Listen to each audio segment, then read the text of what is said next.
ये विज्ञान और नवाचार का सबसे अच्छा उदाहरण है, जिसमें स्टार्टअप, एमएसएमई को बढ़ावा मिला है, रोजगार अवसरों का सृजन हुआ है, हमारे विकास को भी गति मिली है। कृषि, मत्स्य पालन, संचार, नेविगेशन, राष्ट्रीय सुरक्षा सहित हमारी अर्थव्यवस्था के सभी क्षेत्रों में योगदान के माध्यम से हमारा अंतरिक्ष कार्यक्रम देश के लोगों के जीवन में गुणात्मक परिवर्तन ला रहा है। हमें विश्वास है इन उपलब्धियों में हमारी आने वाली पीढ़ियों को बड़े सपने देखने और अपने सपनों को साकार करने के लिए कड़ी मेहनत की प्रेरणा मिलेगी। सभी देशवासियों को 2047 तक एक विकसित भारत बनाने के लिए मिलकर कार्य करना होगा और अपने आप को पुनः समर्पित करना होगा। मुझे विश्वास है ये प्रतिष्ठित सदन इस ऐतिहासिक उपलब्धियों में प्रधानमंत्री मोदी जी के नेतृत्व की सराहना करने, भारत के लोगों विशेष रूप से युवाओं का उत्साहवर्धन करने तथा महिलाओं के योगदान के साथ सभी संगठनों और व्यक्तियों के योगदान की सराहना करने में मेरा साथ देगा। सभा पटल पर रखे जाने वाले पत्र। Item number 1 Shri Ashwini Kumar Choubey. अध्यक्ष महोदय, आपकी अनुमति से मैं आज की संशोधित कार्यसूची के क्रम संख्या 1 पर अपने नाम के आगे पर्यावरण, वन एवं जलवायु परिवर्तन मंत्रालय से संबंधित सूचीबद्ध विवरण सभा पटल पर प्रस्तुत करता हूं। आइटम नंबर 2 श्री कृष्णपाल जी। आपकी अनुमति से मैं आज की प्रस्तुत कार्यसूची में क्रम संख्या 2 पर अपने नाम के सम्मुख सूचीबद्ध कागजात सदन के पटल पर रखता हूं। आइटम नंबर श्री दानवे राय साहेब। अध्यक्ष महोदय, मैं आज की प्रदर्शित कार्यसूची में मेरे नाम के सामने क्रम संख्या 3 पर उल्लेखित कागजात को सभा पटल पर रखता हूं। Item number 4 Shri Pankaj Chaudhary. अध्यक्ष महोदय, मैं आज की संशोधित कार्यसूची में मत संख्या 4 पर मेरे नाम के सामने वर्णित कागजात आपकी अनुमति से सदन के पटल पर रखता हूं। Item number 5 Shri Devi Singh Chauhan. Daewoo Singh. Honorable Speaker, sir, with your kind permission, I rise to lay on the table of the House the papers mentions against my name at serial number 5 in today's revised list of business. Item number 6, Dr. Bharti Pawar. Honorable Speaker, sir, with your permission, I rise to lay on the table of the House papers mentioned against my name at serial number 6 in today's revised list of business. Item number 7, Dr. Sanjay Jaiswal. आज की संशोधित कार्यसूची में अपने नाम के सम्मुख यथा सूचीबद्ध प्राक्कलन समिति के प्रतिवेदन संख्या 27 हिंदी और अंग्रेजी संस्करण को प्रस्तुत करता हूं। Item number 8 Shri Vishnu Dayal Ram.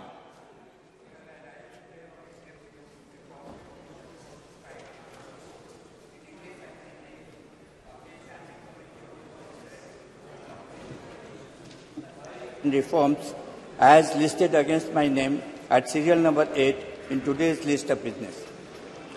Item number 9 Shri Jagannath सरकार। आज की कार्यसूची में क्रम संख्या 9 पर मेरे नाम के समक्ष यथा सूचीबद्ध शिक्षा, बाल, महिला, युवा और खेल संबंधी स्थायी समिति के उच्चतर शिक्षा में राष्ट्रीय शिक्षा नीति 2020 के कार्यान्वयन संबंधी 356 प्रतिवेदन अंग्रेजी और हिंदी में सभा पटल पर रखता हूं। आइटम नंबर 10 श्री तापिर गांव।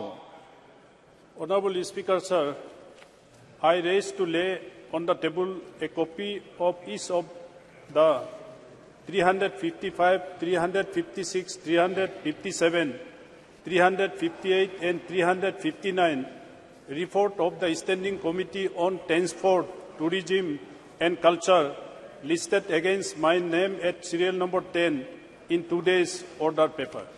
Item number 11, Dr. Mahesh Sharma. With your permission, I rise to lay on the table a copy of the 149th report on the subject Implementation of Pradhan Mantri TB Mukt Bharat Abhiyan in Hindi and English of the Standing Committee on Health and Family Welfare. Item number 12, Sri Devu Singh Chauhan. Honorable Speaker, sir, in pursuance of the Direction 73A of the Honorable Speaker Lok Sabha, I would like to lay a statement showing status of implementation of the recommendations, observations contained in the 44th report of Standing Committee on Communication and Information Technology on demands for grants 2023-24 pertaining to Department of Post on the table of the House. Item number 13, Sri Prahlad Joshi ji. Sir, with your permission, I rise to move the following, that this House do agree with the 45th report of the Business Advisory Committee presented to the House on 20th September 2023. प्रश्न है कि सभा कार्य मंत्रणा समिति दिनांक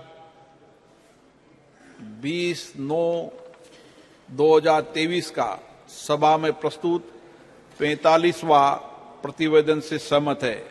जो सदस्य इसके पक्ष में हाँ कहें, जो सदस्य विरोध में ना कहें, मेरे विचार में निर्णय हाँ वालों के पक्ष में, हाँ वालों के पक्ष में प्रतिवेदन स्वीकृत हुआ।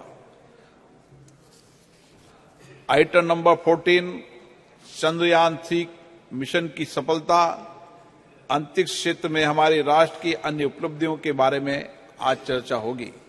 मैं सभी माननीय सदस्यों से आग्रह करता हूं कि सभी वो अपने विचार रखें। पर्याप्त सबको अवसर दूंगा, लेकिन सब बोल लें, ऐसी मेरी अपेक्षा है। From the House, under what rule this, whether it is 184 or 193, under what rule? Item number 14 मैंने शुरू किया है। इसका विषय श्री राजनाथ सिंह जी।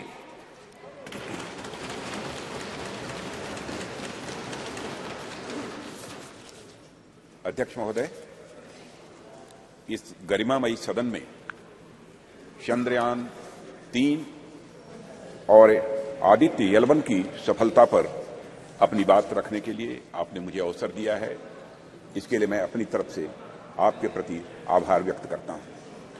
अध्यक्ष महोदय, चंद्रयान 3 की सफलता हमारे लिए निश्चित रूप से एक बहुत बड़ी उपलब्धि है, जैसा आपने भी अभी अपने संबोधन में कहा है, क्योंकि एक तरफ दुनिया के कई ऐसे विकसित देश हैं जो हमसे कहीं अधिक साधन संपन्न होते हुए भी चांद पर पहुंचने के लिए अब भी प्रयासरत हैं, तो वहीं दूसरी तरफ बेहद सीमित संसाधनों के से चांद के दक्षिण ध्रुव पर पहुंचने वाले हम दुनिया के पहले देश बन गए हैं। अध्यक्ष महोदय,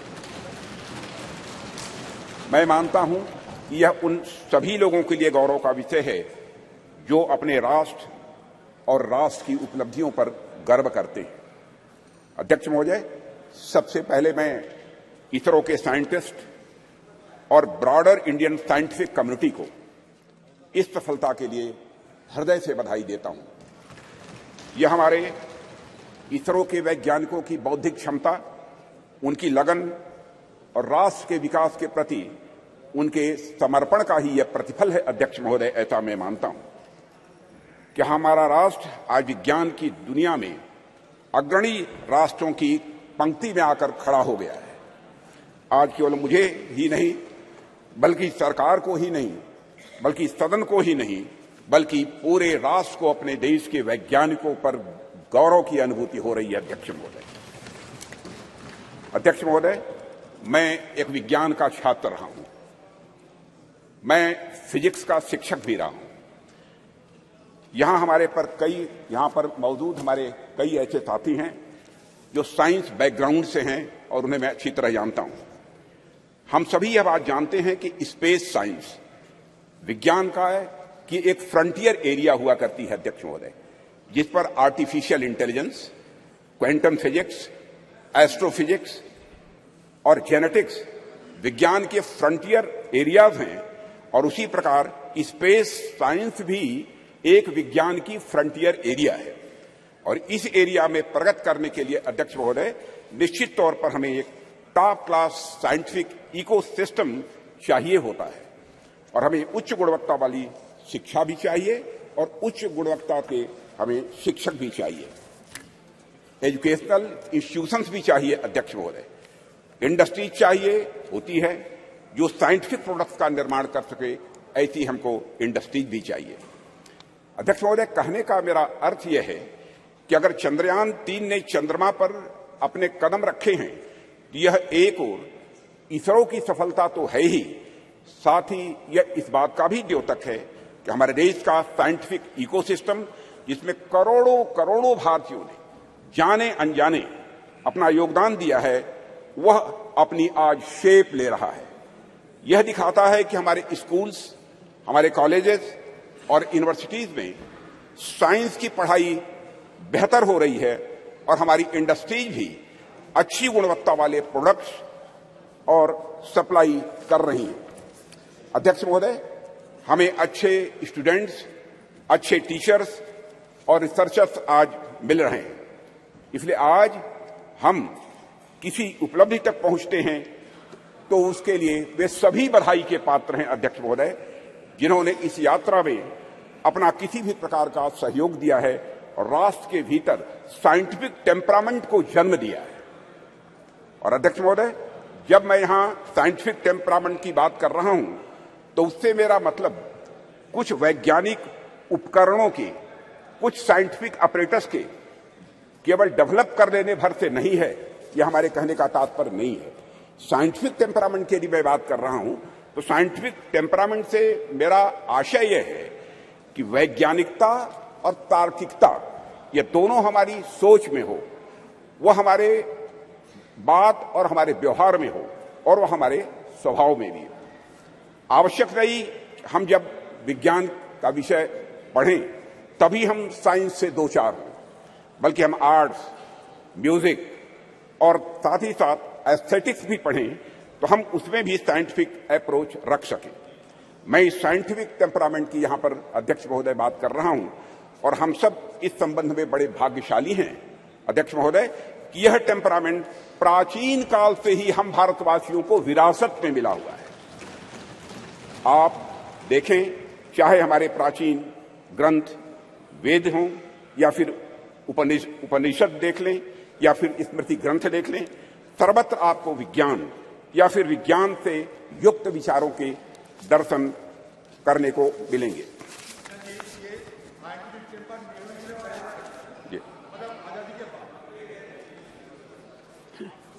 अध्यक्ष महोदय, मैथ्स, साइंस, मेडिसिन, लॉजिक आदि से जुड़े जितने भी फार्मूले यानी सूत्र हैं हमें हमारे प्राचीन ग्रंथों में भी ये दिखाई देते हैं, जो ग्रंथ हमारी संस्कृत के आधार हैं। इनके मैं उदाहरण दे सकता हूं लेकिन लंबा समय लगेगा अध्यक्ष महोदय, उस विस्तार में मैं नहीं जाना चाहता हूं। अध्यक्ष महोदय, कभी कभी कुछ लोगों द्वारा यह भी कहा जाता है और कुछ ऐसे लोग हमारे सदन में भी हो सकते हैं कि हमारी सांस्कृतिक विरासत और साइंटिफिक टेम्परामेंट के बीच विरोधाभास है। कुछ ऐसे भी मानने वाले लोग हमारे देश में हैं। यहां तक कहा जाने लगा कि अगर आप साइंटिफिक टेम्परामेंट के हैं तो आप पीपल की पूजा कैसे कर सकते हैं, आप नीम की पूजा कैसे कर सकते हैं, आप तालाब की पूजा कैसे कर सकते हैं, या फिर आप गाय को माता कैसे कह सकते हैं। अध्यक्ष महोदय, अगर आप वैज्ञानिक की तरफ सोचते हैं तो मूर्ति पूजा कैसे कर सकते हैं, यह कहने वाले लोग हमारे देश में हैं। महोदय, बात तो यहां तक अब होने लगी है कि संस्कृत का विरोध करना, विरासत का विरोध करना, यह प्रगतिवाद यानी प्रोग्रेसिव होने का सूचक हो गया है। और प्रगतिवाद वह नहीं रह गया जो प्रगति की बात करे, बल्कि प्रगतिवाद वह हो गया जो अपनी संस्कृत और विरासत का केवल विरोध करे, वह भी इसलिए कि उसे विरोध करना है। पूछा जाने लगा कि भारतीय संस्कृति और विज्ञान का भला आपस में क्या लेना देना है, इन दोनों में आपस में क्या रिश्ता है। भारत में कभी धर्म और विज्ञान का सामंजस्य रहा ही नहीं है, यह भी कहने वाले लोग हैं। विपक्ष के हमारे कुछ मित्रों का ऐसा भी आरोप रहता है क्योंकि राज्यसभा में मैंने सुना था कि भारतीय संस्कृति और विज्ञान एक साथ चल ही नहीं सकते हैं, ऐसी उनकी मान्यता है।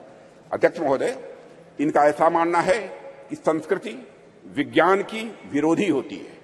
मैं इस सदन के माध्यम से उनके इन प्रश्नों का जवाब देने की भी अपनी तरफ से कोशिश करूंगा। भारत में यदि कोई व्यक्ति यह कहता है कि हमारी संस्कृति विज्ञान की विरोधी है, तो मुझे लगता है कि उस व्यक्ति को न तो हमारी संस्कृति का स मालूम है और न ही विज्ञान का व मालूम है। हमारे जो भी साथी विज्ञान का उद्गम पश्चिम के विचारों से मानते हैं, उन्होंने अगर इतिहास पढ़ा होगा तो मालूम होगा निश्चित रूप से उन्हें कि पश्चिम में ऐसे अनेक उदाहरण देखने को मिले हैं जहां चर्च और धर्म की मान्यताओं के खिलाफ जाने पर, वैज्ञानिक बातें कहने पर व्यक्तियों को जहर दे देना या उन्हें जिंदा जला देना यह आम बात सी हो गई थी। अध्यक्ष महोदय, उनको अपने वैज्ञानिक विचार छिपाकर कहने पड़ते थे, पर आज से लगभग 2000 साल पहले आर्यभट्ट ने जब कहा था कि हमारी पृथ्वी अपने एक्सिस पर घूमती है, तो क्या उनका विरोध हुआ था? वाराहमिहिर ने जब यह सिद्धांत दिया कि पृथ्वी का गुरुत्वाकर्षण बल, ग्रेविटेशनल फोर्स, हर वस्तु को अपनी तरफ खींचता है, तो क्या किसी व्यक्ति ने वाराहमिहिर के इस सिद्धांत को अधर्म कहा था?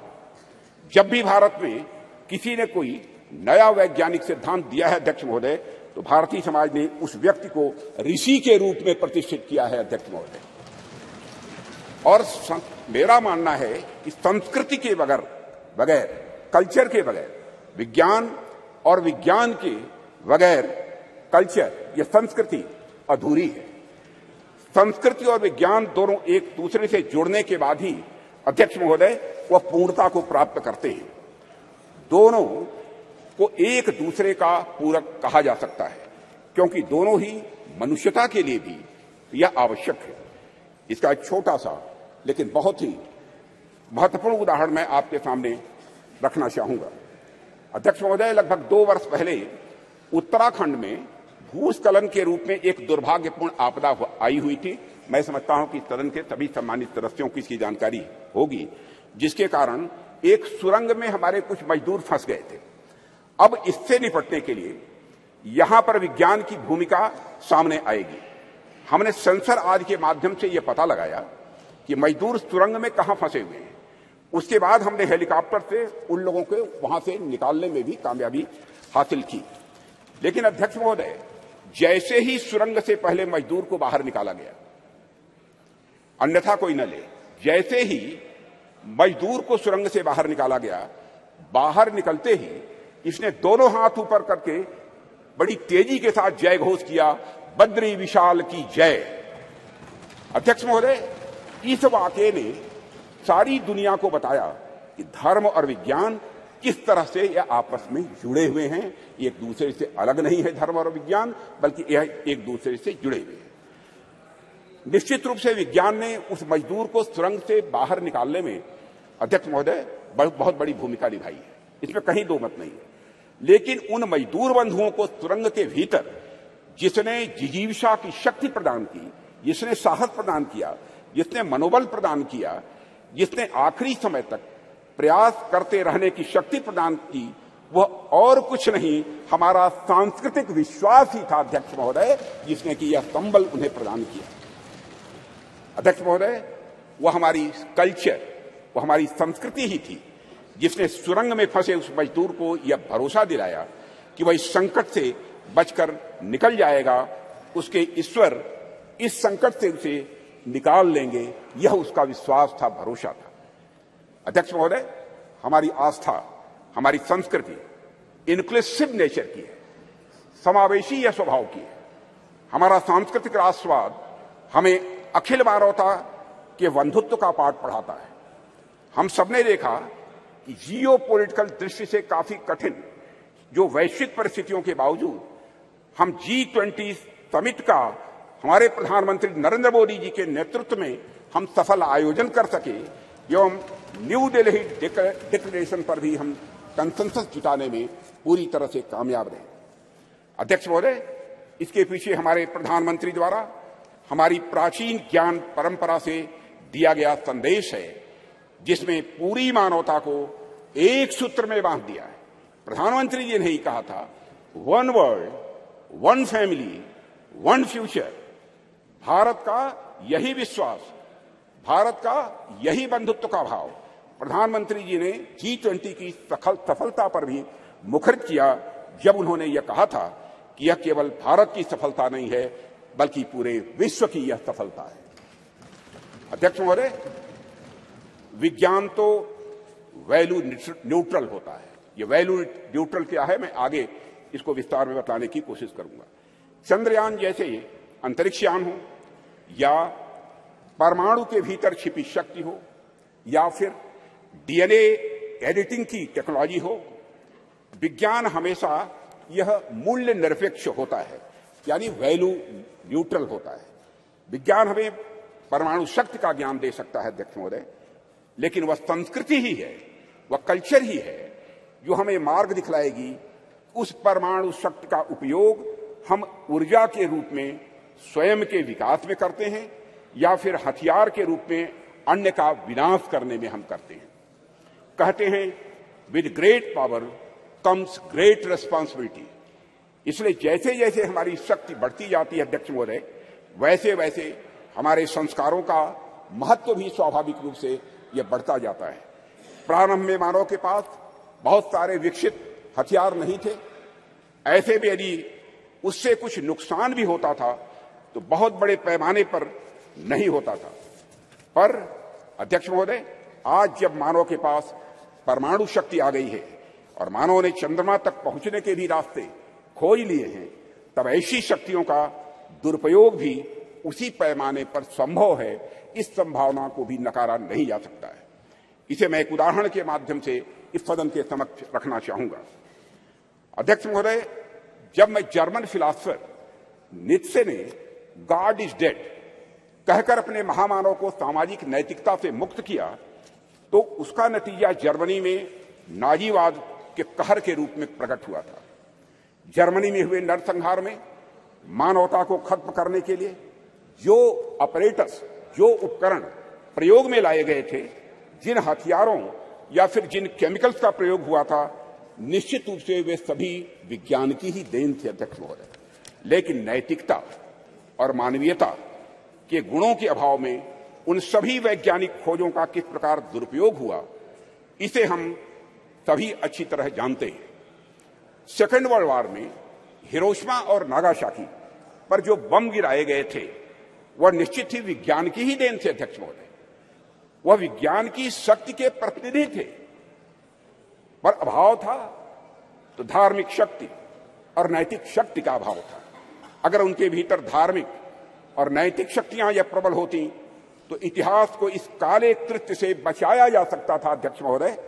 इसलिए विज्ञान कितनी भी प्रगति कर ले अध्यक्ष महोदय, विज्ञान चाहे कितनी भी प्रगति कर ले, वह संस्कृति और संस्कारों के बिना सदैव अधूरा रहेगा, ऐसी हमारी मान्यता है अध्यक्ष महोदय।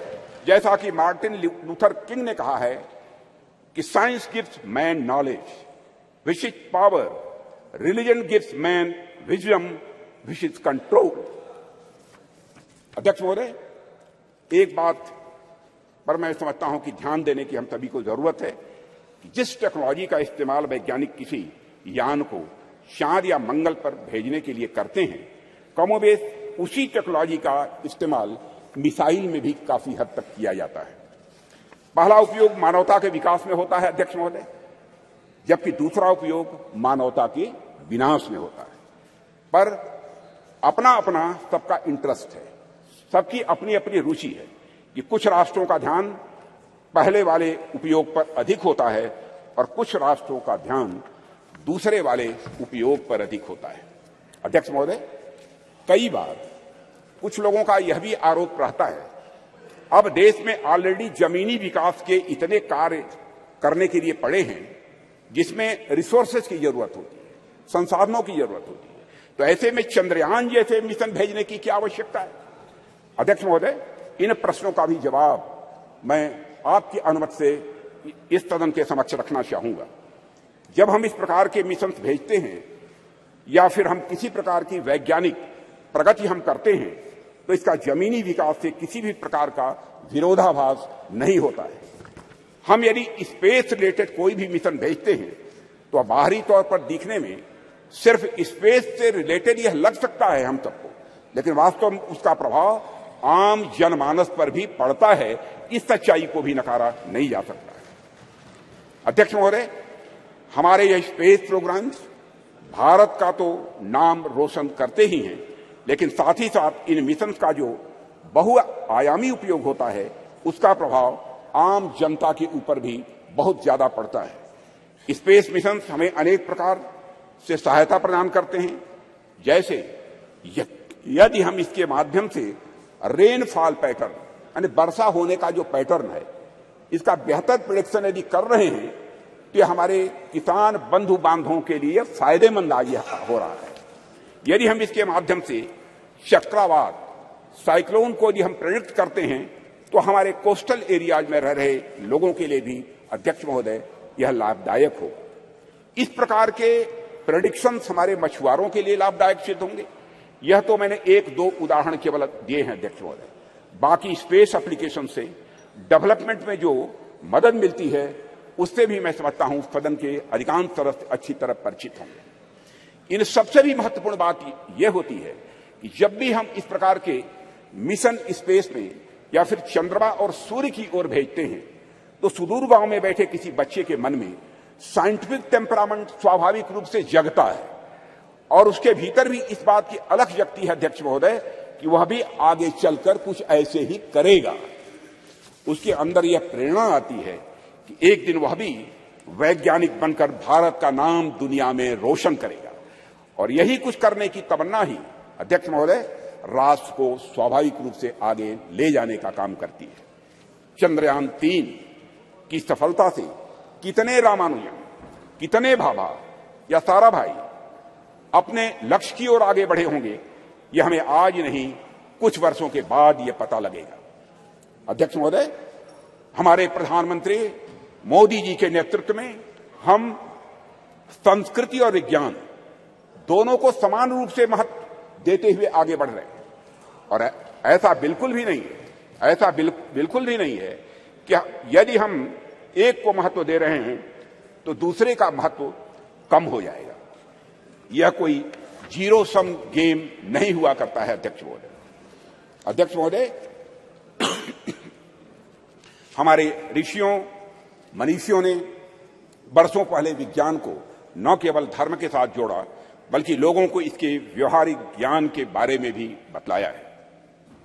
उनका मानना था यदि विज्ञान को सुव्यवस्थित ढंग से संवार कर मनुष्य के वेलफेयर के लिए, उनके कल्याण के लिए लगाया जाए तो स्वाभाविक रूप से वह अपने आप धर्म बन जाता है। यही वजह है कि हमारे वेद, उपनिषद, दर्शन आदि जितने भी धर्म ग्रंथ हैं उनमें विज्ञान स्वाभाविक रूप से यह पिरोया हुआ हम पाते हैं। उदाहरण के तौर पर वैदिक रिचुअल्स में, 16 सूत्रों में ज्योमेट्री का सिद्धांत ये निहित पाए जाते हैं।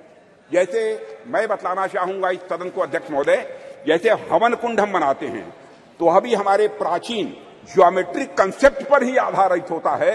यह बिल्कुल हमारी जनता के मन में, उनकी सोच में यह पूरी तरह से रचा बसा है। और यही कारण है कि बड़े बड़े वैज्ञानिक भी सांस्कृतिक विरासत की महत्ता को अच्छी तरह स्वीकार करते हैं। अध्यक्ष महोदय, अभी चंद्रयान 3 की सफलता के नायक डॉक्टर यश सोमनाथ, जिनका पूरे सदन ने अभिनंदन किया, उनके साथ सारे वैज्ञानिकों का अभिनंदन किया, श्री डॉक्टर यश सोमनाथ जी ने भी इस बात की ओर इशारा किया था कि वेदों में कई सारी वैज्ञानिक पृष्ठभूमि वाली बातें कही गई हैं। भारत के प्रसिद्ध गणितज्ञ श्रीनिवास रामानुजन का तो संस्कृत के प्रति इतना गहरा विश्वास था कि वे अपने गणित के क्षेत्र में किए गए किसी भी कार्य को स्पिरिचुअलिज्म, अध्यात्म का ही वह अंग मानते थे। और अध्यक्ष महोदय, इसीलिए जो लोग यह कहते हैं कि हमें अपनी संस्कृति से विरक्त होकर विज्ञान को अपनाना चाहिए, दरअसल उन लोगों का यह समझना पड़ेगा उन्हें कि संस्कृत और विज्ञान एक दूसरे के विरोधी नहीं है, बल्कि संस्कृत और विज्ञान एक दूसरे के पूरक है।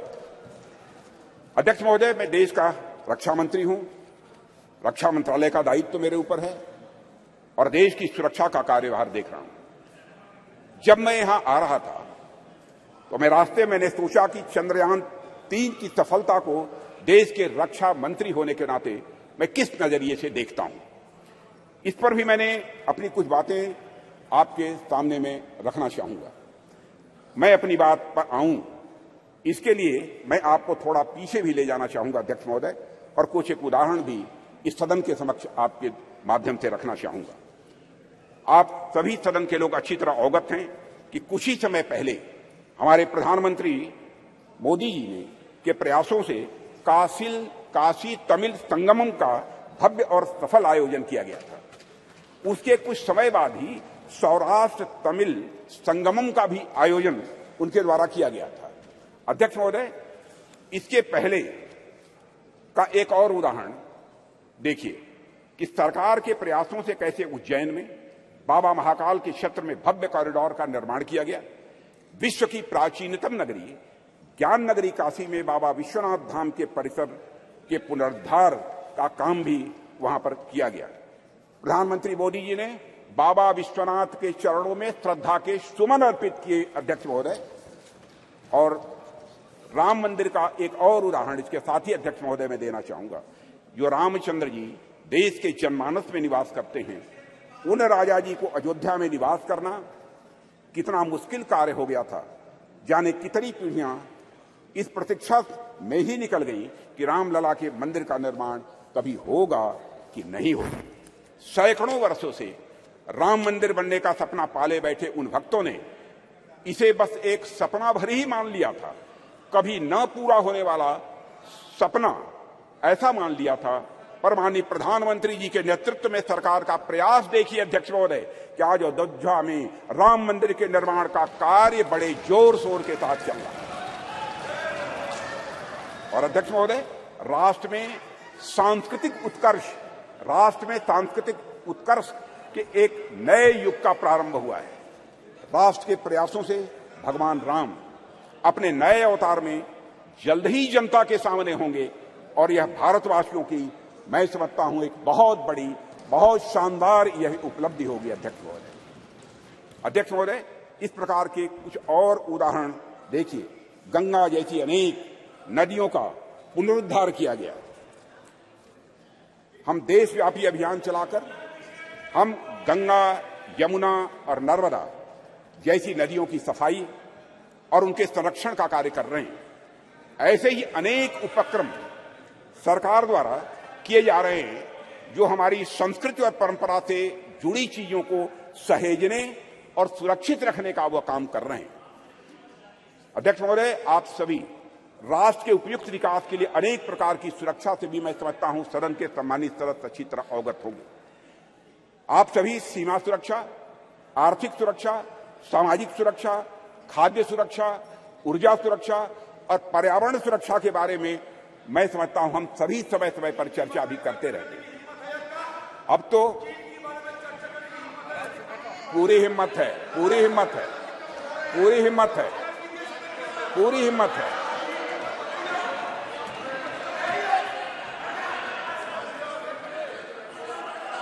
पूरी हिम्मत है। पूरी हिम्मत है। मत इतिहास में मत ले जाओ अधीर रंजन जी, इतिहास में मत ले जाओ। माननीय सदस्य प्लीज। चर्चा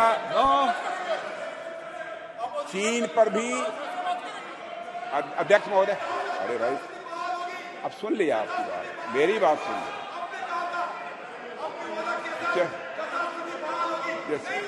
माननीय सदस्य आपको मौका देंगे जब आप बोलना सबको पर्याप्त समय पर्याप्त अवसर मिलेगा। और मैं बतलाना चाहता हूं अध्यक्ष महोदय, मैं बीच में कहीं पर अपने को डिबेट नहीं करना चाहता हूं। मैं चर्चा करने को तैयार हूं और सीना चौड़ा करके मैं चर्चा करने के लिए अध्यक्ष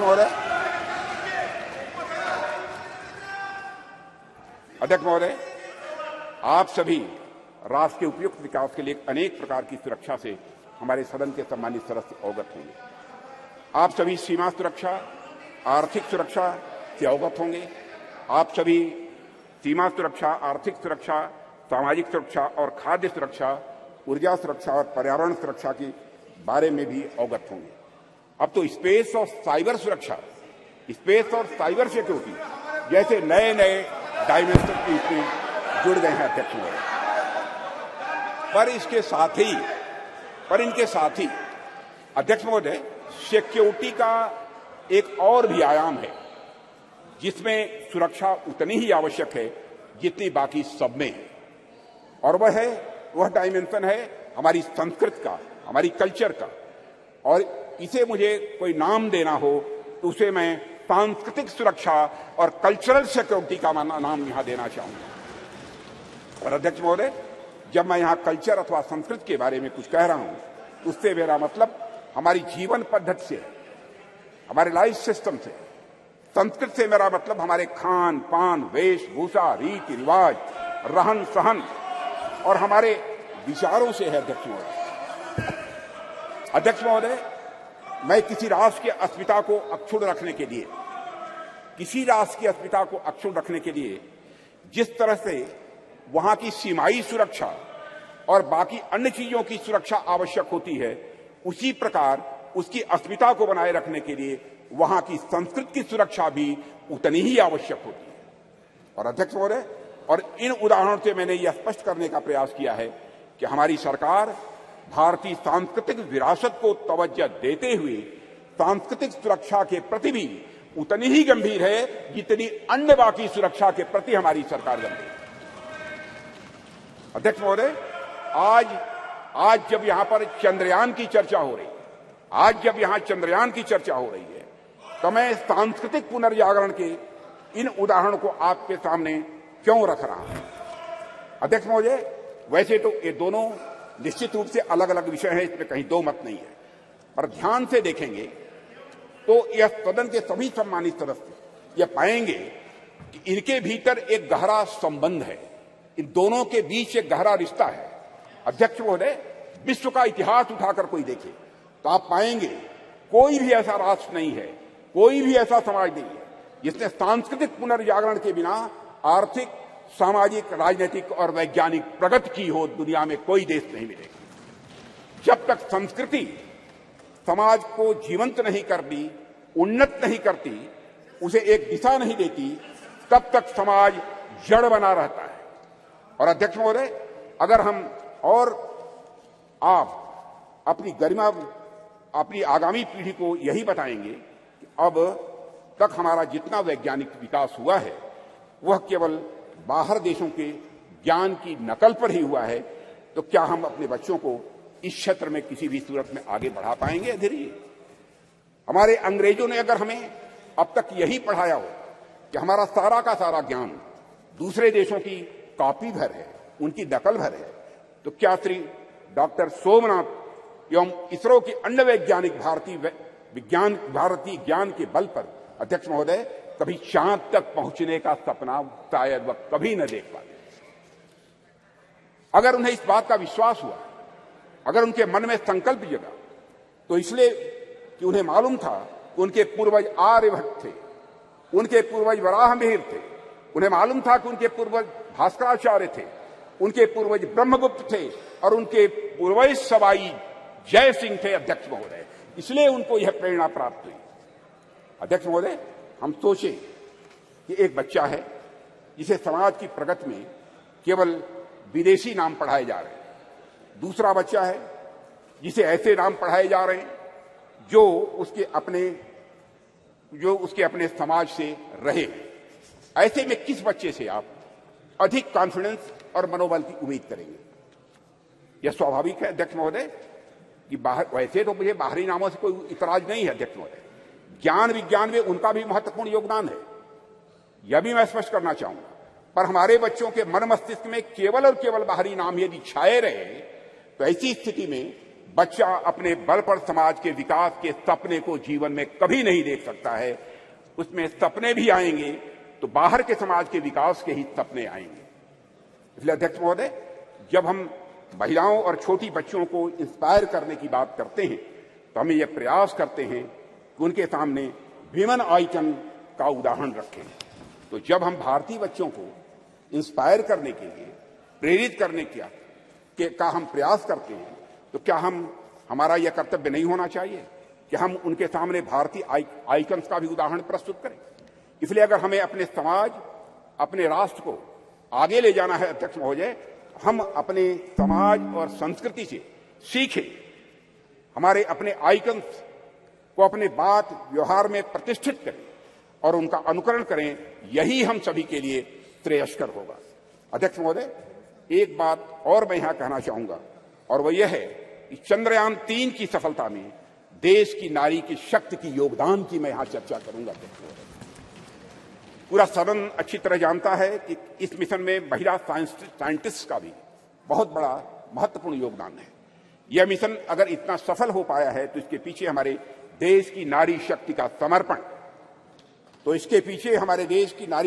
समर्पण, उनका त्याग और राष्ट्र को नई पहचान देने की उनकी तमन्ना रही है अध्यक्ष महोदय। और संसद का यह विशेष सत्र नारी शक्ति वंदन विधेयक को समर्पित सत्र है, इसलिए इसकी मैं चर्चा कर रहा हूं। और ऐसे में मैं नारी शक्ति वंदन विधेयक को इसरो की महिला साइंटिस्ट और उनके साथ भारत की पूरी फीमेल साइंटिफिक कम्युनिटी को कृतज्ञ राष्ट्र की ओर से प्रस्तुत यह मैं उपहार के रूप में इसे मैं देखता हूं, नारी शक्ति वंदन को अध्यक्ष महोदय। और यह सदन और राष्ट्र इसरो की महिला साइंटिस्ट और हर भारतीय बेटी को यह नमन करता है, उनकी सराहना करता है और उनके प्रति कृतज्ञता प्रकट करता है। अध्यक्ष महोदय, अपनी बातों को सार रूप में मैं यहां रखना चाहूं तो यह है कि चंद्रयान 3 की सफलता कोई एक्सेप्शन नहीं है या कोई अपवाद नहीं है। यह सहस्राब्दियों से चली आ रही हमारी सामाजिक, हमारी सांस्कृतिक और वैज्ञानिक धारा का एक स्वाभाविक और सहज रूप से एक विकास है। अध्यक्ष महोदय, इस सफलता के सूत्र हमारे अतीत में ही छिपे हैं। ऐसा अतीत जहां वैज्ञानिकता एक स्वभाव के रूप में विद्यमान थी हमारे यहां, जहां विज्ञान और आस्था के बीच एक पूर्ण सामंजस्य था। हालांकि विदेशी आक्रांताओं के चलते कुछ समय के लिए थोड़ा पिछड़ापन आ गया था, पर हम एक बार फिर से हुंकार भरते हुए पहले से भी अधिक ताकत के साथ उठ खड़े हुए हैं और सूरज, चांद, तारे अब हम छूने के लिए तैयार हैं और वहां पहुंच रहे हैं। अध्यक्ष महोदय, जिस देश में बुद्धि के देवता श्री गणेश प्रथम पूज्य हों, ओम श्री गणेशाय बोलकर ही हम कोई काम प्रारंभ करते हैं, एवं विद्या की देवी सरस्वती प्रथम आराध्या हों, वह देश तो स्वाभाविक रूप से साइंटिफिक टेम्परामेंट को आत्मसात करते हुए सदैव एक नॉलेज सोसाइटी रहा है। हमारे यहां कहा गया है तेजस्विनावधीतमस्तु, यानी may what we study be represented, की प्रार्थना करने वाले भारतीयों को सिर्फ चंद्रयान तक ही नहीं रुकना है अध्यक्ष महोदय, बल्कि उसके आगे जाना है। अभी अंतरिक्ष में अनेक लक्ष्य हमारा इंतजार कर रहे हैं। अभी हम भारतीयों को कई मानदंड यहां स्थापित करने हैं। अध्यक्ष महोदय, मैं अपने वैज्ञानिकों की कामयाबी की एक दो और चर्चा करके अपनी बात यहां समाप्त करना चाहूंगा। अध्यक्ष महोदय, भारत द्वारा हमारे वैज्ञानिकों का करिश्मा देखिए। भारत द्वारा अब तक लॉन्च किए गए 424 विदेशी उपग्रह, इनमें से 389, 424 में से 389 आउट ऑफ 424 जितने भी हमारे विदेशी उपग्रह हैं, उसमें 389 प्रधानमंत्री श्री नरेंद्र मोदी के नेतृत्व वाली सरकार के पिछले 9 वर्षों में लॉन्च किए गए हैं अध्यक्ष महोदय। और विदेशी उपग्रहों के सफल प्रक्षेपण के साथ भारत का अंतरिक्ष क्षेत्र दुनिया में बहुत तेजी से एक प्रमुख स्थान हासिल कर रहा है। भारत द्वारा अब तक लॉन्च किए गए 424 विदेशी उपग्रहों में से 389 प्रधानमंत्री श्री नरेंद्र मोदी की नेतृत्व वाली सरकार के पिछले 9 वर्ष में लॉन्च किए गए थे। इसके अलावा अध्यक्ष महोदय 174 मिलियन अमेरिकी डॉलर में से 157 मिलियन की कमाई पिछले 9 वर्षों में हुई और इसी तरह अब तक की अर्जित 256 मिलियन यूरो में से 223 मिलियन मोदी शासन के 9 वर्षों के दौरान आए हैं अध्यक्ष महोदय। यह भी मैं सदन की जानकारी में यहां लाना चाहता हूं। एक बार अध्यक्ष महोदय, मैं फिर अपने वैज्ञानिक समुदाय को बधाई देता हूं और आशा करता हूं कि जल्द ही हम नए मिशनों को भी अंजाम देंगे, आगे नए मिशनों को भी हम अंजाम देंगे, ऐसा मेरा पक्का विश्वास है, समस्त देशवासियों का विश्वास है। अध्यक्ष जी, अभी तो यह शुरुआत ही है, अभी तो यह शुरुआत ही है। आने वाले समय में हमारा हाथ मंगल और शनि तक भी पहुंचेंगे और हमारा देश वहां भी अपना परचम लहराएगा अध्यक्ष महोदय, जहां अब तक कोई नहीं पहुंच पाया है। इन्हीं शब्दों के साथ मैं अपनी वाणी को विराम देता हूं और सदन की ओर से राष्ट्र के वैज्ञानिकों को नमन करता हूं। अध्यक्ष महोदय। श्री शशि थरूर जी। Thank you very much, Honourable Speaker. I'm honoured, really, to stand before this House and to speak on behalf of my party on a matter of great pride for Indians everywhere in the world, the success of our lunar mission, Chandrayaan 3, and according to the topic you've given us in the revised list of business, success of Chandrayaan 3 mission and other achievements of our nation in the space sector. I think my respected friend, Sri Rajnath Singh, treated us to a lecture on a slightly different subject. But on August 23rd, Mr. Speaker, we scripted history as our unmanned moon mission's lander module made a flawless soft landing, making us only the 4th country to achieve this feat and the first to reach the uncharted south pole of Earth's only natural satellite, the moon. It is fitting, sir, that as you proposed, we observe August 23rd as National Space Day in future. How far we have come since the late 1950s, when a classic photograph by Henri Cartier-Bresson showed Indian rocket parts being transported on a bullock cart.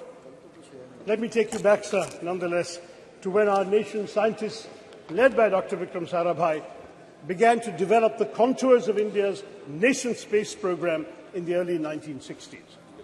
Back then, the coastal village of Thumba, in the outskirts of Thiruvananthapuram, was identified as an ideal location, given its latitude and natural geological features, to allow for rocket launches and allied research.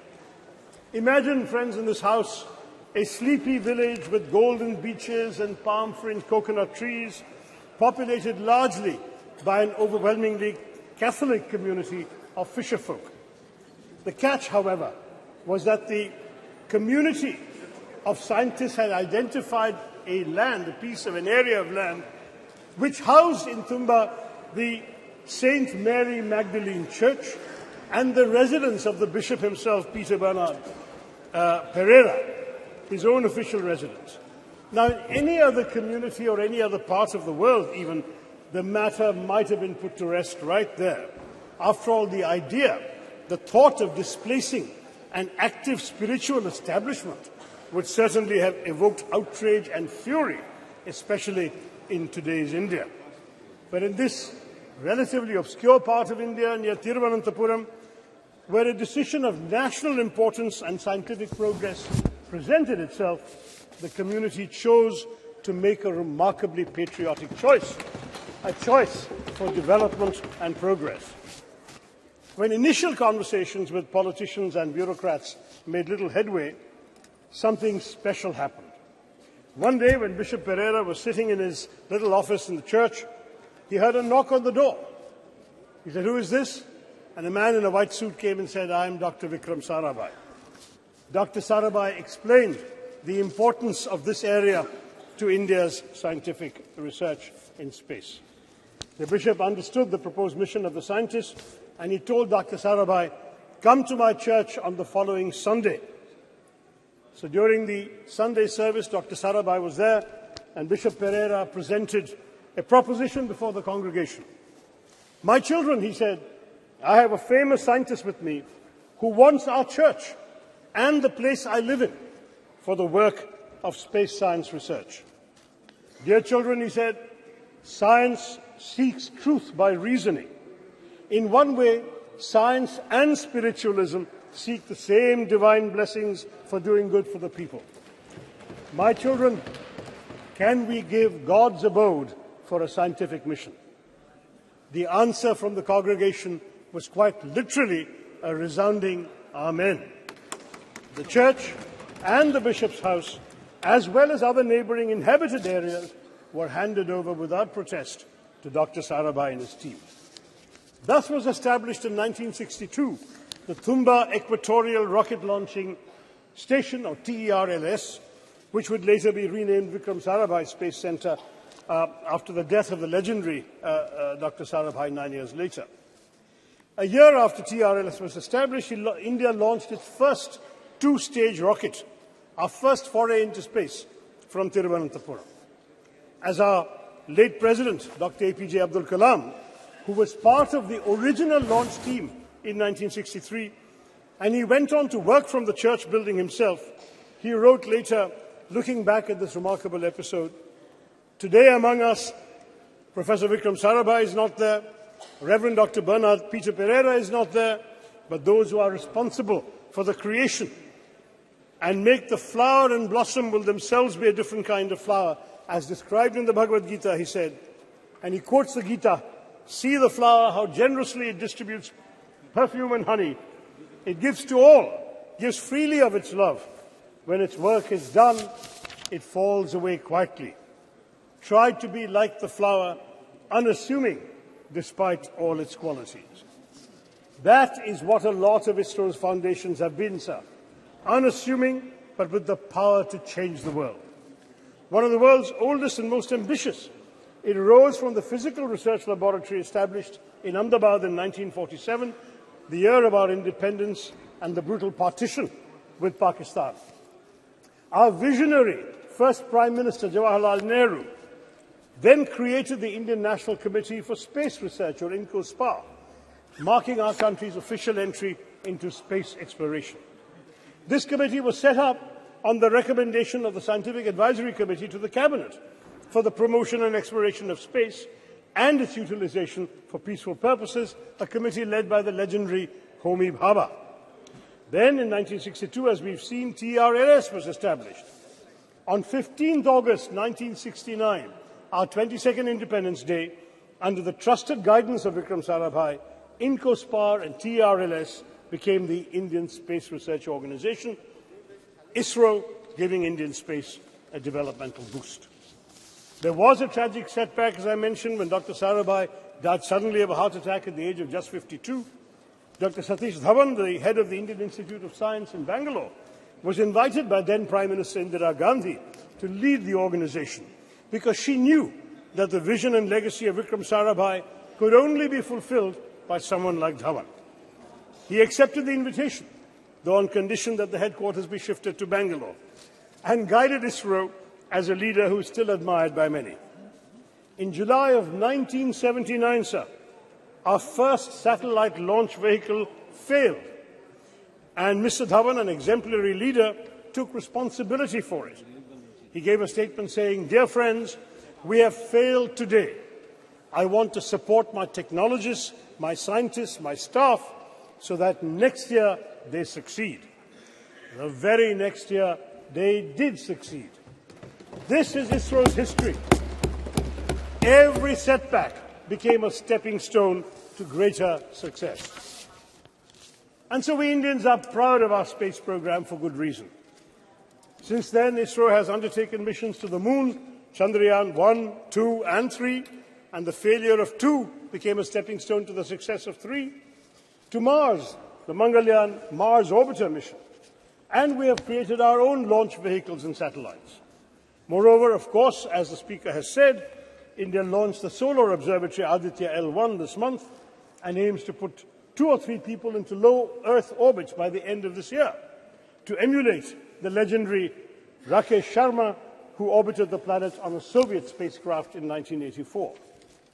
Notably, Indian space research is the only program which has been a civilian program from the very beginning. We are focused on the development angle, like the use of space for rural development, weather forecasting and communication, in addition to high-end research. And this, sir, is just the beginning. India's space program is set literally to skyrocket. Experts predict that India could account for at least 10% of the global space economy in the next decade, up sharply from 2% currently. India's space program bolsters our development, having made important contributions even in seemingly unrelated areas such as disaster management, education, healthcare, agriculture, fisheries, and urban planning. Moreover, it serves India's global diplomacy as well, sir, enhancing our credibility and influence. Those who once scoffed at the idea that a poor developing country aspired to send rockets into space must concede that India is now a technological force to be reckoned with in the world. To my mind, there is yet another sterling triumph within India's Chandrayaan moment. It has become a good occasion to recognize the alumni of unsung engineering colleges everywhere in India. Indians are rightly and justifiably obsessed with the IITs, but Chandrayaan 3's landing, especially 4 years after the failure of Chandrayaan 2, was attributable to many, many scientists from far less glamorous educational backgrounds. While the ISRO chairman, S. Somnath, is a product of TKM College of Engineering in Kollam, represented by my friend Premachandran, at least 8 of his other colleagues graduated from the College of Engineering, CET, Thiruvananthapuram. Somnath Institution was founded in 1956 by a successful Muslim cashew merchant, Tangal Kunju Musliar, abbreviated soon enough to TKM, and has gone on to establish a stellar local reputation, while CET in my constituency, established in 1939 as the first engineering college in then Travancore state, retains its record and repute as the premier engineering college in the state of Kerala. Yes, at least 7 more engineers from CET were involved in the Chandrayaan 3 success, and there were others, alumni from small engineering colleges in Tamil Nadu, in small towns throughout India. We've had graduates of these small colleges contributing to ISRO because, let's face it, we must, yes indeed, it was in the very first launch, Dr. Abdul Kalam. We must proudly salute these alumni of unsung engineering colleges because they serve the public sector with dedication and are the backbone of national enterprises like ISRO. As I wrote on social media at that time, if IITians went to Silicon Valley, CETians took us to the moon.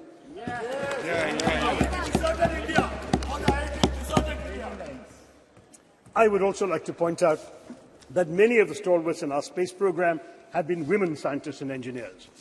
Some 20% of ISRO's key personnel are women.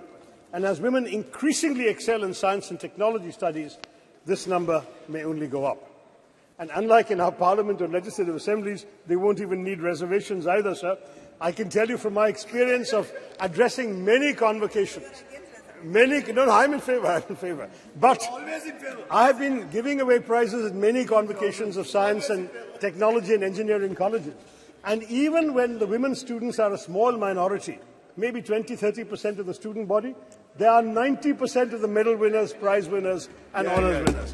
This is becoming increasingly a woman's field, and we'll all be the better for it, sir. Now, the only thing that disappoints me today is that some in the government seek to make this their moment to bask in glory and polarize the country by speaking as if all space endeavours only began in 2014. First in the ancient years of the Vedas, and then in 2014. I mean, that's what we're hearing today. Now, the truth is, sir, that our space successes are a consequence of continuity in our national governance, and what has been achieved today stands on the shoulders of many past achievements, as I have described to you with my stories earlier. Any mature democracy would recognize that grooming the brilliance of our scientists, developing infrastructure, R&D, and global synergies on technology cannot be achieved unilaterally by any one government. This is the achievement of successive years of making the right governance choices. For example, we've heard so much about Aditya L1 mission. It began in 2006, sir. It took 17 years to be conceived, planned, executed, and finally launched this year. Thus, the Chandrayaan triumph is truly pan-Indian. Across, I hope, the political divide, it does not belong to any one person or any one party. If we all came together yesterday to affirm the solidarity we all feel for women's reservation bill, let us also come together, sir, to recognize the collective contributions of all governments in bringing glory to India's space endeavours. But after all, who can deny India owes its remarkable progress in space exploration in large part to Pandit Nehru's dedication to developing a scientific temper amongst the Indian people, his understanding of technology's role in national development, and his faith in the country's scientists. Though India was indeed beset by poverty, illiteracy, food insecurity, and disease, Nehru knew that it must and could aim for the stars. We did not have much money, and we relied on ourselves.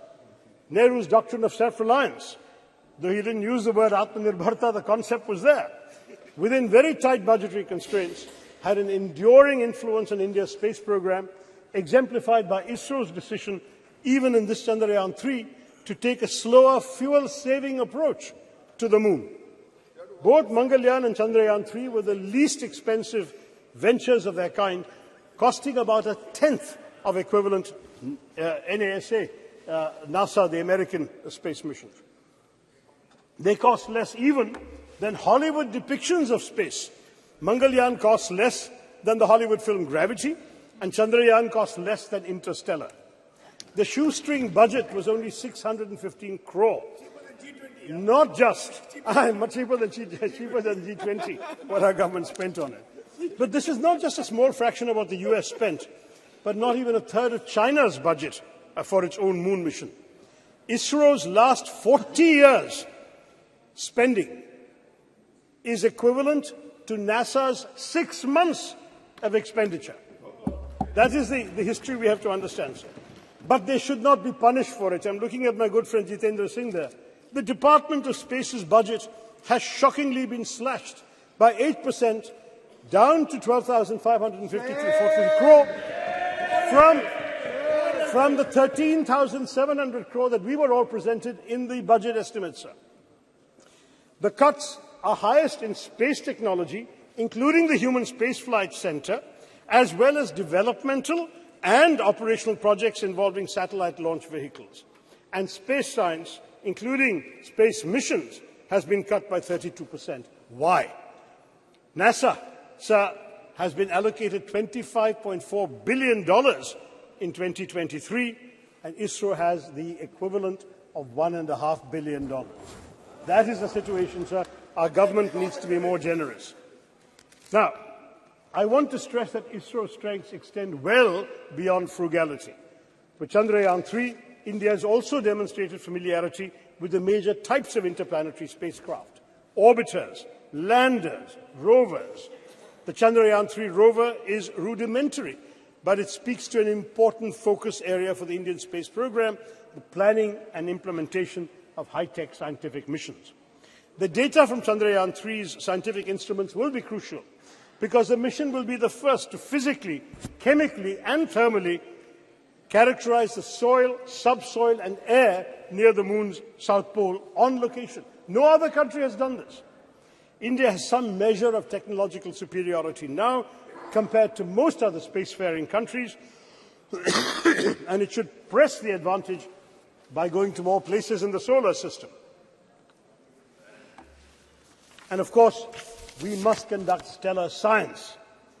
The better space-based scientific instruments currently operated by India are largely concerned with Earth observation and remote sensing. With a focus on indigenous development of technologies and techniques, we have become a premier manufacturer of both launch vehicles and satellites, and a sought-after provider of low-cost launch services to other countries.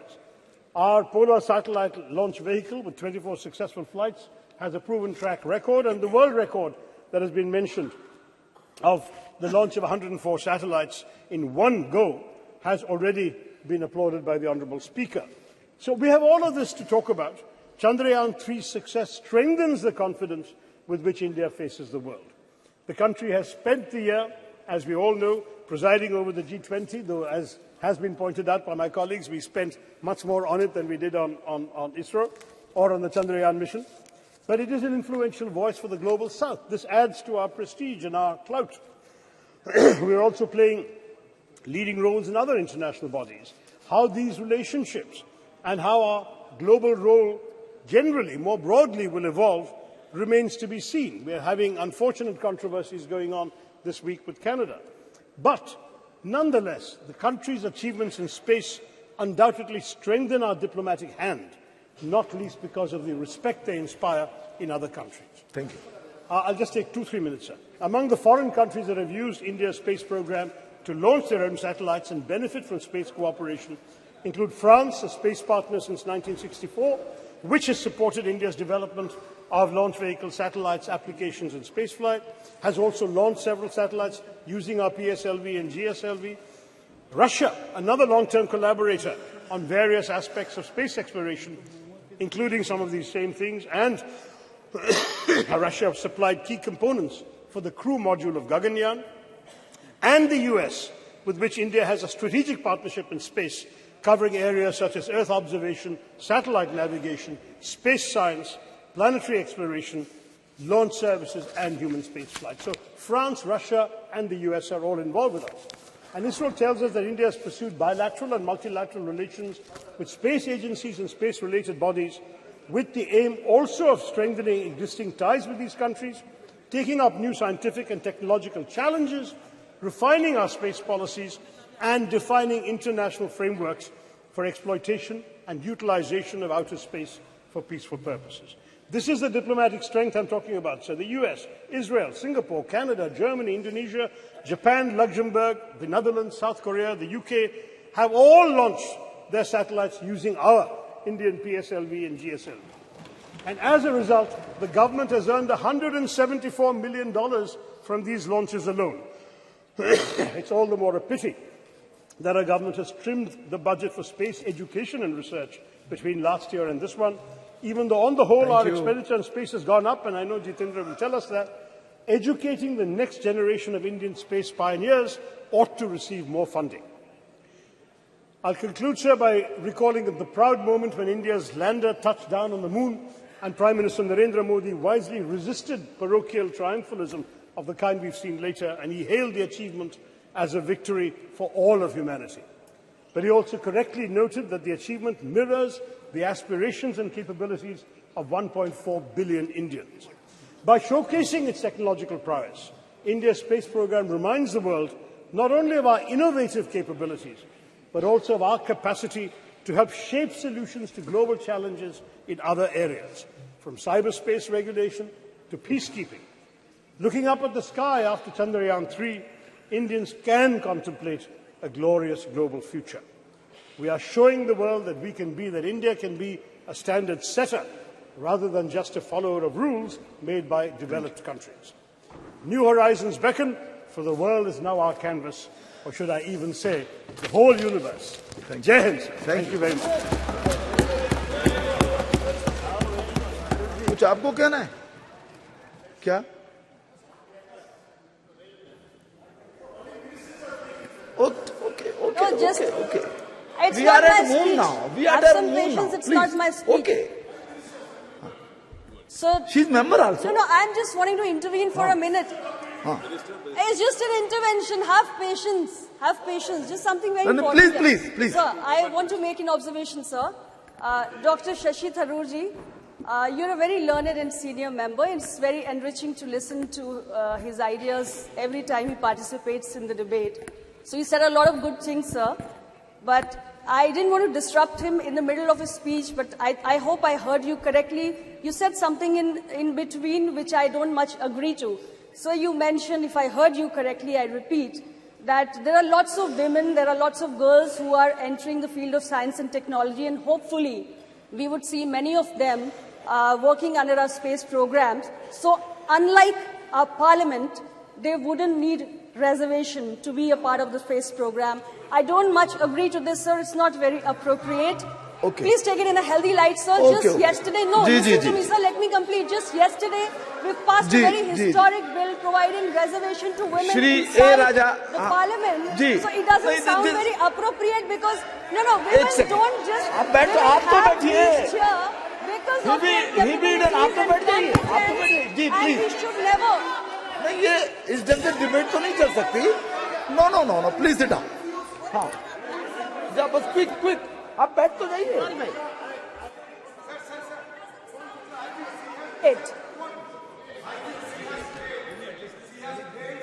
नहीं, आप बैठ जाइए। Sir, your party has supported this very historic bill, Shri A. sir, Raja, which please. means you agree to the idea of providing reservation to women for them बैठ to जाइए, reach इतना vegan. जी आप बैठिए please.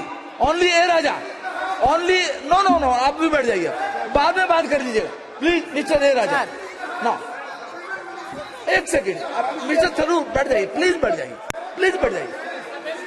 No भाई अधीर जी आप बैठिए, आप बैठ जाइए, आप बैठिए तो सही, आप भी बैठ जाइए ma'am. Nothing is going on now, okay now please. एक सेकंड क्या कहना चाहते हैं आप?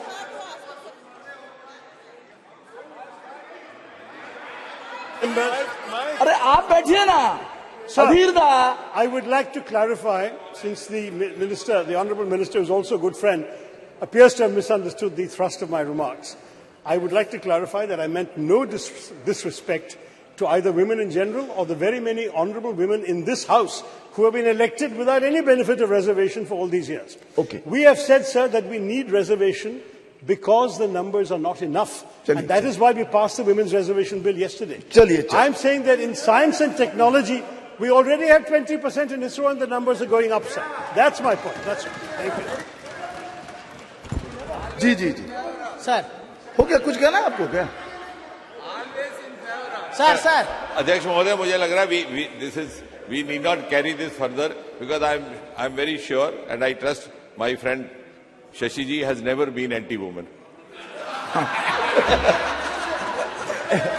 जी Mr. Chairman sir. Okay, ठीक है। Mr. Chairman sir. It should be in good humor I always. must express Yes, my gratitude. Please. Mr. Chairman sir, I must express my gratitude to invite me to speak on this important issue. Sir.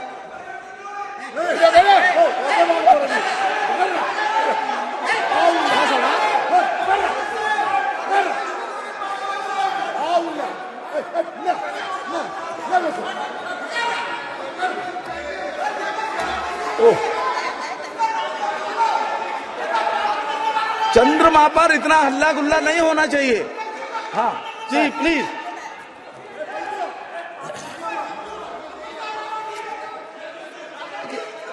चंद्रमा शांति और शीतलता का प्रतीक है। चंद्रमा शांति और शीतलता का प्रतीक है, इतना हंगामा नहीं होना चाहिए ना। Please mister A Raja, only you are going on record only, please.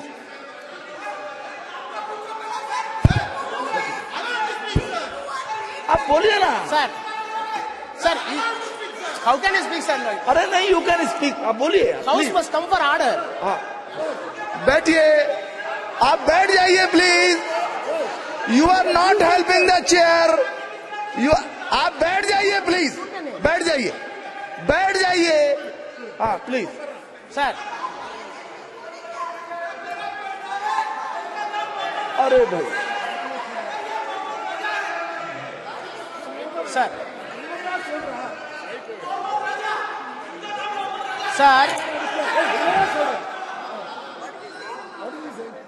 बैठ जाइए ना प्लीज। मिस्टर ए राजा बैठिए आप, ये अनावश्यक है। नो प्लीज बैठ जाइए, आप बोलिए।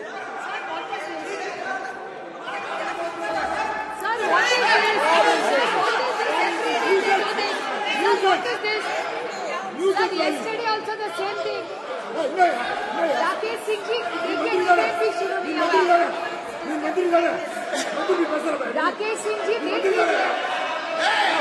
Rakesh Singh ji, what?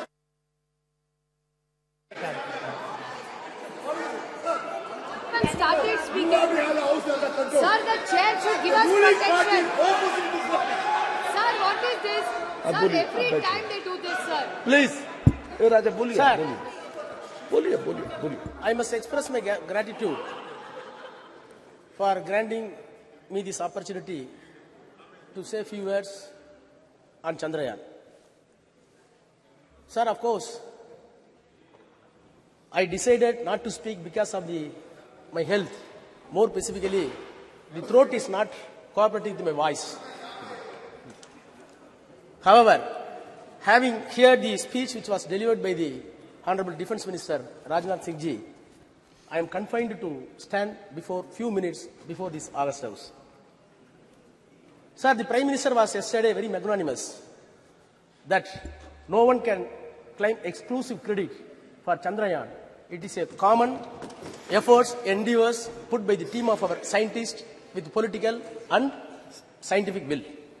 Sir, in spite of that, we must be very magnanimous on behalf of DMK. The role of the Prime Minister or this government bringing this Chandrayaan 3 cannot be undermined. We want to wish and greet the government. Sir, I will come to later part. Once universe and galaxy was treated as a riddle for mankind. Till 1950s. In 1950s, various countries, including USA, used to send satellites to the moon and other planets. Thereafter Russia, thereafter China. No doubt, an exact position India has got today because of Chandrayaan that has been launched and smooth landed was effective. Sir, the parity which we claim today along with America and Russia and China will give a message that India is second to none to anybody in the space research hereafter. Sir, between 1957 to 58, when Soviet Union launched Sputnik 1, Sputnik 2, Sputnik 3, and the US launched Alpha, Pandit Jawaharlal Nehru shared with his view in the parliament that this is an age of new age of Sputnik. Sir, I must share this house that Tamil is one of the classical language recognized by the world and this government. Sir, Tamil has deep-rooted scientific measures in the literature. Since the Honorable Defence Minister says the Sanskrit is having such a tremendous potentiality in science, I am not defaming any language. Admittedly, this country is having two cultures based on the Tamil and Sanskrit. The C.P. Ramasamy is a known educationalist who served as a Vice Chancellor, later the Diwan of Thiruvangur. Maybe Sasi may be well aware about his knowledge and prowess. He admitted that there are two cultures in the country. One is headed by Sanskrit by way of Aryan culture, and one is Tamil in the basis of the Dravidian culture. Sir, I am entitled, having said the Defence Minister, now I am entitled to say what Dravidian and Tamil language says about science. Sir, you cannot imagine. When I read Tolkappiyam, that is 3,500 years back, nobody can believe. It says this country was not created by a single man. This country was produced by evaluation of science. How? Nilam, Neer, Thi, Vali, Visumbodu, Kalanda, Aindin, Mayakam, Ivulaham. What does it mean in English? Sir, there is a metabolical change out of water, land, fire, air and space, what we call Panchabhutas. Panchabhutas. The entire world that has been made because of these Panchabhutas, you cannot create a new thing. New building has come. Does it mean to say Delhi weight has gone? No. For this bench, somewhere else a tree has been cut off. So this is the science which was later, after all 200 years back, it was scientifically put into a proper phrase that the weight of the universe is constant by Newton. 300 years back, English law says by Newton that the weight of the universe is constant. But whereas 3,500 years back, Nilam, Thi, Neer, Vali, Visumbu, Aindodu Kalanda Mayakam, metabolical change of the water, land, space, everything. So, are we not entitled to have pride for 3,000 years back? You should be. Yes. Sir, Tiruvalluvar. Everybody believed that the earth is static. Other planets are revolving around, including sun. It was believed, even in the Christianity, even in the Hinduism, even in the Islam. But 2500 years back, he said, Sulandrum yerpinnadu ulagam, ulandrum ulave thalai. He said, the earth is revolving. Earth is revolving. 2000 years back, Thiruvalur says. In spite of that, it is at the biggest of agriculture, at the biggest of flowing. This is a science. Sir, Bharati, last century, early century, he said, Vana yalappo, kadal meena yalappo, sandira mandalatti yel kandu delivo. Vana yalappo, what does it mean? We will measure the space. Quiet Bharati, who is a scholar in Sanskrit, he said in Tamil, Vana yalappo, we will measure the space. Kadal meena yalappo, we will measure the sea and fishes. Then ocean. Then the Chandra Mandalati yel kandu delivom. We will study and research the moon, which will be benefit to the mankind. These are all the Tamil literature. You cannot find any Tamil literature as far as science. You cannot say one incident that the language Tamil is traveling as against the science. Sir, Bharati is being a Tamil and Sanskrit scholar. In spite of that, when the science comes, he did not shut down the mythological. He did not stick on the mythological value. Sir, today I am very proud as a student of Dravidian School of Thought, which was designed by Periyar EVR, and it was articulated by Dr. Annadurai, and it came to power after Kalaignar, respected our leader Dr. Kalaignar Karunanidhi. Along with them, today, the number one Chief Minister of Tamil Nadu, Honorable M.K. Muthuvel Karunanidhi Stalin, we welcome the measures that has been taken by the government to put the Chandrayaan in the correct orbit. By putting the Chandrayaan in the correct orbit, the mythological illusion that has been removed, that is a success of the Dravidian story, Dravidian concept. Sir, by this time, I must extend my congratulations to the all scientists, those who involved in the scientific team, in the space, more specifically the contribution of Tamilian. In Chandrayaan 1, Mailsami Annadurai. In Chandrayaan 2, Sivam. In Chandrayaan 3, Veera Muthuvel. Sir, these people are very proud. These people are not even went to private schools, private colleges. They belong to OBC. Very ordinary. They came from very ordinary gullible mass and studied in the government school. In spite of that, they contributed that India has reached the moon because of not the students from convent, not from the students of any other exalted institution abroad, by the government colleges and government schools. Sir, they did not know Hindi and Sanskrit. These scientists did not know Sanskrit and Hindi. They know only Tamil and English. In spite of that, they exalted such a position. Sir, I am looking back the history of space research since 1952, as put in my friend Sasi Tharoor. Sir, rightly he said, when Indian National Committee for Space Research, INCSR, was set up by the Pandit Jawaharlal Nehru under the chairmanship of Vikram Sarabhai, and later it was developed to renamed as ISRO. Sir, I am disturbed when such a remarkable phenomenon took place and the nation got pride. We must introspect other mode of thoughts and views. Sir, I heard the defense minister very patiently. I recall my memories and checked it up with the documents in the parliament just 1 hour back. In 2004, in my 30s, I was Minister of State Health in the Council of Ministers headed by Vajpayee, Dr. Vajpayee. He is known for protecting the Raj Dharma in politics. Sir, that time, a debate was brought by the honorable member from Andhra, Jaipal Reddy, a veteran leader in Congress. The motion is, drop the 3 cabinet ministers from the cabinet. One of the person he named is Murali Manohar Joshi, then the HRD minister. Sir, the motion was moved by Jaipal Reddy. The house was rapt attention. Murali Manohar Joshi was there. Atal Bihari Vajpayee was there.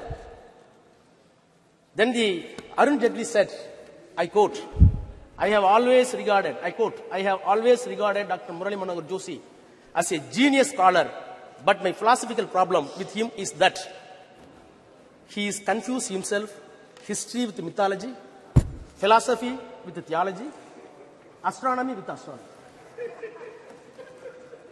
And he further went, Mr. Joshi, you want to change the syllabus and you want to give a saffron syllabus for the students. I am entitled to call, he said, I am entitled to call you in the house that you are a textbook terrorist. Unquote. Sir, I was part of the government, in BJP government, no doubt. The reason is something different. This is not the place to elucidate. Nothing is different. But sir, the accusation that has been made, the accusation that was made by the Murali Manohar Joshi still continues in the mouth of Defense Minister Rajnath Singh. Sir, no doubt, government has done a great job. When the satellites were successfully sent by the America and Russia, Prime Minister Nehru wrote to all chief ministers, please note this. We have not sent it. India did not send it. Not able to send. But in spite of that, Prime Minister wrote letter to all the chief ministers, I quote, intrusion of the man into outer space, and unquote. Letter further says, it is very important. Our narrow world, we are entangled with all kinds of rivalries in the name of caste, greed and religion and national conflicts which have no meaning in this new age of science and space, unquote. Sir, when the Chandrayaan was sent to the moon, naturally your mind and heart must enlarge. Whereas I feel with all my sincerity that one side you are sending the Chandrayaan to the space and your heart and brain going down somewhere else, which contradictions. What happened to my elder leader, T.R. Balu is here. Sethu Samudram project, which was a dream for us. It was completely stopped because of mythology, not for science. Sir, among the Chandrayaan celebration, sir, it is very painful. No, sir, nothing. क्या point of order है? Indian Constitution. Sir, I will finish 1 minute. Some point of order is there. Mr. Raja, some point of order is there. It should be listened. आप बैठ जाइए ma'am. आप बैठिए. Article 25. जी जी. भारत का संविधान 25 sir, वो कहता है कि कोई भी आदमी किसी भी धर्म को मानने के लिए स्वतंत्र है और किसी आदमी को यह आजादी नहीं है कि वो उसके धर्म के आस्था के ऊपर जो अटैक करे. ये भारत का संविधान कहता है. ये बार बार जो है हमारे ऊपर अटैक कर रहे हैं. हम सनातन को मानते हैं, हम हिंदू हैं और आपको कोई राइट नहीं है हमारे ऊपर अटैक करने के लिए. बैठिए. ओके. देख लेंगे इसको, देख लेंगे. बैठ जाइए. जी. बैठिए. Mr. Raja, please. Mr. Raja, now please continue. Continue. And be careful. Sometimes mythology and history, they are mixed. They can't be separated altogether. You please take care of those things. Please. Okay. No. Please, बैठ जाइए. आप Mr. Raja, only Mr. Raja. Yes, please. Okay, his point is taken. आप चलिए बोलिए. Please, you continue, please. Sir. Okay.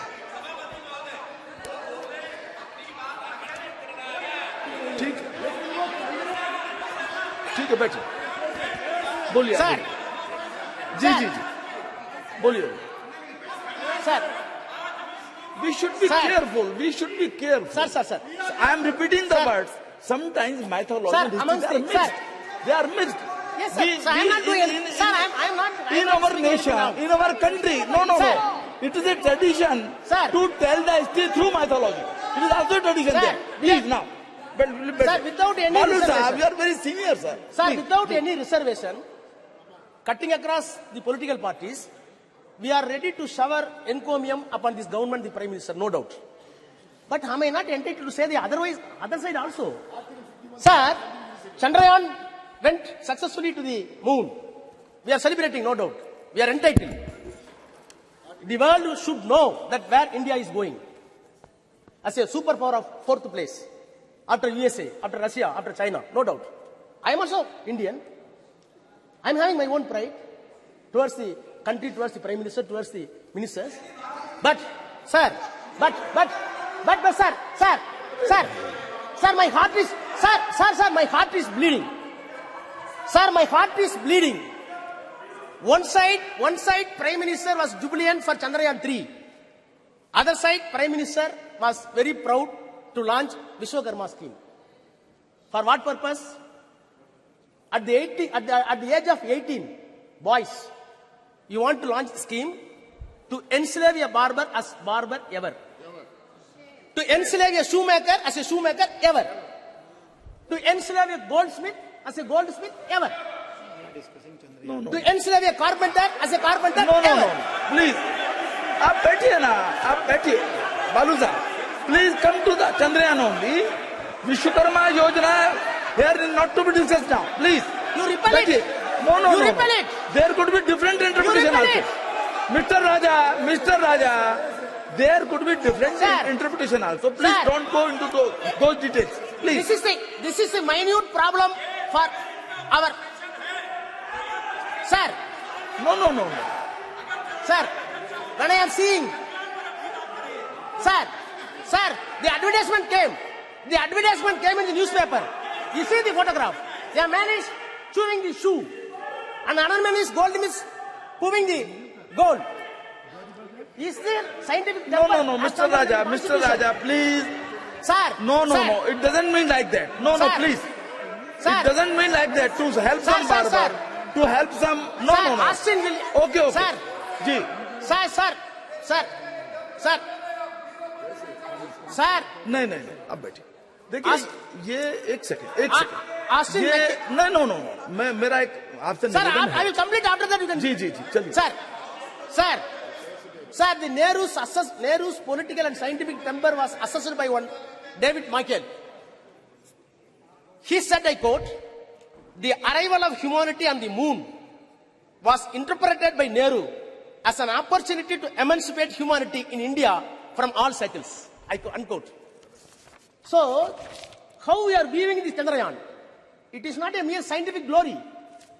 Other side, it should give equal sociological effect to the common people to maintain equality and give all accessible science to everybody. Sir, finally, sir, I plead, government, don't give any unscientific color to Chandrayaan. Yes. America did not do that. USSR did not do that. China did not do that. Please put the name of... Please. No, I'm finishing. Sir, please put the name of Vikram Sarabhai name for Chandrayaan 3. Thank you. Yes. Very good. Shri Saugat Rai ji. Sir, I rise to speak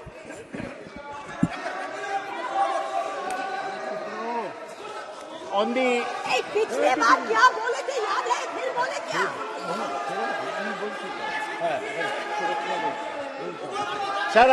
Sir, I rise to speak on the success of the Chandrayaan. I congratulate S. Somnath and all the scientists of ISRO. देखिए, एक second.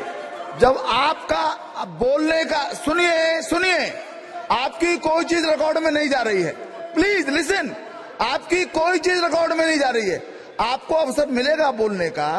माननीय शांत बैठिए विदुड़ी जी. No, बैठ जाइए आप. आपको जब अवसर मिलेगा अपनी बात कहिएगा, अपना तर्क रखिएगा. अभी जो बात कही जा रही है उसको सुनिए आप. Please. Sir, please. I congratulate Somnath and all the scientists of ISRO. I may mention... अब बोलिए. I want to mention that there are many Bengali scientists from Bengal in the Chandrayaan project.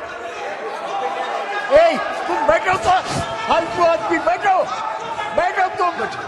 चलो बोल नहीं, भाषण दो ना। नहीं please, अगर सकते हो तो भाषण दो। They are scientist from Bengal, from Tamil Nadu, from Kerala, from other states, but they all are Indian scientist. Please, आप तो दादा you know the delicacy of the things. Now please आप बैठिए. He doesn't need your support. Please Sagadda, every scientist from any region, any part of India, he was Indian scientist. Ji, please. When we have seen okay Chandrayaan soft landing on the moon, in front of the TV, we saw Chandrayaan, then suddenly the Prime Minister's photograph came. The whole country wanted to see the soft landing. They saw the Prime Minister photograph. Why should this happen? Chandrayaan is not the result of one particular individual's effort. It is the result of 50 years of scientific work done by hundreds of scientists throughout the country. Sir, I was very pleased to hear Rajnath Singh speak on scientific temperament. The man who spoke of scientific temperament in this country was Jawaharlal Nehru. Scientific temperament means you do not accept anything without experiment, without logic. Science is knowledge which is certain and systematic. I am like Rajnath Singh, former professor of physics. But in my physics, while speaking on Chandrayaan, I don't bring Ram Mandir like Rajnath Singh. There is no connection between the two. Sir,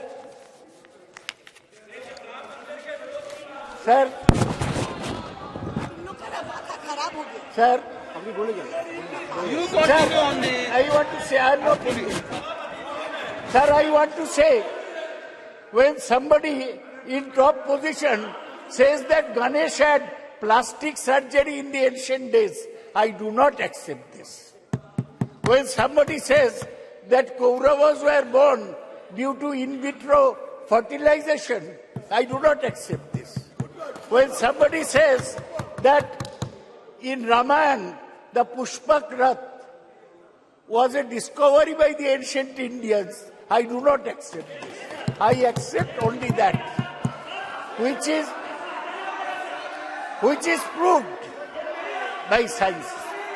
Let me make it very clear. Sir, let me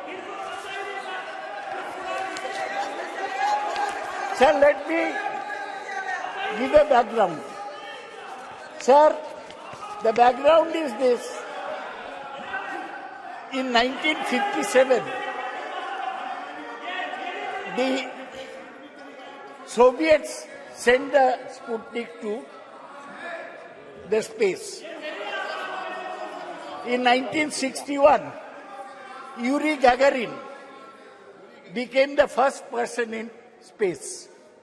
In 1963, Valentina Tereshkova became the first woman in space.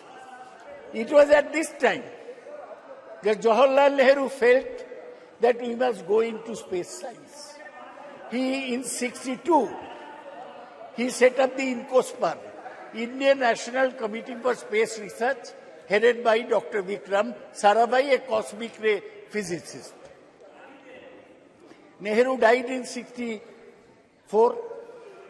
In 1969, when Indira Gandhi was Prime Minister, the ISRO was set up. And in 1972, when Indira Gandhi was still Prime Minister, the Department of Space was set up. So whatever is happening today is continuation of what Dr.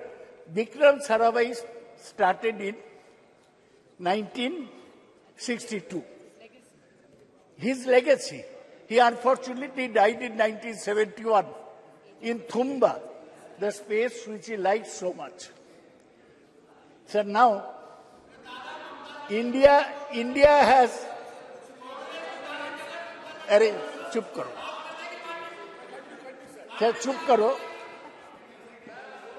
Sir, India got the first success in Aryabhatta, which was completely designed and fabricated in India and launched by a Soviet Cosmotos 3M rocket from Kapustin Yar on 19th April 1975. ISRO has successfully launched almost 150 satellites since 1975. Sir, ISRO has established major space systems for communication, television broadcasting, meteorological services, resources monitoring and management, space-based navigation services. ISRO has its headquarters in Bengaluru. Its facility spreads across various centers. Launch vehicles are built at Vikram Sarabhai Space Center, Thiruvananthapuram. Satellites are designed and developed at U.R. Rao Satellite Center, Bengaluru.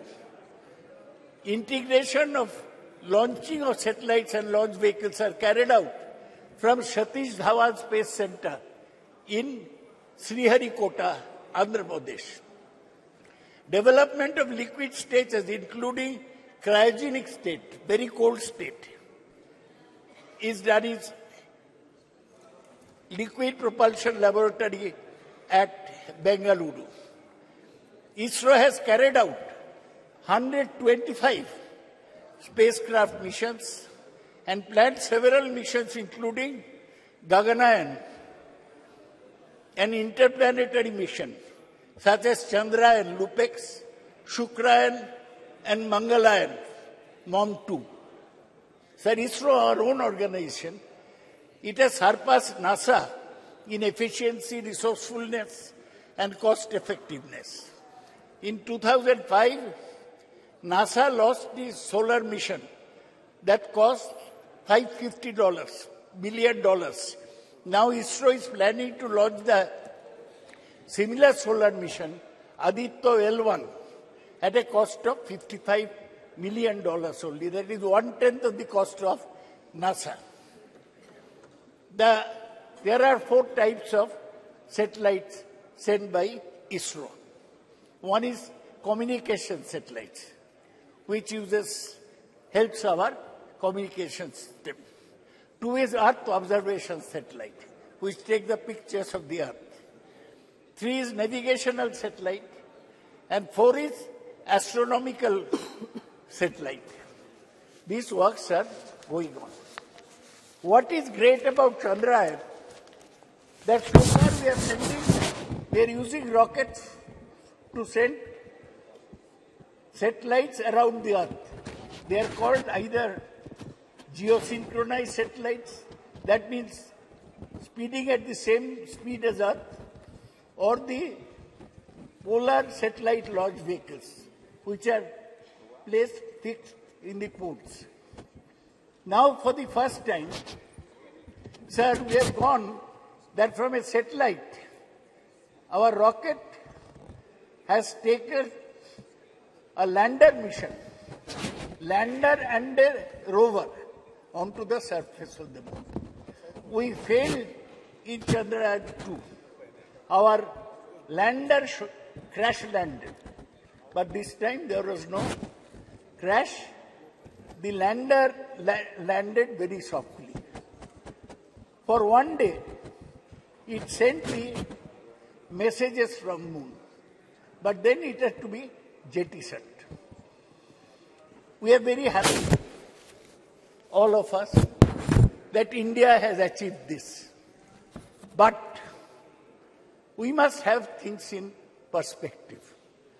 We are talking of a moon, not a moon landing, sending a lander in moon. There is a propulsion module and there is a landing module. Propulsion module takes it from the Earth orbit into the moon. Then landing module goes to the moon surface. Sir, I must remind you, आपको याद दिलाने चाहता हूं कि 57 में मैं बोला Soviet Sputnik भेजा, हम अभी मून में एक तो सॉफ्ट लैंडर भेजा 1969 में। आज से 54 साल पहले Neil Armstrong stepped on the moon as a man. Stepped on the moon. He said, it's a small step for me, but a giant step for mankind. Giant leap for the mankind. So हम लोग चौवट नहीं है, तो हमें balance करके चलना चाहिए। लेकिन हमारा जो सैटेलाइट सिस्टम है, ये बहुत सर्विस दिया। दे प्रिडिक्ट वेदर, कब तूफान आ रहा है, they predict crop development, and they GPS, our taxi walas use GPS now. That is also based on satellite tracking. So I want to say that Chandrayaan 3 has, sir, ये NASA 58 में setup हुआ। उस समय Soviet union आगे था। वो पहले Sputnik भेजा, पहले मैन ऑन द मून भेजा, पहले मैन ऑन द मून नहीं, मैन इन स्पेस भेजा, वुमेन इन द स्पेस। लाइका मर गया, लेकिन वेलेंटिना टेरेस्कोवा पहुंच गया। तो हमारा लक्ष्य जो है, आप लक्ष्य सिनेमा देखे होंगे ऋतिक रोशन का, लाइफ में एक लक्ष्य होना चाहिए। लक्ष्य यही है कि हम देश को आगे बढ़ाएंगे। देश में जो कुसंस्कार है इन लोग का बीच, ये दूर करेंगे। देश को विज्ञान में और टेक्नोलॉजी में आगे ले जाएंगे जी, तभी हमारा काम पूरा होगा। सर, अभी भी इंटरनेशनल स्पेस स्टेशन घूम रहा है, वो उधर ही रहता है, खाता है, ऐसा जैसा घर है। फ्रैंक रूबियो ऐसा किया है। अभी भी चाइना एक इंटरनेशनल स्पेस स्टेशन बना दिया, 2 American have 1, Chinese have 1। So Chinese भी स्पेस स्टेशन नाउ प्लीज, बहुत सारे काम करना है। ये जो इंटरनेशनल स्पेस स्टेशन है, उसमें NASA, Russia, Japan, Europe and Canada. अभी एक और वक्ता है आपके, one more speaker is there from party जी। सर, हमको यही कहना है कि हमारा रैंक अभी 6th है। किसका पीछे? NASA, Russia, Japan, Europe, Canada and China. China बहुत आगे बढ़ गया है। सर, आज इसलिए इस चर्चा में मैं जवाहरलाल नेहरू को प्रणाम करता हूं। Thank you. इंदिरा गांधी को प्रणाम करता हूं, ये हमारा स्पेस प्रोग्राम को आगे बढ़ाए। डॉक्टर विक्रम साराभाई को प्रणाम करता हूं, और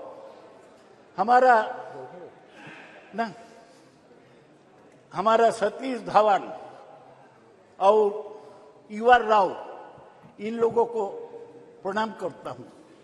ये सब लोग मिलके हमारा स्पेस प्रोग्राम आगे बढ़ाया।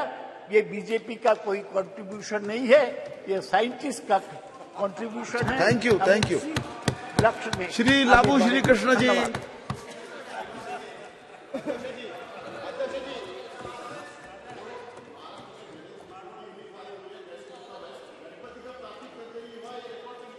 चलिए चलिए बैठिए, अब बैठिए। आप जब आए तो बोलिएगा इस बात को, जब आपका बोलने का नंबर आएगा तब इस बात को बोलिएगा जी, please. Don't take this out of my time sir. देख लेंगे उसको, देख लेंगे उसको, ठीक है, देख लेंगे उसको। यदि आपत्तिजनक बात होगी उसको देख लिया जाएगा ना। प्लीज लबू शिकर सर, देख लेते हैं उसको, देख लेंगे ना, please sir. Don't take this out of my time sir. It's good to see you in the new chair in the new parliament, sir. I thank my party floor leader, Mr. Reddy Garu, for allowing me to speak on the second day of the inauguration of this new parliament building, sir. From YSR Congress and also from all the members of Lok Sabha and Rajya Sabha, we thank the achievements of ISRO. We congratulate the achievements of ISRO. We are indebted to all the scientific achievements they have done in the last 70 or so years, sir. When I was asked to speak on this subject, the first quote that came to my mind was of Isaac Newton, sir, when he said, "I was able to see further because I was standing on the shoulders of the giants, sir." We were able to achieve Chandrayaan mission because there were so many people that have contributed to it. Just now, Professor Dada has mentioned about Vikram Sarabhai, Satish Dhawan, U.R. Rao, Madhavan Nair, Kastur Rangan. Because of what they've achieved in the last 65 to 70 years, Shivan, all these people are with them. We were able to achieve Chandrayaan mission to the moon, sir. And I also congratulate Somnath and his team, who was able to place a lander on the far side of the moon, sir.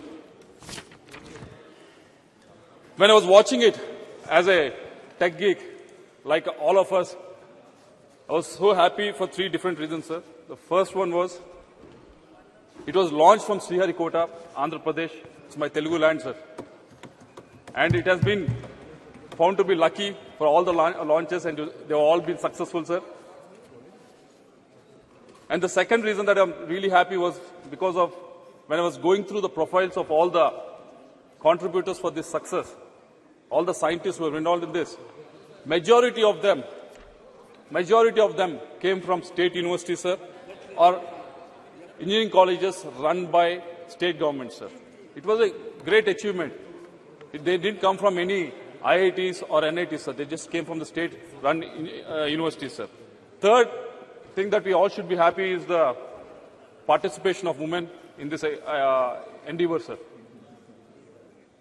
They all dressed in kanchi saris, very beautifully, but they were having that vigor to make sure that our Chandrayaan mission was very successful, sir.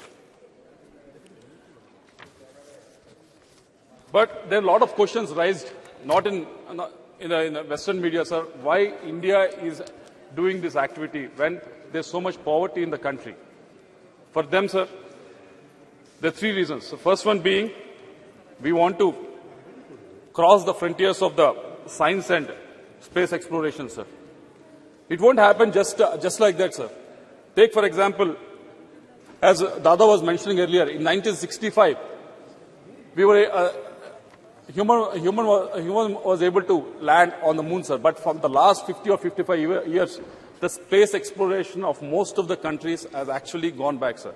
We think just because we have something like an iPhone in our hand, iPhone 1 to iPhone 15 actually accidentally happens. But it doesn't happen like that, sir. Unless some sort of impetus is given, some sort of iteration is given at some point of time, it doesn't happen just accidentally, sir. That's what has been happening in the space exploration. And as a country that is growing, as a country that is in the top 5 of the economies, this is the time to actually push those boundaries, sir. And second reason being, we have to dream big for the next generation. And we have to prove to the next generation that anything can be possible in India, sir. But I, being the member of Standing Committee on Education, I was able to go through the funding that was available to most of the colleges that people like Somnath has gone through, sir. Like TKM College, which was there in Prem Chandra's constituency, sir. There's a funding called RUSA, which was given to the state university, sir. Allocation was around 8,120 crores, sir. It was almost the same for the last 4 or 5 years. If you look at the spending, it's not even 60% of the spending is happening, sir. This spending is expected to take these state universities, state-run universities, from where the scientists who are working in ISRO are coming from, sir. But somehow this funding is not able to reach them. The reasons, whenever we ask them, the state is not contributing 30% or 40%. That is the reason that they always come up with, sir. But who is the person that are actually losing, sir? It's the scientific community of this country. So I hope the minister was here, but I hope the point is taken so that the scheme can be altered, so that the maximum amount of funds can be utilized by all the state universities and state governments, sir. And coming to the women participation, Shashi Tharoor ji has mentioned about it, and there were some comments from the other side also, sir. There's 20 to 25% of the women participation in ISRO, which has a workforce of almost 16,000, sir. And if you look at the STEM graduates from India, women STEM graduates who are pursuing science, technology and engineering in India, 43% of them are women, sir. When you compare to US, it is only 34%. When you compare to the developed countries like Canada, it's only 31%. Even in UK, it is only 38%, sir. We are far, far, far ahead, sir. And also 30% of the research papers across 186 fields, this information I got it from Scopus, sir, are being published by women, sir. But only 14%, even though there's 43% of them are STEM graduates, of them are women, only 14% of the women are participating in STEM-related jobs, sir. Yesterday we were very proud that we have passed the women reservation bill, sir, but these people are putting the effort for almost 15 to 16 years to graduate, coming out with these degrees, but not able to participate in this workforce, sir. Unless we come up with new schemes to encourage them, unless we place the money where we talk, this situation is not going to increase, sir. And third, Minister Jitendra Singh ji is also here, sir. It is regarding National Research Foundation, sir. I wish somehow every Friday the House gets adjourned, sir, and he always gets the time. We always get the time to ask him the question only on the Friday, but somehow it gets adjourned and we never get to ask the question. But National Research Foundation has been envisaged almost 4 years back with the outlay of 50,000 crores that has been mentioned. And until now, not a single rupee has not been, correct me if I'm wrong, but not been actually given out to any of these IITs or NITs or any of the state-funded universities, sir. For the last 4 years, all these institutes have been actually waiting for it, sir.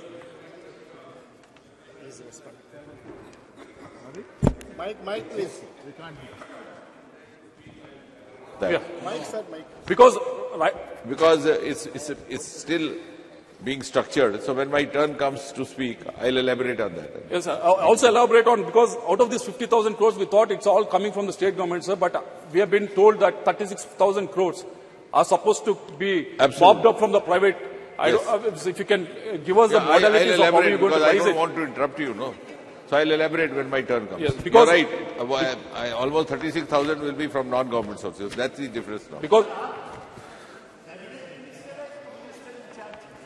yes. Dada, please. Dada, Baidi, please. Because we are actually at one of the lowest. And I was brought up completely with a scientific temper. I see this whole debate actually with absolute respect to Rajnath Singh ji, who we always look up to. So today in his speech, I had a slight disappointment in his speech because I was expecting him to give us the vision of tomorrow, Chandrayaan 4, 5, 6, Aditya, L1 further. But that really lacked, so I was a little disillusioned today. And I am very strong about tradition, about values, about culture and heritage. These are all the things we are all brought up with. But today as a proud Indian, I felt from the treasury benches that completely lacked in the speeches that came from me. I will not repeat the points about Dr. Tharoor and Dr. Roy said, but I would definitely put it on record that it was like Pandit Jawaharlal Nehru and Dr. Sarabhai, who we grew up learning and reading about. It was Dr. E.V. Chitnis also, who substantially contributed in the growth story of ISRO. And it was, of course, Professor Dhawan, Dr. Brahman Prakash, who was one of the best metallurgists India has ever had. U.R. Rao, Dr. Nair, Dr. Kasturanga, Dr. Krishna, Dr. Shivam, and now Dr. Somnathan, who have contributed to the growth of ISRO where we are today. Sir, the Honorable Prime Minister always talks about indigenous growth of India. I would like to put it on record that I was very fortunate enough to get elected from a constituency called Baramati in Pune district in Maharashtra, sir. I'm very proudly happy to share with you, sir, there is an industry over 100 years started by Walchand Hirachand. It's called the Walchand Nagar Industries, which 100 years ago started innovation under that leadership, and the entire Doshi family and the Lalchand Walchand family today have contributed to the growth of that area, which is Indapur, which is in my constituency, Walchand Nagar, sir. And they have made immense parts to this entire Chandrayaan जो बना है sir, उसमें वालचंद नगर की और इंदापुर की बहुत बड़ी then है और ये सब वालचंद हीराचंद ग्रुप ने बनाया है। तो 100 साल से ये फैक्ट्री इसमें काम कर रही है और मैं I would like to put it on record कि इन्होंने 100 साल में जो काम किया, इंडिजिनियस जो कहते हैं आत्मनिर्भर भारत, तो ये वालचंद ग्रुप का बहुत बड़ा योगदान। इसरो के जो पार्ट्स बनते हैं वो मेरे निर्वाचन क्षेत्र है कि मेरा भाग्य कैसे निर्वाचन क्षेत्र से मैं चुन के आती हूँ सर। वैसे इनोवेशन की जब बात होती है तो और दो है कि खेड़ शिवापुर जो एरिया मेरे निर्वाचन क्षेत्र में है सर, वहाँ VCB इलेक्ट्रॉनिक्स की एक कंपनी है, VCB इलेक्ट्रॉनिक्स, जहां भानुदास भोसले, सुजाता भोसले, संदीप चौहान और सोन सुंदर ये वेलू एरिया में है, जिन्होंने चिप्स बनाई है सर जो इस चंद्रयान में गई है। तो मेरे निर्वाचन क्षेत्र से दो बड़े कॉन्ट्रीब्यूशंस है, एक वालचंद ग्रुप का और दूसरा VCB इलेक्ट्रॉनिक्स का। So I feel very very proud when I stand here where we are praising about Chandrayaan and these are all indigenous. और ये सारी कंपनियां सर 2001 तो 100 साल पुरानी है और दूसरी 15-20 साल पुरानी है। So I just would like to put on this record straight. And there are other companies which are doing wonderful work in my constituency, like the hydrogen technology, sir, be it Wipro, be it KPIT, Tata's, Mahindras, they've all contributed to all these works that are going on, sir, in the new development of the new India. Sir, the whole thing which Dr. Tharoor also mentioned and Professor Roy also said was the spirit of inquiry and the spirit of questioning, sir. The entire debate today, somewhere I felt that we are very proud of our glorious tradition, sir. Be it in mathematics, be it in metallurgy, and be it in astronomy. India is very proud. 2000 years ago, mathematics, something that everything goes around. Unless तुम्हारा गणित अच्छा हो, life में कुछ नहीं हो सकता. So we have such rich tradition. So instead of getting trapped into stories, which people were talking about earlier in the debate, I'm not condescending. It's wonderful. Whatever your mother has taught you can never be wrong. But we must not forget the rich tradition of mathematics, metallurgy and astronomy which India is so proud of. Because श्रद्धा तो होनी ही चाहिए sir, लेकिन अंधश्रद्धा नहीं होनी चाहिए. So श्रद्धा जो आपको सिखाया वो जो आप चाहते हैं उस पर आप विश्वास रखिए, वो आप, it is in a democracy, it's your right. But the problem is I get worried when people in position of power and who are sitting on that side of parliament today talk about issues which actually surprise me when we are talking about the scientific temper. मेरे महाराष्ट्र में sir पिछले हफ्ते एक doctor आया था जो blankets डालता है लोगों पे, और ब्लैंकेट डालने के बाद वो बोलता है कि आपकी तबीयत ठीक हो जाएगी. सर आप सोचिए, एक तरफ हम लोग चंद्रयान 3 की बात करें और दूसरे जगह एक भारतीय जनता पार्टी का MLA बोल रहा है कि ब्लैंकेट डालिए आपकी तबीयत ठीक हो जाएगी. ये कैसे चलेगा? तो श्रद्धा जरूर होनी चाहिए लेकिन अंधश्रद्धा नहीं होनी चाहिए. आपको याद होगा सर, बीएड Shri Dabolkar, Shri Gauri Lankesh, Govind Pansare and Kalburgi ji. What were they? How did they die, sir? Because this was whole conflict which we are, and I think this was a debate where we only should discuss about scientific temper. तो श्रद्धा होनी चाहिए लेकिन अंधश्रद्धा के खिलाफ महाराष्ट्र में भी बहुत बड़ा दाभोलकर जी ने बहुत मूवमेंट चलाया था. हमारे यहाँ बिल भी है कि अंधश्रद्धा के खिलाफ सबने एक्शन लेना चाहिए. और जहां पार्लियामेंट में अंधश्रद्धा के बारे में कहा जाता है, so somebody like me who believes in questioning and wants the next generation, तो इन चंद्रयान बैठ के हमारे बच्चों को हम अंधश्रद्धा सिखाएंगे तो देश आगे कैसे जाएगा sir? So we have to have a scientific temper and I would like to quote doctor APJ Abdul Kalam ji when he said, dreams are not those which come while you are sleeping. Sir, dreams are not those which you come into reality while you're sleeping, but dreams are those when you don't sleep before fulfilling them. So I pay a rich tribute to every scientist and technocrat in this country who have contributed in the last 6 decades to make Chandrayaan 3 a reality. Thank you very much. Thank you very much. Shri Prince Raj ji. धन्यवाद अध्यक्ष महोदय जी. आज आपने मुझे चंद्रयान 3 की सफलता और space sector में भारत की उपलब्धियों पे बोलने का मौका दिया. मैं अपने और अपने पार्टी की तरफ से आपका धन्यवाद व्यक्त करता हूं. सर, आज इस नए सदन में प्रथम भाषण देते हुए काफी खुशी और काफी गर्व महसूस हो रहा है. आज का विषय कोई पॉलिटिकल विषय तो नहीं है सर, और ना इस पे पॉलिटिक्स करनी चाहिए, लेकिन कल जैसे राज्यसभा में इस पे डिस्कशन हो रहा था और आज लोकसभा में हो रहा है, कई माननीय सदस्यों को हमने सुना।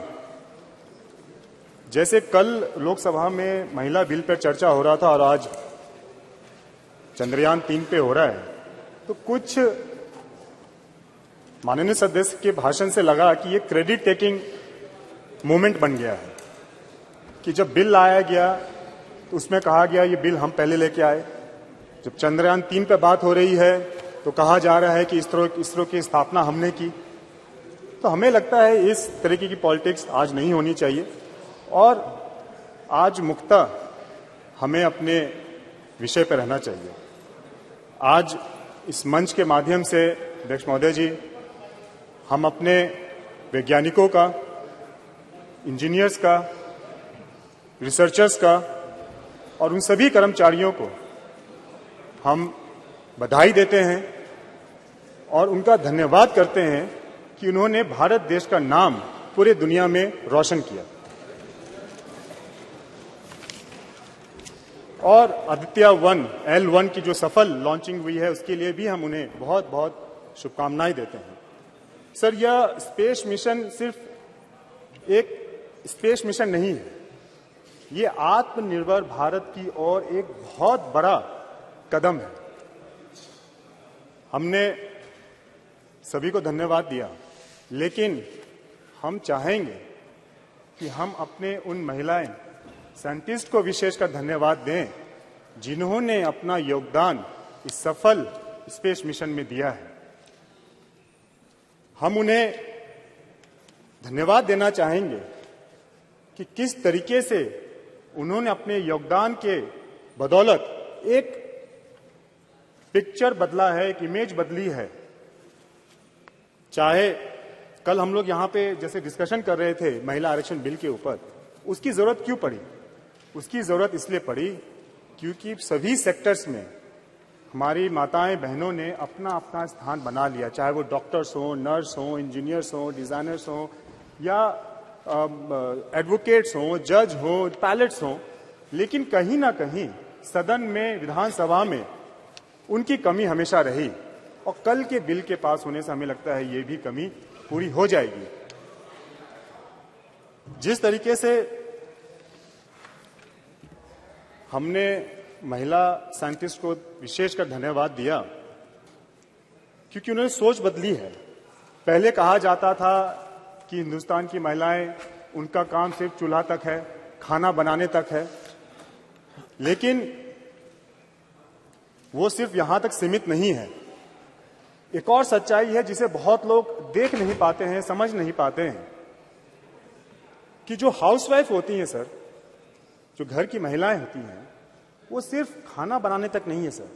वो महिला उस घर की होम मिनिस्टर होती है, वो महिला उस घर की फाइनेंस मिनिस्टर होती है, वो महिला उस घर की हेल्थ मिनिस्टर होती है, वो महिला उस घर की एक सपोर्टिव सिस्टम होती है, एक फूड मिनिस्टर होती है सर। उस घर के निर्माण में उस महिला का बहुत बड़ा योगदान रहता है सर। सर, ये बात दुनिया समझ नहीं पाती है कि किस तरीके से हिंदुस्तान में एक तरफ हमारी माताएं आ रहे और यहाँ मंत्री जी भी है उपस्थित। सर, ये दुनिया समझ नहीं पाती है कि हिंदुस्तान में, भारत में किस तरीके से एक तरफ हमारी माताएं बहनें चंदा, चांद को अपने करवा चौथ वाले दिन पूजती है और दूसरे तरफ हमारी माताएं बहनें उसी चांद पर दोनों मंत्री है और आ रहे हैं लैंडिंग करती है। कृपया शांत रहिए। ये हमारी संस्कृति है, ये हमारी शिक्षा है, इसको दर्शाती है। हम माननीय प्रधानमंत्री जी ने जो कहा, बिल्कुल सही कहा, चंदा मामा अब दूर नहीं है। सर, विश्व के अन्य देशों के मुकाबले हम लोगों का जो बजट है, जो स्पेस मिशन का बजट है, वो बहुत कम है और बहुत कम बजट में भी हम लोगों ने काफी उपलब्धियां प्राप्त की। अगर हम देखें, अन्य देशों ने भी प्रयास किया, लेकिन भारत ही एक प्रथम ऐसा देश है जो कि दक्षिण ध्रुव में पहला सफलपूर्वक लैंडिंग उन्होंने किया। तो इसके लिए हम अपने साइंटिस्ट को बहुत बहुत बधाई देते हैं और एक आत्मनिर्भर भारत की ओर बढ़ता एक भारत का पहचान उन्होंने बनाया है।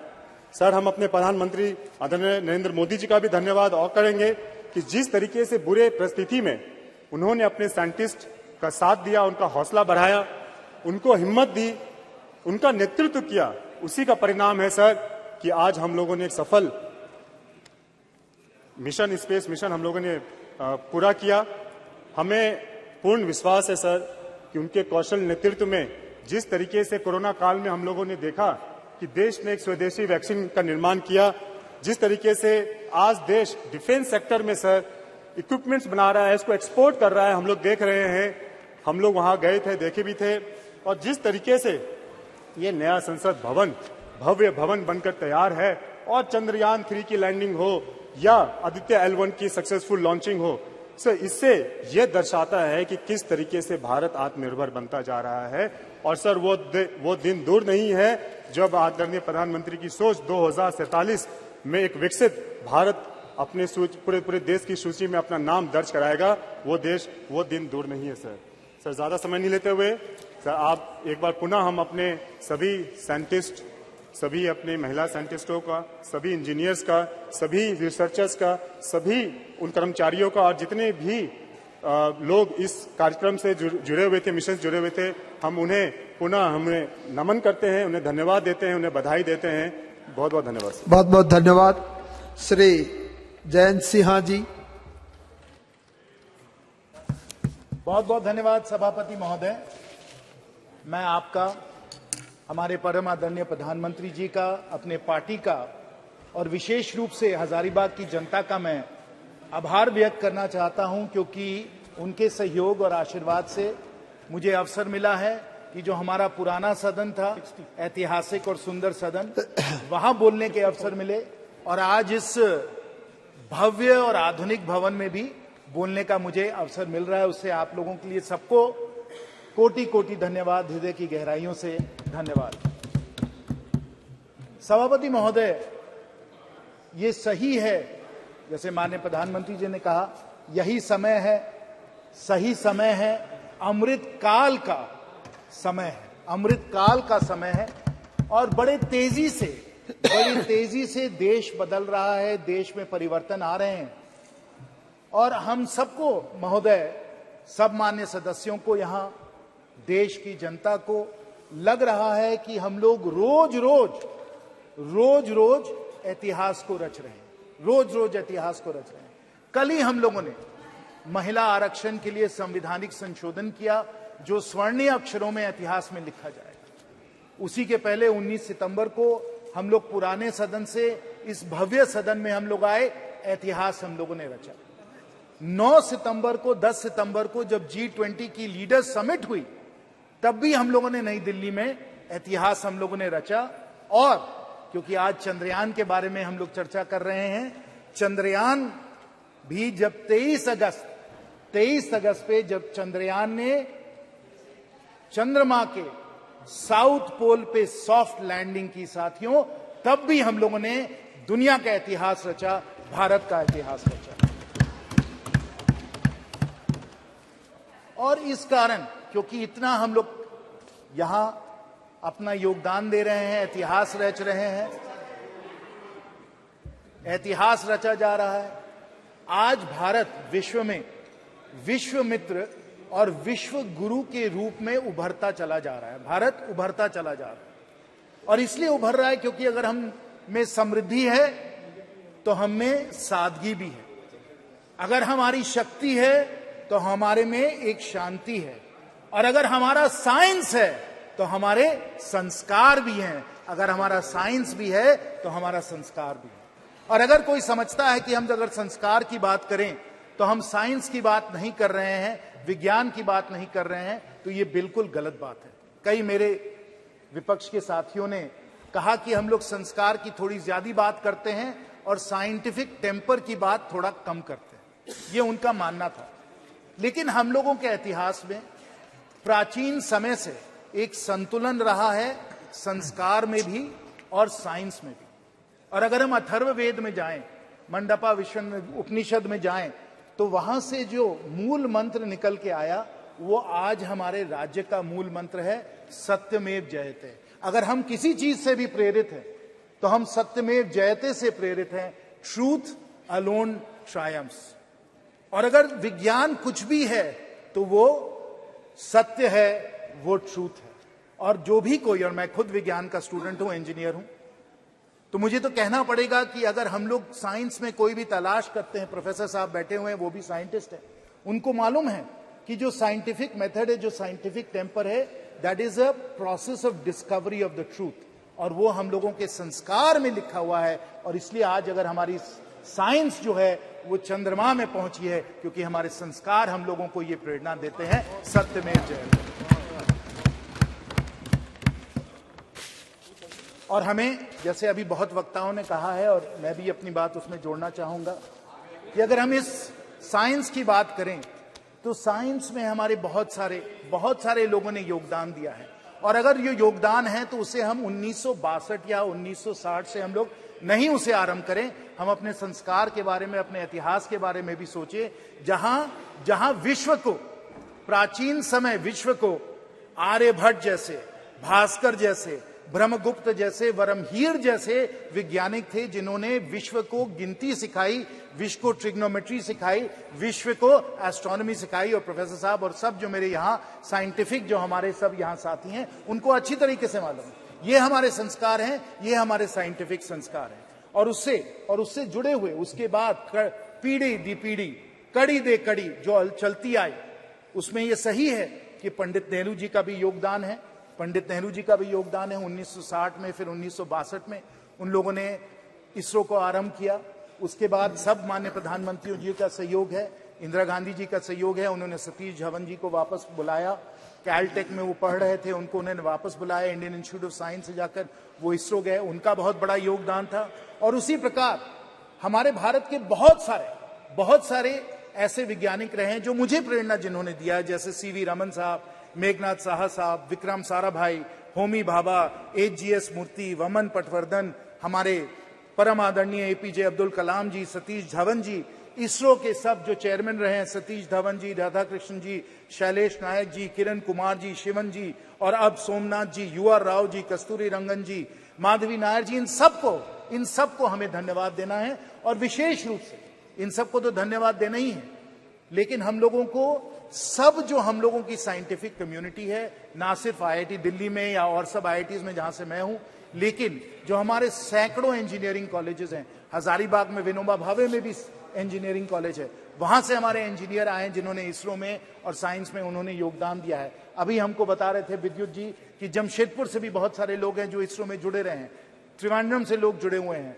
चेन्नई से लोग जुड़े हुए हैं। पूरे हमारे महान इस भारत से हमारे इतने सारे साइंटिस्ट और इंजीनियर हैं जिनके योगदान, जिनके सहयोग और समर्थन के कारण ये हमारा जो पूरा अब आते हैं। लेकिन इन सबको धन्यवाद, हम सबका नमन करते हैं, हम सबका प्रणाम करते हैं। लेकिन अगर एक व्यक्ति का योगदान इसमें स्मरणीय रहा है, अकल्पनीय रहा है, अतुल्य रहा है, तो हमारे परम आदरणीय प्रधानमंत्री जी का योगदान रहा है। सबको हम धन्यवाद देते हैं। लेकिन नेतृत्व और जो अतुल्य योगदान हमारे माननीय प्रधानमंत्री जी का रहा है, वो इतिहास कभी नहीं भूल जाए। हमारे विपक्ष के साथी भले भूल जाएं या चाहे उसको भूलने के लिए, लेकिन इतिहास उनको नहीं भूल सकते। और अगर सत्य में जयते, अगर आप साइंटिस्ट है, अगर आपको फैक्ट से अगर आपको कोई ताल्लुक है, तो इसको आप ना भूले। और मैं इसको सिर्फ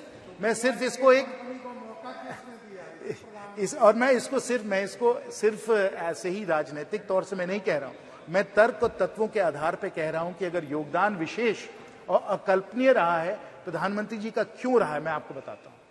आप जान लीजिए कि 2013-14 में जो इसरो का बजट था वो 5,600 करोड़ का बजट था। आज के समय इसरो का बजट 2 गुना से ज्यादा हो गया है, 12-13 हजार करोड़ हो गया है। ये हम लोगों ने 9 वर्षों में किया है।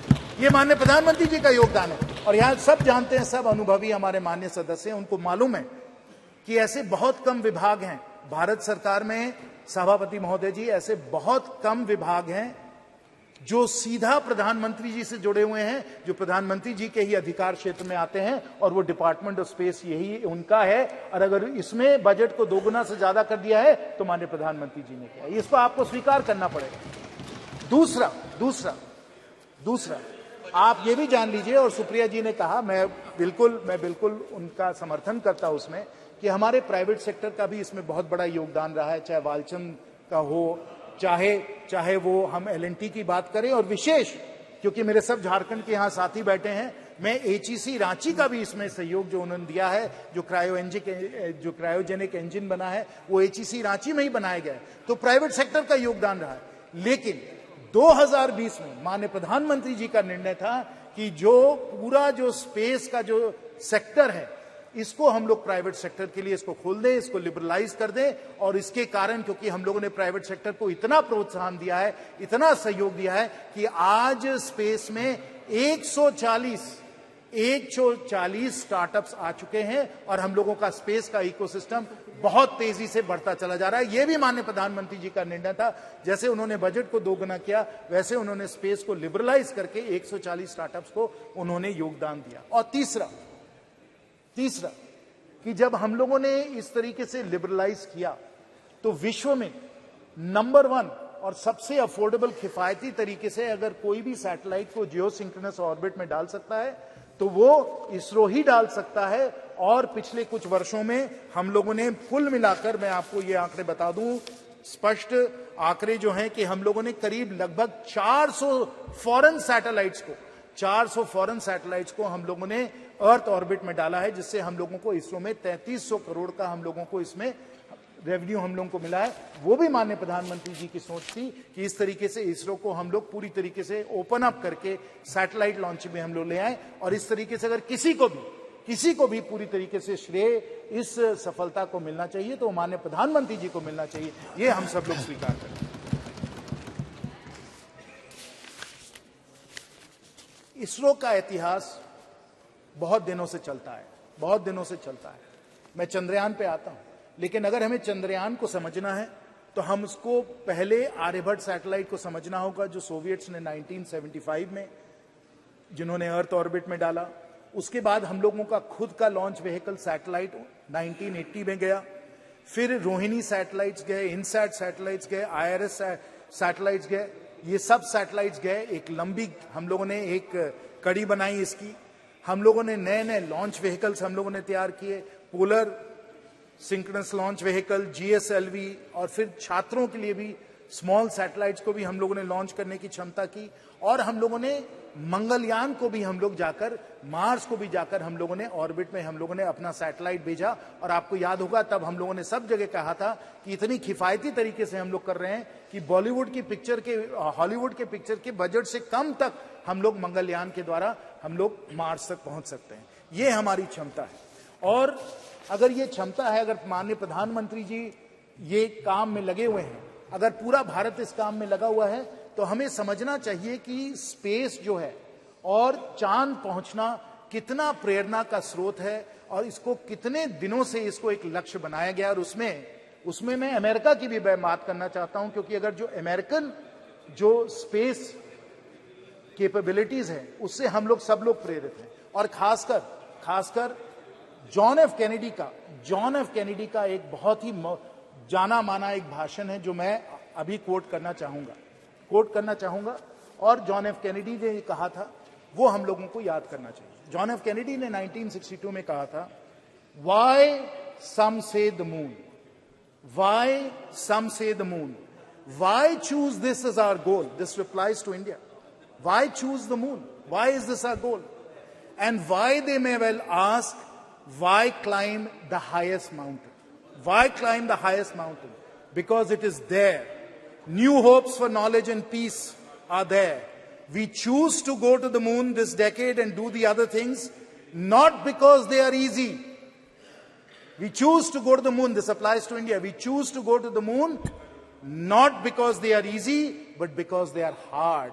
अगर हम बड़े लक्ष्य अगर हम लोग हासिल करने के लिए हम लोग अपनी आकांक्षाओं को बनाते हैं, अगर हम इस भवन का निर्माण 3-4 साल में कर सकते हैं, इसलिए नहीं क्योंकि ये आसान काम है, इसलिए क्योंकि ये मुश्किल काम है।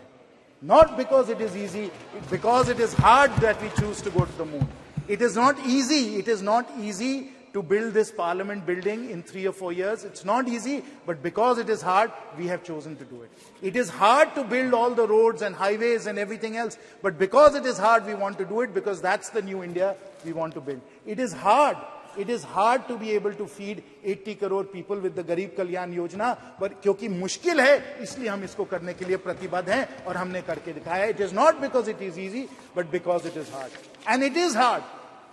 अगर कोई समझता है कि चंद्रयान चांद में पहुंच गया और कोई भी इसे कर सकता है, तो मैं आपको लूना 25 के बारे में बताना चाहता हूं. लूना 25 के बारे में.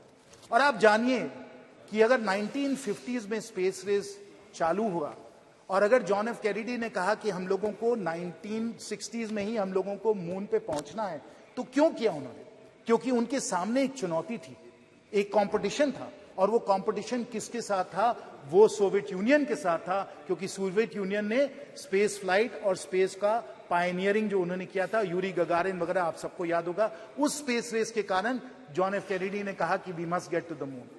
वही सोवियत यूनियन, वही स्पेस प्रोग्राम उसी समय जब चंद्रयान अगस्त में पहुंच रहा था south pole of the moon, उनका लूना 25 जो था वो भी अगस्त में फेल हो गया. Not because it is easy, it is because it is hard that we go to the moon. The Russians who developed, who pioneered space flight, they were the ones who were not able to succeed. They tried a South Pole landing and they failed. They failed. And they used a 30 kg robotic launcher, a 1750 kg launch mass, not because it is easy. What did we do?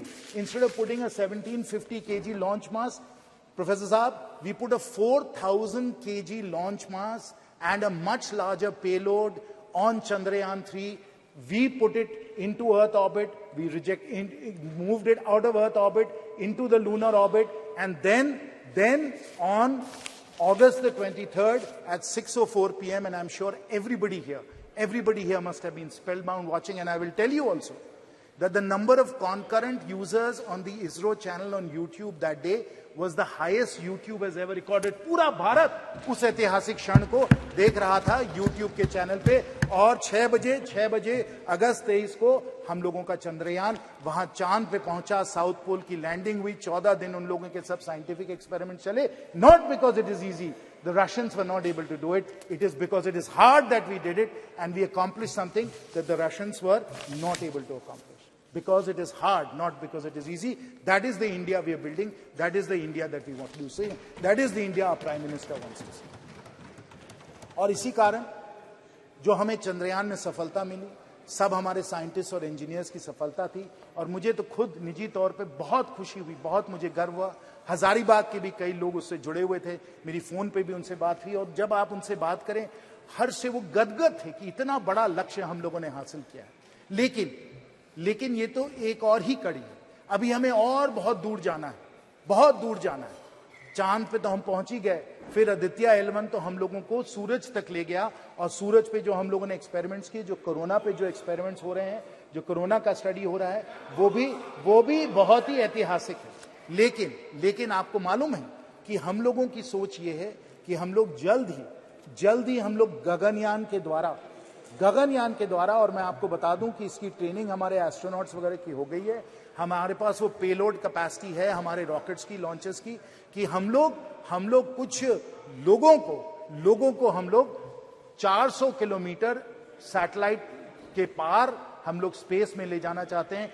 Gaganyaan के द्वारा manned space flight भी यहां भी हम लोग जाना चाहते हैं. तो ये लक्ष्य, ये हमारा लक्ष्य है, यहां हम लोग पहुंचना चाहते हैं. और इसके द्वारा जो हम लोगों का स्पेस का इकोसिस्टम बन रहा है, उसे भी हमें समझना चाहिए. ये हमारे माननीय प्रधानमंत्री जी की दूरदर्शी सोच है कि हमें सिर्फ ये मिशंस जो है इसमें हमें सफल नहीं होना है.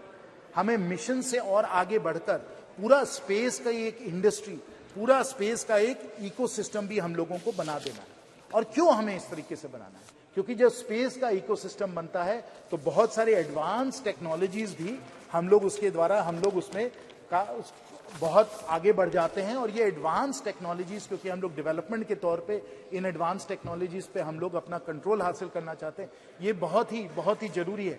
और इसमें मैं हमारे भारत रत्न पूर्व राष्ट्रपति श्री अब्दुल कलाम जी का मैं एक कोट आपको बताना चाहता हूं. ISRO's vision was clear. ISRO's vision was clear. If Indians were to play a meaningful role in the community of nations, they must be second to none in the application of advanced technologies to real-life problems. That is our Honorable Prime Minister's vision. We use the space ecosystem to develop the knowledge and the ability and the capabilities to deal with these advanced technologies, whether they pertain to material science, whether they pertain to telecommunications, whether they pertain to remote sensing, weather forecasting, all of these different advanced technologies in computing, in semiconductors, all of them will come within our capability set if we are able to push the space ecosystem. And I will conclude, Sabhavati Mahoday, with the vision that we take our 140 startups, they become thousands of startups, we generate tens of unicorns, and they become among the world's leading space companies, pushing these advanced technologies, taking India not just to the moon, not just to the sun, but to the stars. That is the new India that we are building, not because it is easy, because it is hard, and we want, as Thank you very much. Said, progress of all the people. Thank you very much. Sri Karti Chidambaram ji.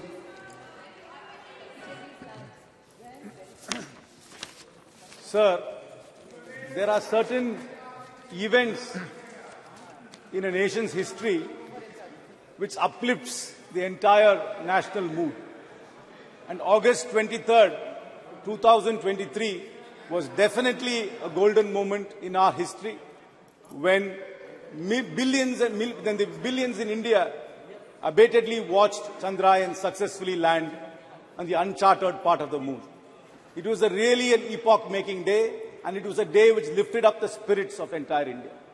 This spirit was lifted up by ISRO, which is manned by people like T.K. Anuradha, M. Vanita, Latikamba, Kalpana Kalasti, Mangala Mani, Sohan, Subhashish Nayak, and the former director Sivan, and the project director Veeramuthuvel from Viluppuram. These are people who come from small towns, who studied mostly in government schools and in in non-private colleges, not very glamorous institutions, who lifted up the spirit of India through ISRO. So this House, I'm sure, and the entire nation pays great tribute to them. Sir, it's not surprising that our defense minister, who was a physics lecturer, veered into philosophy, veered into spiritualism, veered into faith. Every physicist, including Oppenheimer, who was the father of the atom bomb, eventually became a philosopher. And I'm sure our defense minister has got a philosophical side to it. But sir, the point is, we confuse spiritualism and faith. I agree that science and spiritualism have a very close connection. I agree that philosophy and science has a broad connection. But sometimes we confuse faith to be spiritualism and science. Faith cannot be questioned, because if it is questioned, an Ayatollah will give a fatwa, a clergy will expunge you from the church, or a self-styled godman will tell you that you are a heretic. So faith is not questioned, but spiritualism is questioned and science is questioned. What is questioned is what can be science. What can't be questioned can only be faith. So let's not confuse faith and spiritualism. Sir, I am a believer in God. I have faith in astrology. I have faith in God. I have faith in ritualism. That is my faith. But that should not be confused with spiritualism or with science. What is science is it must be experimentally proved. It must be tested. Spiritualism is also tested. Nothing which is permanent can be science, because science is constantly questioned. But faith, we believe, is permanent and can't be questioned. So let us never confuse that. And in today's world, faith, myth, mythology, fable are being used by charlatans in the guise of science. And in today's political environment, this confusion is getting even worse. So it is very, very important that we maintain the scientific temper of India, which has been showcased by ISRO and by the various scientists I listed up. Sir, it is actually baffling. This question of us landing in the moon, people have said we have launched the cheapest moon mission in the world. This moon mission was cheaper than the two Hollywood movies which are produced about space. I completely agree with that. But it also poses some very serious questions to us. As a people, as a nation, I'm not pointing fingers at the government. How can we as a nation which is able to land in the uncharted part of the moon, still have manual scavenging? How can we not build roads which don't go away in one monsoon? While we have this great scientific capacity, where have we lost this? I completely understand our heritage and our history has been very closely associated with science and with astronomy. In Tamil Nadu, you come to the Brigadishwara temple, you will talk about that building for thousands of years. But I am not sure whether we are going to be talking about this parliament 1,000 years from now. I am not sure whether this building will last 1,000 years from now. Where have we lost that? That is where we really need to focus. I am completely in agreement that we must research, we must test, we must go back to our roots to find out where did we lose this science which we already had. How can we as a people have this contrast, landing in the moon and having manual scavenging at the same time? How can we be there? We're launching satellites for everybody else, but can't manage a road in a monsoon. Why can't we do that? There is something seriously wrong in our society if we can't leverage on the scientific advancements we've been making. We really need to reach out. There are geniuses in every town, in every village. Then ISRO has been the classic example of little town India. ISRO is not about Ivy League schools. ISRO is not about IITs. ISRO is not about Oxford and Cambridge. ISRO's success is about the genius of India. If you want to call it Bharat as well. And we need to unleash that genius. And how do we do that? I have a proposal to the government. Please institute fellowships, scholarships, and internships for ISRO in government schools, particularly aimed at government schools. You are very, very good in running national campaigns, I must confess. Please run a national campaign. Identify the next Kalpana Chawla. Identify the next Vikram Sarabhai from the government schools of India. Run a nationwide program. Encourage people to believe that they can also be part of it. Because people, until this landing happened, many people don't even know that ISRO was there. Many people do not know that they can become scientists. And here we have living examples of people from small towns who went to government schools becoming great scientists. Run a national campaign. Run fellowships. Run scholarships. And run internships. Open the doors of ISRO to the average Indian who's so curious, who's fired by ambition, who's fired by aspiration to be part of it. Sir, this is a great day and a great time in our lives. It is important for us to merge our historic scientific knowledge with modern science. But let us never ever confuse ourselves. Let us never ever confuse ourselves with charlatans who confuse faith and who use that as a propaganda. I know many years ago, I am a firm believer in the Lord Ganesha, but they were telling us that Ganesha was drinking milk. But nobody ever explained it was actually capillary effect of a porous body which was actually sucking up a liquid. They tell us that first plastic surgery was on Ganesha without ever explaining how the circumference of an elephant trunk can be fitted on a human body. But sir, faith is different, spiritualism different. Spiritualism is questioned, faith is not questioned. But let us never ever confuse that. I am not disparaging any faith. I am a man of faith. I believe in God. I believe in rituals. I even believe in astrology. But that should never take away the scientific temperament of India. And we must be a scientific nation, build on the foundations, and answer these contrasting questions which are being posed to us. I once again salute the unsung heroes of ISRO and hope we unleash the true potential of India. Thank you very much. Thank you very much. Sri K. Subharyam ji.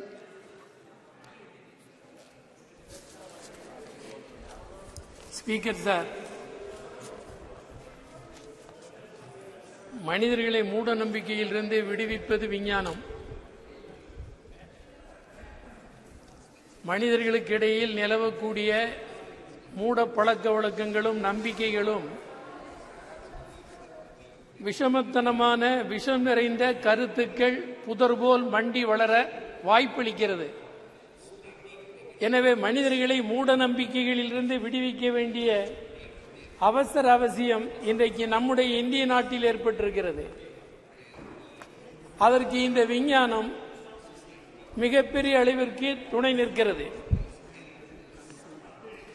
முதலில் இதற்கு நாம் நன்றி சொல்ல வேண்டியது ஜவஹர்லால் நேரு அவர்களைத்தான். எதிர்கால India எந்த திசை வழியில் வளர வேண்டும் என்று ஊடுருவி கண்டு உணர்ந்து முன்கூட்டியே தடம் போட்டுவிட்டு சென்றவர் மறக்க முடியாத மகத்தான மனிதர் ஜவஹர்லால் நேரு. நேரு அவர்கள்தான் விதை போட்டார். நேரு போட்ட விதைதான் இன்றைக்கு சந்திராயனாக சந்திராயன் 1, 2, 3 என்று வளர்ந்திருக்கிறது. புதிய புதிய விவரங்களை மனிதர்களுக்கு தந்து கொண்டிருக்கிறது. அதற்கு துணை புரிந்த நேரு அவர்களுக்கு என்னுடைய நன்றியை முதலிலே தெரிவித்துக் கொள்கிறேன். ஒரு 50 ஆண்டு கால தொடர் முயற்சியின் விளைவாகத்தான் இந்த சந்திராயன் வெற்றி அடைந்திருக்கிறது. இந்த சந்திராயன் வெற்றியின் மூலம் நிலவை பற்றி மூன் பற்றி கற்பிக்கப்பட்டிருந்த கற்பிதங்கள் பொய் என்பதை நிரூபித்திருக்கிறது. இதுவரையிலும் சொல்லப்பட்டு வந்த நிலவு குறித்து சொல்லப்பட்டு வந்த விஷயங்கள் முற்றிலும் சந்திராயன் 3 தகர்த்தெறிந்திருக்கிறது. இந்த மூட கருத்துக்கு முற்றிலும் தவறு என்று உணர்த்தப்பட்டிருக்கிறது. அதற்காகவும் விஞ்ஞானிகள் முதல் சாமானிய வேலைகளை செய்து உதவிய அனைவருக்கும் நெஞ்சம் நிறைந்த நன்றிகளை வாழ்த்துக்களை தெரிவித்துக் கொள்ள விரும்புகிறோம். சயின்டிபிக் டெம்பர் என்பதுதான் அரசியல் சட்டம் முன்வைத்திருக்கிற ஒன்று. ஆனால் சயின்டிபிக் டெம்பர் வலியுறுத்தப்பட்டுள்ள அரசியல் சட்டத்தினால் உறுதிமொழி எடுத்து பதவியேற்றுக் கொண்டவர்கள் தவறான கருத்துக்களின் அடிப்படையில் தவறான கருத்துக்களை மக்களுக்கு ஊட்டி தவறான திசை வழிக்கு அழைத்து சென்று கொண்டிருக்கிற விபரீதமான போக்கு இங்கே வளர்ந்து வருகிறது இந்தியாவில். இவையெல்லாம் கவலையோடு கவனிக்கப்பட வேண்டிய விஷயங்களாகும். இதற்கு விஞ்ஞானத்தின் துணை கொண்டுதான் நாம் தீர்வளிக்க வேண்டும். அதற்குரிய நடவடிக்கைகளை மேற்கொள்ள வேண்டியிருக்கிறது. உலக அளவில் விஞ்ஞான வளர்ச்சியில் குறிப்பிடத்தக்க வெற்றியை இன்றைக்கு இந்தியா பெற்றிருக்கிறது. இந்தியர்கள் என்று சொல்லுவதில் நாம் பெருமை கொள்ளுகிறோம்.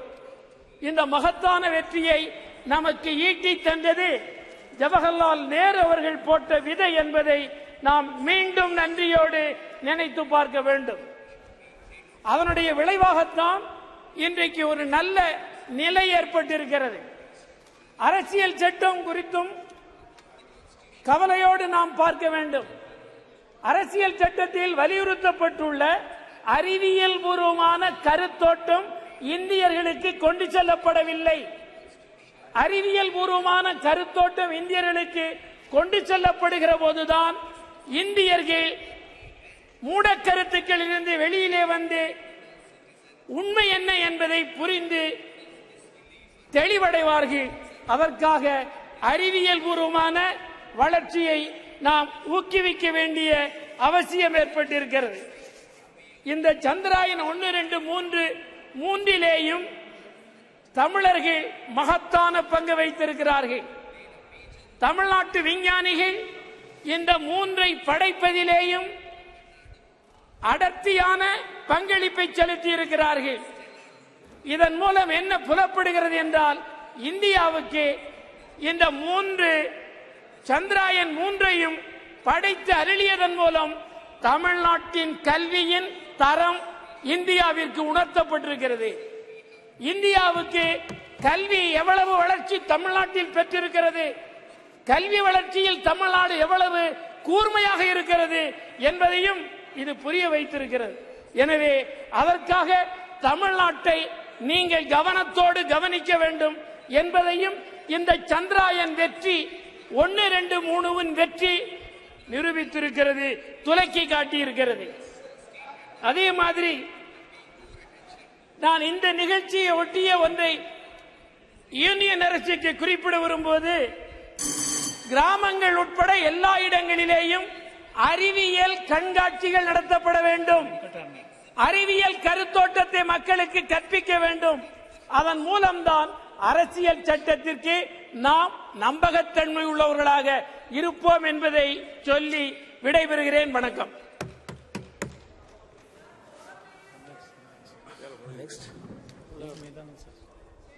Honorable Member Sumidanand Saraswati.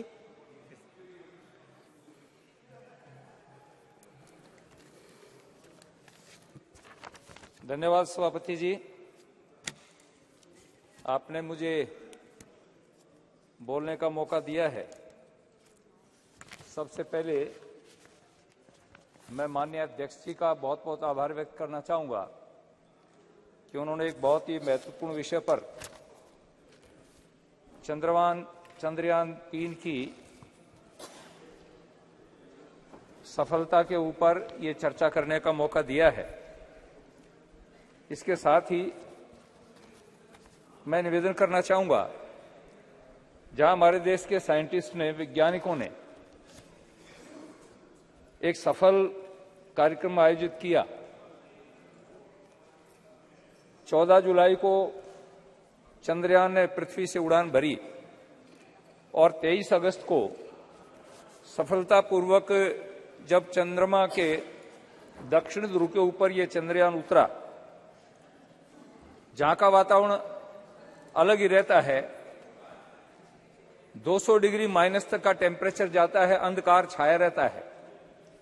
ऐसे स्थान के ऊपर यान को उतारने वाला भारत दुनिया का प्रथम देश बना। इसलिए मैं देशवासियों को भी, माननीय प्रधानमंत्री जी को भी और हमारे सभी साइंटिस्ट को बहुत बहुत बधाई, साधुवाद और आभार व्यक्त करना चाहूंगा। मैं निवेदन करना चाहता हूं, हमारा देश ऐसा देश है जो ऋषियों का, मुनियों का देश है। अभी चिदम्बरम जी बोल रहे थे, उससे पहले हमारे कई वक्ताओं ने इस विषय पर रखा। हम कई बार भटक जाते हैं। जब कोई अध्यात्म की बात आती है, धर्म की बात आती है, तो विचलित होने का प्रयास करते हैं। हम जब अपने प्राचीन साहित्य को देखते हैं, इतिहास को उठा करके देखते हैं, वेदों को देखते हैं, तो हमारे यहाँ प्राचीन साहित्य में इस प्रकार का स्पष्ट उल्लेख मिलता है। हम अपने प्राचीन ऋषियों को देखते हैं। ऋषि का अर्थ क्या है? ऋषियों मंत्र दृष्टारः, जो मंत्र पर विचार करता है, चिंतन करता है, मनन करता है। और मैं तो निवेदन करूंगा कि जो आधुनिक साइंटिस्ट हैं, वैज्ञानिक हैं, ये हमारे आधुनिक ऋषि हैं।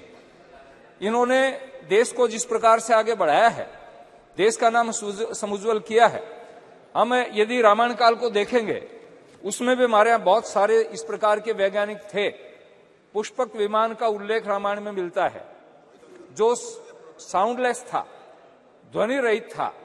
हमारे यहाँ भास्कर आचार्य का जो ग्रंथ है बृहद विमान शास्त्र, मैंने उस ग्रंथ को अच्छी तरह से पढ़ा है एक संस्कृत का विद्यार्थी होने के नाते। उसमें जिस प्रकार के विमानों का उल्लेख मिलता है, आज भी साउंडलेस विमान हम तैयार नहीं कर पाए हैं। और रात्रि को जो विमान उड़ते थे तो अंधेरे के अंदर भी दिखाई देता था। तो उस स्थान तक पहुंचते पहुंचते हमारे दुनिया के वैज्ञानिकों को भी अभी अध्ययन करना पड़ेगा, रिसर्च करना पड़ेगा।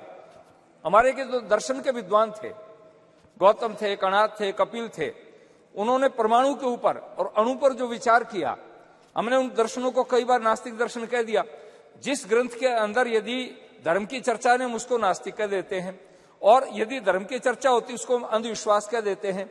ये दोनों का समन्वय जब तक नहीं होगा, मैं हमेशा एक बात कहा करता हूं, एक पक्षी जैसे उड़ान भरता है, पक्षी के एक पंख को बांध दीजिए, एक पंख को बांधने के बाद पक्षी उड़ान नहीं भर सकता। यदि मनुष्य अपने जीवन में पूर्ण विकास करना चाहता है, कोई भी देश पूर्ण विकास करना चाहता है, वो बिना अध्यात्म के आगे नहीं बढ़ सकता। अध्यात्म से विल पावर मिलता है। विल पावर क्या करता है? जैसे आपने देखा, हमारा 1 साल पहले एक यान हमारा असफल हुआ। माननीय प्रधानमंत्री जी हमारे साइंटिस्ट के बीच में गए और उनकी पीठ थपथपाई, उनको धीरज बंधाया।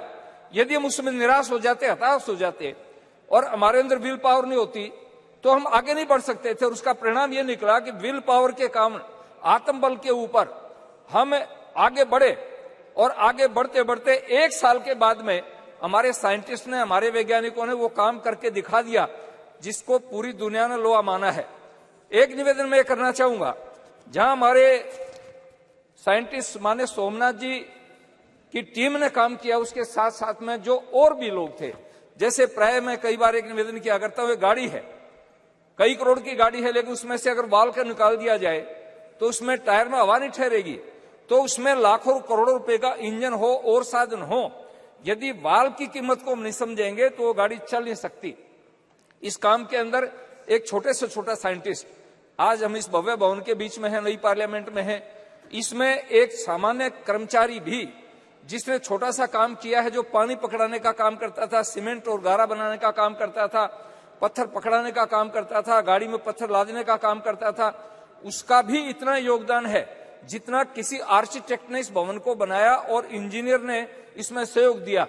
ठीक इसी प्रकार इससे हमारा जो ये यान चंद्रमा पर पहुंचा, उस चंद्रमा पर पहुंचने तक यान में जितने लोगों का सहयोग रहा है, एक सामान्य कर्मचारी जो उनकी टीम के अंदर काम करता था वो उसमें भागीदारी था। तो मैं आपसे निवेदन करना चाहता हूं, हमारा देश तो इतना समृद्ध था, हमारी संस्कृति में स्पष्ट आता है, एत देश प्रसूतस्य सकाशाद अग्रजन्मनः है स्वयं स्वयं चरित्रम शिक्षेरन पृथ्वी सर्वमानवाः। हमारे देश के ऋषियों के चरणों में तो नालंदा जैसी यूनिवर्सिटी, अभी G20 हुआ, माने प्रधानमंत्री जी जहां खड़े थे उसके बैकग्राउंड के अंदर नालंदा विश्वविद्यालय का एक बैकग्राउंड दिया, इसलिए दिया कि दुनिया के विद्वान आए थे, दुनिया के नेता आए थे, राष्ट्राध्यक्ष आए थे और आए थे। उन्होंने आकर के जब उसको देखा और उनको बता भी रहे थे, समझा भी रहे थे कि हमारा देश कभी भी ऐसी स्थिति नहीं रही है। बीच में गुलामी की जंजीरों में हम जकड़े गए और गुलामी होने के कारण हम विकास नहीं कर पाए, लेकिन हमारी जो प्राचीन धरोहर थी उस धरोहर का स्मरण करेंगे, उसका स्मरण करके उसके ऊपर अनुसंधान करेंगे, रिसर्च करेंगे तो हम और आगे बढ़ सकते हैं। अभी तो हमारे देश ने उड़ान भरी है और अभी चंद्रमा के साथ साथ में सूर्य की तरफ बढ़े हैं। सूर्य का अध्ययन करने के लिए हमारे साइंटिस्ट जो काम कर रहे हैं और बहुत सारे ग्रह उपग्रह हैं। मैं जब प्राचीन साहित्य को पढ़ता हूं तो प्राचीन साहित्य में उल्लेख मिलता है कि अन्य ग्रहों के ऊपर भी मनुष्य हो सकता है। इस पर हमारे साइंटिस्ट रिसर्च कर रहे हैं और वैज्ञानिकों को मैं सबसे बड़ा आभार इसलिए करना चाहूंगा, कोई भी वैज्ञानिक किसी काम को करता है फुल स्टॉप नहीं लगाता है, वो आगे के लिए रिसर्च का काम छोड़ देता है, अनुसंधान का काम छोड़ देता है।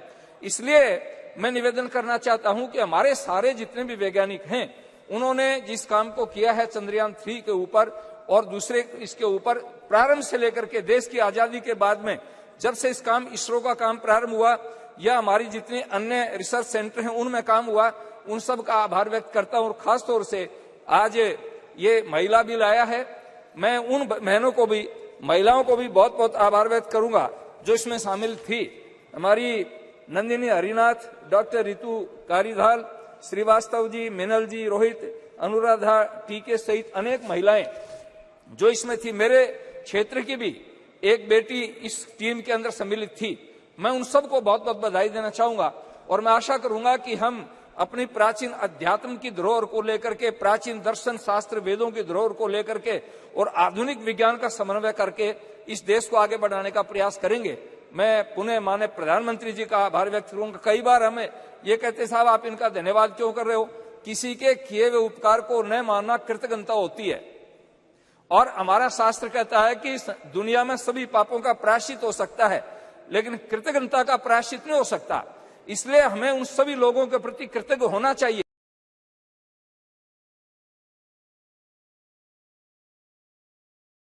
जिन्होंने इसमें योगदान दिया है। तो माननीय प्रधानमंत्री जी ने पर्याप्त मात्रा में बजट दे करके, और जिस दिन प्रधानमंत्री जी विदेश की धरती से यहां पहुंचे, मैं प्राय सुबह टेलीविजन नहीं खोलता हूं, लेकिन सुबह एक्सरसाइज कर रहा था, मैंने टेलीविजन खोला और प्रधानमंत्री सीधे बेंगलुरु गए और वैज्ञानिकों के सामने जब जाकर के कहा कि मैं आपके दर्शन करने के लिए आया हूं। देश की, दुनिया का एक सबसे बड़ा नेता और हमारे साइंटिस्ट के सामने जाकर के जब उनके सामने कहता है मैं आपके दर्शन करने के लिए आया हूं, आप अनुमान लगा सकते हो कि हमारे साइंटिस्ट का कितना प्रोत्साहन बढ़ा होगा, कितना उत्साह बढ़ा होगा। और उत्साह बढ़ने पर ही आदमी काम करता है। तो मैं पुनः माननीय प्रधानमंत्री जी का और हमारे सभी वैज्ञानिकों का बहुत बहुत आभार व्यक्त करता हूं और आशा करूंगा कि हमारा देश दुनिया की बुलंदियों को नापे और ये देश आगे बढ़ता चला जाए। हमारे प्राचीन ऋषियों के जो भाव थे वो भाव सफल हो। धन्यवाद। जय Bharat. Yadav.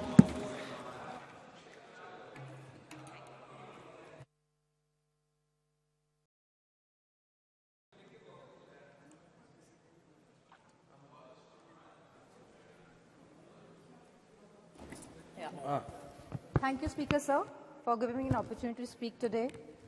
Sir, the moon signifies wisdom, intuition, birth, death, and reincarnation, and a spiritual connection.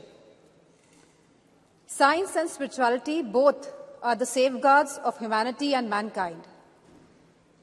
Spirituality, science, and philosophy are all interlaced and interconnected. Sanatana Dharma is all about spirituality, sir.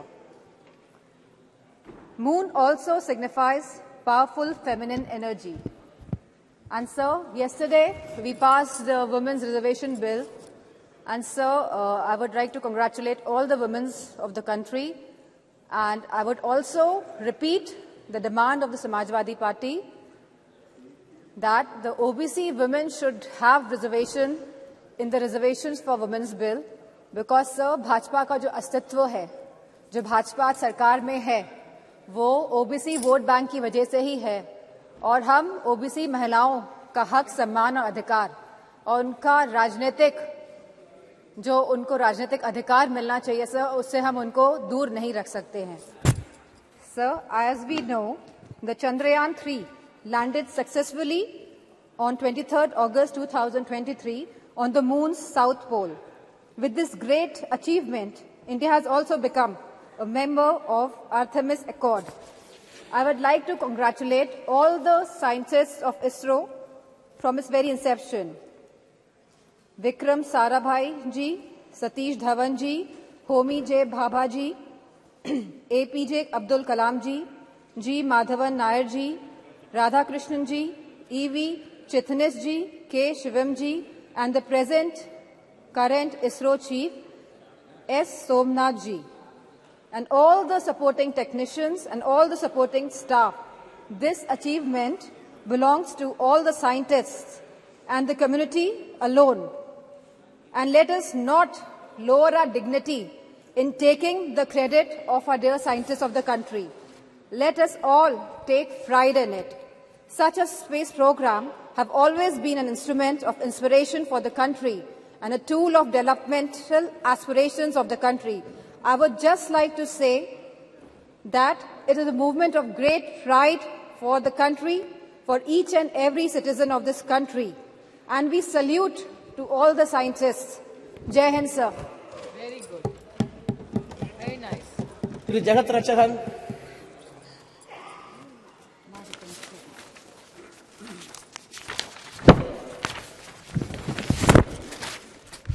Thank you, Mr. Renowned astronomer Galileo from West had discovered moon in 1678. But our Tamil poet and scholars have spoken about the moon mission way back in 2nd century itself, which can be seen in our Sangam literature. Tamil literature is a testament to the fact that Tamils know the scientific method of measuring the planets and their orbits in the sky, their movement and time scales. Tamil Sangam poet sung about various planets and galaxies in the sky, including the moon. In 1930s, our Tamil poet Mahagavi Bharatiya sung about the moon in his new Aathichudi that we will explore more. Also, our great Tamil poet Kavingir Kannadasan, who predicted the day in the early 1966, stated in his song, Sandranai Thedi Sendu Kudiyirupoma, Tamilukku Seidi Solli Alizhuthu Kolvoma, which means we will go in search of the moon and live there, and we will inform our Tamil language to come there and be with us. This is about our love for our language, which is equal to our life. Our great leader and the Prime Minister, Madam Indira Gandhi, pioneered this mission and sent Sri Rakesh Sharma to the space in 1984. He was the first Indian to go to the space. We all remember the memories of the Sri Rakesh Sharma briefing Madam Indira Gandhi about his feeling of seeing the beauty of Mother India from this space. We have a long history of our initiative to explore the moon. Whether it is a history of the politics, South is always special. India's third lunar mission, Chandrayaan 3, made India the first country to successfully land near the moon's south pole. Besides the study, Chandrayaan 3 is going to make about moon's history and the search of water, ice in the moon and other materials. It is making me feel very proud about our nation. India may be the fourth nation to launch this mission and the third successful accomplish this. But it is the first developed nation to achieve this as the other all developed countries. We are not only strong technologically, but also the technique such as soft landing, which ensure achieving this mission at the lowest possible cost. No country has ever attempted the soft landing on Moon's south pole. The US, China and Russia have attempted the soft landing on Moon's equatorial region, but attempting the same of Moon's south pole region is considering difficulty due to the rough terrain. As we have achieved this, it will open new chapter for India. Chandrayaan mission entire cost is roughly 650 crores, whereas Hollywood film Avatar budget was around 1,970 crores. This is the proof of testament our self-reliance and the strength of our own technology and invents, which was possible on account of Make in India initiatives strategic alone, which India emerging as the world's fifth largest economy, we are able to show countries. Pros in security and technology. The new satellite center in Thoothukudi, Kulasegarapatnam, which you are planning to inaugurate. It will go in a long way in promoting the launch of lighting space craft and also bring the much needed foreign exchange. The success of Chandrayaan 3 could contribute significantly Indian space economy projected to be worth 13 billion by 2025. And I wish all the success of our first solar mission, Aditya 1. A pride our beloved Tamil Nadu Chief Minister, Thiru M.K. Stalin, whose government is also contributed lot of Dravidian models.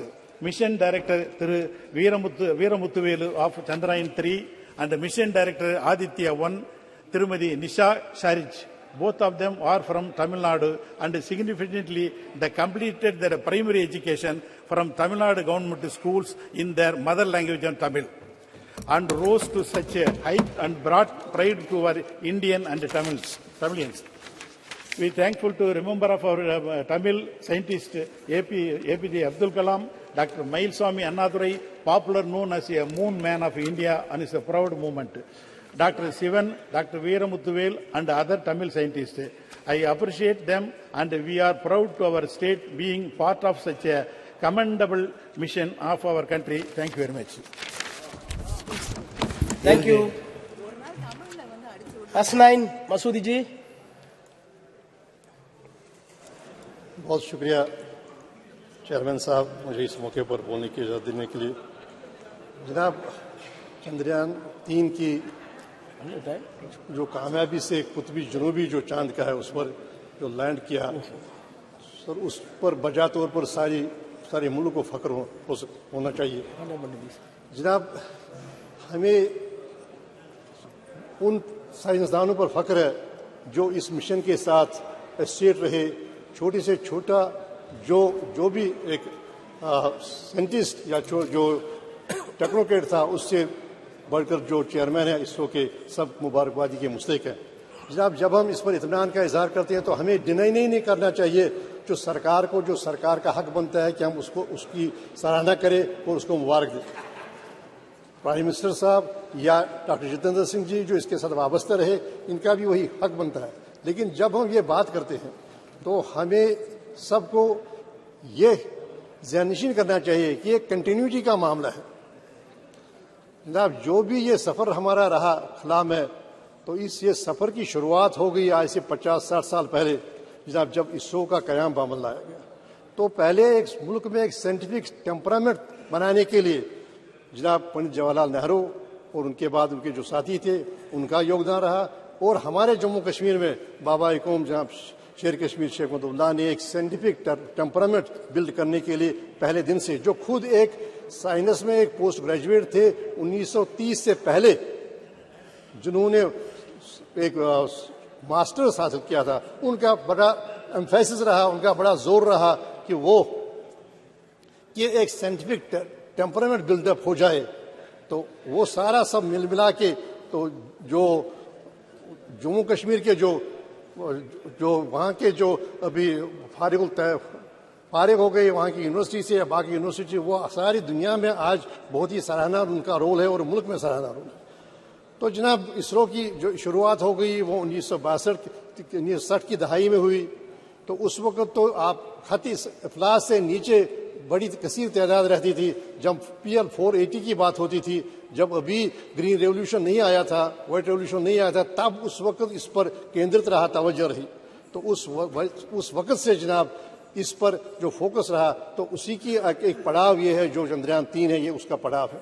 लेकिन यही अंत नहीं, इसके बाद अभी जो नए प्रयास हो रहे हैं, नए तजुर्बे हो रहे हैं और नए मिशन तश्कील दिए जा रहे हैं, वो भी इस समत में आगे हमें ले जाएंगे। हमारा जो अखला के हवाले से जो हमारी तरक्की की मंजिलें हैं और होंगी, उसके आगे बढ़ेंगी। तो जनाब इसी पर हमें बस नहीं करना है, लेकिन जहां तक हमें उनको क्रेडिट देना चाहिए जो पहले दिन से इसके साथ वाबस्ता रहे, जो उन्होंने पहले दिन से साइंटिफिक जो टेम्परामेंट है उसकी बिल्डअप करने में जो उन्होंने अपना रोल किया, वहां हमें जनाब आगे ले जाना है। और उसके लिए हमें 2-3 चीजें अहम है। एक ये है कि जो आज की तारीख में बड़ा स्टार किया जा रहा है इसरो को, या जो बाकी स्पेस के हवाले से जो रिसर्च प्रोग्राम है, वो होना नहीं चाहिए। दूसरी बात यह है कि जनाब हम सिर्फ शाबाशी पर अपना we should not rest on the laurels, हम शाबाशी पर का लिहाफ ओढ़ कर न रहे। जनाब जो अभी इस वक्त हमारे मुल्क में जो मामले दरपेश हैं, जो कि अभी इस प्लेनेट के हिस्से में रह रहे हैं कोई 150 करोड़ लोग, जो उनके मसाइल हैं, उन मसाइल से हम नजरें ओझल नहीं कर सकते, उनको हम कभी अपनी उन पर अटेंशन कम नहीं कर सकते हैं। जैसे हेल्थ केयर का मामला है, मैं जम्मू कश्मीर की बात करूंगा, बड़े गैप से हेल्थ केयर में, बड़े गैप से जनाब जो सेफ ड्रिंकिंग वाटर है, इस शाबाशी में हम कहीं वो ना भूल जाएं जो वहां पर हैं अभी, जो वहां पर हमारे मसाइल हैं, जो हमारी कसीर आबादी है उसके जो मसाइल हैं, उससे ओझल न करें, उसको अपनी नजरों से ओझल न करें, उस पर फोकस कम न करें। तो जो हमारे इस वक्त के मसाइल हैं, तो उन मसाइल की तरफ तवज्जो देने की जरूरत नहीं, ज़रूरत है सिर्फ हम शाबाशी पर हम नहीं रहेंगे। जब जम्मू कश्मीर का एक बहुत बड़ा मसला है, आज जनाब कनाडा के प्राइम मिनिस्टर ने कहा, एक एडवाइजरी जारी की है कि यहाँ जो वहाँ के नागरिक हैं यहाँ न जाएं, और उसका समर्थन और लोगों ने किया। और देखिए ये एक बड़ी परेशानी का मामला है। तो कैसे हम अपने जो जमहूरियत की बात करेंगे जब जम्मू कश्मीर के कोई 1.5 करोड़ लोग हैं, उनको जमहूरी हुकूक का हासिल ही नहीं है, और वहाँ पर 10 साल से एक चुनी हुई हुकूमत नहीं है। अब ये सही बात है, यह इस विषय के बाहर होगा थोड़ा, लेकिन बात यह है कि मेरा कहने का मकसद है कि हम सिर्फ शाबाशी की लिहाफ ओढ़कर बस गाफिल न हो जाए जो हमारे मसले हैं, जो हमारे चैलेंजेस हैं, इन चैलेंजेस से। तो यहाँ और एक और इत्मीनान की बात है इस हवाले से, जो इसरो का जो हमारा प्रोग्राम है चंद्रयान का, एक ये है कि हमारे सारे विषयों में हमारी ये खुसूसियत रही, हमारे ये गौरव है कि हम कुतुबी जनूबी पर ये लैंड किया सॉफ्ट की। और दूसरी बात यह है कि इसके साथ जो वाबस्ते थे सारे साइंटिस्ट, वो खवातीन भी हैं, खवातीन साइंटिस्ट भी हैं, और हर कम्युनिटी से हैं, मुस्लिम से हैं, और बाकी जो भी कम्युनिटीज हैं उनसे वाबस्ता हैं। और दूसरी बात है सब पढ़कर आए हैं मुल्क से ही, कोई विदेश से पढ़कर नहीं आया। तो इससे हमें एहसास होना चाहिए कि जिन्होंने यहाँ पर ये बड़े जो हमारी यूनिवर्सिटीज़ हैं, ITS, उनकी उन्होंने दागबिल डाली। हमारे पहले प्राइम मिनिस्टर के बाद जो कहते थे कि बिलाई, बोकारो और ये सारे इंस्टीट्यूशंस जो हैं ये नए हिंदुस्तान के टेम्पल्स हैं, टेम्पल्स ऑफ न्यू इंडिया, उसके करके वो बुलाते थे ताकि वो पनपे, वो साइंटिफिक टेम्परामेंट वो मुल्क का वो पनपे। तो ये बड़ी फख्र की बात है कि सारे जो भी इसके साथ वाबस्ता रहा, छोटे से छोटा लेकर बड़े से बड़ा जो साइंसदान रहा, वो सारे उन्होंने यहाँ ही तालीम हासिल की, और हर सेगमेंट ऑफ सोसाइटी जो है उससे वाबस्ता है, उससे आए हुए हैं, और हर कम्युनिटी से आए हुए हैं। तो जनाब मैं जहाँ बधाई देता हूँ इस सरकार को जो मौजूदा है, उन साइंसदानों को जिसके साथ वाबस्ता है, साथ ही मैं ये तलकीन भी करता हूँ हमें भूलना नहीं चाहिए उनको जिन्होंने इसकी दागबेल डाली। अब हम अगर किसी इमारत की 5वीं मंजिल तामीर करें तो उसका मतलब नहीं है कि हम उनको भूल जाएं जिन्होंने इस इमारत की बुनियाद डाली और 4 मंजिलें बनाई। और बाकी जो हमारा लक्ष्य है, जो हमारे आगे का जो मिशन है, वो आगे कहा है कि सितारों से आगे जहाँ और भी है, अभी इश्क के इम्तिहान और भी है, अभी हमें और आगे जाना होगा और हमें कामयाबी हासिल करनी होगी। और जब सबका सहयोग होगा और सबकी हम मान्यता देंगे और सबको रिकग्नाइज करें और हम यूसर्व न करें, सिर्फ अपने लिए सारा जो गौरव होगा, जो सारी शाबाशी होगी। बहुत शुक्रिया। श्री जी सत्यपाल सिंह जी। आदरणीय अध्यक्ष महोदया, आपका मैं बहुत बहुत धन्यवाद करता हूं और ये मेरा सौभाग्य है कि कल ही हम सब लोगों ने इस पूरे सदन ने मिलकर के जिस नारी शक्ति वंदन अधिनियम को पारित किया है उसकी प्रत्येक रूप में इस शासन पर आज विराजमान है। जब मैं बोल रहा हूं अध्यक्ष महोदय,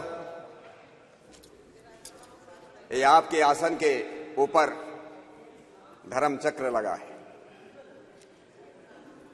और इस आसन का काम है कि देश में इस पूरे समाज के अंदर धर्म का चक्र चलता रहे। इसलिए हम लोग आज हम जिस चंद्रयान की और इसरो की सफलता की बात कर रहे हैं, लाखों करोड़ों वर्षों से जब हम अपने कल्याण की कामना करते हैं, हम लोग हमारे ऋषि मुनि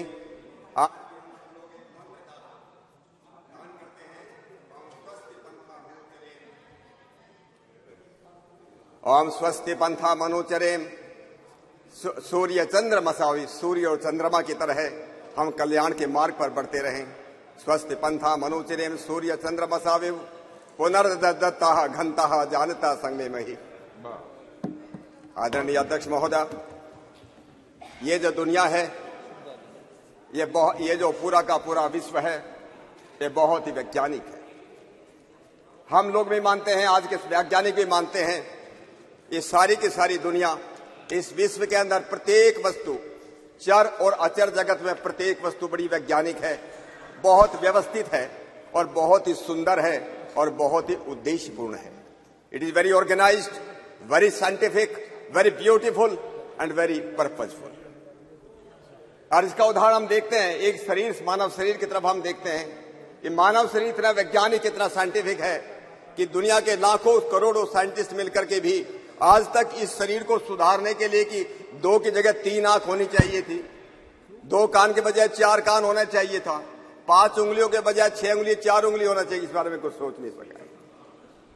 और इसलिए अध्यक्ष महोदय, मैं इससे ये दुनिया जो इतनी साइंटिस्ट, इतनी जो वैज्ञानिक बनी है, उसी के उसमें हम लोग, मैं जो खड़ा हूं आज, इस चंद्रयान और इसरो की अंतरिक्ष की यात्रा हमारी इस देश की जो रही, जो अभूतपूर्व सफलता इस देश को मिली है, इसलिए मैं सबसे पहले अपने सभी इसरो के सभी वर्तमान और पुराने जितने भी वैज्ञानिक हैं, मैं उन सबका बहुत बहुत अभिनंदन करता हूं।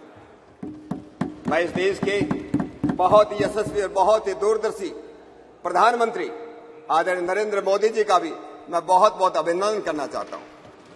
पिछले 9 वर्षों में उनके आने के बाद जिस प्रकार से साइंस और टेक्नोलॉजी के क्षेत्र में जिस प्रकार से इस देश ने अभूतपूर्व सफलता प्राप्त की है, बहुत लोगों ने बातें की हैं, मैं सब बातों को मैं दोहराना भी नहीं चाहता। चाहे 2018 के गगनयान प्रोग्राम की बात हो, 2017 में जो हम लोगों ने जो एक साथ 104 सैटेलाइट को छोड़ने की बात हो, new space India limited public undertaking बनाने की बात हो, 2020 में प्राइवेट प्लेयर्स को अलाउ करने की बात हो, 2022 में इंडियन स्पेस पॉलिसी लाने की बात हो, या 2023 चंद्रयान की हम बात कर रहे हैं 23 अगस्त को, जिन्होंने जिस चंद्रमा पर हमारा चंद्रयान उतरा, प्रत्येक भारतवासी का सीना जो है गर्व से फूल गया, अभिमान से भर गया। और इस बात के लिए मैं पुनः आदरणीय प्रधानमंत्री जी का बहुत बहुत मैं उनका अभिनंदन करता हूं। बहुत लोग हुए अध्यक्ष महोदय, हमारे इस देश में, दुनिया में बहुत लोग हुए कि जो वक्त के सांचे में ढल गए, बहुत लोग हुए जो वक्त के सांचे में ढल गए, लेकिन मोदी जी उठे कि वक्त का सांचा बदल गई, वक्त का सांचा बदल गया। इसलिए न केवल अंतरिक्ष विज्ञान और टेक्नोलॉजी के क्षेत्र में उन्होंने इंडियन रिसर्च काउंसिल बनाई, उन इनोवेशन पॉलिसी लाए, अटल टिंकरिंग, हजारों स्कूलों के अंदर अटल टिंकरिंग लैब्स उन्होंने खोले, और अभी PM national science research fellowship शुरू की। विज्ञान और टेक्नोलॉजी के जैसे हम सब लोग इस बात को मानते हैं कि अगर हम प्रगति करना चाहते हैं तो विज्ञान और टेक्नोलॉजी के बिना ये संभव नहीं है। देश को अगर पुनः विश्व गुरु बनाना है, इस अमृत काल के अंदर 2047 तक अगर इस दुनिया को विश्व गुरु बनाना है, वो साइंस और टेक्नोलॉजी के बिना ये संभव नहीं है। और इसलिए मैं एक बात और अपने सभी मित्रों को याद दिलाना चाहता हूं, हजारों लाखों साल पहले ये देश दुनिया का विश्व गुरु था। दुनिया का विश्व गुरु था तो किस लिए विश्व गुरु था? मैं जब इस बात पर विचार करता हूं, इसके मूल में केवल 3 कारण थे। इसका सबसे पहला कारण था कि ज्ञान और विज्ञान के अंदर इस देश की कोई सानी नहीं थी, इस देश की कोई बराबरी नहीं थी, न विज्ञान में न ज्ञान में। लेकिन ज्ञान विज्ञान किसी काम का नहीं अगर वो जो है भूखों को जो है खाना न दे सके, अगर वो लोगों को बिना घर के उनको घर न दे सके, अगर वो लोगों को समृद्धि का रास्ता न दिखा सके, वो ज्ञान विज्ञान किसी के काम का नहीं। इसलिए हमारा प्राचीन भारत वो केवल ज्ञान विज्ञान तो उसके पास था, उससे एक समृद्ध देश था, वो सोने की चिड़िया थी। हजारों लाखों बाहर के लोग इसलिए आते थे कि ये देश इतना समृद्ध है। न केवल मात्र समृद्धि लंबे समय तक चल नहीं सकती, ज्ञान विज्ञान भी लंबे समय तक नहीं चल सकता अगर देश के पास वीरता न हो, देश के पास शौर्य न हो। ये 3 कारण थे। ये देश जो था इसलिए दुनिया का विश्व गुरु था। इस ज्ञान विज्ञान की हमारी परंपरा बहुत पुरानी, अध्यक्ष महोदय। और ये जो है हमारे नाम अलग अलग हो सकते हैं। कुछ लोग बोलते हैं हमारा सनातन संस्कृति, हमारा सनातन संस्कृति भी एक है, उत्तर से लेकर के भारत तक, पूर्व से लेकर पश्चिम तक एक ही संस्कृति है। कल्चर अलग अलग हो सकती है क्योंकि कल्ट अलग अलग हो सकते हैं। कल्ट अलग अलग है तो कल्चर अलग अलग हो सकती है, लेकिन संस्कृति कभी भी दो नहीं हो सकती, 4 नहीं हो सकती। एक संस्कृति होती है और उसके बाद अपसंस्कृति होती है। इसलिए मैं जब कभी बात करता हूं हमारे देश के अंदर उत्तर भारत हो चाहे दक्षिण भारत हो, हमारे जो है शिव ब्रह्मा विष्णु, हमारे गणपति गणेश, यहाँ अलग नाम हो सकते हैं उत्तर भारत में, दक्षिण भारत में वही नाम है। हमारे यहाँ पर राम के नाम पर राम सिंह हो सकता है, हमारे देश के उत्तर भारत में रामचंद्र हो सकता है, रामपाल हो सकता है, आंध्र प्रदेश में जाकर कोई रामन्ना बन जाता है, कर्नाटक में जाकर के वही रामैया बन जाता है, और तमिलनाडु में जाकर के वही रामचंद्रन बन जाता है। राम वही है, वही शिव है, अलग अलग उनके नाम हैं। इसलिए मैं कहता हूं कि हमारी संस्कृति, इस देश की संस्कृति एक है। कुछ लोग आजकल ये भी बोलते हैं ये आर्य संस्कृति, उत्तर भारत में आर्य संस्कृति है और दक्षिण भारत के अंदर द्रविड़ संस्कृति है। मुझको लगता है वो संस्कृति से मुझे लोग कहते हैं उनको जो है इतने वो अनभिज्ञ हैं। द्रविड़ उसको कहते हैं जो वैज्ञानिक होता है, जो विद्वान होता है। हमारे देश के अंदर, प्राचीन भारत के अंदर जिस प्रकार से दक्षिण भारत के अंदर विद्वान पैदा हुए, इसलिए उसको द्रविड़ संस्कृति कहने लगे। मैं कुछ बातें आपको बताना भी चाहता हूं कि हम लोग जो है जब कभी हम लोग बात करते हैं, हमारे वेद केवल मात्र यज्ञ और कर्म कांड के ग्रंथ नहीं है। कुछ लोगों की ये भ्रांति है। हमारे वेद जो है वो वेद विज्ञान के, ज्ञान और विज्ञान के ग्रंथ है, और इसे ज्ञान विज्ञान के कुछ रिकॉर्ड में आदरणीय अध्यक्ष महोदय आपके सामने रखना चाहता हूं कि हमारे जो है किस प्रकार के हमारे ऋषि महर्षि। अभी स्वामी जी महाराज कह रहे थे हमारे ऋषि कितने बड़े वैज्ञानिक थे। मैं कुछ उदाहरण देता, अभी मैंने कुछ दिन पहले ही माननीय प्रधानमंत्री जी को एक चिट्ठी लिखी है। डॉक्टर जितेंद्र सिंह जी यहाँ पर बैठे हैं, उनके डिपार्टमेंट का एक काम है।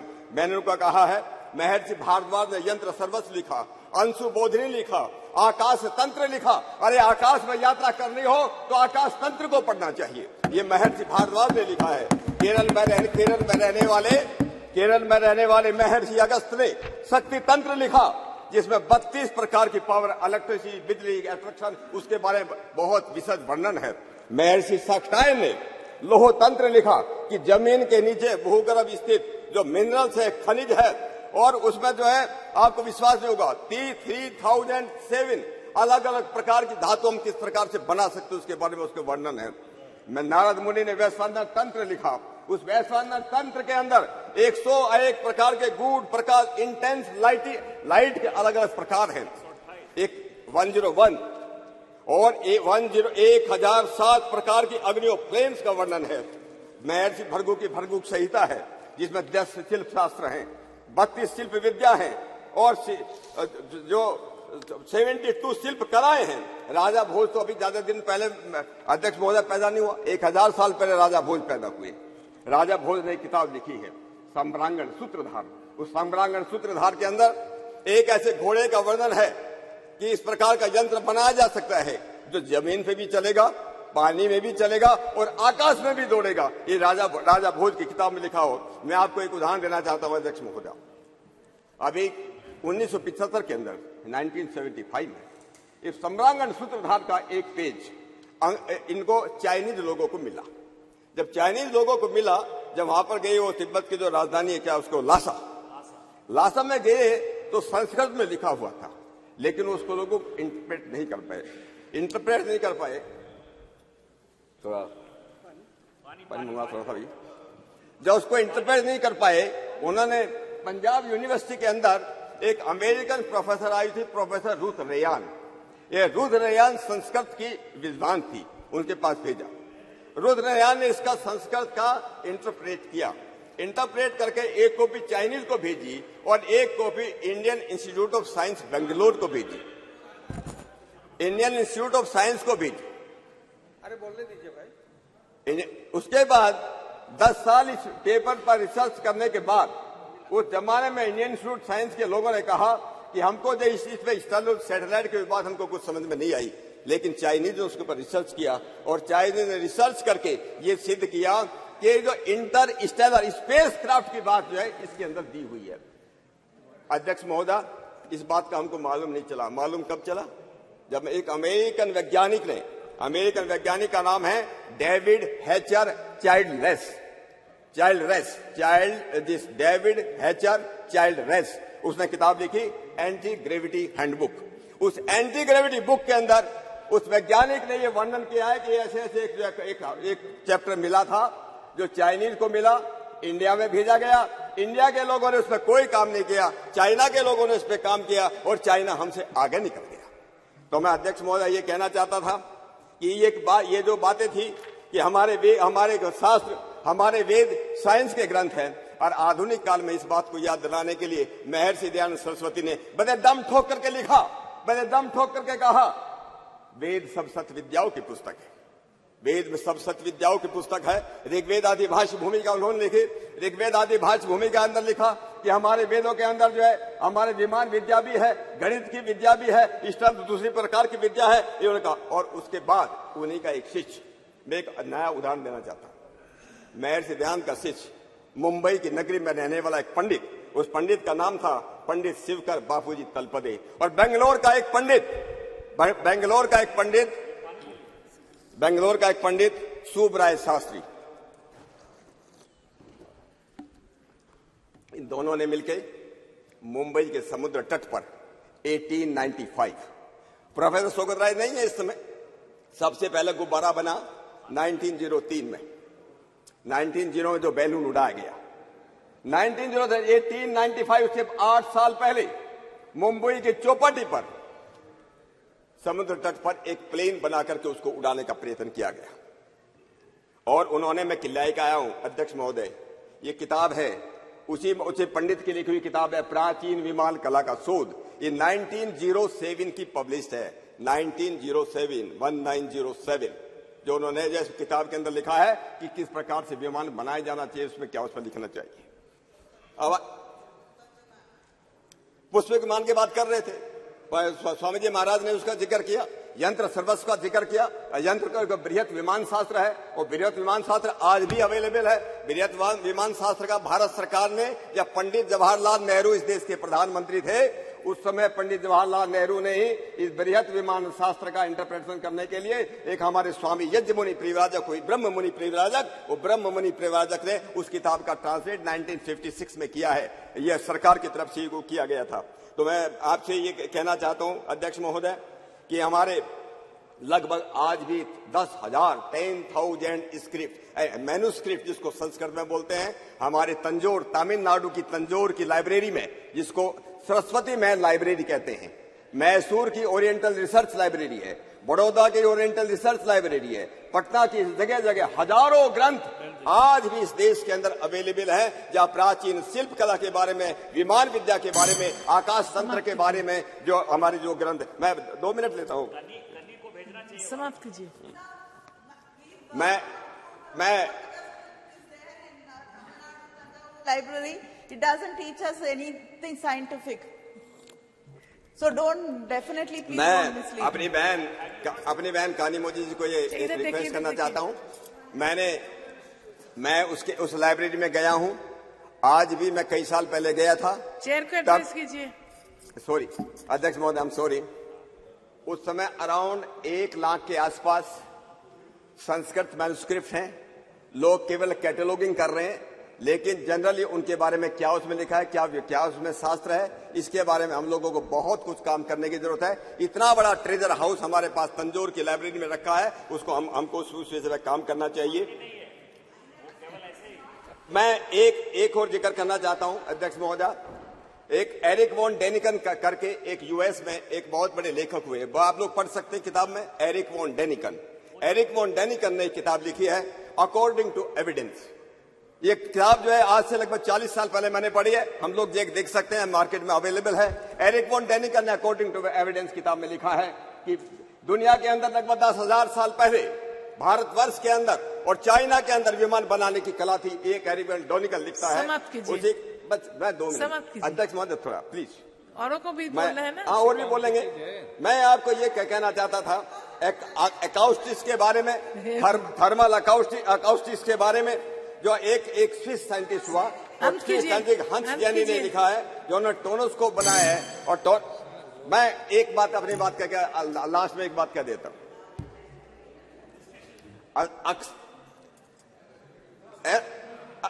मंत्रम अक्षरम नास्ति नास्ति मूलम अनौषधम अयोग्यो पुरुषो नास्ति योज का तुत्र दुर्लभ है। अध्यक्ष महोदय, दुनिया के अंदर कोई भी चीज ऐसी नहीं जिसका कोई अर्थ न हो, दुनिया के अंदर कोई भी ऐसी चीज नहीं जो वैज्ञानिक न हो। हम पुनः अपनी इसको मैं एक बात और, जो अगर आप अलाउ करें, मैं एक बात को जो पढ़ना चाहता था, हमारे जो आपका वक्त खत्म। Honourable member Francisco Sardinha sir. मैं कोई बात नहीं, मैं पुनः, आपने मुझे इतना समय दिया, मैं हमारे देश के सभी वैज्ञानिकों का, सभी ऋषि और ऋषिकाओं का, सबका मैं अभिनंदन करना चाहता हूं। और साथ साथ हम सब सदन में मिलकर के देश के यशस्वी प्रधानमंत्री जी ने नारी शक्ति वंदन के अधिनियम को यहाँ पूरा किया, उनका अभिनंदन करता हुआ अपनी बात को मैं यहाँ विराम देता हूँ। आपका बहुत बहुत धन्यवाद। Thank you, madam, for giving me this opportunity to take part in the discussion.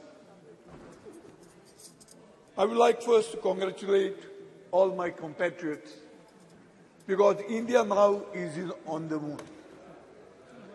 We became the 4th nation to make a soft landing on the moon on August 23rd, when Chandrayaan 3 successfully touched down near the lunar South Pole.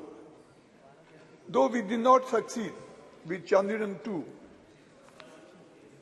and we say failures are pillars of success. So that's how in Chandrayaan 3 we achieved.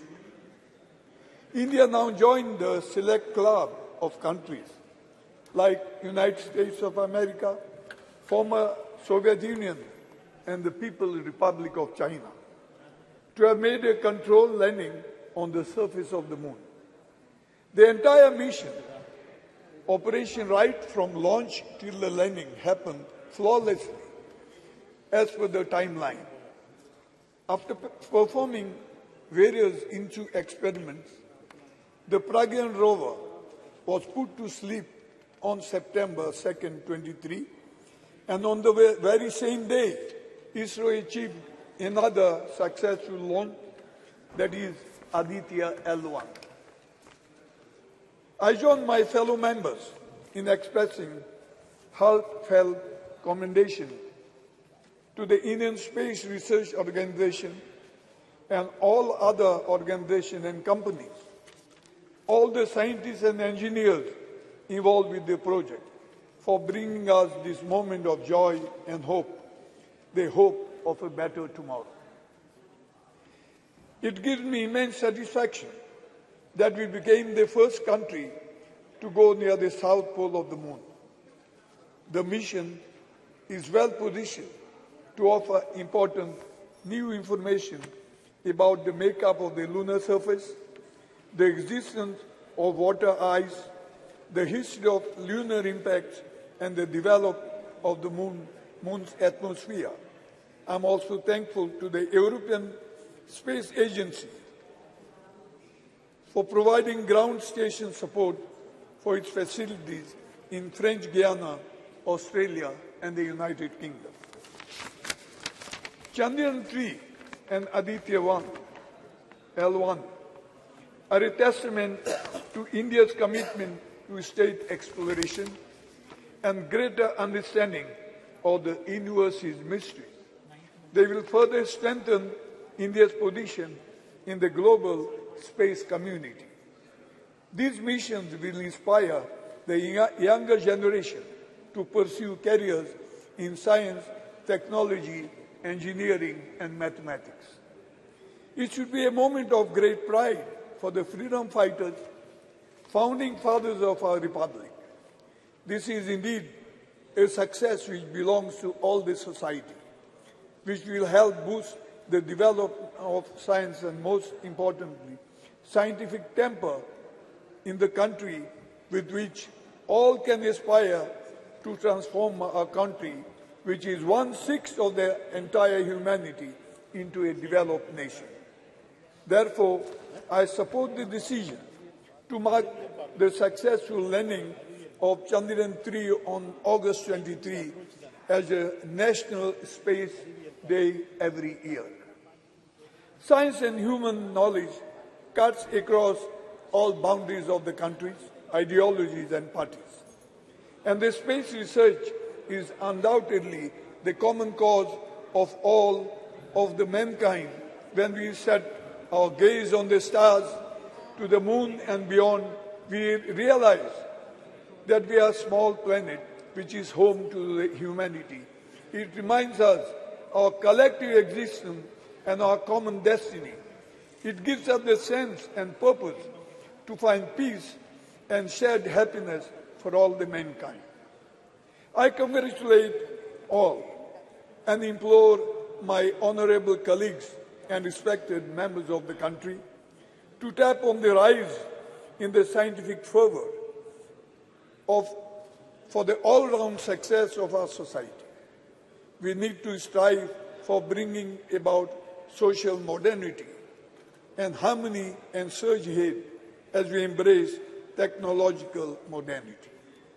In the end, I congratulate all our past Prime Ministers, Nehru ji, Indira ji, Rajiv ji, Nasiram ji, and all others for the success of this mission. And I congratulate Modi ji that you are lucky that this achievement took place during his tenure. Thank you, Madam. Thank you, sir. Honorable Member S. Venkatasan. அவைத்தலைவருக்கு வணக்கம். புதிய நாடாளுமன்றத்தின் முதல் உரை சந்திராயனுடைய வெற்றிக்கான பாராட்டு உரையாக அமைந்தது மகிழ்வளிக்கிறது. Chandrayaan 3 வெற்றி பயணத்திலே ஈடுபட்ட இஸ்ரோவினுடைய அனைத்து விஞ்ஞானிகளுக்கும் அனைவருக்கும் எனது வாழ்த்துக்கள். செயற்கை நுண்ணறிவை பயன்படுத்தி விண்கலத்தின் வேகத்தை தீர்மானித்து நிலவின் வழித்தடத்தை துல்லியமாக கணித்து இறங்கியது தொழில்நுட்பத்துறையில் நம்முடைய பாய்ச்சல் வேக முன்னேற்றத்தினுடைய ஒரு சான்று. உலகத்தில் கடந்த 5 ஆண்டுகளில் நிலவு நோக்கிய பயணம் 7 பயணங்கள் நிகழ முயற்சி நடந்திருக்கிறது. அதில் 4 தோல்வி அடைந்திருக்கிறது. 3 வெற்றி, 1 இந்தியா, 2 சீனா. மிக துல்லியமான இடத்தை வெறும் 1.5 கிலோமீட்டர் நீளம், 2 கிலோமீட்டர் அகலத்தில் மிக சரியாக போய் விண்கலத்தை இறக்கிய நம்முடைய விஞ்ஞானிகளுக்கு என்னுடைய வாழ்த்துக்களை தெரிவித்துக் கொள்கிறேன். ஆனால் இந்த அவையில் காலையிலிருந்து நடக்கிற விவாதம் உண்மையில் மிகுந்த கவலை அளிக்கிறது. இது விஞ்ஞானத்தை பற்றிய ஒரு விவாதமா அல்லது வேத புராணங்களை பற்றிய விவாதமா என்ற குழப்பம் இருக்கிறது. இந்த விவாதத்தை ஆரம்பித்து வைத்த அமைச்சர் அவர்கள் புராண இதிகாச கதைகளை அவ்வளவு நேரம் பேசினார். அதை கேட்பதற்கு புதிய பாராளுமன்றத்துக்கு வர வேண்டிய அவசியம் இல்லை. ஒரு கோவில் மடத்திலே அமர்ந்தால் நல்ல கதா காலட்சியத்தை நான் கேட்க முடியும். இப்பொழுது எனக்கு முன்னால் பேசிய ஆளுங்கட்சியினுடைய ஒரு எம்பி கூட சொன்னார், தஞ்சாவூரில் இருக்கிற நூலகத்தில் ஓலைச்சுவடியில் 10,000 ஆண்டுக்கு முன்பு ராக்கெட் விமானத்தை அனுப்பியதற்கான விவரங்கள் அடங்கிய ஏற்றுச்சுவடிகள் இருக்கிறது என்று சொன்னார். நான் ரெண்டு விஷயங்களை இங்கே பதிவு செய்ய கடமைப்பட்டிருக்கிறேன்.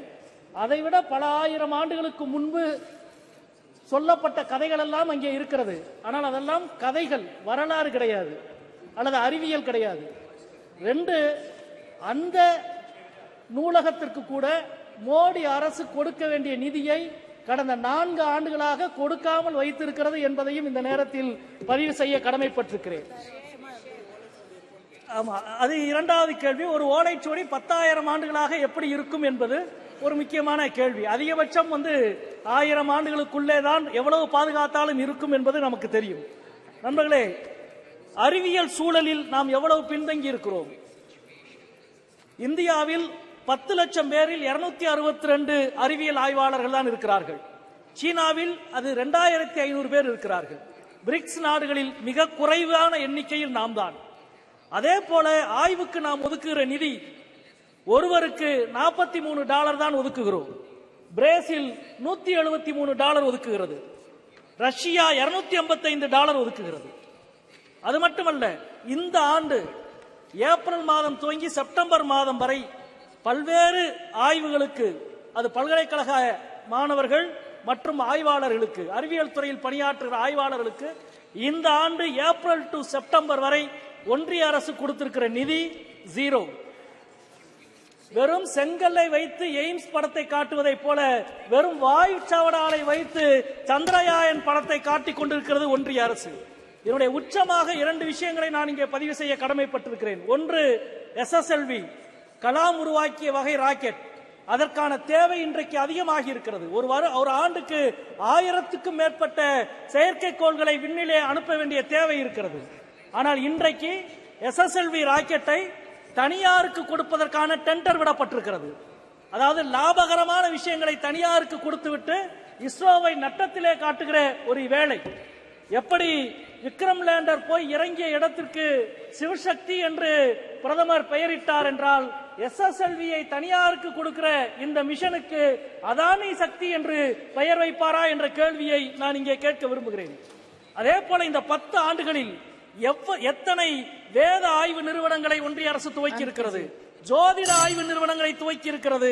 ஆனால் ஒரே ஒரு அறிவியல் ஆய்வு நிறுவனத்தை கூட ஒன்றிய அரசு துவக்கவில்லை என்பதை இந்த நேரத்தில் சொல்லிக்கொள்ள கடமைப்பட்டிருக்கிறேன்.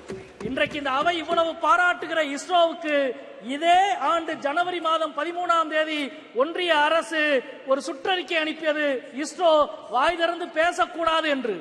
ஜோதிமத் விஷயத்தில், நிலச்சரிவு விஷயத்தில் இஸ்ரோவும் நிலவியல் துறையும் எதுவும் பேசக்கூடாது என்று இந்த ஒன்றிய அரசு சுற்றறிக்கை அனுப்பியது. எப்படி பூமி சூரியனை சுற்றுகிறது என்று சொன்ன கலிலியோவுக்கு வாய்ப்பூட்டு சட்டம் போட்டீர்களோ அதே போல இஸ்ரோவுக்கு நீங்கள் போட்டுக் கொண்டிருக்கிறீர்கள்.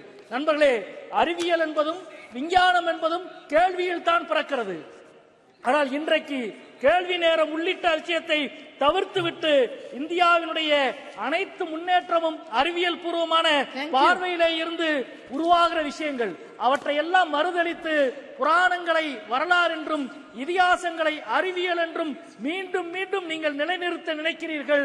அது உங்களுடைய பார்வையை மக்களிடம் அம்பலப்படுத்துவதற்கு தான் உறுதி செய்யும். எப்படி ஒரு ராக்கெட் விண்ணிலே போகிற பொழுது அது உதிர்த்து கீழே தள்ளுகிற கரிப்புகையை போல உங்களது பொய்யும் கதைகளும் கீழே விழுந்து இந்தியா வரலாற்று ரீதியாகவும் அறிவியல் ரீதியாகவும் முன்னோக்கி செல்லும்.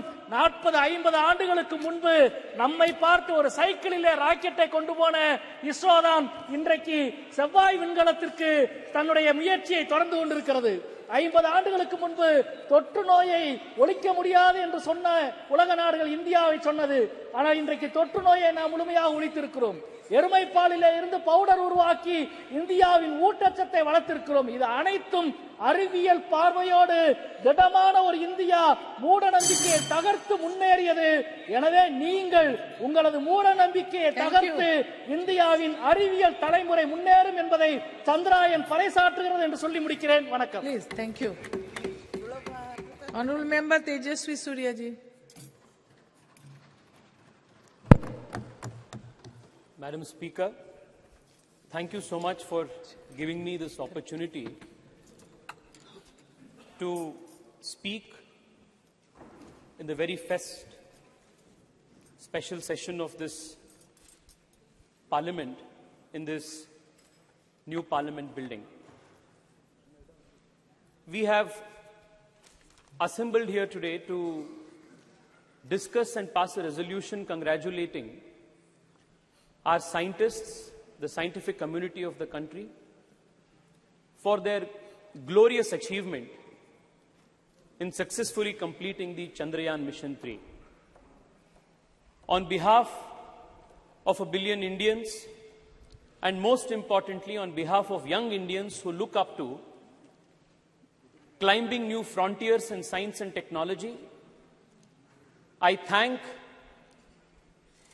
all the scientists of ISRO for inspiring a generation of Indians by achieving something that was considered impossible. It's only rare that in the history of a nation, moments like this come, which inspires and unites a nation, and the landing of the Chandrayaan mission on the moon was one such rare moment where the whole nation stood in unison, saluting the scientific prowess and achievement of this great country. While I am indeed proud that our country became the very first nation in the world to land successfully on the south side of the moon, I am even more proud that I represent a city which is the science capital of India, and even this mission, Chandrayaan 3, while it is made in India, it was also made in Bengaluru, the city that I represent. Most speakers who have spoken earlier than me have highlighted the achievements of ISRO in the last few decades and how the scientists of ISRO have not only shown the world how to make efficient space missions, but also do it in a cost-effective manner. I wouldn't want to repeat most of the points that have been already covered. I would only want to say that the last 9 years have truly been historic for the country, even in the space and technology realm. Under the leadership of the Honorable Prime Minister, not only have we increased the budget for ISRO, budget for space exploration by a whopping 142%, we have also strengthened scientific institutions, whether it is CSIR, whether it is funding for IISc, or leveraging technology to benefit the last mile delivery of services to the people. UPI की बात हो या ई-नैम की बात हो, startup से लेकर sericulture engineering तक, स्पोर्ट्स इंजीनियरिंग से लेकर क्वांटम कंप्यूटिंग तक, अटल इनोवेशन मिशन से लेकर नेशनल रिसर्च फाउंडेशन तक, कई सारे चीज पिछले 9 साल में मोदी सरकार ने किए हैं जो अपने देश के साइंटिफिक इंस्टीट्यूशंस के फाउंडेशन है, इसको बलवर्धन करने के लिए हिस्टोरिक एंड रेवोल्यूशनरी चीज पिछले 9 साल में हुए. Madam, I wanted to keep my speech as apolitical as possible. I wanted to keep my speech as academic as possible. But the speakers from the opposition benches have indulged in a continuous Nehru bhajan from morning, instead of doing a bhajan of ISRO and ISRO scientists.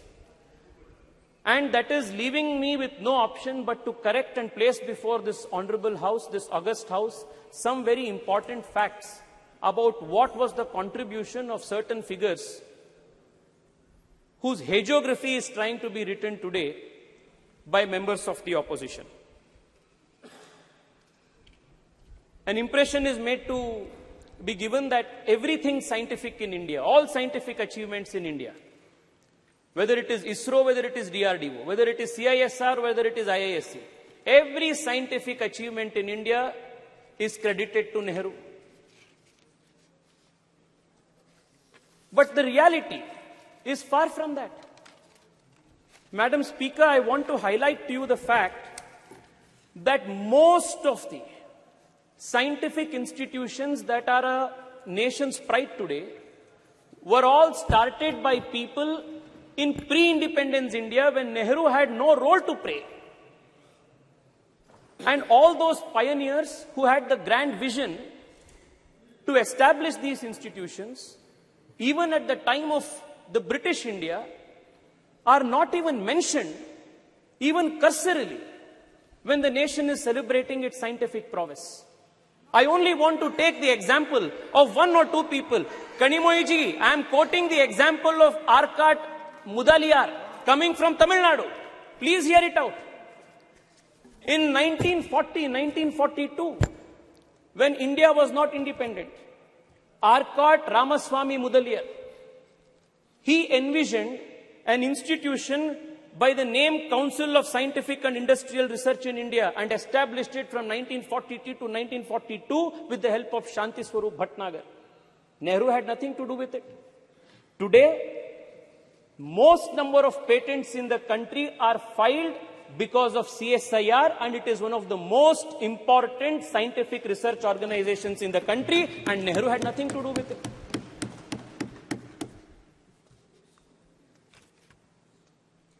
Let me tell you what role Nehru played. Immediately after independence, when the institute, CSIR, was brought under the Ministry of Industries and Commerce. In one of the meetings, at the very beginning of the CSIR after independence, Pandit Nehru says, the members of the governing body will appreciate that it is difficult for me to devote much time to many aspects of the work of the council. For the present everyday work, Dr. Shyama Prasad Mukherjee will, however, look after the council. It was because of Dr. Shyama Prasad Mukherjee, the founding father of my party, the earlier avatar of the Bharatiya Janata Party, Jan Sangh, that the country's earliest scientific establishments were strengthened and gotten strengthened at the root level. Dr. Shyama Prasad Mukherjee, as the Minister of Industries and Commerce, set up the National Physical Laboratory, National Chemical Laboratory, National Metallurgical Laboratory, Fuel Research Institute, Ceramic Research Institute, Central Leather Institute, Central Electrochemical Institute. All of these institutions were started, strengthened, and supported by Dr. Shyama Prasad Mukherjee. But today, Arkat Ramaswamy's name is not mentioned, Dr. Shyama Prasad Mukherjee's name is not mentioned, Shanti Swarup Bhatnagar's name is not mentioned. Morning till now, I have been seeing it's only Nehru Bhajan that is going on. The cosmos of the Congress party starts with Nehru and ends with Rahul Gandhi. It is unfortunate, but it is necessary for us to inform the nation through this August House what Nehru truly did, even when it came to atomic research. I want to draw the attention of the members from the opposition when acquisition of missiles and research in atomic bombs, nuclear bombs, for protecting the country's national security, energy security was made to Nehru. This is what Pandit Nehru says, and I quote, the distribution of this toy, the toy that he is mentioning is the atom bomb, a nuclear bomb. The distribution of this toy, the atom bomb, ballistic missiles and the like to countries will not only be dangerous, very dangerous, but it will completely poison the already disturbed atmosphere of the world today. He then goes on to say, the making of the atom bomb is dangerous and dreadful, and he was the first person to advocate the resistance policy of excluding India and other Asian nations from the nuclear club, a policy that would later be written into the non-proliferation treaty that India would spend decades fighting, when he claimed that the going of this atomic weapon into an Asian country's hands would be a dreadful thing, a very dangerous thing. It took an Atal Bihari Vajpayee to make the nation a nuclear-capable nation in 1999, 1998. It was very different. You know, Manishji, you know the details. You know how different 1974 and 1998 was. You know what was the difference, Manishji. You know what was the difference. You know what was the difference between the two. You know what was the difference between. You know what was the difference between Indiraji's time and what was Atalji's time. We never did it in an apologetic matter. We did it as a matter of conviction. Okay. Madam Speaker, Madam Speaker, if you look at the history, there is one thing that will be clear. काम हमेशा दूसरों का होता है, credit तो नेहरू का होता है. Even in the case of Chandrayaan, it has been the same case. Chandrayaan first, it was our Prime Minister Atal Bihari Vajpayee who approved Chandrayaan first in 2003. What happened? It was in 2008 that the impact mission reached the moon. And then the Congress government, UPA government, what did they do? The point on which the impact rover met, they named it as Jawahar Point. When Nehru had nothing to do with Chandrayaan 1, the impact point, however, was Jawahar Point. Former ISRO chief, let us talk about Chandrayaan 2. Former ISRO chief Madhavan Nair has gone on record to say that for political reasons, UPA-2 delayed political clearances, denied approvals for Chandrayaan 2. It was Chandrayaan 3 again, our government, Modi government, that approved Chandrayaan 3, and despite the loss, despite the challenges that we faced during Chandrayaan 2, the Prime Minister was there in Bengaluru, patting the back of our scientists, strengthened them, motivated them, and prepped them to make sure that Chandrayaan 3 was a success. The difference, Madam Speaker, is when Chandrayaan 3 met with success, the Honorable Prime Minister of the country named the point as Tiranga Point and Shiv Shakti Point and not did bhajan of any particular individual. Please conclude. Madam, allow me 2-3 minutes more, please. There are 2-3 important issues that needs to be brought to the notice of this August House. Madam Speaker, the difference between naming Tiranga Point, Shiv Shakti Point and the naming of Jawahar Point, the worldview, the difference in the worldview is what differentiates the Congress, the India Alliance and the Bharatiya Janata Party and the NDA Alliance. This is the difference. Madam, I want to take another example. Madam, I was listening to one of the speakers from the opposition credit Rajiv Gandhi for telecommunication and computer revolution in India. With all humility, I want to submit that the doyen of the country's computer industry and BPO industry and IT industry, N.R. Narayan Murthy, a few years ago, went on record and said that when they started Infosys, he had to travel 50 times to Delhi and it took 3 years for him to purchase one particular computer, import one computer. This was the state of affairs of this country for entrepreneurs, for scientists who wanted to start something new.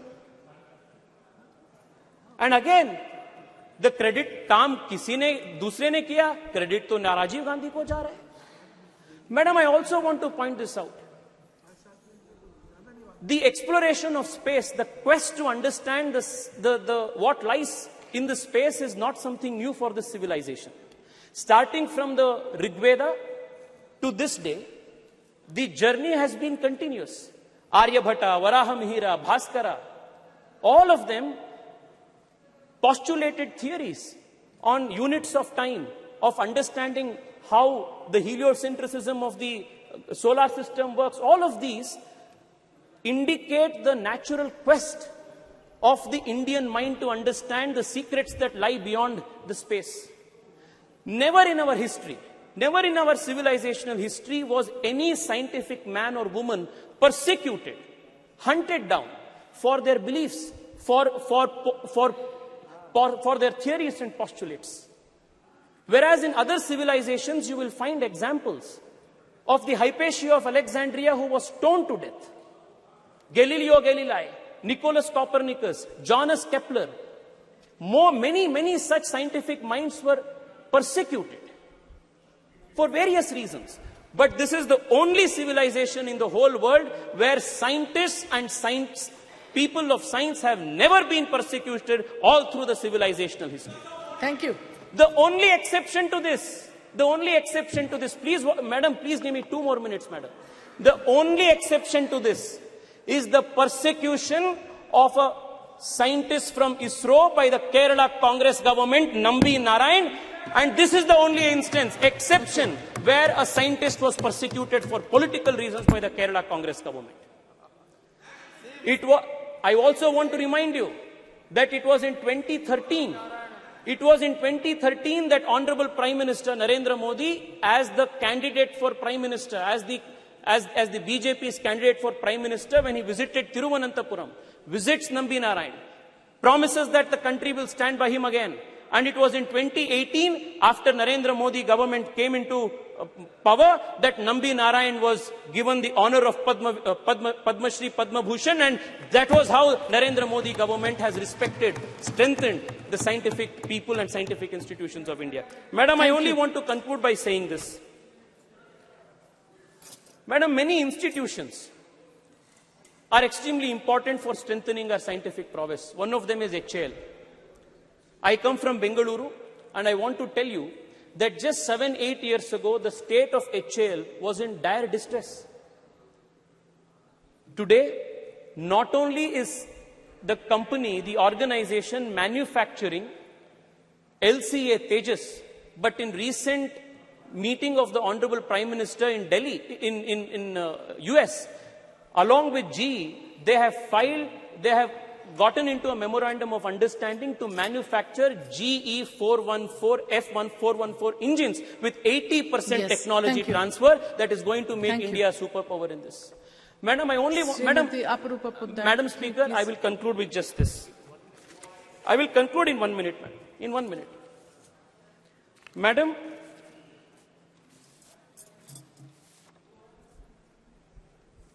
the coming decade, whether it is geopolitically, whether it is energy security, whether it is any other aspect of our national politics, our geopolitics, it is going to be directly influenced by how India performs and how India takes the lead in important areas of emerging technology. And I must credit the Narendra Modi government for making India future-proof and tomorrow-ready by institutionalizing and supporting important scientific missions. I would want to read out only 4 or 5 of them. The National Quantum Enabled Science and Technology Program, National Quantum Technologies Application Program, National Research Foundation, National Supercomputer Mission, the National Green Hydrogen Mission. All of these are important programs that the government of India has undertaken to make India a pioneer in emerging technologies. One of the points that was made by Karti Chidambaram ji, one of the points that he made, a very relevant point that he made, was how to popularize science among young people and students. I want to tell him that the Modi government in the last few years has been working with a mission focus to popularize science among children. And the Atal Innovation Mission and building of 10,000 Atal Tinkering Labs in our high schools, with the objective of nurturing 10 lakh young minds who will explore the frontiers of science, is an example of how the Narendra Modi government is trying to make science and technology a popular culture in the whole country. Madam, I only want to conclude by saying this. Please conclude, please. I will conclude. The other people. Madam, all of these aspects that has taken place in the last 9 years. I mentioned UPI, Digital India, Startup India, to the startups that are now emerging in space technology. One of the most promising startups in space, called Pixel Space, is run by an Indian engineer who comes from a small town called Chikmagalur, has raised a few $1 million from Google. The boy, Awais Ahmed, is a CEO of this and hails from Chikmagalur. It is possible only because the Modi government opened the space technology space for private players. Madam, the next few decades is going to be extremely important for the country in strengthening our industrial, our scientific institutions and making India future ready, India tomorrow ready. And we are extremely fortunate that at such an important point in history, we have the leadership of Narendra Modi, who has been leading this country with such foresight and vision. I want to once again congratulate the Prime Minister for his deftful leading of this country, deftful leadership for this country at such an important time. Thank you so much, ma'am. Thank you.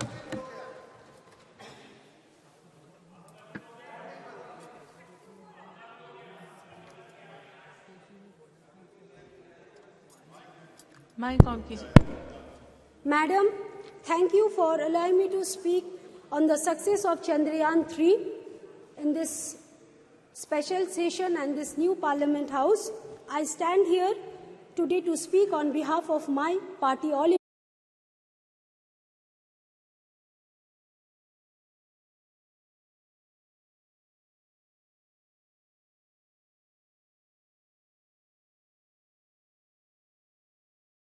our scientists, and every bit of credit of Chandrayaan 3 should go to them. It was a collective teamwork and effort of our ISRO scientists. However, it breaks my heart to see that the union government has given all credit to one political leader. Hypocrisy to the union government as they appreciate Chandrayaan 3. But they have reduced the Department of Space budget in 2023-24 by 8% in comparison to the last year, with expenditure for space science receiving a cut of 32% even after delivering missions like Chandrayaan 3 and Aditya L1. While even a single woman in the panel that headed that only achieved success after 2014, we must remember that we have been a democracy over 75 years and India began its space journey in 1960s. It is not today's effort that put us on this feet. Consistent effort for 60 years from the scientists and the people of India has put us on this feet. While the Indian government, politics and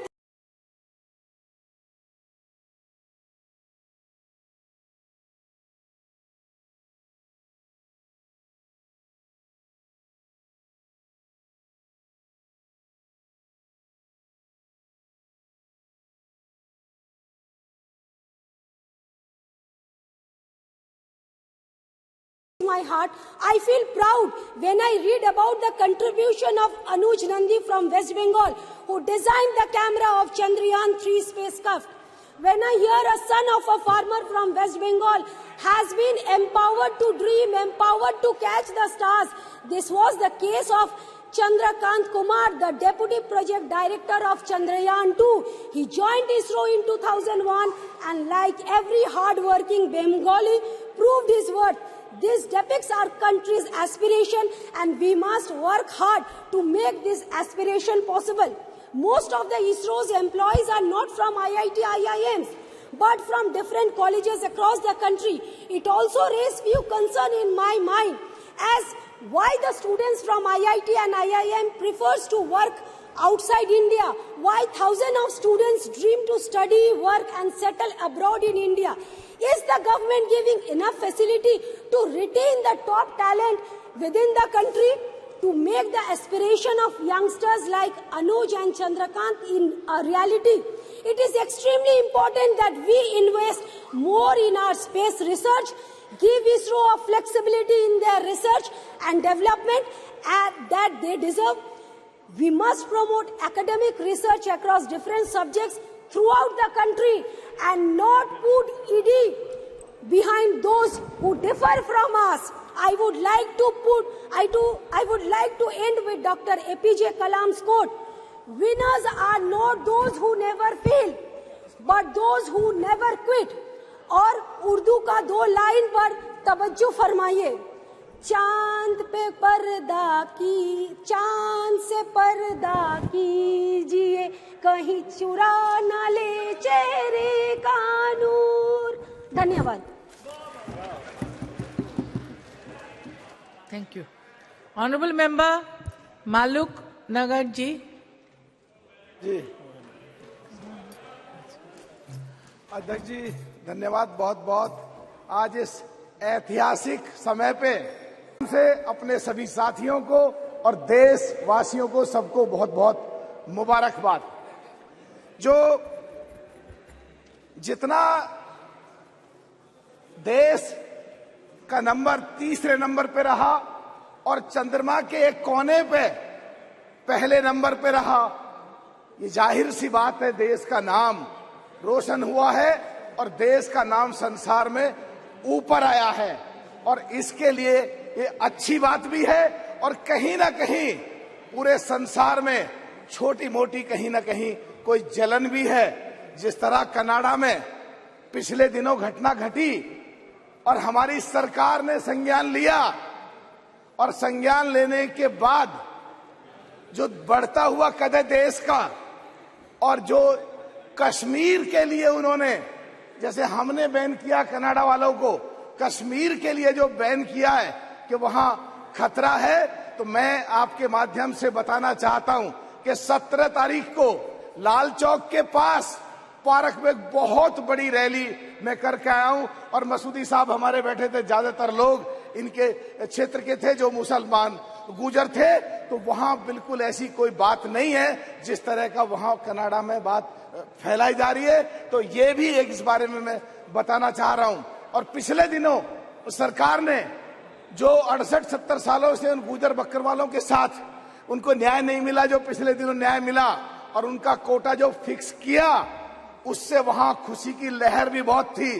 पर कुछ पार्टियां वहां गुमराह कर रही हैं कि तुम्हारे कोटे में कहीं कोटा लिया जाएगा, तो मुझे पूरा यकीन है कि आने वाले समय में वो क्लियर हो जाएगा और सरकार सहानुभूति पूर्वक सोचेगी और उनके कोटे को कम नहीं करेगी।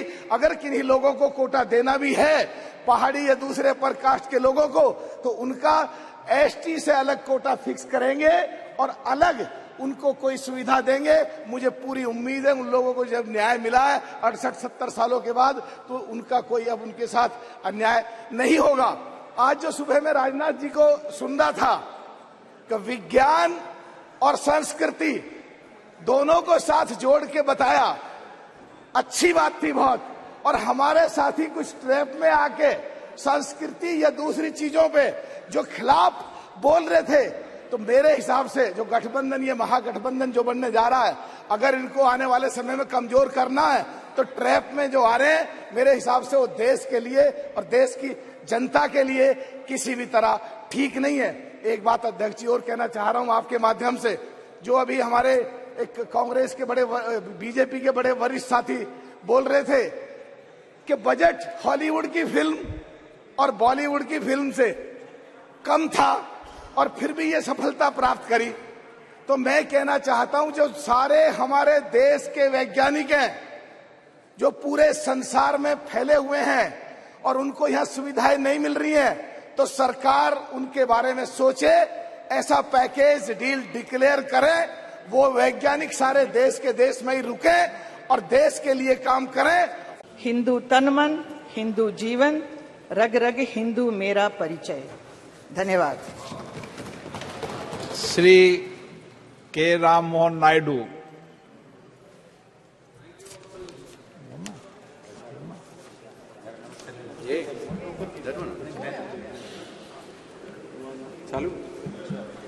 Thank you, Honorable Speaker, sir, for giving me an opportunity to participate in this important debate. I stand before you with immense pride and joy. I think both are on. I stand before you with immense pride and joy as I reflect upon the recent successes of ISRO, Chandrayaan 3, which is the world's first mission to successfully land on the lunar South Pole, and Aditya L1, which was the first satellite mission to study the sun. Sir, these achievements are not just a milestone, they are a testament to the unwavering dedication, hard work, and remarkable journey of our nation's space program, fueled by the tireless work of our scientists, engineers, and our support team at ISRO. Sir, I was thrilled to watch on TV the awe-inspiring launch of Chandrayaan 3, which happened in Sriharikota, which is in my home state of Andhra Pradesh. It is an experience that filled my heart with pride, excitement, and joy. The sight of our spacecraft ascending into the cosmos was nothing short of breathtaking. It was a moment that resonated deeply with every Indian and a moment that affirmed our status as Vishwa Guru. I also would like to take a second and appreciate all scientists, including the Telugu scientists who have contributed to the Chandrayaan mission. What makes Chandrayaan 3's triumph even more inspiring is the journey that led us here. It reminds us that failure should never deter us. Instead, it should propel us to return stronger. Chandrayaan 2 faced its own challenges, but our scientists and engineers demonstrated an unwavering spirit of resilience and determination. So they refused to let adversity define their journey, and their efforts bore fruit with the resounding success of Chandrayaan 3. In the words of our visionary leader, Sri Chandrababu Naidu Garu, every crisis creates an opportunity, and those who fight in those situations will emerge as leaders. This is precisely what our ISRO scientists have demonstrated to the world. They have seized the opportunity, overcome the challenges, and emerged as leaders in the space exploration program.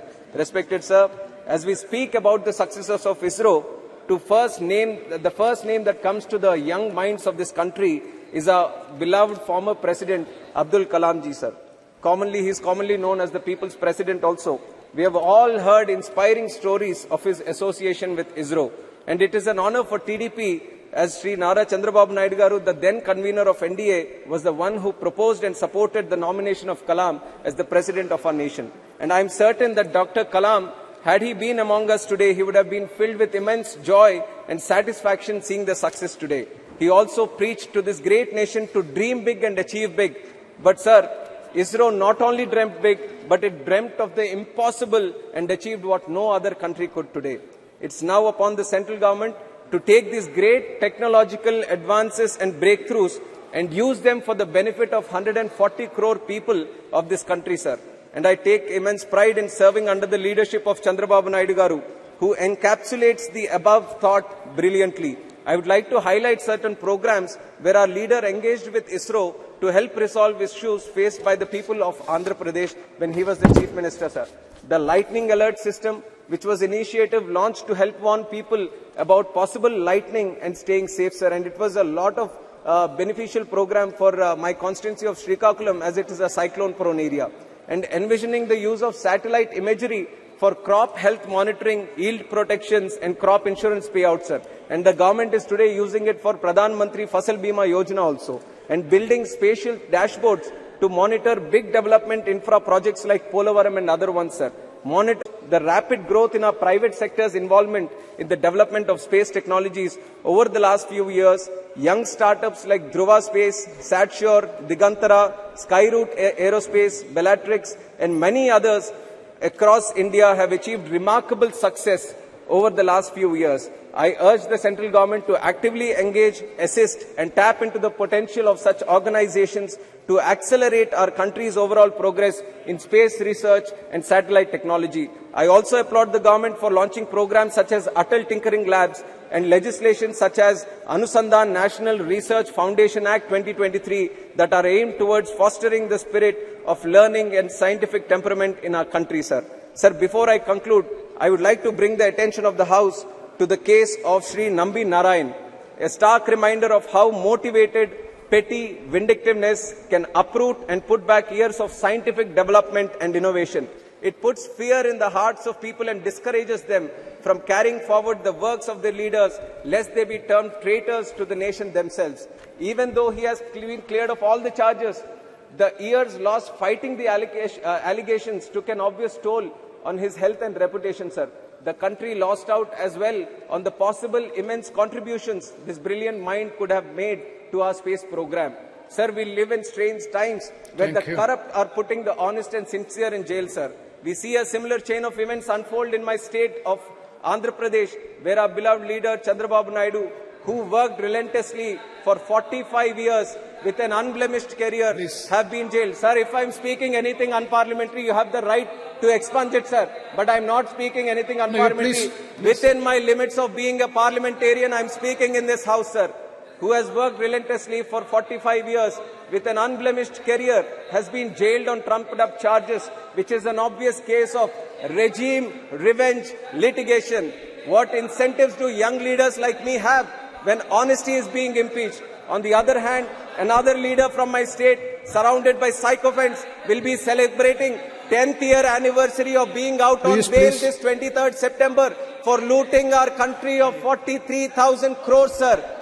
Sir, respected sir, we need to fix our system before it is taken for granted. Sir, 2 lines and I am concluding. Please conclude. Concluding, sir.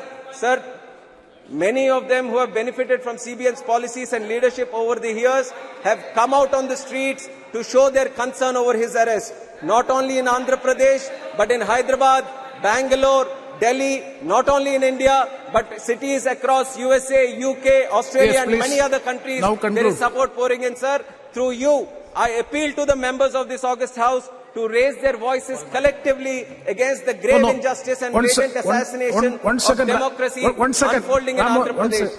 You please, he is not speaking anything unparliamentary. Please, you can dispute it. You can dispute. Suppose anything, anything unparliamentary, objectionable, it will be looked into. But unnecessarily you don't create noise because you can very well dispute it after when your turn comes. No. He is comparing Nambi Narayan's case. Let me conclude, sir. Let me conclude. Please, let him complete. Let me conclude. You conclude. Let me conclude, sir. Yeah.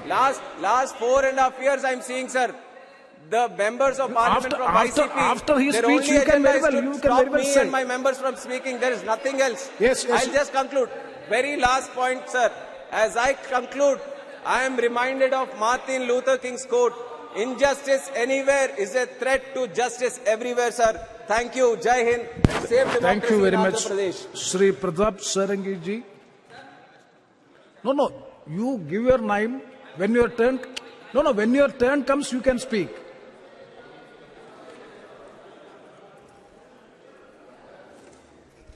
Honorable Chairman, sir, I thank you from the core of my heart for your kind permission to speak on this inspiring and very encouraging topic.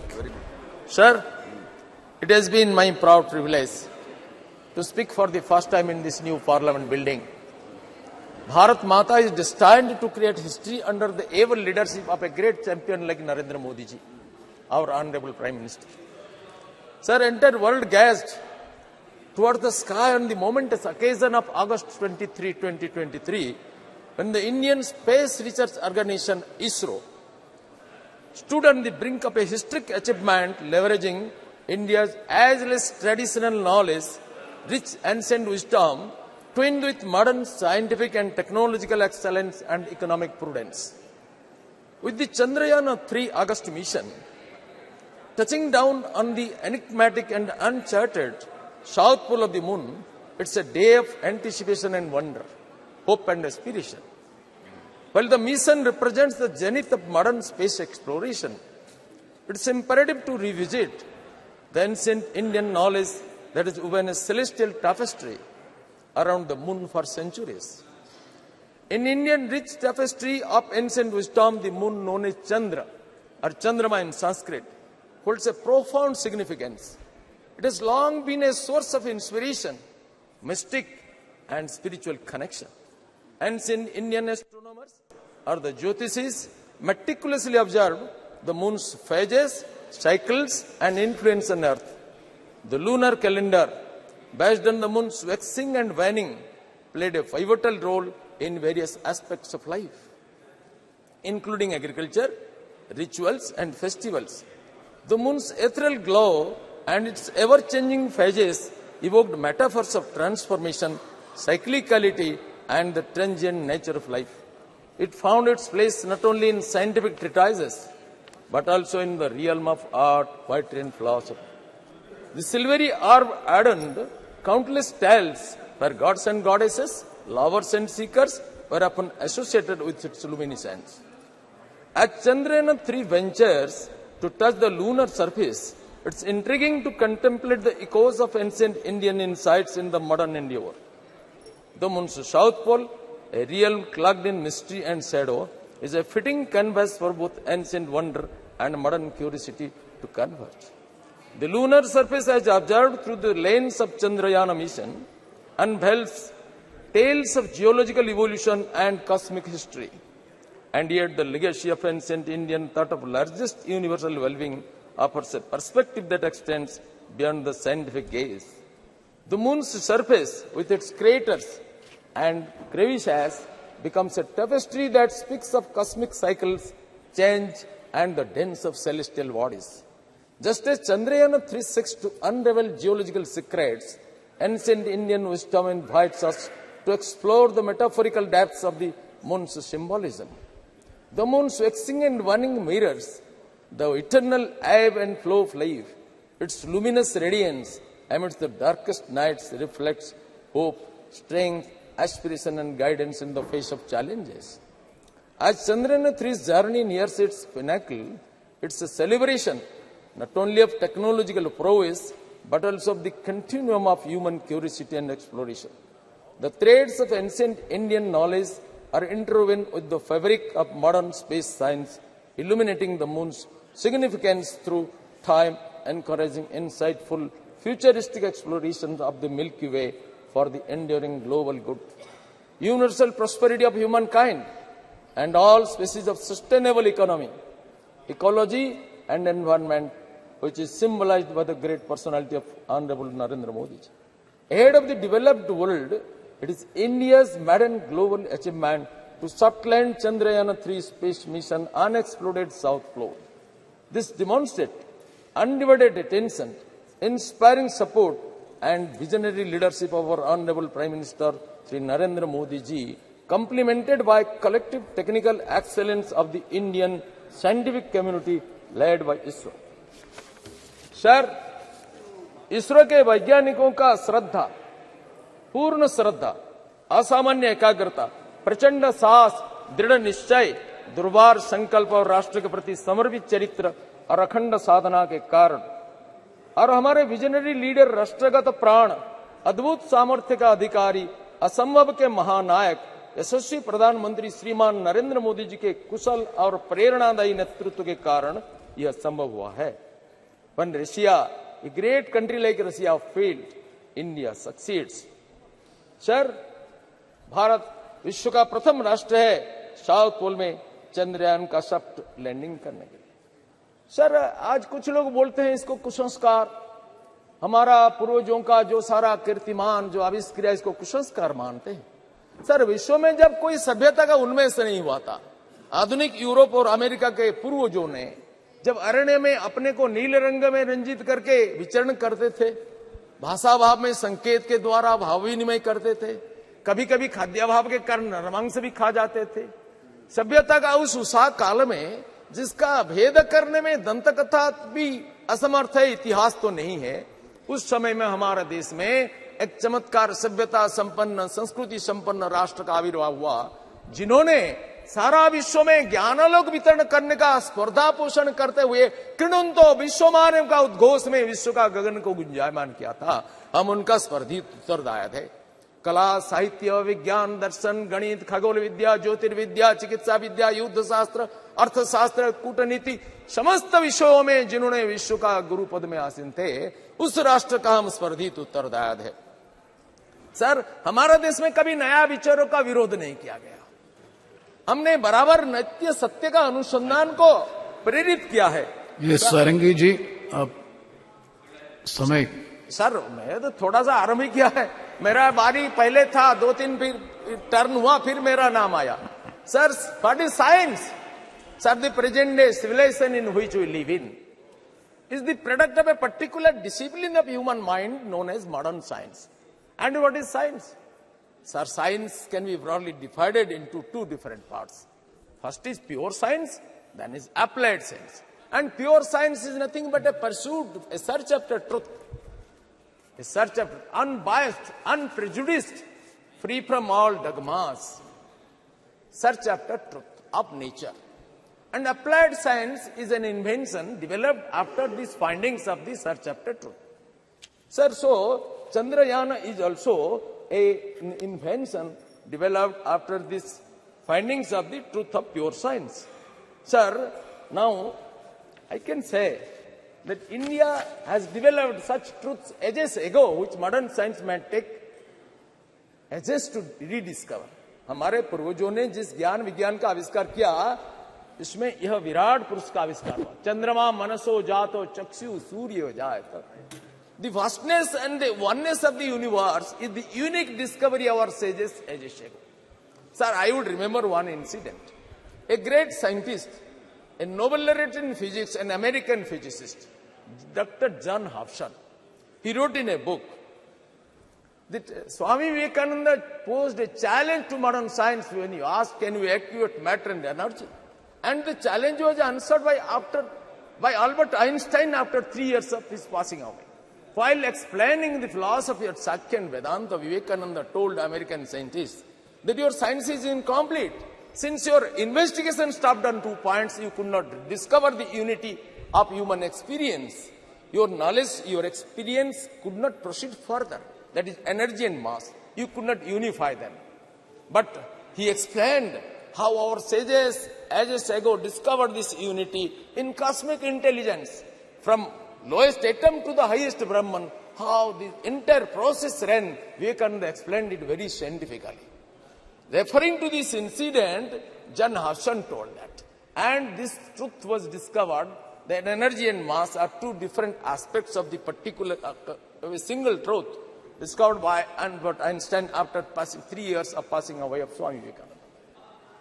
Sir, इन सब विषयों में suppose शून्य का आविष्कार नहीं होता भारत में तो गणित का कितनी असहाय अवस्था होता, रसायन विद्या का, भरत मुनि का नाट्य शास्त्र हो, संगीत शास्त्र हो, कणाद मुनि का अणुशास्त्र हो, चरक और सुश्रुत का चिकित्सा शास्त्र हो, कौटिल्य का अर्थशास्त्र हो, ये सारा ज्ञान विज्ञान का भंडार भारत में है।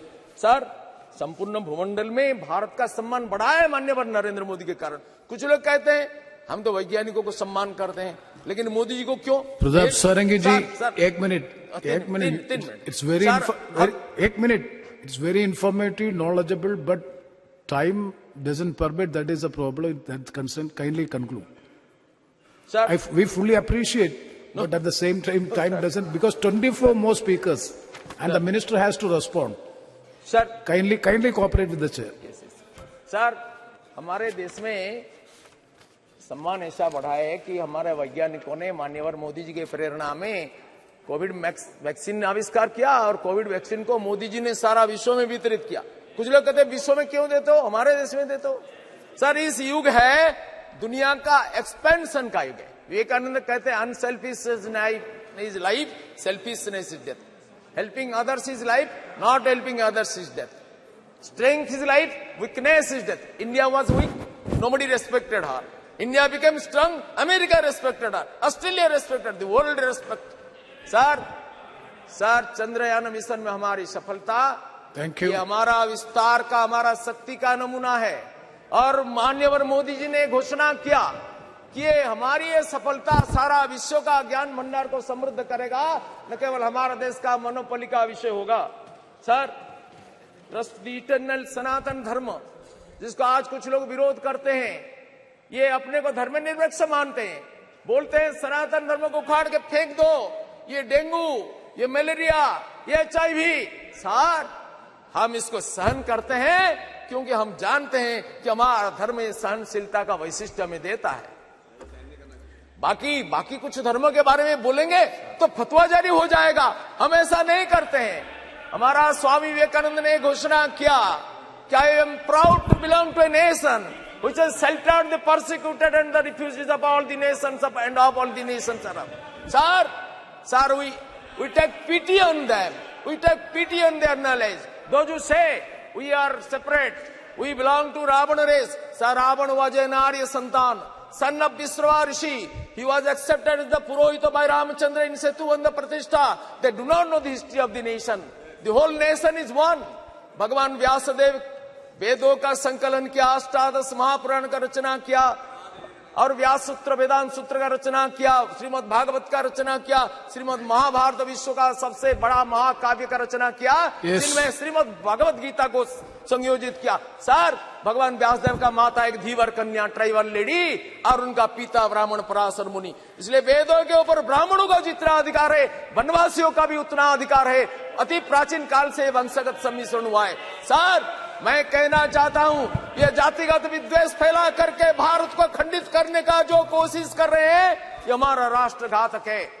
सर, ये अपना ज्ञान का दारिद्र्य के कारण अपना अत्याचार को दूसरों के ऊपर स्थापित करने की जो कोशिश कर रहे हैं, इसको हिंदुस्तान बर्दाश्त नहीं करेगा।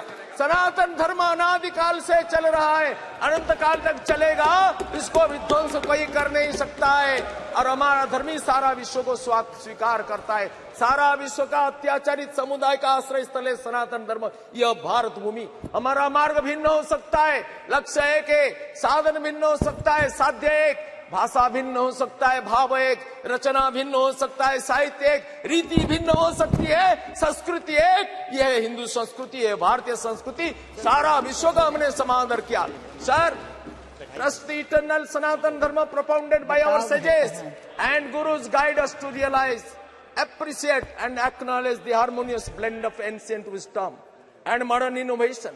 Chandrayaan 3's success stands as a testament to humanity's unceasing quest to reach the unreached, uncover the uncovered, the unknown, bridging the realm of old and new, ancient and modern, and embracing the moon's wisdom that has inspired generations both past and present. सारा देश, सारा विश्व इसके लिए गर्वित होता है। कुछ लोग इधर गर्व नहीं कर सकते हैं। सर, इनको कुछ बीमारी हुआ है, जो भारत का गौरव में गर्व अनुभव नहीं करते। जो कहते हैं, we have conceived the idea of this new parliament building, but they could not do. They have conceived the idea of women reservation bill, that they could not do. They could not make delivery. They conceived the idea, it passed away. We conceived, we furnished, and we delivered. So that is the credit of Manyava Narendra Modi ji. With this I conclude. Sri Dean Kurias Kosh ji.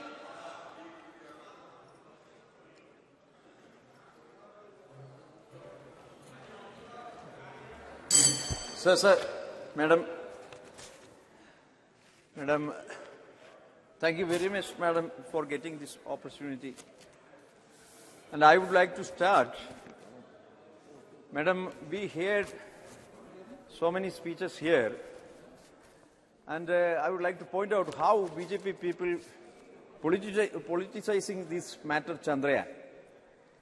We heard Honorable Member Tejaswi Surya's speech just before. Unnecessarily, he criticized Pandit Jawaharlal Nehru and Congress Party.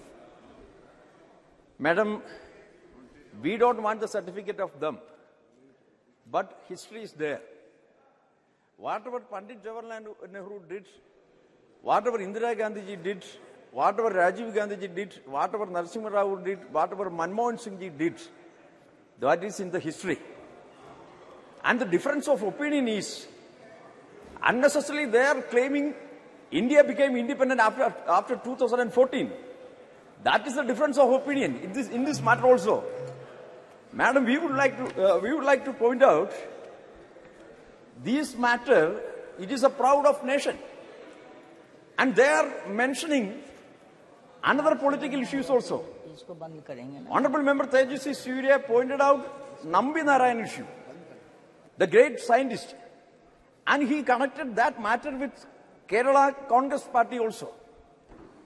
Madam, what was the issue? We condemned what happened to that great scientist. That issue has happened at that period, but it was connected to a court case. That was the most unfortunate incident. What is the role of Congress Party in that issue? This is the problem of BJP, and they are unnecessarily claiming it is their only credit. That is, we are criticizing now. Madam, I am coming to the point. I am coming to the subject. First of all, I would like to congratulate the people of India, especially the hard-working scientists of ISRO, the great Indian universities that produced them, and also the people who came before them, who laid the strong foundations for this success. When the Chandrayaan 2 suffered a setback, India was sad only for a day. Deep inside, we all knew that ISRO will bounce back. That is the great Indian spirit of coming back stronger after a failure. The traditions of Indian science exploration were established along with the Constitution. The term scientific temper was coined by Pandit Jawaharlal Nehru, and it is part of the English vocabulary now. It finds mention in our esteemed Constitution too. This is an opportune moment to discuss what we are doing to promote scientific temper across the country. Madam, this success of Chandrayaan 3 is a moment of great pride for the people of Kerala as well. From the beginning, Kerala has played an important role in the story India's success in space sector. The very first rocket launch in India happened at Tumba, Trivandrum. The hard work of scores of Malayali scientists as well as local residents was what made the launch so successful. From there, we never had to look back. Dr. APJ Abdul Kalam, former President of India and the rocket man of India, is almost like a Malayali. He spoke fluent Malayalam and also built his career at Kerala, where he created a large body of work in service of the nation. Most of the great achievements of the ISRO was done when it was headed by Malayalis. I would like to gratefully remember the stellar tenures of Dr. K. Kasturirangan, Dr. G. Vadhavan Nair, Dr. K. Radhakrishnan, and the... Madam, I just started. The present chairman, Dr. T. Somanath, is a proud child of Kerala, having completed his education from the state itself. Madam, 26 companies from Kerala have contributed to the manufacturing of components used in Chandrayaan 3. Out of these, 6 are public sector companies and 20 are in the private sector. A lot of manufacturing has done in facilities like that are situated in Valiamala, amongst others. It is a matter of pride for us to be able to contribute to this like that. Madam, grand success like that of Chandrayaan 3 helps boost the positive image of science in the minds of people. But as the news fades away, that achievement is pushed to the background. We need to have consistent engagement with the people to ensure that the message is always communicated to them. We need to build on the successes like this and make sure that children are attracted to the science. Also, being a scientist is a dream for millions of Indians, but hardly a handful of people know it from the childhood on how to work towards that aim. This has to be addressed at the earliest. Madam, science is everywhere. And concluding, just allow 2 another minutes, Madam, please. Science is everywhere, but science education is not. If we are to look around, the marvels of this world is a gift of science. However, to truly appreciate that, the people of India should have a dedicated science museum close to them. A science museum at the state capital can serve only so many people. My humble submission is that there should be a mini science museums and science center at every Lok Sabha constituency. Every school in the constituency should be tried to this science center. Is it that you are allowing to contradict each other? Was it a part of a discussion or you are allowing to contradict each other? इन बात के लिए अपने पास time है. हमने पूछा तो 4 बजे का समय दिया था. अब कितने बजे है? चुप कर बैठा है, इसका मतलब युवा है क्या?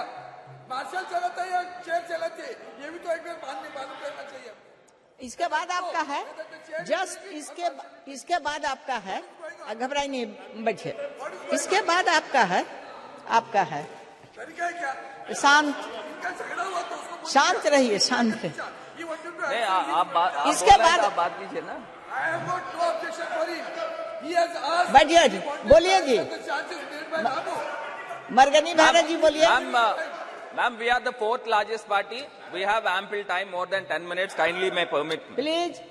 Ma'am, at the outset, I thank the chair for permitting me to speak in this important discussion on the success of Chandrayaan 3.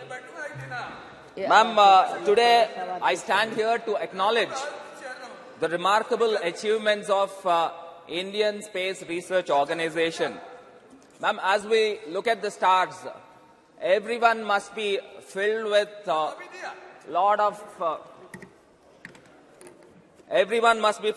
immense pleasure and pride, ma'am, for the accomplishments of ISRO.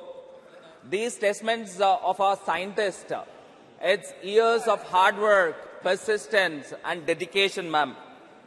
Dr. Abdul Kalam said and dreamt that India should be a prominent player in the space exploration. As my friend rightly said about Abdul Kalam ji, he was recommended by Mr. Chandrababu Naidu, but never Abdul Kalam ji mentioned about this.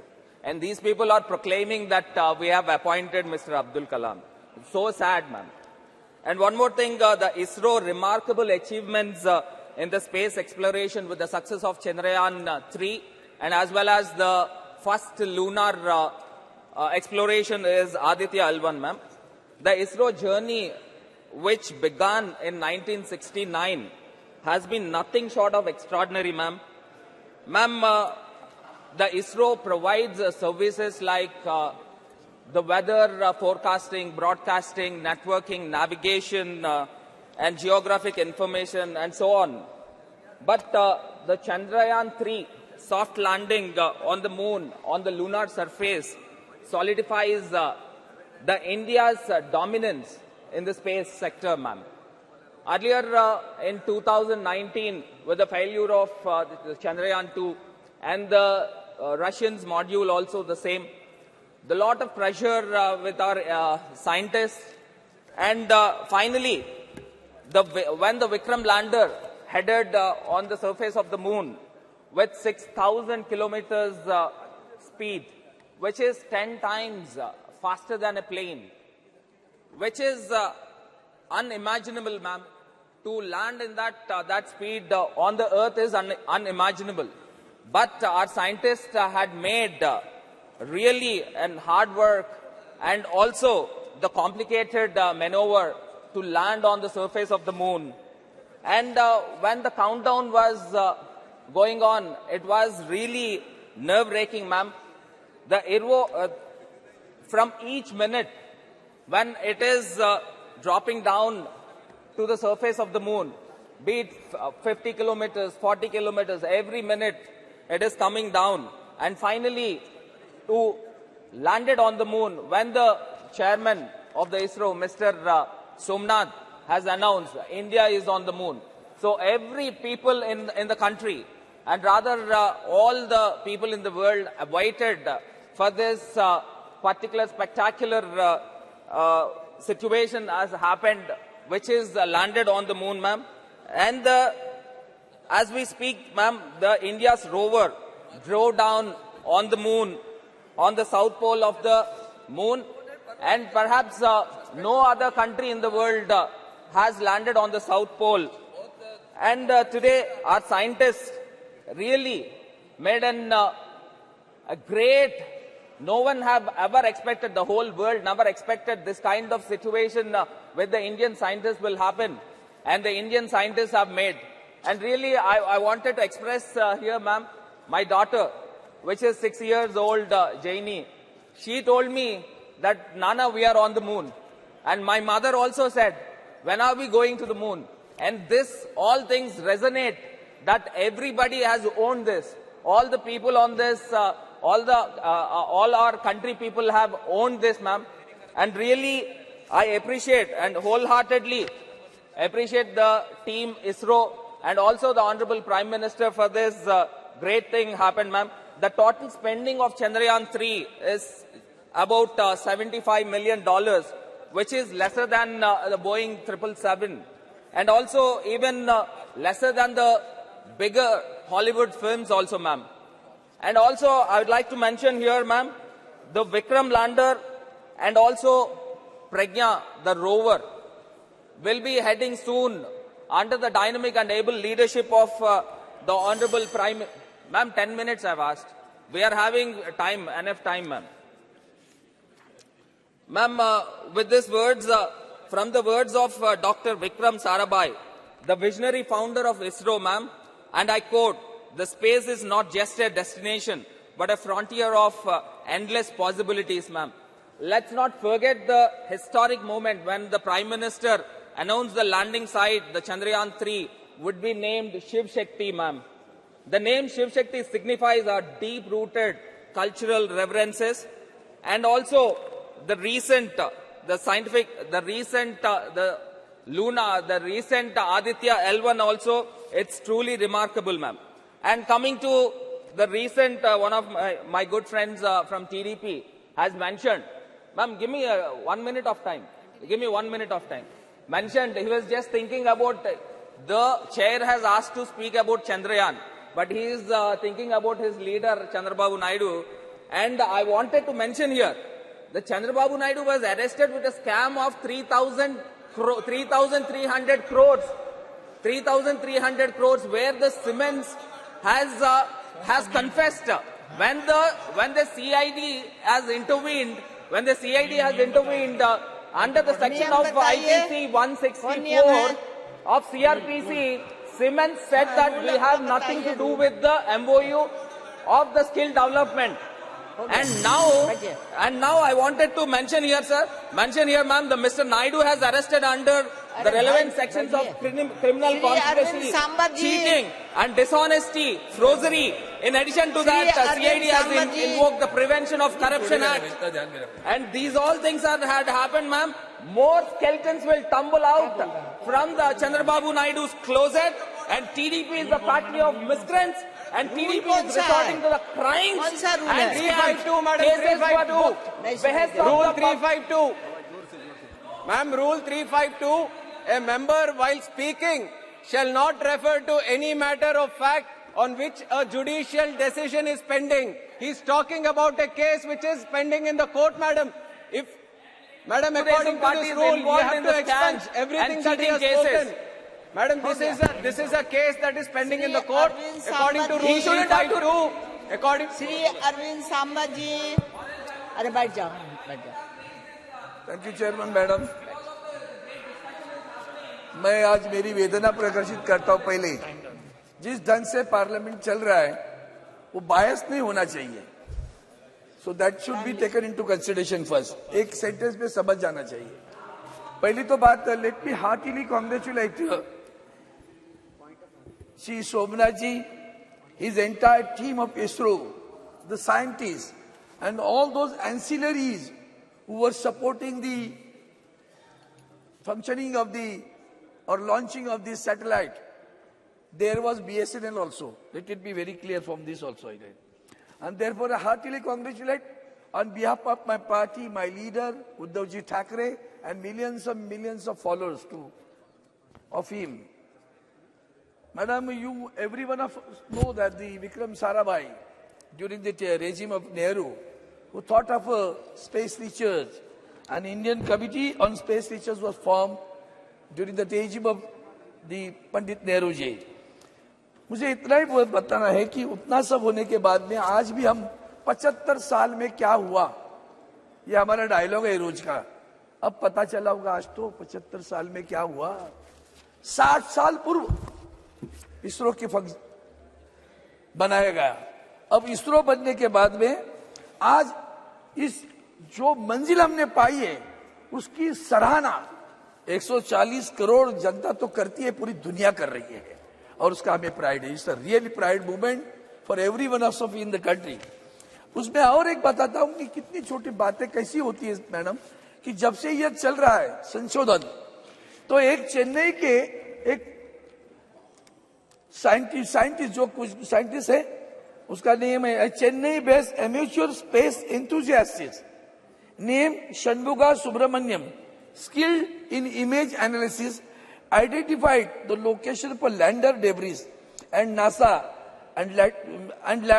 later confirmed it.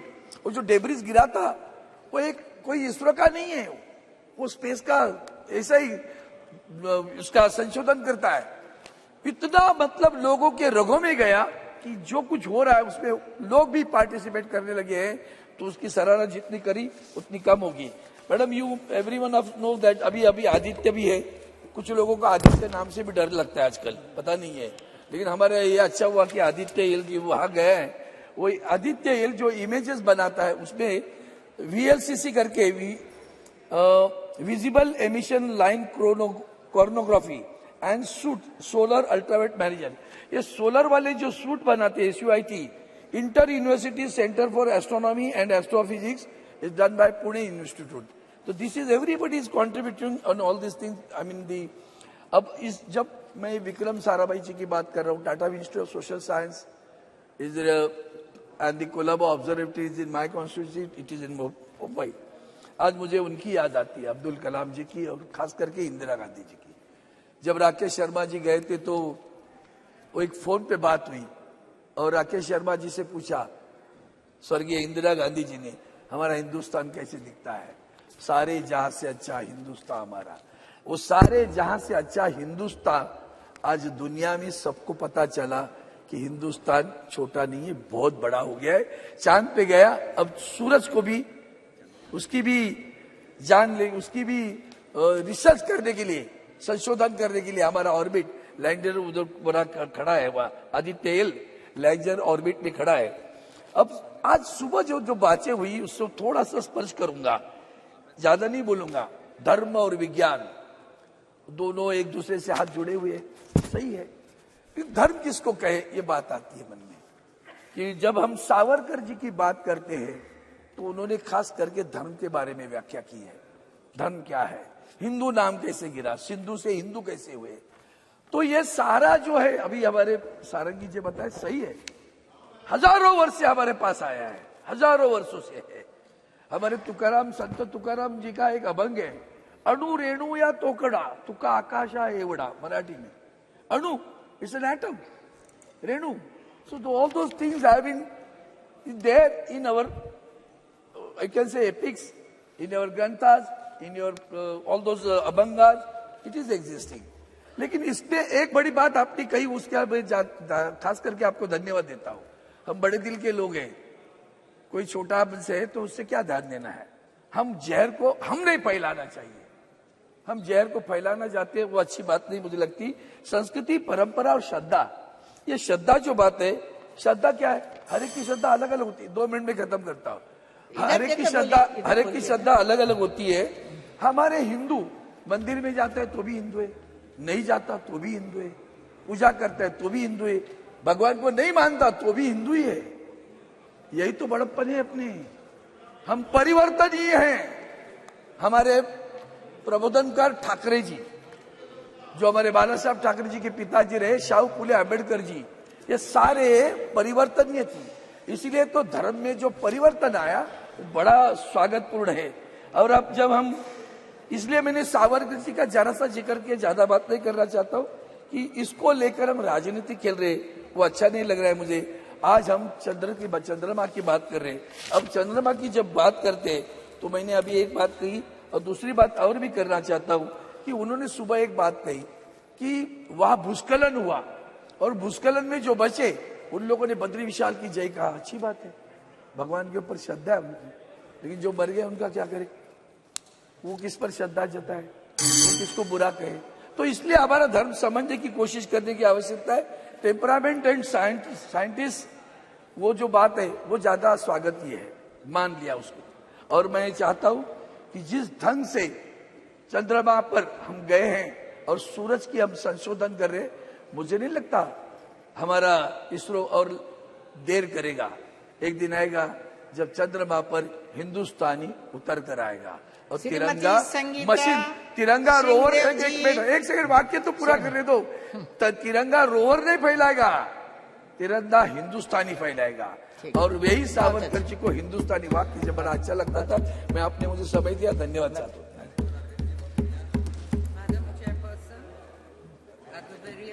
I would like to thank you for giving me this opportunity to speak in this magnificent new Parliament building.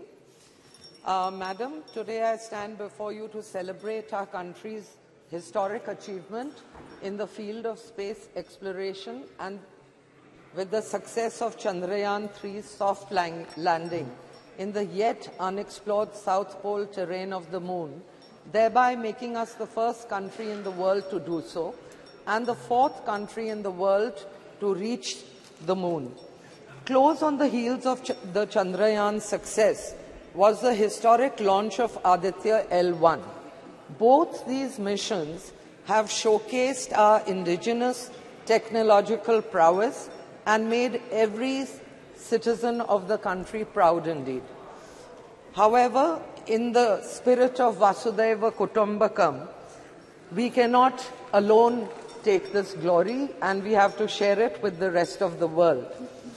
This approved the Indian space policy in 2022.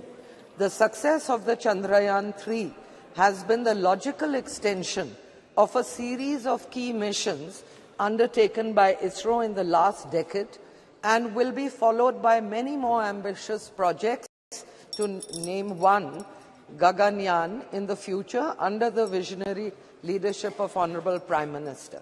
In 2017, PSLV C-37 created a world record by successfully placing 104 satellites in orbit in a single launch. The new Space India Limited, NSIL, launched in 2019, has presently signed 19 technology transfer agreements and successfully transferred 8 ISRO-developed technologies to the Indian industry. In 2022, Vikram S. Prarambh mission a suborbital launch vehicle was launched successfully and became the first privately built rocket launched in India. ISRO in the last 9 years has launched 52 launch vehicles and 57 spacecraft missions. Chandrayaan 3's success has established our country as part of an exclusive club alongside the US, Russia and China, and has enhanced our global reputation as a serious player in the field of space exploration and R&D. It will also have a domino effect, leading to international collaborations, joint global space initiatives, knowledge exchange, and fostering closer ties with other nations, leading to further advancements in space technology. Madam, currently India contributes around 2 to 3% to the global space economy, which is expected to increase to 8 to 10% in the next decade. Our astute Honorable Prime Minister recognized the benefits of space technology and has expanded its usage to 60 line ministries for improved governance. Even during the COVID outbreak, the navigation and geospatial technologies were used efficiently to coordinate relief deployment. India has joined 5 nations capable of adopting navigation satellite system capacity. The Indian Regional Navigation Satellite System, launched by Honorable Prime Minister in 2015, has helped save the lives of fishermen amid extreme weather conditions. India already has more than 140 startups, and the successful lunar mission will provide a huge boost to them. It will establish India's position as a cost-effective satellite launcher benefiting aerospace and defense sectors. The Chandrayaan mission will inspire and captivate the imagination of the youth and encourage them to pursue careers in science, technology, engineering and math. Also, several rural space labs are being set up in schools across the country to foster interest in young minds vis-a-vis space studies. It will open up a wave of opportunities for several sectors, which will boost our economic growth, help us achieve our objective of Atmanirbhar Bharat, and bring us closer to achieving Honorable Prime Minister's vision of becoming the 3rd largest economy in the world. Now, I just want to put in a point that we as a civilization have always been curious about the stars and planets. And Puranic literature tells us that in ancient India we had the knowledge of astrophysics, sophisticated understanding of astronomy, which was also called Nakshatra Vidya, the science of the stars, and we were able to accurately predict eclipses, motions of the planets, and use this knowledge in Vedic astrology, from Aryabhat to Vikram Sarabhai, Dr. Homi Bhabha, or Nambi Narayanan. We have a galaxy of legends in the field of space studies to be proud of. Now that our Honorable Prime Minister has firmly established himself on the world stage as a leader of leaders, it is no wonder, ma'am, 1 minute, that he has shifted his sight on the stars, and let me assure you, he will conquer the field there too. And my very best to the extraordinarily gifted, diligent, motivated scientists and engineers, and the Honorable Prime Minister creating a conducive and encouraging climate for our space research program to reach new heights. As in his words, as he said, the sky is definitely not the limit for the Indian space sector. I wish them the very best. Thank you, ma'am. Thank you very much, Madam Chairperson, for affording me this opportunity to take part in the discussion. Madam, it is really a proud and prestigious moment to all Indians. On 23rd of August 2023, in the history-making soft landing of Chandrayaan 3 in the moon's South Pole.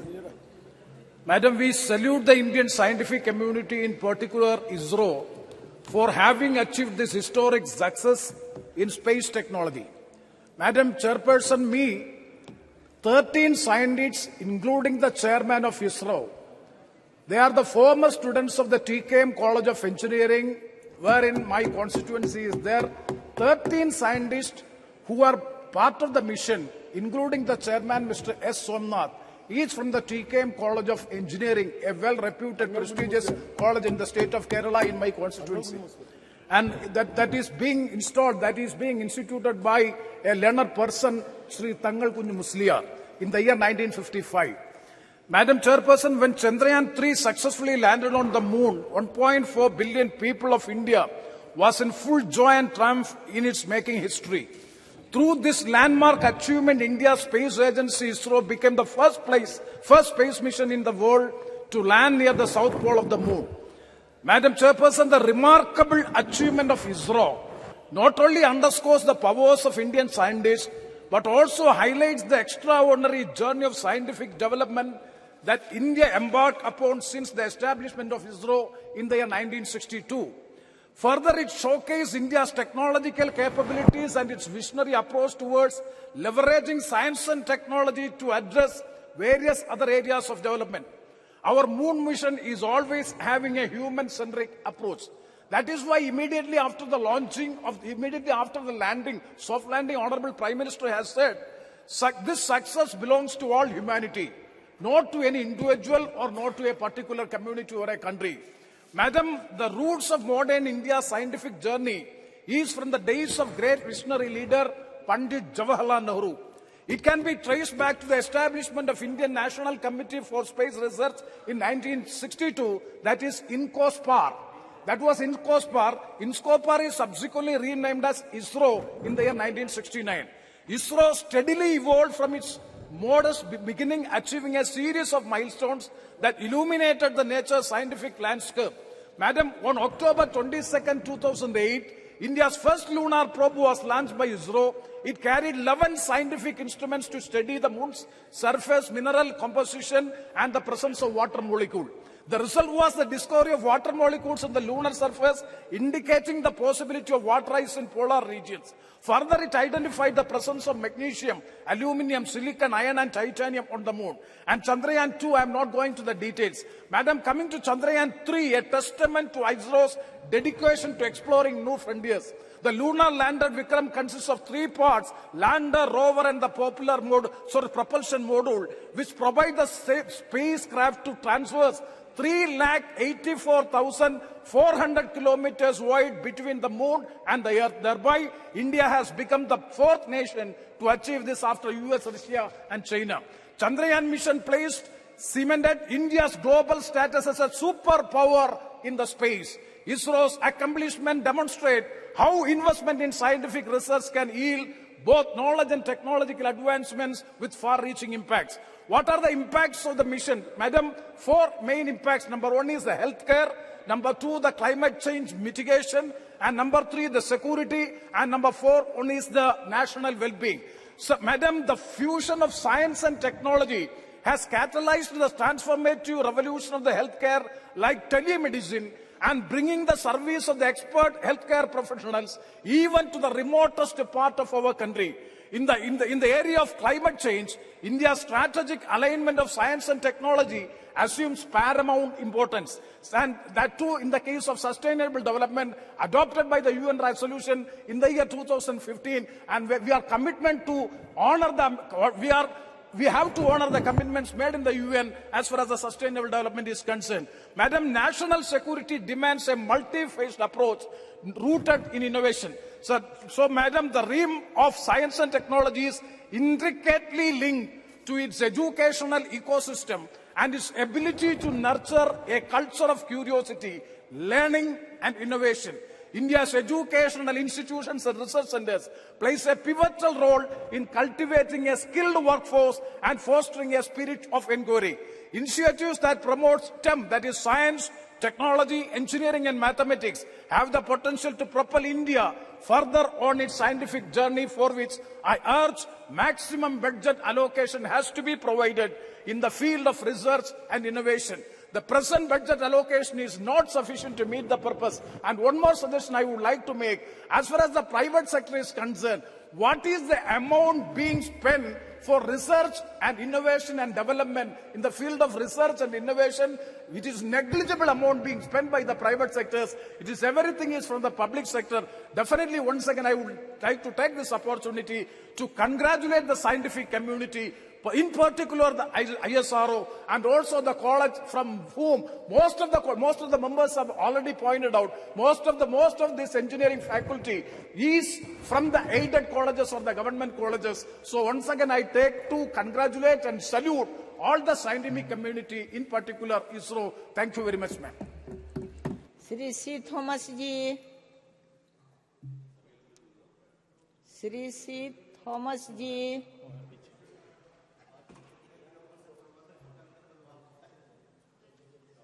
उतना पीछे आगे आके बैठ जाना चाहिए।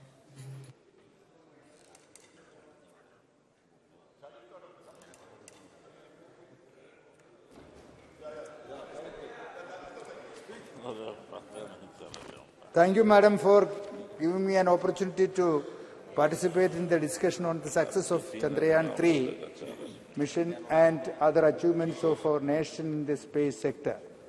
As a representative of Kottayam Parliamentary Constituency and a member of the Kerala Congress EM, I congratulate the scientists of Indian Space Research Organization and other crew members who contributed to success the Chandrayaan 3 mission.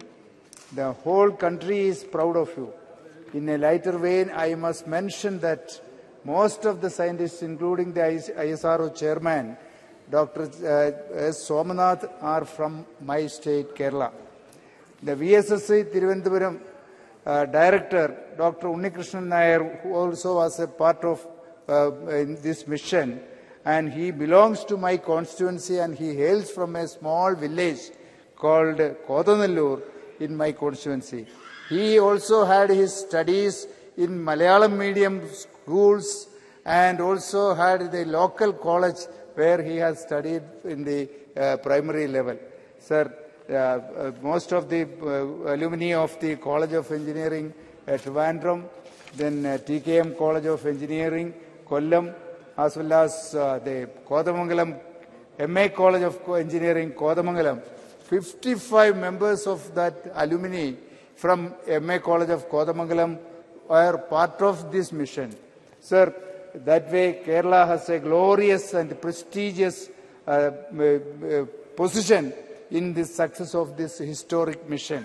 Sir, having said that, I want to raise a few other issues which are affecting the scientist community in India at large. First, apart from ISRO, there are so many other institutions which contribute to scientific research in India. If you want to grow in science and development cutting edge technology, we have to make sure that the institutes other than the premier agencies like ISRO also get enough funding and other support. However, the data tells us that the completely different, the data which gives us is a complete different story.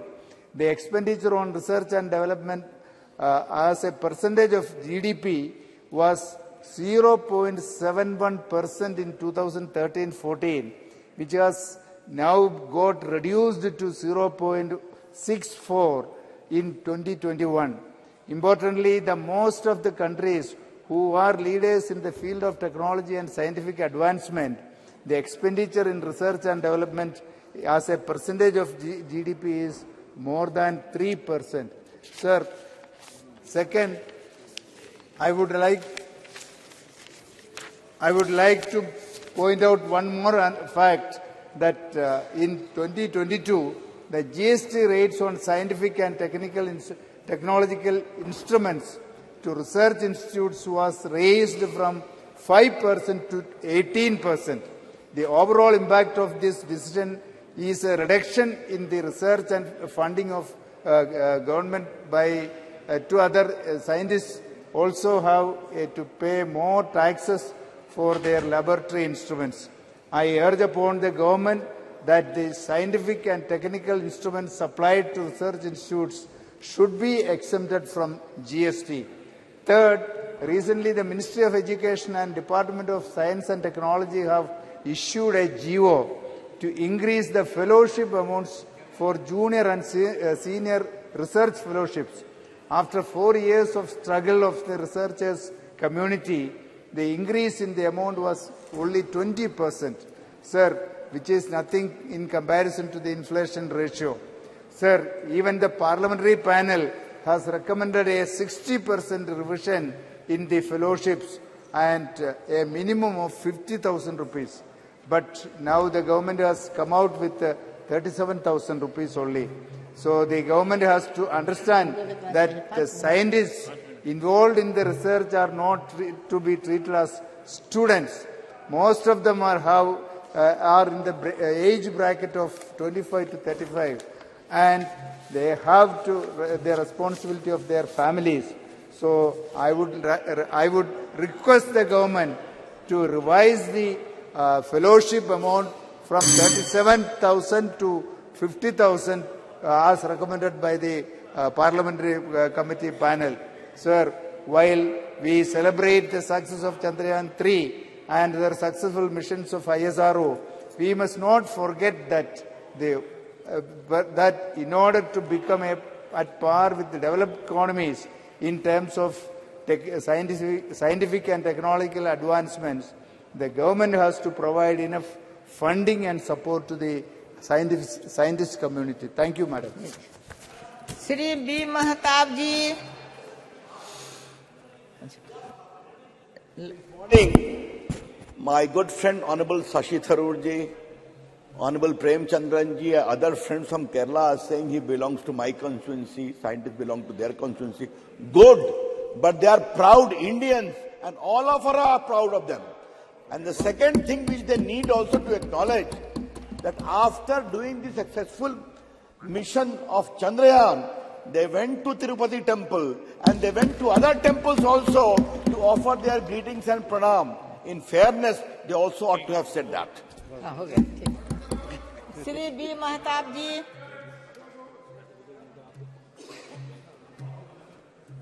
Exploration of space has been one of the most challenging and fascinating ventures of humankind and continues to capture the imagination of generations. Over the ages, several spacefaring nations have undertaken numerous missions to explore the solar system, their natural moons, various minor planets, asteroids, comets, and even interplanetary voyages. Some 150 years ago, in the 19th century, an astronomy knowledgeable person named Samanta Chandrasekhar could map and tell us accurately what is the distance between the Earth to that specific planet. And this was confirmed by the astrophysicist of Calcutta University. And he wrote in Sanskrit Siddhanta Darpan, and he belongs to Odisha, to my constituency Khandpada, and that is the present planetarium is named after him. So this is all indigenous. हमारी भारत की विद्या के कारण ये सारे चीजें उनके पास था और वो भी उसको प्रमाणित करते थे. आज जिस बारे में हम आज दिन भर चर्चा कर रहे हैं, सारे members, this house is in one voice congratulates Indian scientists for their endeavor. That what we achieved on 23rd August 2023 is a very rare feat which was done by moon warriors. I'll just give two instances, madam. 84-year-old Palanival Vera Muthival, who studied in the Vilupuram Railway School before completing engineering degree from Chennai College and MTech from an institute in Tiruchirappalli. He shifted to ISRO in 2014 As project director for Chandrayaan 3 for the past 4 years, on the slender shoulders lay the enormous weight meeting the nation's space expectation. This House salutes him and hundreds of Indian space scientists and engineers who have worked tirelessly to make the moon mission a success. Just remember 4 years ago, on September 6, 2019, he and hundreds of other scientists had to watch the Chandrayaan 2 lander spin out of control 800 meters above the lunar surface and then lose all telemetry contact with the mission control as it crashed on the moon's surface. It would fall on the then ISRO chairman, Mr. P. Sivan, to break the gloomy news to Prime Minister Narendra Modi, who was in the visitors' gallery to watch the landing and who had to console Sivan on his shoulders. S. Somnath, Dr. S. Somnath, then the director of Thiruvananthapuram-based Vikram Sarabhai Space Center, was there. And I had the good fortune of interacting with both Mr. Sivan, who was then the ISRO chairman, and also with Dr. Somnath, who was the director of the Vikram Sarabhai Institute at Thiruvananthapuram. When a parliamentary committee, I was a member of that, we visited that institute and we could understand the difficulty in which they have been making progress. 4 years later, this tall, fit and unfathomable Somnath would once again find sitting in front of the console of Mach 2 as ISRO chairman as the countdown began. Failure is the pillar of success. Our scientists learned from failure. PM Modi encouraged them, and that is why during these 4 years the success has been achieved. The leadership quality of our Prime Minister definitely enthused our scientists to a very great extent. Otherwise, it would not have been successful. They took no chances. ISRO chairman Dr. S. Somnath says, failure gives you much more understanding than success. Having reached the moon, ISRO is now trying to find its place under the sun. Now Aditya L1 spacecraft is in its long journey. In all these missions, ISRO is focusing on doing what it does best, that is technological innovation in a cost-effective manner. When we compare the expenditure that is being made by European Union or by United States, NASA, or even by China, our investment, our expenditure is comparatively much, much less. The process of synergy is happening, and in just 3 years, we have more than 150 private startups in the space sector. It is not only the government which is investing, it is private investment which is very important if India's space sector has to expand rapidly. It cannot depend on government funding only. India is emerging in the new global order, and in that respect, I believe today, when the Parliament is deliberating on this great mission of our Indian scientists, we should not forget.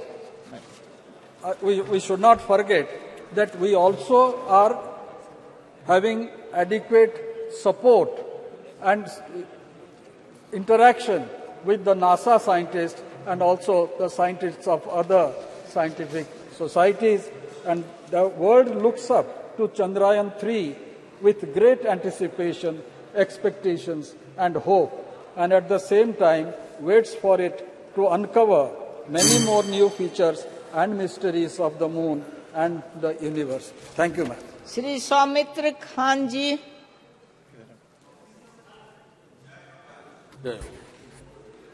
Thank you, sir. Thank you, madam. Give me opportunity for speaking the ISRO and Chandra Vision. मैं पहले मेरे प्रधानमंत्री जी को धन्यवाद देंगे जो उसी का समय में ये समय जो समय है सही समय है और उसके साथ पूरे इसरो का जो साइंटिस्ट है सबको धन्यवाद क्योंकि एक जब जन्म के बाद हमारा बंगाल में कहावत है आई चांदा मामा टीप दिए जा तो आज जो बचपन में सुना था वो आज हमारा भारत चांदा मामा का जाके चंद्रा विजन होके सक्सेसफुल होके आज हमारा जो सपना था हमारा जो इच्छा था आज पूर्ण हुआ। तो मैं बहुत सारे बात सुनेंगे लेकिन हमारा टाइम नहीं है। तो पहले एक होता है जो इंस्पायर हमारे जो प्रधानमंत्री जी का सबसे बड़ी बात है जो आगे बढ़ो कुछ करो और वही सफलता है आज चंद्रा विजन का। आज हमारा 142% ज्यादा 2013-2014 में जितना सारे एक्सपेंसेस होते थे जो बजट था इसरो का वो हमारा बजट है आज 12,000 करोड़ के आसपास। तो हमारा यही सक्सेस है जो 5,615 करोड़ खर्च था वो आज 12,543 करोड़ 10 साल में हुआ है। उधर हमारे एक बहन बोल रहा था ऊपर जो काम कर दिया वो बात नहीं है। ये मोदी जी का समय में सबका विरोध है। ये इतने अच्छे संसद में हम लोग बैठे हैं जब भिस्ता वो हो रहा था बोल रहे इस नहीं चलेगा नहीं करना चाहिए। जब आज बैठा है बोल रहे अच्छा है। जब सेकंड चंद्रा विजन हमारा फेलियर हो गया उस टाइम विरोधी पक्ष बोल रहे थे वो कुछ नहीं होने वाला है। हमारा एक पश्चिम बंगाल का एक चीफ मिनिस्टर भी खड़े होने तैयार था उधर फेलियर होगा वो बोलेगा प्रधानमंत्री से कुछ नहीं होगा। लेकिन देखिए पूरा भारत चाहते थे ये सक्सेस आज वो सक्सेस हम लोग को मिला है। हमारा पहले जब डिजिटल इंडिया हुआ था जब जैसे पेटीएम डिजिटल कैसे होगा मैं बहुत सीनियर लीडर से सुना हूं बोले कैसे होगा एक सब्जी वाले कैसे आपका पेमेंट लेगा डिजिटल में। तो आज सब्जी वाले पेमेंट ले रहा है डिजिटल में। यही है आधुनिक भारत जो हमारा स्वामी जी बोलते थे जो आधुनिक भारत श्रेष्ठ भारत यही समय है जो श्रेष्ठ समय है जो प्रधानमंत्री जी का अमल में आज 23 अगस्त साउथ पोल में जो इतिहास रचना रची है जो भारत का विश्व मित्र भारत का विश्व गुरु मोदी जी का नेतृत्व में जो G20 में सक्सेस हुआ। अब पहले बोल रहा था कैसे करेंगे कहां हॉल है 125 कंट्री का कौन कहां पे बैठेगा। आज देख लीजिए पूरा भारत देश का नरेंद्र मोदी जी आगे जा रहे हैं और सब राष्ट्रप्रधान पीछे जा रहे हैं। सब बोल रहे हैं मोदी जी वहां आगे बढ़ो आपके साथ हूं। और पहले हम लोग का बात है अमेरिका नासा को देख के बोलते थे अरे नासा सब कुछ कर पाएंगे हम लोग कुछ नहीं कर पाएंगे। लेकिन आज जितेंद्र जी है हमारा मिनिस्टर भी इतने अच्छे वहां पे जाके जो उद्घाटन किया है सबसे बड़ी बात है जो सक्सेस को देखना चाहिए सिर्फ देखने के लिए सिर्फ इच्छा होना चाहिए। और जो प्रधानमंत्री जी का है जो प्रधानमंत्री जी की इच्छा है जिस स्टार्टअप में आज इसरो के साथ 140 स्टार्टअप जुक्त है उसके साथ इसरो का फायदा भी होगा और इसरो का साइंटिस्ट को भी आगे बढ़ेगा। हमारा बंगाल का स्वतंत्रनाथ बसु जो हमारा बसु विज्ञान मंदिर हम मांगेंगे हमारा जितेंद्र जी बैठा है हम मांगेंगे जो हमारा पश्चिम बंगाल से बहुत सारे साइंटिस्ट आज हमारा इसरो में काम कर रहे हैं। बंगाली का हमारा इज्जत बढ़ रहा है क्योंकि बंगाली हम लोग बंगाल से आते हैं। हमारे बंगाल का जितने सारे इंस्टीट्यूशन है जादवपुर बोलिए खड़गपुर IIT बोलिए दुर्गापुर NIT बोलिए मेरा पत्ता सर का भी एक साइंटिस्ट भी है उधर जो काम कर रहे हैं उधर अच्छे काम कर रहे हैं। मैं यही बोलेंगे जो आज एक सिनेमा हॉलीवुड बॉलीवुड में बनती है तो 500 करोड़ 600 करोड़ 1000 करोड़ रुपए खर्च होते हैं। और बंगाली आज हमारा पूरा इसरो का साइंटिस्ट को मैं मैं सलाम करता हूं। मैं आज उसको बहुत अच्छे धन्यवाद देना चाहता हूं, जो आज सिर्फ 600 करोड़ में आज प्रणाम करता हूं, जो 600 करोड़ में जो आज इतने आगे बढ़े और भी आगे बढ़ेंगे। सबसे बड़ी बात है, एक गीता में एक बोलेंगे, जो महाभारत में सब कुछ है, जा नहीं भारत है ता अच्छे सभी महाभारत है। आज हमारा गीता आज पूरा विश्व को दिखा रहा है कि कैसे उसको देख के हम लोग आगे बढ़े। हम लोग भारत को भारत माते बोलते हैं, हम लोग आगे बढ़ेंगे। एक प्रधानमंत्री जी का नेतृत्व में इसरो तो आगे बढ़ेंगे, पूरा देश आगे बढ़ेंगे। हम लोग मेक इन इंडिया हुआ, हम लोग आत्मनिर्भर भारत हुआ, हम लोग आगे बढ़ेंगे, आगे रहेंगे। मोदी का नेतृत्व में और भी आगे बढ़ेंगे। धन्यवाद। श्री रविंद्रनाथ कुमार जी, किधर है रविंद्रनाथ कुमार? ओ अच्छा अच्छा, बता दीजिए। Chairperson, madam. Madam, at this historical era, where when our nation has completed the 75th year of its independence, our nation have made several successful landings under our honorable leader, Prime Minister, Shri Narendra Modi ji. Madam, we have successfully landed into the magnificent new Parliament building, which will be privy to several landmarks decisions in its journey. And the successful presidency of G20 under our Honorable Prime Minister ensured the successful landing of the several most powerful world nations into our country. The G20 New Delhi Summit evidenced our nation's collective power and showcased our diversity and prosperity to the rest of the world. History was set when the lander model of Chandrayaan 3 set foot on the moon. India became the first nation to reach the unexplored south pole of the moon in the world, and it doesn't matter who lands second, and the whole world congratulated our Honorable Prime Minister when Bharat earned a place in record books. Our Honorable Prime Minister, Shri Narendra Modi ji, leaves a legacy not only to our nation, but to the many several world nations which aspire to become space power. I wish to take this opportunity to congratulate the ISRO chairperson, S. Somnath, project director, Veera Muthuvel, deputy director, Kalpana Halahasti, VSSC director, S. Unnikrishnan Nair, and Sankaran Srikant, the former chairman of ISRO, and Sivan, and the entire team of heroes behind the historical mission, ma'am. Ma'am, apart from contributing with the expert project management team from Chandrayaan 3 mission, I am delighted to say that from Tamil Nadu, in the district of Namakkal, has contributed to the mission with the supply of soil for testing the Chandrayaan mission capacity. And finally, I finish in 1 minute, ma'am. I am equally proud that Tamil Nadu is home to many top scientists of the world, notably Sir C.V. Raman, astrophysicist Radhakrishnan, S. Chandrasekhar, who later on called as mathematician Sri Srinivasa Ramanujan, and notably our former president Bharat Ratna APJ Abdul Kalam, who was also the project director of India's first SLV rocket. And finally, I conclude with the vision, our vision of our Honorable Prime Minister shall help in expanding our space sector, further contributing to the overall progress of the country. I hope that our country will leave an even more prominent mark on the history of space travel and India's human space missions in the coming years. Ma'am, after achieving its target at present, the Chandrayaan lander is in sleeping mode.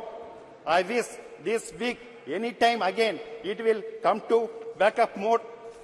With this, I conclude, ma'am. Thank you. माननीय सदस्यगण, अभी मेरे पास वक्ताओं की लंबी सूची है। यदि सभा की सहमति हो तो सभा की कार्रवाई 8 बजे तक बढ़ा दी जाए।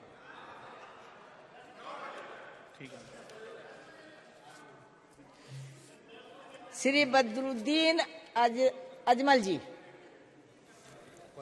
मैडम, मैं आपका बहुत बहुत आभारी हूं कि आपने इस बिल के ऊपर मुझे बोलने का मौका दिया। मैं सबसे पहले इस मुल्क के वजीर आजम श्री नरेंद्र भाई मोदी जी को मुबारकबाद देना चाहता हूं। इसरो के तमाम उन साइंटिस्टों को और छोटे छोटे वर्करों को जिन लोगों ने इस मामले में इतने सालों से मेहनत की और रिसर्च करके इस मौके पे हमको पहुंचाया कि हम लोग चंद्रयान 3 के ऊपर पहुंच पाए। ये हमारे मुल्क के लिए बहुत बड़े सौभाग्य की बात है। इसको नेहरू जी ने शुरू किया, इंदिरा गांधी जी ने आगे बढ़ाया, राजीव जी ने आगे बढ़ाया और हमारे प्रधानमंत्री जी नरेंद्र मोदी जी ने अब इसको पूरा किया। मैं उसको दिल की गहराई से उनको मैं मुबारकबाद देना चाहता हूँ। अगर उन जैसे प्रधानमंत्री नहीं होते तो शायद यहाँ तक लोगों को, साइंटिस्टों को इसका मौका नहीं मिलेगा। मैं आसाम से आता हूँ सर, मैडम, और वहाँ के हमारे 2 बच्चे जो इसरो में हैं, एक है नाजनीन यास्मीन, एक है डॉक्टर बहारुल इस्लाम। ये चंद्रयान 3 के मिशन में काम करते हैं। मैं इसलिए उन लोगों को मुबारकबाद देता हूँ और साउथ इंडिया के उन तमाम साइंटिस्टों को जो इसरो के साथ जुड़े हुए हैं, वो पूरे साउथ इंडिया के ज्यादा से ज्यादा लोग हैं, मैं उन सब साइंटिस्टों को मुबारकबाद देना चाहता हूँ कि आगे बढ़ो और आगे बढ़ो और आगे बढ़ो, मुल्क को ऊंचाई के ऊपर ले जाओ। हम तुमको सलाम करते हैं। मैडम, इसी के साथ मैं अपने मुल्क की, जब हम चांद पे जा रहे हैं तो हमें नीचे भी देखने की जरूरत है। जिस जमीन से हम जाते हैं मैडम, आज भी हमारा मुल्क पूरे दुनिया के एक बहुत बड़े नंबर पे पहुंच चुका है, लेकिन हमारे मुल्क में आज भी लाखों लोग गरीब सोते हैं, भूखे सोते हैं। मैडम, बच्चे पढ़ने के लिए उनके स्कूल नहीं है। लाखों बच्चे ड्रॉप आउट हो जाते हैं, उनके पास स्कूल नहीं है, स्कूल है तो उनके पास पढ़ने के लिए पैसा नहीं है। मैडम, इस तरफ भी ध्यान देने की जरूरत है कि उन बच्चों को, उन माओं को कैसे हम रोटी पहुंचाएं, कैसे उन भूखों को खाना पिलाएं। हम चांद पे जरूर जाएं। इसलिए दूसरी तरफ मैडम, मैं आसाम से आता हूं। मेरा आसाम, मैंने कल भी कहा, फ्लड और इरोशन से जूझ रहा है।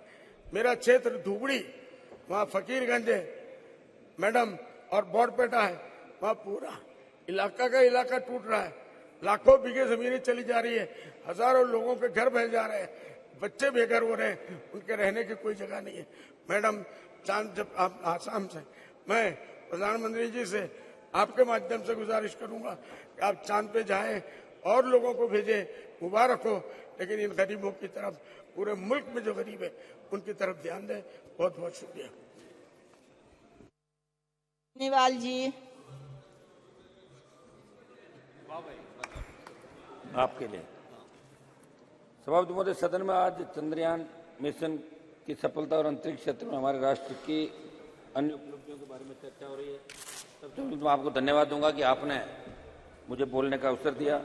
चंद्रयान 3 ने चंद्रमा के दक्षिण ध्रुव पर कदम रखकर न सिर्फ एक नया इतिहास रचा, बल्कि ऐसी जगह पर उतरने में भी सफल रहा जहां अब तक दुनिया का कोई भी देश नहीं पहुंच सका। हम बच्चे थे जब पढ़ते थे, इतिहास पढ़ते थे, अमेरिका चांद पे जा रहा है, रूस जा रहा है, तैयारी कर रहा है, लेकिन हमने चांद की उस जगह पे कदम रखा। और उस दिन जब चंद्रयान चांद की सतह पे उतर रहा था, और वो पल जो 1 घंटा लास्ट का था, 1 घंटे से फिर 30 मिनट, 29, 28, 27, 1 मिनट 1 सेकेंड, इतना जबरदस्त उत्साह देश के हर बच्चे के अंदर, 4 साल से लेके 3 साल से लेके बच्चे, बूढ़े, महिलाएं, किसान, जवान, सब टेलीविजन के सामने थे, कोई फोन लेके बैठा हुआ था और उस इतनी उत्सुकता से देख रहा था कि भारत आज विश्व का पहला देश बना।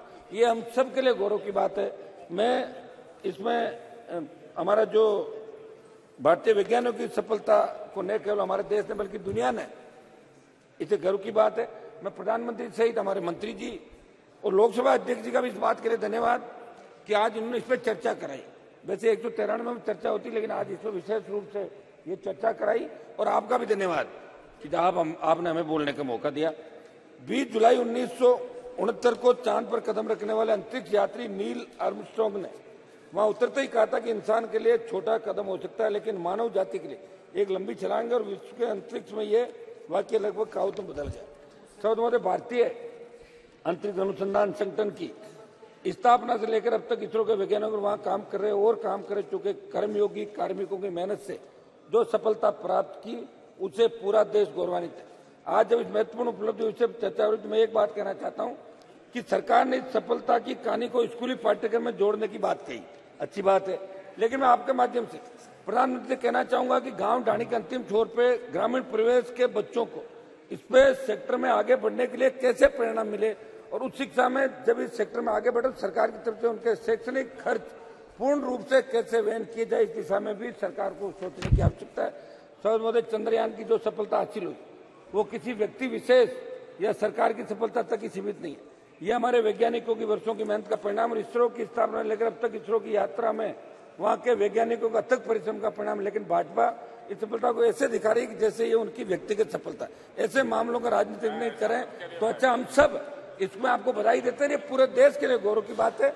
सबका आशीर्वाद, सबकी दुआएं, इस देश आगे बढ़े, इसी का परिणाम है कि हमें विश्व में सबसे पहले सफलता मिली। देश की अंतरिक्ष यात्रा की शुरुआत 1960 के दशक में हो गई थी। फरवरी 62 में ही अंतरिक्ष अनुसंधान के राष्ट्रीय समिति का गठन किया, जिसके सचिवों में होमी जहांगीर बाबा और विक्रम साराभाई जैसे महान वैज्ञानिक शामिल थे। और चंद्रयान 3 और आदित्य L1 की सफलता वर्षों की मेहनत का नतीजा। सब भारत ने अपने अंतरिक्ष कार्यक्रम की एक छोटी सी शुरुआत से की और आज विश्व के सम्मुख एक विशाल उदाहरण स्थापित कर देखा। अगर आप बीते 6 दशक पहले जब भारत ने इस यात्रा को शुरू किया उस बारे में याद करें, उस समय अमेरिका और तत्कालीन सोवियत यूनियन लगभग चंद्रमा की धरती पर उतरने की तैयारी कर रहे थे। तब हम सोचते थे इन बातों को। इसके बाद के समय से अब तक के भारत ने अंतरिक्ष क्षेत्र में जितनी तीव्रता के साथ अपने स्पेस प्रोग्राम को आगे बढ़ाया, इससे जाहिर होता है कि हमारे वैज्ञानिकों में कितनी प्रतिभा और योग्यता रही होगी। मुझे गर्व है कि मेरे संसदीय क्षेत्र के एक किसान की बेटी, मेरे समाज की एक बेटी जिसका नाम सुनीता खोकर है, चंद्रयान 3 की सफलता में इसरो की टीम का हिस्सा थी। सभापति महोदय, चंद्रयान पर भारत के मानव अभियान को लेकर उम्मीद बढ़ी, क्योंकि सफलता आपके कार्यकाल में मिली, ये सही है। लेकिन जब बात नीतिगत सवालों की आती है तो सरकार को अपनी विफलताओं को भी स्वीकार करना चाहिए। सभापति महोदय, मैं कोई इश्यू से भटक नहीं रहा हूं, लेकिन लोकतांत्रिक मूल्यों का अस्तित्व बचा रहे। आज विषय अलग है, फिर मैं कहना चाहूंगा बढ़ती महंगाई को रोकने में, स्थायी रोजगार देने में सरकार नाकाम रही, उसको भी आपको स्वीकार करना चाहिए। सभापति महोदय, मैं लास्ट में मेरी बात समाप्त करूंगा। आपके माध्यम से प्रधानमंत्री को कहना चाहूंगा कि वैज्ञानिकों के उत्साह और उनकी मेहनत से जो सफलता हमारे देश को मिली, उस सफलता में वैज्ञानिकों का उत्साह शामिल था, परंतु राष्ट्र की सुरक्षा से जुड़े मामले में आपकी सरकार ने देश की सेना और युवाओं को सेना में अग्निपथ नामक संविदा भर्ती की योजना को लाकर जो किया है, मेरा सदन के माध्यम से सरकार से अनुरोध है ऐसी योजना को वापस लिया जाए ताकि सेना का उत्साह बरकरार रहे। एक सभापति महोदय, मैं चाहता हूं कि बेरोजगारी पे चर्चा हो सदन के अंदर, पूरे देश का नौजवान जिन्होंने आपको सत्ता के शिखर पे बिठाया। दूसरा, एक चर्चा महिलाओं, जो महिला अपराध बढ़ रहे हैं देश के अंदर, महिला आरक्षण आप ले आए, उसका हमने सबने धन्यवाद आपको दिया था। जैसा भी आप लाए अच्छी बात है, कम से कम शुरुआत तो करी। आगे ये भी बैठे थे कई साल, ये भी नहीं ला पाए, आप लाए। लेकिन महिला अत्याचार जो देश के अंदर बढ़ रहे हैं, इसकी चर्चा भी सदन के अंदर पूरे दिन होनी चाहिए, ये हमारी मांग है। और आपने मुझे मौका दिया, मैं पुनः इसके हमारी भारत जो आगे बढ़ा है इसको बहुत बहुत बधाई। और हम सब मिलजुल के चाहते हैं कि देश और दुनिया के अंदर राजनीति के ऊपर उठकर देश के विकास की सोचे। धन्यवाद बेटा। धन्यवाद सभापति महोदय, आपने मुझे इस चंद्रयान 3 के यशगाथा में चर्चा में सहभागी लेने के लिए परमिशन दी। मैं खुद को भाग्यशाली समझता हूं कि एक first time member of parliament होने के नाते इस नवनिर्मित भव्य संसद में मुझे आपने बोलने का अवसर दिया, और वो इस विषय पे जिस विषय से इस देश का नाम पूरे विश्व में रोशन हुआ है। आज के ये चंद्रयान 3 के चर्चा में हम हमारे देश के पूर्व प्रधानमंत्री माननीय श्री अटल बिहारी वाजपेयी जी का याद करते हैं, जिन्होंने 2003 में चंद्रयान की घोषणा की थी। और उनके विश्वास और संकल्पों को नमन करते हुए मैं कुछ पंक्तियों से उनको श्रद्धांजलि अर्पण करना चाहूंगा। वाकिफ कहां जमाना हमारे उड़ान से, वो और थे जो हार गए आसमान से, रखकर चांद पर कदम आज हमने इतिहास बना दिया, जिनको शक था हमारी काबिलियत पर आज उन सबको गवाह बना दिया। सभापति महोदय, आदरणीय प्रधानमंत्री जी नरेंद्र मोदी जी के नेतृत्व में चंद्रयान 3 का यह यश हमारे जय जवान, जय किसान, जय विज्ञान, जय अनुसंधान का जीता जागता उदाहरण है। चंद्रयान 3 का ये यश सिर्फ विज्ञान का प्रतीक नहीं, लेकिन ये नारी शक्ति का भी प्रतीक है, जिसमें 100 महिलाओं ने साइंटिस्ट और इंजीनियर होकर इस चंद्रयान 3 की यश गाथा में अपना सहभाग लिया। और आदरणीय मोदी जी के नेतृत्व में कल पारित किया गया नारी शक्ति वंदन अधिनियम इन्हीं महिलाओं को भारत के विज्ञान की आवाज इन संसद में उठाने के लिए प्रेरित करेगी। और अब वो दिन दूर नहीं कि कुछ सालों में इस देश का स्पेस मिनिस्टर एक इसरो की महिला अपने विज्ञान के माध्यम से इस देश को अवगत करेगी। माननीय सभापति महोदय, बचपन में स्कूल में हमें चांद से लेके 2 ही सवाल पूछे जाते थे, first man on moon and first country on moon. उसके जवाब हमें याद हो गए थे, नील आर्मस्ट्रांग और रशिया। लेकिन आज आदरणीय प्रधानमंत्री नरेंद्र मोदी के नेतृत्व में जब देश के बच्चे को पूछा जाएगा कि which country landed on the south pole of the moon first, वो देश का बच्चा गर्व से बोलेगा भारत। यह आदरणीय प्रधानमंत्री नरेंद्र मोदी के नेतृत्व में हम कर पाए हैं। सभापति महोदय, मैं महाराष्ट्र से सांसद हूं और महाराष्ट्र का योगदान इस चंद्रयान 3 अभियान में बहुत बड़ा है। इस चंद्रयान 3 में liquid propulsion engines and satellite thrusters Godrej के माध्यम से बनाए गए, जो मुंबई में स्थित है। आदरणीय प्रधानमंत्री नरेंद्र मोदी जी के नेतृत्व में आत्मनिर्भर भारत की गाथा बताते हुए GSLV Mark 3 की कोटिंग सांगली जिले में डैजल डायनाकोट से की गई है। और इसकी सबसे बड़ी उपलब्धता हमारे नेता स्वर्गीय गोपीनाथ मुंडे जी का स्वप्न पूर्ण करते हुए बीड जैसे दुर्गम जिले के एक व्यक्ति ने, जिसका नाम दत्ता बीडकर है, वहां पे एक जूनियर साइंटिस्ट बोल के काम करके चंद्रयान 3 की यश गाथा में शामिल हुआ। ये मुंडे जी का सपना हम पूरा होते हुए चंद्रयान 3 के माध्यम से देखने को हमें मिला है।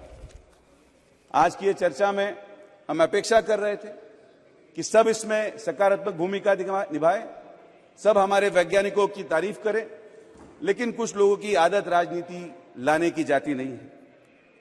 और इसीलिए पिछले 50 सालों से आज जो विपक्ष में बैठे हैं, एक चांद के माध्यम से कविता बहुत खूबसूरत उन्होंने बताई थी।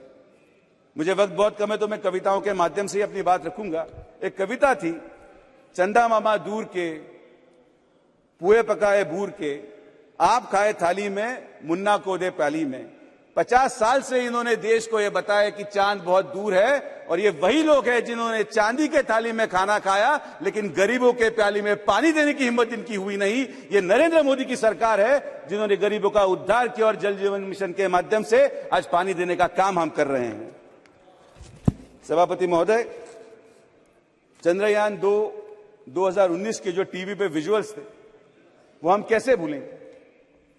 जब हम टीवी पे देख पा रहे थे कि चंद्रयान 2 के नॉन लैंडिंग की वजह से हमारे इसरो के चेयरमैन हताश थे, साइंटिस्ट हताश थे, तो देश के एकमेव प्रधानमंत्री नरेंद्र मोदी थे जो स्पेस सेंटर में जाके उन्होंने हौसला बढ़ाया, उनको उम्मीद दी, और वो वही हौसला था जिसने चंद्रयान 3 की नींव रखी।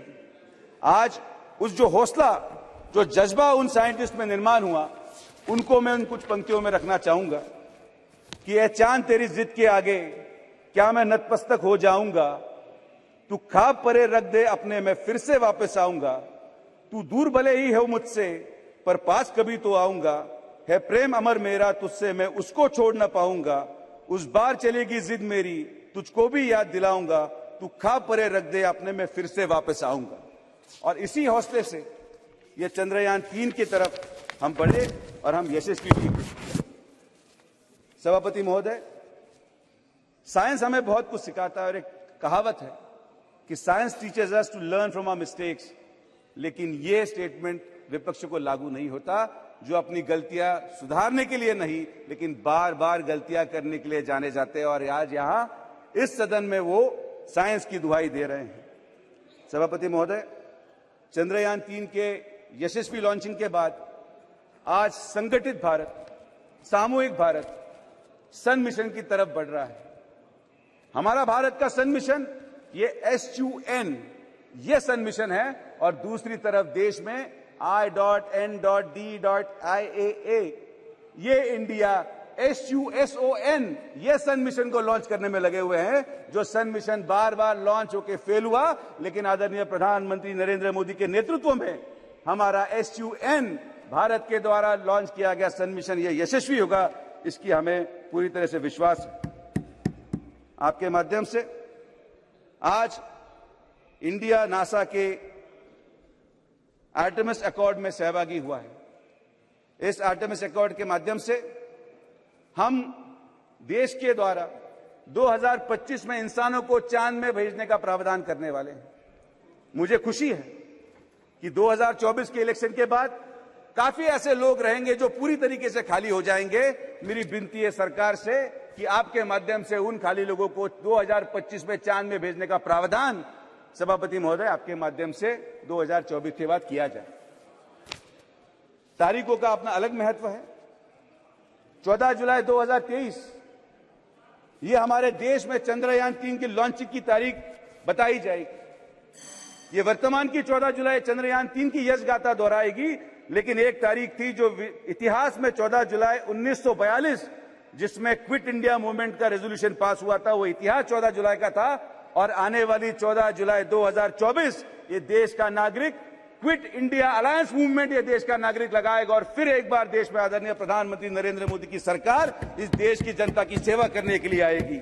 और अंत में मैं अपने चंद वाक्यों से एक कविता के माध्यम से अपने वाणी को पूर्ण विराम दूंगा, जिस कविता के माध्यम से इस चंद्रयान 3 की यश गाथा बयां की गई है। अंतरिक्ष में गूंज उठे हम चंद्रयान का गान लिए, चांद तिरंगे रंग में नगा नई एक पहचान लिए। मेरे भारत के वैज्ञानिक तुम गौरव हो भारत का, ऊंचा माथा लिए खड़े हम सच्चा एक अभिमान लिए। इन्हीं शब्दों से मैं अपनी वाणी को पूर्ण विराम दूंगा। जय हिंद, जय भारत। बहुत अच्छा। श्री बेनी बहनान जी। Sir, thank you, madam. I want to speak in my mother tongue, Malayalam. Sir, നമ്മുടെ മാനവരാശിക്ക് തന്നെ അഭിമാനകരമായ ചന്ദ്രയാൻ ദൗത്യത്തിന്റെ വിജയത്തിൽ ഞാനും അഭിമാനം കൊള്ളുന്നു. ഇതിന്റെ പിന്നിൽ പ്രവർത്തിച്ച ശാസ്ത്ര ലോകത്തെ വ്യക്തികളെയെല്ലാം അഭിനന്ദിക്കുന്നു. സർ, ശാസ്ത്രം വളരുന്നത് ഏതെങ്കിലും ഒരു വ്യക്തിയുടെയോ ഏതെങ്കിലും ഒരു സ്ഥാപനത്തിന്റെയോ മാത്രം സമഫലമായിട്ടല്ല. ഒരു കൂട്ടായ ചർച്ചയിലൂടെ മാനവരാശിയുടെ കർമ്മശേഷിയുടെ ബുദ്ധിശക്തിയുടെ കൂട്ടായ പ്രവർത്തനത്തിലൂടെയാണ് ശാസ്ത്രം വളരുന്നത്. സർ, ശൂന്യാകാശ രംഗത്തും ഈ വളർച്ചയുണ്ടായത് അതിന്റെ ഫലമായിട്ടാണ്. 959 റഷ്യയുടെ ആദ്യത്തെ ശൂന്യാകാശ വാഹനം ലൂണ 3 ചന്ദ്രതലത്തിൽ ഇടിച്ചിറങ്ങിയതുകൂടിയാണ് മനുഷ്യന്റെ ചന്ദ്രസ്വപ്നത്തിന്റെ തുടക്കം കുറിച്ചത്. 1966 റഷ്യയുടെ ലൂണാർ ചന്ദ്രതലത്തിൽ ഇറങ്ങി. 1969 അമേരിക്ക മനുഷ്യ ചന്ദ്രനിറക്കി. സർ, ഇന്ത്യയും സ്വാതന്ത്ര്യത്തിന് മുമ്പ് തന്നെ ശാസ്ത്ര സാങ്കേതിക വളർച്ചയുടെ തുടക്കം കുറിച്ചിട്ടുണ്ട്. 1939 ഇന്ത്യൻ നാഷണൽ കോൺഗ്രസ് ഒരു പ്ലാനിംഗ് കമ്മിറ്റി രൂപം നൽകി. ആ പ്ലാനിംഗ് കമ്മിറ്റി രൂപം നൽകിക്കൊണ്ട് നമ്മുടെ ദേശീയ നേതാക്കന്മാർ invited leading scientist in the formulation of plan for scientist technological and economic development of the country. Sir, 1947 scientific and ടെക്നോളജിയുടെ വളർച്ചയ്ക്ക് വേണ്ടി ഒരു നാഷണൽ ഫിസ്ക്കൽ ലബോറട്ടറിക്ക് തുടക്കം കുറിച്ചു. സർ, 1958 നെഹ്റു പാർലമെന്റിൽ ഒരു സയന്റിഫിക് പോളിസി റെസൊല്യൂഷൻ അവതരിപ്പിച്ചു. ആ പോളിസി റെസൊല്യൂഷനിൽ നിന്നാണ് നമ്മുടെ ശാസ്ത്ര സാങ്കേതിക രംഗത്തുണ്ടായ വളർച്ചയുടെ തുടക്കം കുറിച്ചത്. സർ, ലോകരാഷ്ട്രങ്ങൾ ശൂന്യാകാശത്തേക്ക് കടക്കുമ്പോൾ തന്നെ 1963 ഇന്ത്യ അതിന് തുടക്കം കുറിച്ചു. നമ്മുടെ ആദ്യത്തെ റോക്കറ്റ് തുമ്പയിൽ നിന്നും ആദ്യത്തെ റോക്കറ്റ് വിക്ഷേപിച്ചു. അതന്ന് കാലാവസ്ഥ നിരീക്ഷണത്തിന് വേണ്ടിയായിരുന്നു. സർ, ഇന്ത്യയുടെ ശാസ്ത്ര പുരോഗതിക്ക് ഒരു മാനുഷിക മുഖമുണ്ടായിരുന്നു. നമ്മൾ മാനവരാശിയുടെ പുരോഗതിക്ക് വേണ്ടി ശാസ്ത്ര പുരോഗതിയെ ഉപയോഗിക്കണമെന്ന് ആഗ്രഹിച്ചു. കൃഷി, കാലാവസ്ഥ, ആരോഗ്യം, ഡിസാസ്റ്റർ മാനേജ്മെന്റ് തുടങ്ങി ശ്രമിച്ചു. നെഹ്റുവിന് ഒരു കാഴ്ചപ്പാടുണ്ടായിരുന്നു. Nehru emphasized that science was the key to addressing issues like hunger, poverty, illiteracy and wastage of resources. Sir, 1959 Khrushchev അയച്ച ആദ്യമായും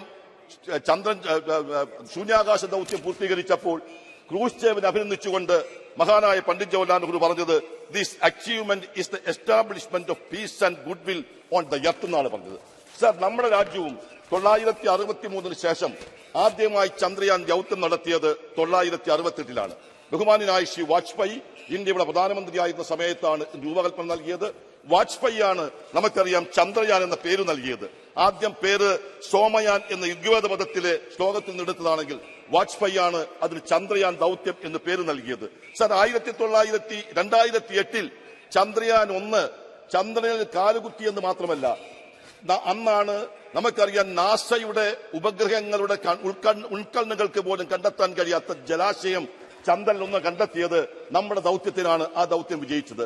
സർ, അന്ന് 2002 നവംബർ 14 അന്നത്തെ ചന്ദ്രയാൻ ദൗത്യത്തിലൂടെ മൂവ് ഇമ്പാക്ട് കോമ്പിലൂടെ ഇന്ത്യയുടെ ഒരു പതാക ചന്ദ്രന്റെ ഉപരിതലത്തിൽ ഇടുകയുണ്ടായി.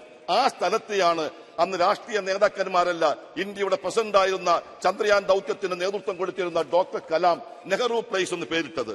സാർ, പിന്നീട് വന്ന ഭരണ നേതാക്കന്മാർ നമുക്കറിയാം, വാജ്പേയി, അതുപോലെ തന്നെ PV നരസിംഹറാവു, ശ്രീ മൻമോഹൻ സിംഗ് തുടങ്ങിയ ഒട്ടേറെ ആളുകൾ നമ്മുടെ ശാസ്ത്ര സാങ്കേതിക വളർച്ചയ്ക്ക് വേണ്ടിയിട്ട് ഒട്ടേറെ സംഭാവന നൽകിയിട്ടുണ്ട്. ഇതൊരു തുടർച്ചയാണ്. ഞാൻ അവസാനിപ്പിക്കുന്നു സാർ. 1970 കാലഘട്ടത്തിൽ ഞങ്ങൾ വിളിച്ച ഒരു മുദ്രാവാക്യമുണ്ട്. രാജസ്ഥാനിലെ മരുഭൂവിൽ ആറ്റം കതിരൊളി മിന്നുമ്പോൾ, അന്തരീക്ഷ വികായസിൽ ആര്യഭട്ടൻ പൊങ്ങുമ്പോൾ, ക്ഷീരപഥത്തിൽ മൂവർണ്ണക്കൊടി വാനിലുയർന്നു പറക്കുമ്പോൾ, ഗോളാന്തരങ്ങൾ ഇന്ത്യക്കാരുടെ കാലടിയേറ്റു ധരിക്കുമ്പോൾ ആരെ നമ്മൾ സ്മരിക്കണം, ആരെ നമ്മൾ സ്തുതിക്കണം? ജവഹർലാലിനെ, ഇന്ദിരയെ, ഇന്ത്യൻ നാഷണൽ കോൺഗ്രസിനെ എന്ന്. സർ, പിന്നീട് ഞാൻ സമ്മതിക്കുന്നു, ആ പട്ടികയിലേക്ക് നമുക്ക് ഒട്ടേറെ പേരുകൾ എഴുതി ചേർക്കാം. അവിടെ വാജ്പേയിയുടെ പേരുണ്ട്, അവിടെ മോഡിജിയുടെ പേരുണ്ട്, അവിടെ മൻമോഹൻ സിംഗിന്റെ പേരുണ്ട്. ഞങ്ങൾ അംഗീകരിക്കുന്നു സാർ. ഒരു കാര്യം ഞാൻ സൂചിപ്പിക്കുന്നു, നമുക്കറിയാം, നമ്മൾ ചന്ദ്രയാൻ ദൗത്യത്തിന് വേണ്ടി ചർച്ച നടക്കുമ്പോൾ ശാസ്ത്രലോകം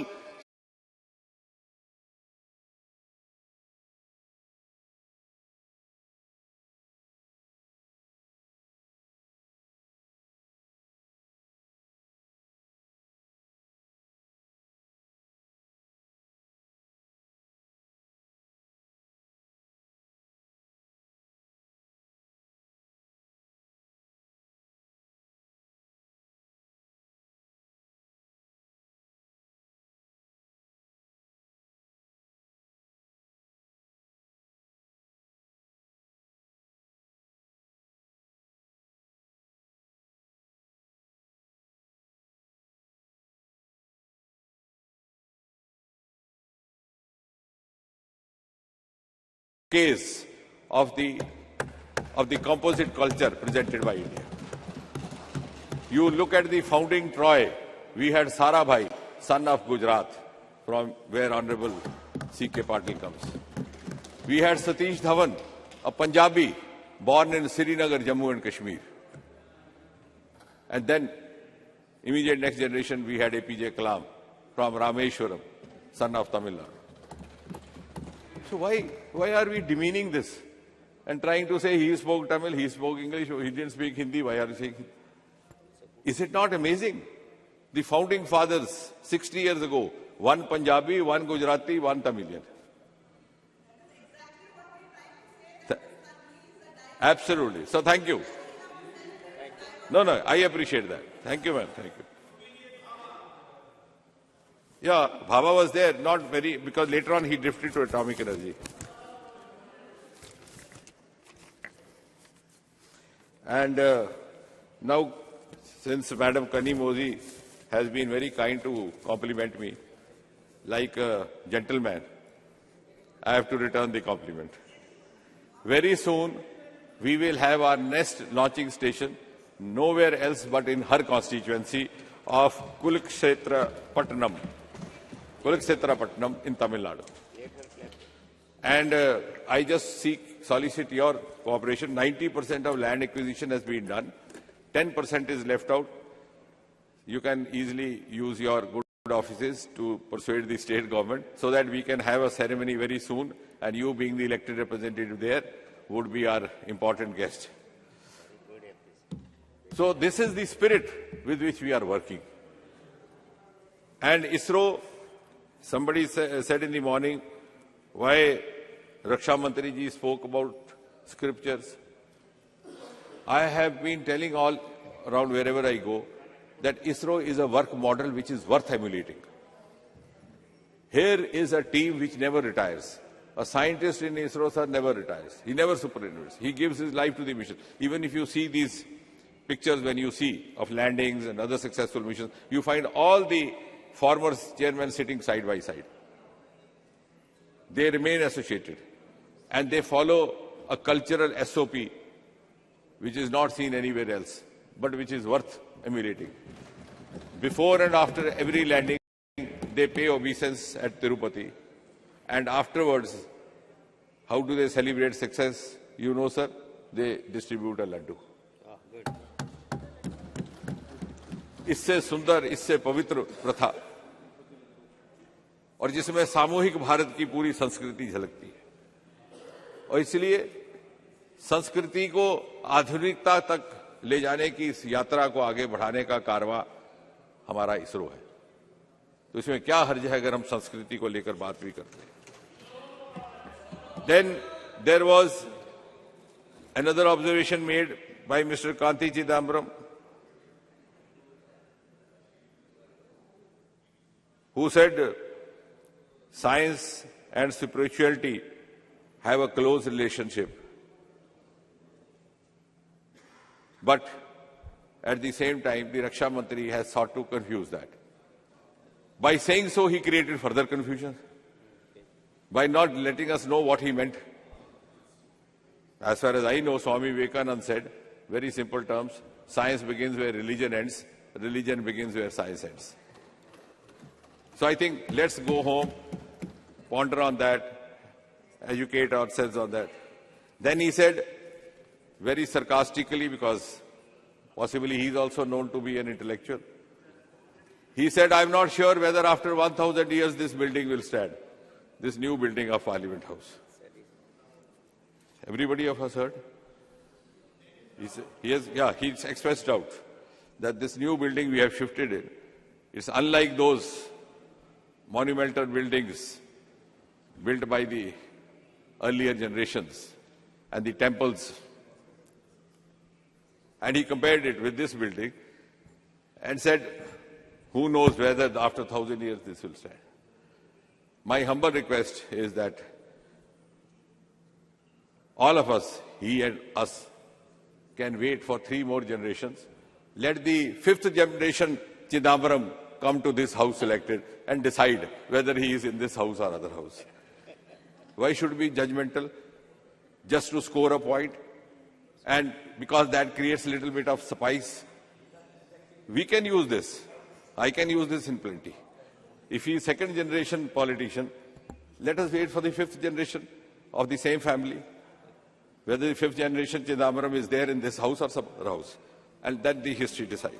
What I am trying to say is, sir, let us raise the level of this discussion instead of trying to hit below the belt. This is called hitting below the belt. And I think I am quite competent of doing that. But I am avoiding from doing that. Then, just want to share an information.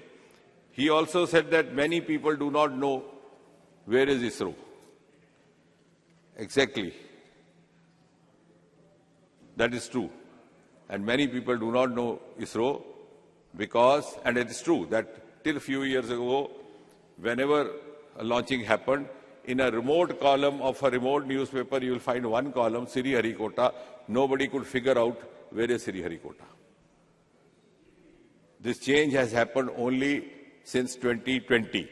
Now, who was the Prime Minister, who is the government, I'm not going to say because that will create problems. No. 2020, the gates of Sriharikota were thrown open. Aditya launching was watched by 10,000 spectators. 10,000 spectators, you can verify. The pictures are there, videos are. On the side, watching the launching with their naked eye. The same place where earlier you had just 10 members of the team, all forbidden. Who did that? The earlier governments. The same government whose member is alleging this.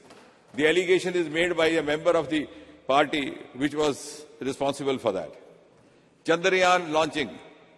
Speaker, sir, during Chandrayaan launching, there were 1,000 media persons at the site of launching. Suddenly, within 10 minutes of launching, there was a tweet from one of the friends from the Congress party, because some of us are very active in tweet, so am I, so are they.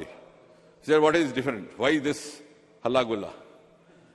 And the media person confronted me. He said, see, your friend from the Congress party has written this tweet. What is new? Any response? I said, you tell me, when did you come here last? He said, I'm coming here for the first time. I said, this is new. Media was forbidden, everybody was forbidden. So that is the difference. All the stakeholders have been brought together. A healthy synergy has been sought to be made between startups, between academia, between researchers, between industry. Because it's our confirmed belief, it's our considered view that if we have to grow further, if we have to live up to global parameters, if we have to discharge a global role, we have to live up to the global benchmarks, and we have to develop global strategies.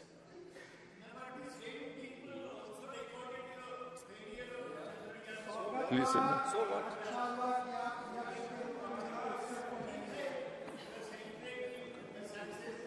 You do not forget the failures. No, you are. I'll come to that also. I thought you studied science streams better than me. Chandrayaan, now if I come to that, let me first, because professor is an honorable professor for all of us. Lot of misgivings. But sometimes the students... Lot of misgivings sometimes are students there grow up to relating become... Chandrayaan 2. Yes, sir. It is better you no, I'm clear sure. all those no, but, cobwebs. yes, I'll continue. Because it has been just repeatedly in said. half a minute I respond to the professor, and I'm sure the professor will be glad to... It is better you clear the cobwebs. Yes, sir, yes, sir. In this discussion today, many members said it is a failure.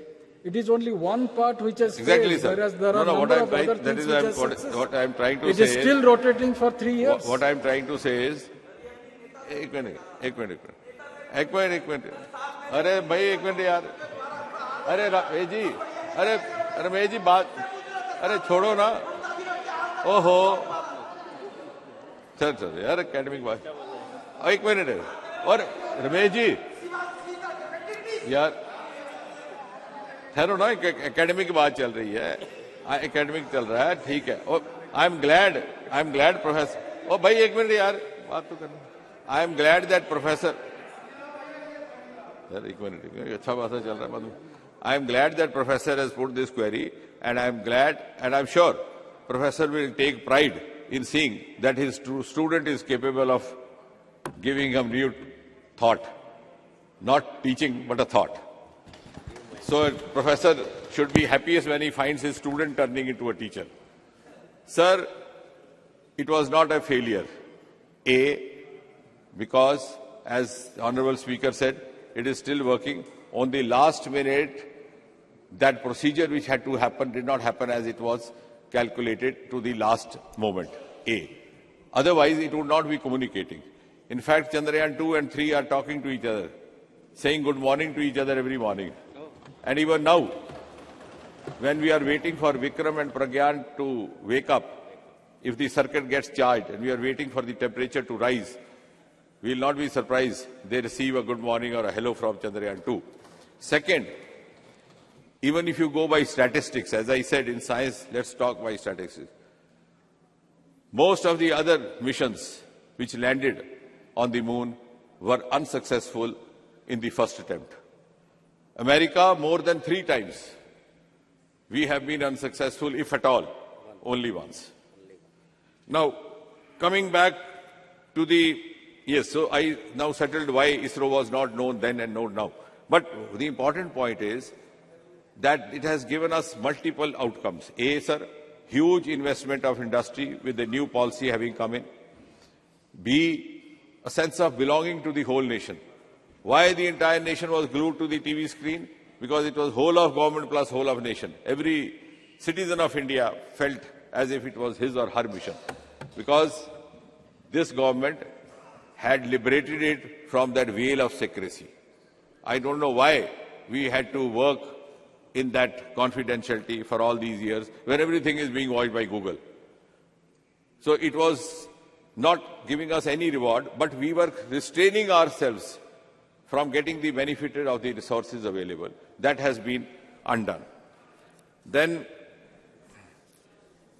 rather, the same member said, why not give ISRO fellowships?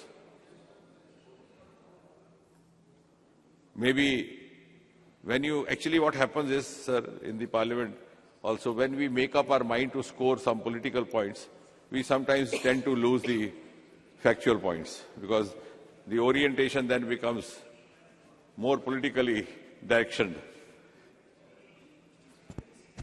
If he had just referred to us or referred to some source, he would have realized that not only the fellowships are being given, in fact, this government, and I was personally taking interest, I realized that most of our training institutes, the best one of them in Kerala, of course, no doubt, where Mr. Premnath's constituency,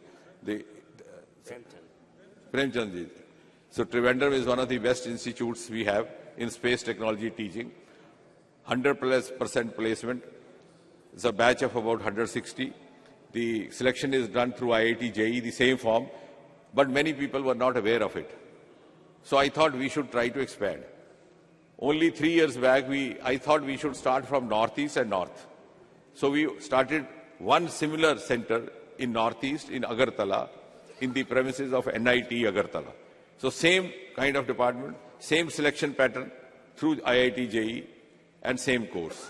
The other one from North, the northernmost territory, Central University of Jammu. So we have already, in fact, launched ourselves in expanding the range of academics as far as the teaching of space is concerned. Now, the other part is that what has happened now? Now, let me thought, I'm not discussing prime ministers. You are only discussing again and again. I'm not even naming anybody. But let us trust. We have to trust somebody. Can we trust the global parameters? Before 2014, in Space Department, in fact, even before 2019 or so, we had only 4 startups. 4. 1, 2, 3, 4. After we opened up in 2020, we have 150 startups. The world is watching, it can be verified. And the earlier ones like Sky Routes have become lucrative entrepreneurs. If you see the startup as a whole, we were only 350 to 400 till 2014. Now, in 9 years, we have gone up to 1,25,000 and more than 110 unicorns. It's not, nobody has said that the earlier governments didn't do anything. That's not the intention also. Even the Honorable Prime Minister has been reiterating that. Nobody has said that. I don't know why some of us sitting that side are very keen or feeling guilty to say, no, it happened only in our times. But the fact points out that if you see the Independence Day addresses of all the Prime Ministers, Nehru delivered 17 Independence Day addresses. Present Prime Minister has delivered 10 so far. The intent and the priority of the government in place is reflected in the Independence Day address. That is a declaration of the intent of the government of its future plans and priorities and flagship schemes. In the 2014 Independence Day address from Red Fort, Prime Minister's address refers to Swachhata, cleanliness, and addresses the problem of urinary tract infection and other diseases happening in young adolescent girls, and many of them suffering from avoidable agony because of the lack of toilets. Again, a scientific declaration. In 2015, Prime Minister's address in Independence Day says, Start up India, stand up India. And the following year, there is a startup scheme. हाँ तो startup Bharat कर दो, अच्छी बात है. Sir, I think we will accept it. The government should consider. Yes, sir, no problem. Then, see, Dada, this happens when you are thinking of how to make a political counter. The casualty is the fact.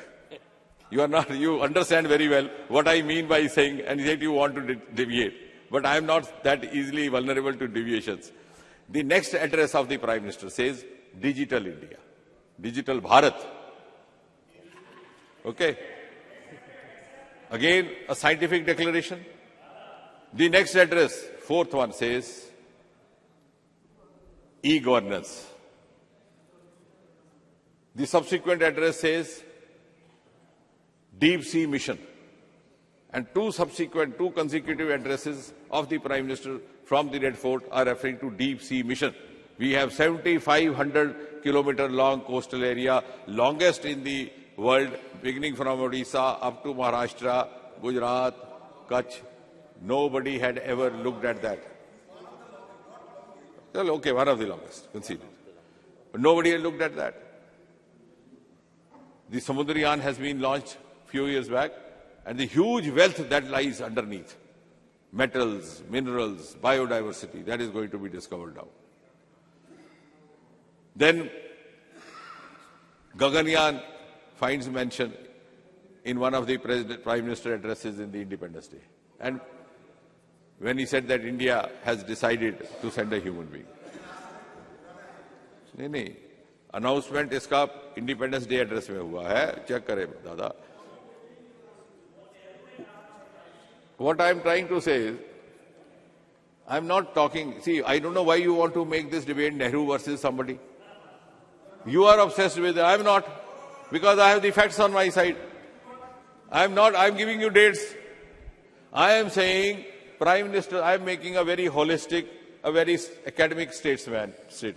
A Prime Minister's address from ramparts of Red Fort on Independence Day is considered to be a declaration of intent by the entire world, of the government in place, whichever the party.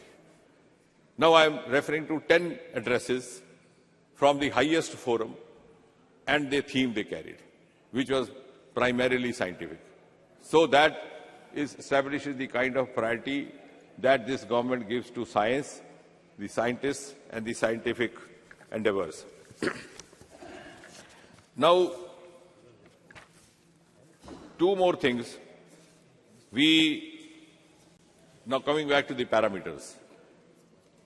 In startup, I was talking of startup ecosystem because Dada interrupted me. We are 1,25,000 startups, but at the same time, the world has today recognized Bharat as number 3 ecosystem in startup. Now, I am not saying this, Treasury not saying this, Prime Minister Modi not saying this, the world saying this. Now, what can I tell them? Don't say that we are number 3, because the Nehruvian followers will not like it. See, let us be logic. We are talking science. Even in discussing science, we are not logic. Then, Global Innovation Index, one of the most respectable universal index to measure a country's innovation capacity. We were position 81 in 2014. So in 65 years, we reached 81. I am not saying which government, which Prime Minister. Please, spare me of this. I am talking like a student of science. But the fact is that today we are 40.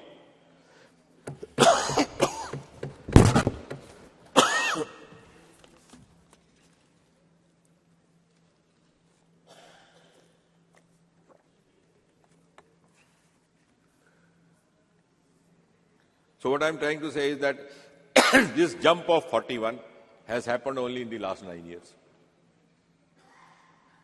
Now, if you say why this happened, it shouldn't have happened, because Nehru is not the Prime Minister. Please, for heaven's sake, let us raise this debate. I can go on and on. I have read books on Nehruvian blunders, beginning from the famous Himalayan blunder which Brigadier Dhalvi wrote after 1962. I have the same penchant to read books. But I'm not getting into that, because that's not the case. This is something that each has to celebrate, and we have to put our heads together. So, now, the whole day it has been Nehru. Now, now coming to, yes, wholesome, that's what I'm saying. Now coming to space economy. Because in the times to come, when we say in 25 years we'll be at that pedestal, of course the value addition has to come from somewhere. Where will it come? It will come from those resources which have remained unexplored or underexplored. One is, of course, the huge ocean resource that I refer. The other is, of course, the Himalayan resource. We have vast Himalayan range, 3-4 states lying in the lap of Himalaya, beginning from Uttarakhand, Himachal Pradesh, etc. And Roma mission has also been begun, which has given India a unique identity of a purple revolution and agri-tech startups.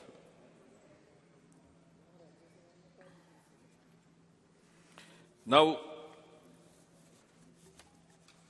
in space economy, I have all the modesty to say we are not a very big economy as of today. No, I didn't wait for you to say that if Nehru was there, it should not have happened. I'm saying Nehru or no Nehru. We are only 8 billion. It is 8 billion economy today. We are $8 billion US. But the second point is, we reached $8 billion US in 70 years or 75 years. Our projection is that by 2040, we will be 40 billion. So, $8 billion in 75 years and a jump of up to 40 billion in next 15 years. And if you don't believe me that the projection is being quoted inappropriately, then very recently there was a report last week called ADL report. This Arthur D. Little report, one of these projectionists of the international agencies. They have said that even though India is projecting that they might reach 40 billion US by 2040, but our anticipation is that they will go higher up to $100 billion. This is a projection made by a non-Indian agency because, according to them, India has started moving on a very fast track, which didn't happen earlier. Bharat has started moving on a very fast track, which didn't happen earlier. Now the world is recognizing this. When the Honorable Prime Minister was in Washington, D.C., it was the Americans who solicited that Indian astronauts should accompany them to the International Space Station.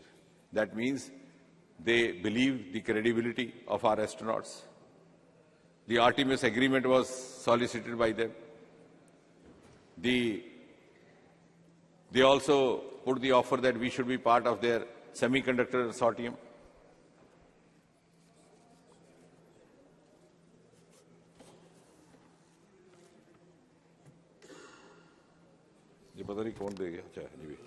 So, what I'm not talking anything subjectively. I'm talking of what the world is saying. Now, the point is that and something to celebrate. Like when we reached fifth economy, we were 10th economy in 2014. When we reached fifth economy, there was huge celebration across, except for some of the cynics. But I was pleasantly amused that celebration also because we had overtaken United Kingdom. Similarly, as was mentioned this morning, I think also by the Raksha Mantri, the same America, which took off much earlier than us, has today generated for us a revenue of $174 million US by hiring our launching pads. And out of that, $157 million have happened only in the last 9 years, almost 90%.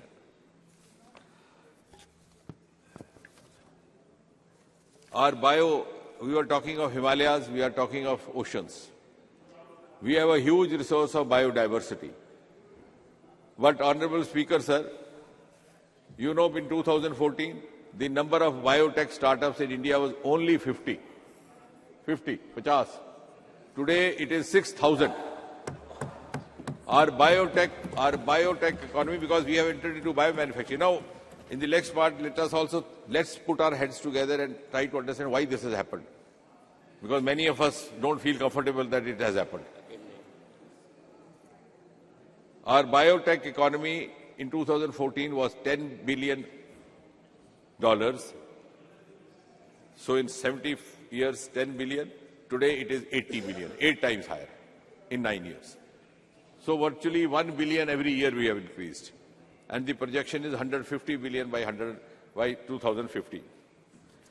Now the question is, notwithstanding Nehru or not Nehru, something might have happened which the world says India has gone on fast track. जब कोई खिलाड़ी जो सुस्ता के चल रहा था, जिसको दुनिया बहुत संजीदगी से लेती नहीं थी, वो इतनी तेज रफ्तार दौड़ में आ गया कि दूसरे लोग चौकन्ना हो गए, तो आखिर पूछना तो पड़ेगा क्या बूस्टर खाया उसने, उसको कौन सा दूध पिलाया गया, उसको कहां से ऊर्जा आई।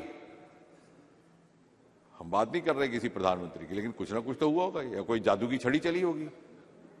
The world today is looking up to us. So the reason, space. Why had other countries progressed? Because they had not confined themselves only to the narrow domain of the public sector. And it's my belief also that time has come when the demarcation between public and private is going to vanish away. Today we have heavy engagement of the industry in ISRO. After the new policy came in 4 years ago. We have set up an interface agency called InSpace. InSpace, that stands for Indian Space Application Corporation, something like that, which coordinates between private sector and public sector.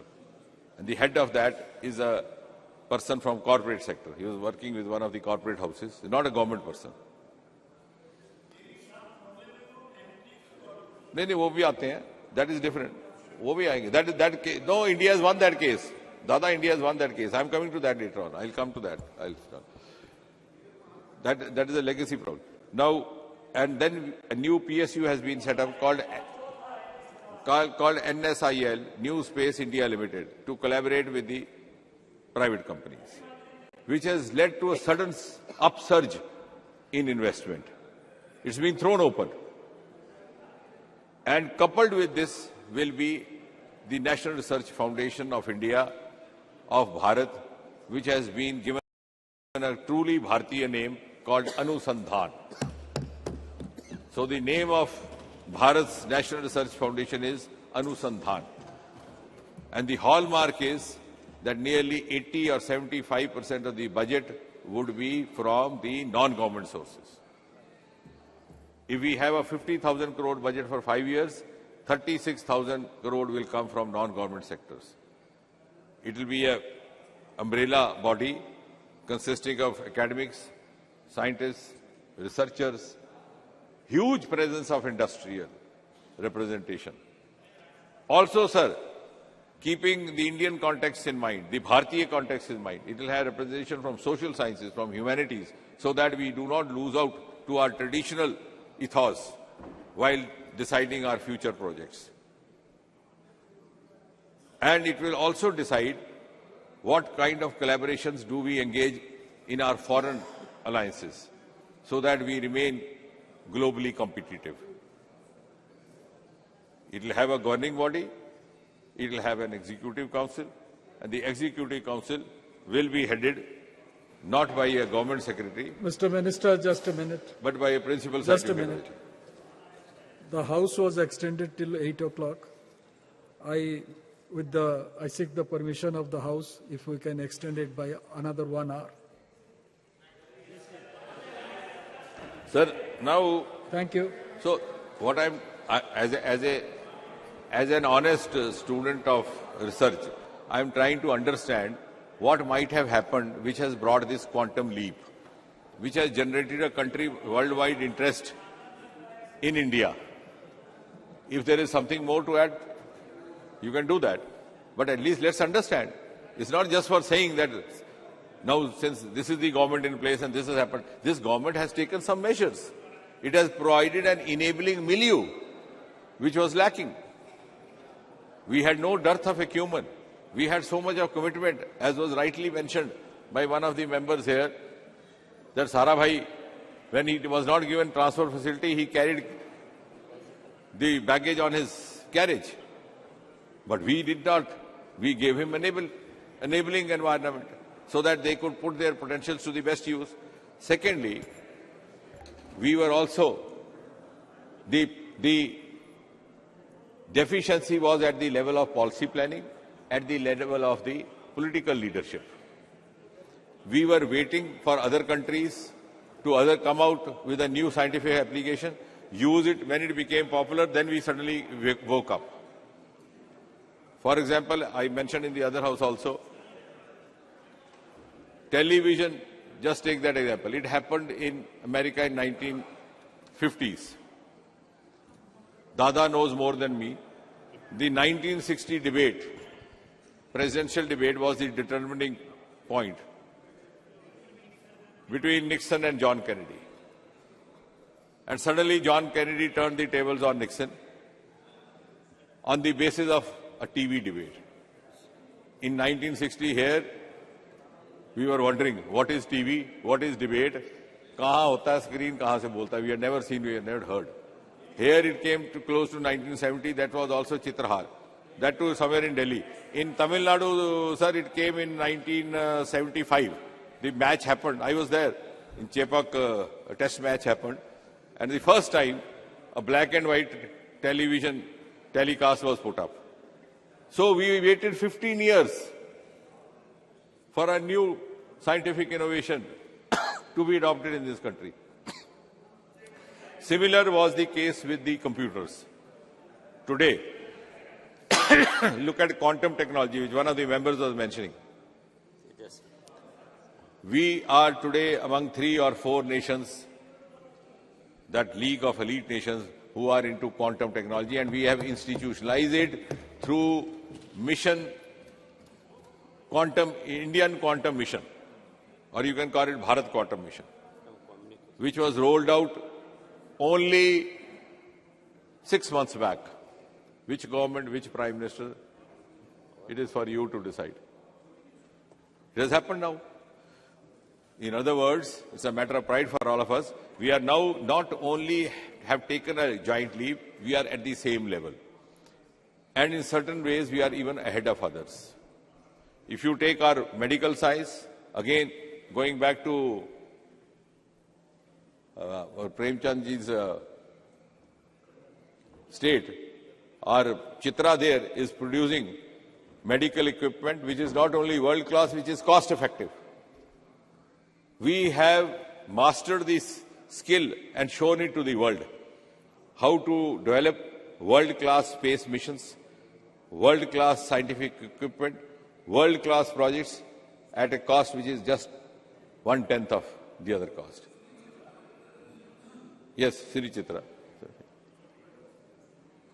What I'm trying to say is something that all of us have to feel proud about.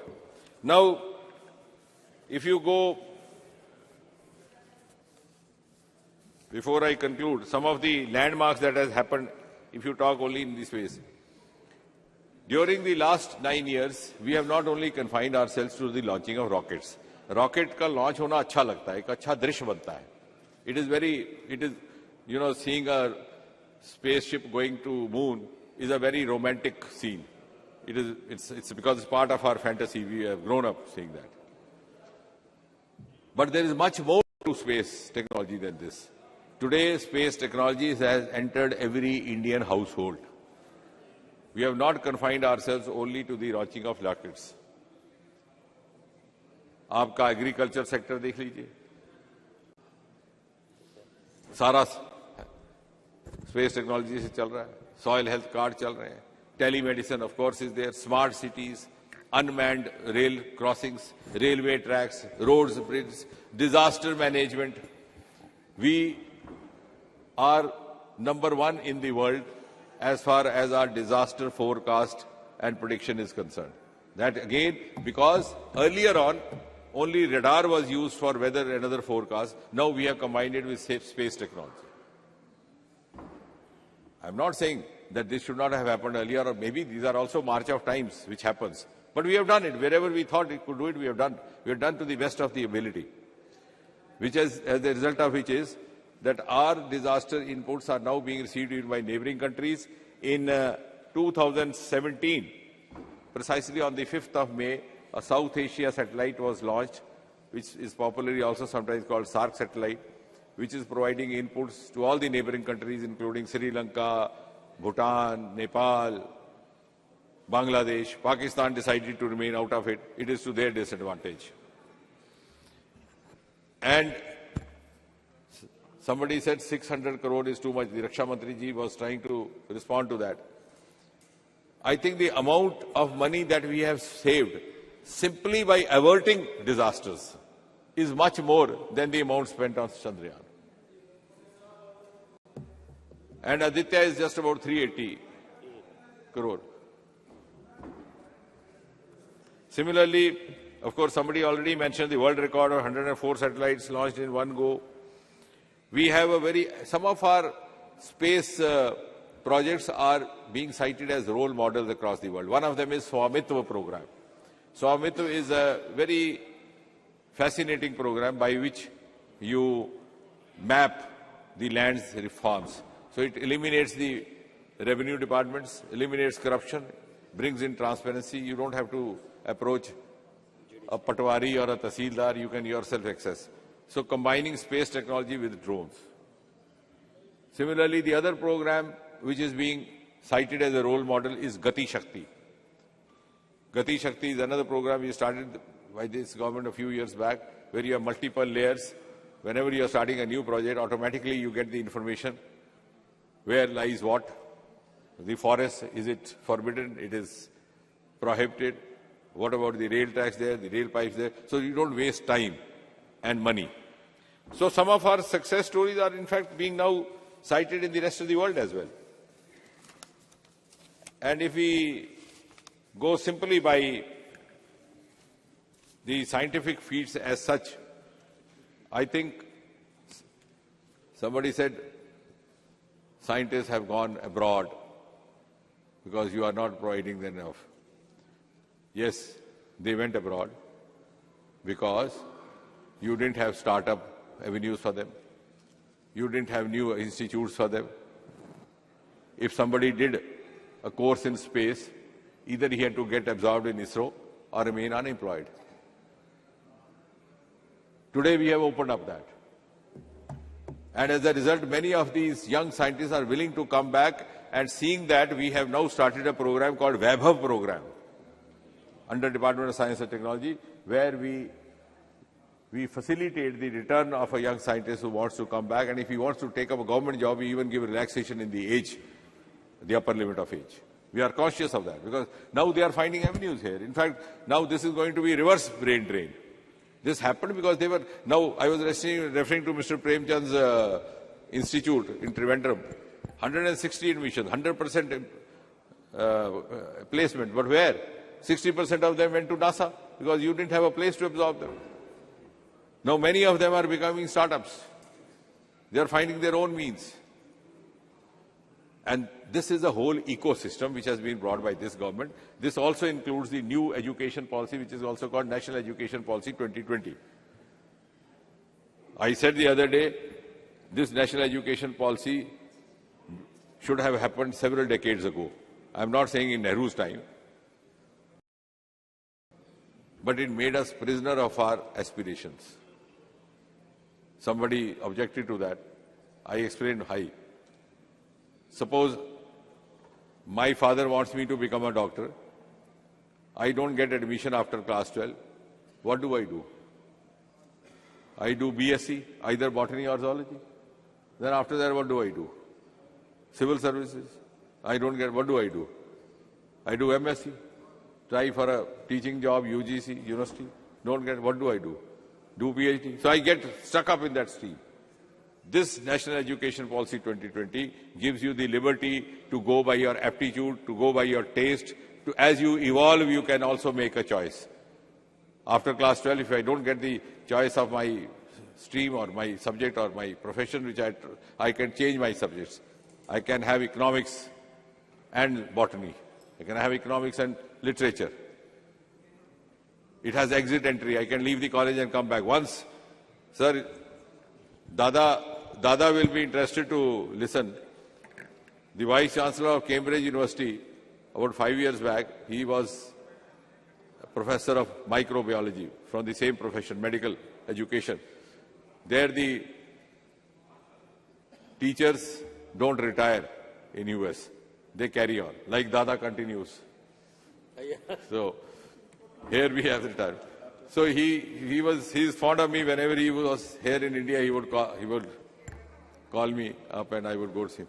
So he told me, Doc, I must compliment students from India. If I didn't have students from Bharat, my PhD would be closed. All my PhDs from India.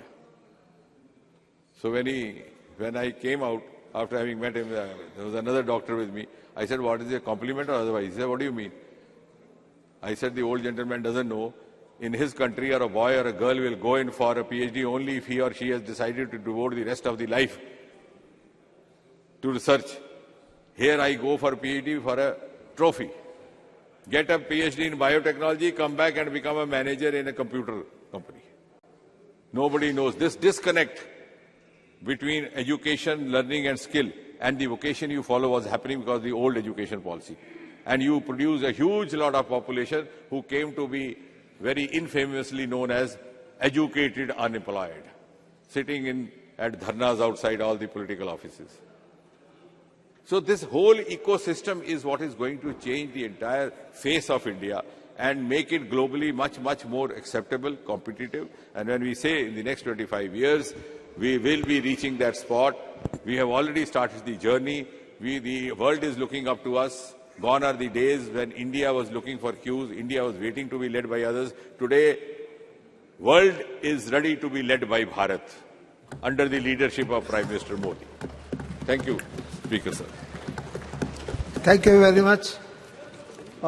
Sri Adhir Ranjan Chaudhary ji. Dinner after 8 o'clock is a convention. Thank you, sir. Sir, already we have got a plentiful of rigmarole statements from our Honorable Minister. He has already journeyed from Alpha to Omega to convince us that everything in this dispensation has been going hunky-dory. But the ground situations are at variance with the congratulatory remarks in all respects shamelessly made by Honorable Minister. See, the issue is that today we have been engaged ourselves in the discussions of Chandrayaan 3. Sir, you know that the space explorations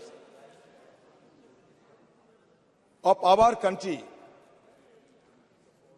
make all the Indians proud of it. And on 23rd August, the entire country was waiting with bated breath to observe the soft landing of Vikram on the surface of Moon. The lander modules, Chandrayaan 3,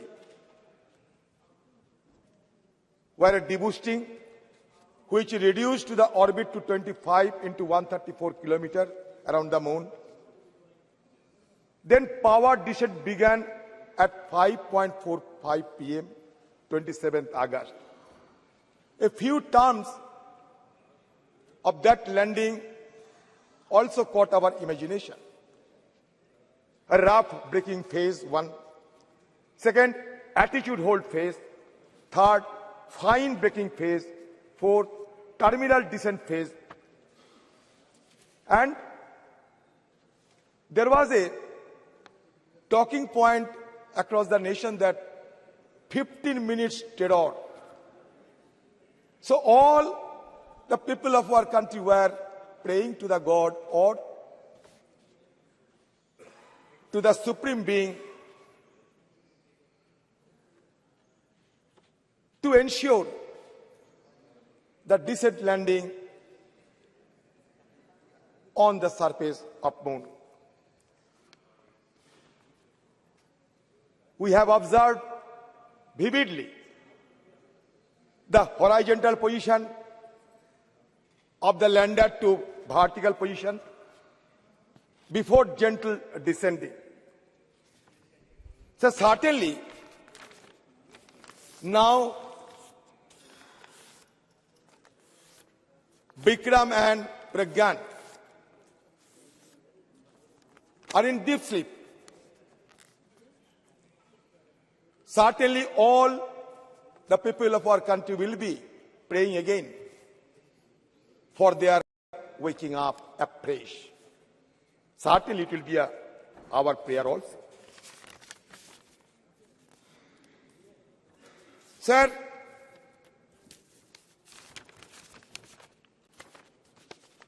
first of all, I must propose to this government, to the minister and to the House,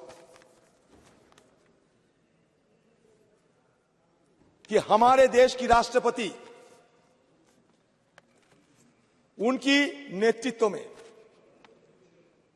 सारे इसरो को scientist जिन्होंने चंद्रयान 3 ये अभियान सफल किए, उन सब के लिए एक समारोह सभा का आयोजन करें, जिसको हम कहते हैं कि फैसिलिटेशन,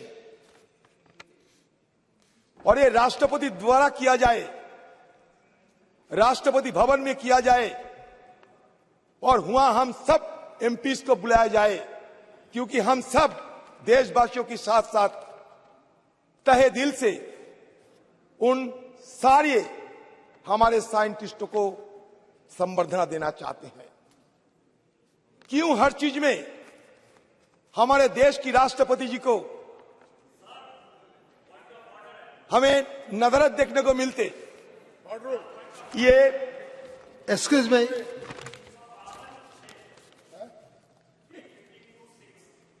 बताओ। राष्ट्र इन डिबेट को इन्फ्लुएंस करने के लिए राष्ट्रपति का नाम या उनका जानकारी इस सदन को नहीं देना है। ये क्यों सजेशन दे रहे हैं? ये बात राष्ट्रपति क्या करेगी क्या नहीं करेगी, ये क्यों सजेशन दे रहे हैं? 352(6) ये डेरोगेटरी है। ठीक है, अधीर रंजन जी, क्या ये कार्य कि राष्ट्रपति करे? विषय पे राष्ट्रपति को बुलाए, क्यों हर चीज में राष्ट्रपति को नहीं लाया जाता है? ये डेरोगेटरी है।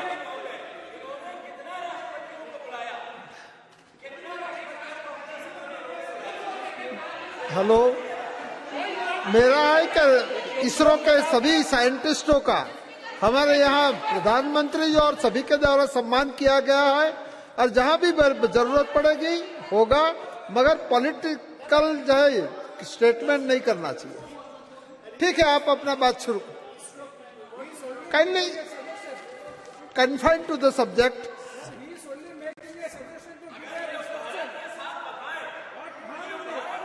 सर इसमें गलती क्या है सर? मैंने कहते हैं कि हमारे राष्ट्रपति जी की अगुवाई में सारे इसरो की साइंटिस्ट को बुलाया जाए राष्ट्रपति जी भवन पे, वहां हम सब जाएं और सब मिलके हमारे साइंटिस्टों को हम संबर्धना दे। इसमें गलती क्या है, अन्याय क्या है, ये तो बताइए। हेलो, आपकी संवेदना से हम आपको उसका संज्ञान लेते हैं, मगर पॉलिटिकली स्टेटमेंट पॉलिटिकल नहीं है स्टेटमेंट। मैं दिल की बात करते हैं सर। हमारे प्रधानमंत्री जी, एक मिनट, मंत्री जी कुछ टिप्पणी करना चाहिए। अगर अधीर जी का सुझाव नोट भी कर लिया जाए तो प्रश्न ये उठेगा कि 17 साल नेहरू जी रहे, उन्होंने ही स्पेस का काम शुरू किया, फिर इंदिरा जी ने 1969 में इसरो कायम किया, सारा सुबह से आप बोल रहे हैं, तो एक बार अगर उस समय ये प्रेसिडेंस स्थापित कर देते तो आज चल रही होती। ठीक है, मैं बोल, ठीक है, विषय पे आओ, हमारे विषय पे आओ। मंत्री जी, प्रेसिडेंट तो बनाने वाला एक ही आदमी है। एक नहीं, प्रेसिडेंट्स बनाने वाले एक ही आदमी है हमारे देश में। हेलो, इस प्रकार की टिप्पणियां मत करो, विषय पे आओ। बात यह है कि जब राकेश शर्मा ने स्पेस में घूम रहे थे, आपको याद होंगे, प्रधानमंत्री जी उस समय इंदिरा गांधी जी उनको ये पूछी कि राकेश कैसे लग रहे हैं ये हमारे हिंदुस्तान को देखने के लिए, तो उन्होंने जवाब में कहे कि सारे जहां से अच्छा। तो बार बार वो टोकते रहे, तो उनको साथ हमें समय बर्बाद ना करें। सर, मैं इसलिए प्रधानमंत्री जी की बात किए हैं, ठीक है, इसलिए राष्ट्रपति जी की जिक्र किए हैं। टिप्पणी करते हैं। राकेश शर्मा का मिशन हिंदुस्तानी मिशन नहीं था, वो एक सोवियत मिशन था। वो अपनी कैपेसिटी में उसमें गए। जो गगनयान है उसका नट बोल्ट से लेकर के हमारा जो एस्ट्रोनॉट तक है वो हिंदुस्तानी होगा। ठीक है। अच्छा, रशिया से हथियार नहीं लेते आप? आज की हमारे देश की जो हथियार फौजों के पास है, अधीर जी, 70% रशिया के मेड है। अधीर जी, ये पीछे जनरल सब बैठे हुए हैं पीछे, बीके सिंह सब बैठे हुए हैं पीछे।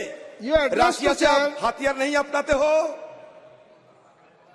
क्रायोजेनिक इंजन रशिया से नहीं लाते हो? ये हर बात में मैं तैयार हूं, कोई पुरवा एड्रेस टू चेयर। देखो, मंत्री करते हैं, मैं नहीं करते। मंत्री जी करते, मैं नहीं करते। ये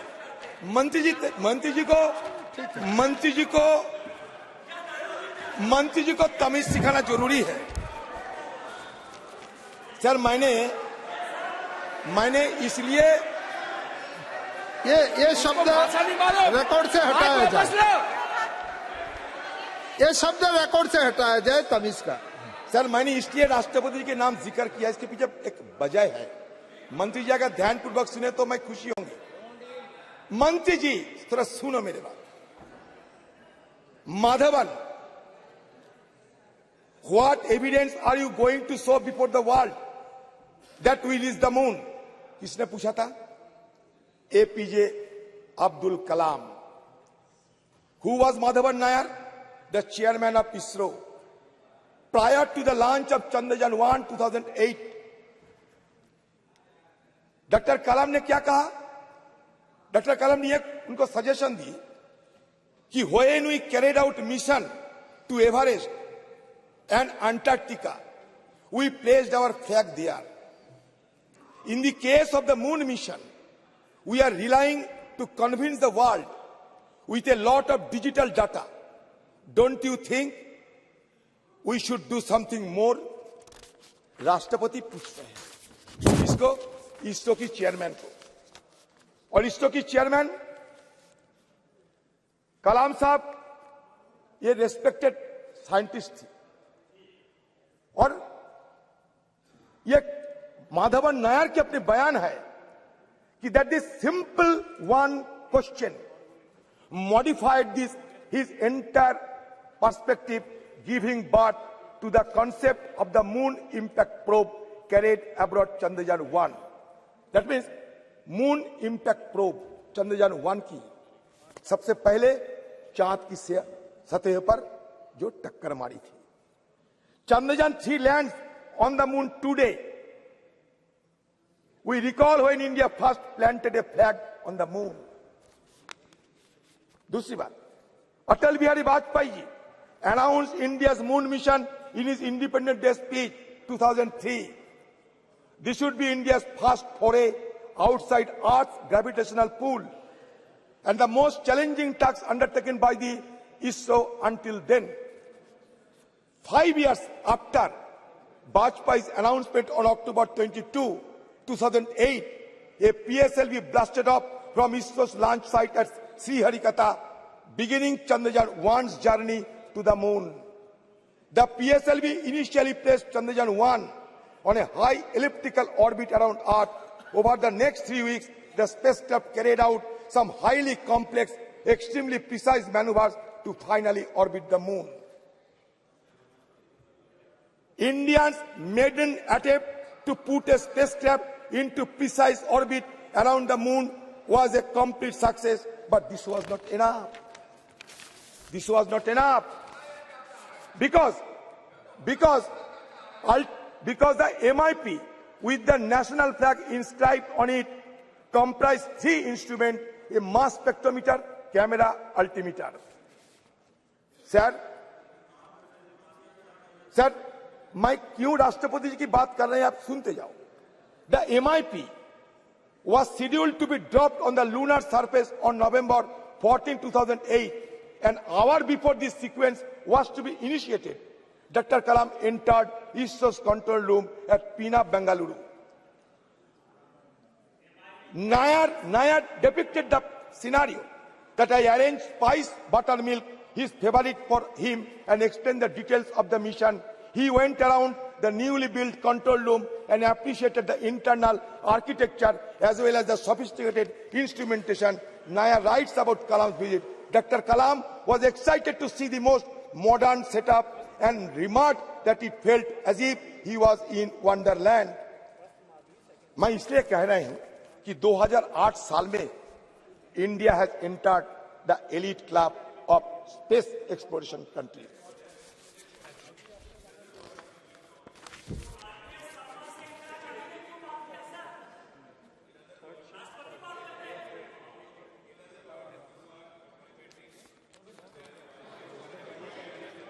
Program, and you are complimenting APJ Kalam, Rashtrapati, for having taken a close follow-up, both of them elected by the BJP. Absolutely. I must appreciate it.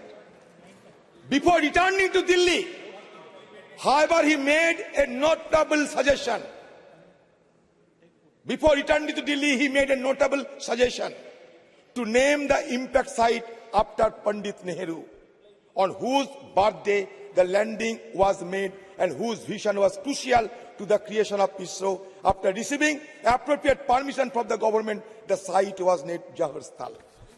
मैं इसलिए बोल रहा हूं कि डॉक्टर कलाम जी ने उनकी तरफ से ये सिफारिश की, उसके बाद जौहर स्थल बनी हमारी चांद की सियात में उस समय.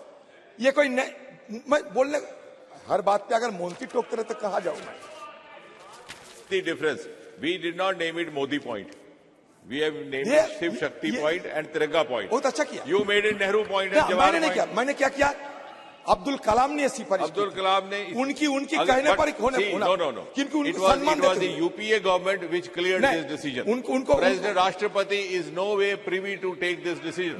The decision was taken by the then PMO headed by Dr. Manmohan Singh. No, don't mislead the House. No, I am not misleading the House. Department of Space is directly under Prime Minister's office, and the decision was taken by the then PMO.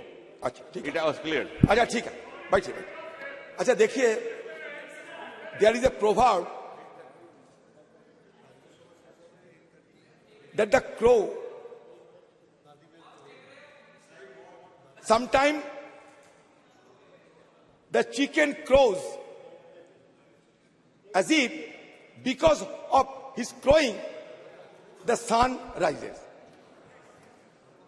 मुर्गी बांग लगाते हैं और मुर्गी बांग लगाने के बाद जब सूर्योदय होते हैं तो मुर्गी सोचते हैं कि उनकी बांग पे ही ये सूर्योदय हो चुके हैं. मुश्किल आप लोगों के लिए यही है. See, India's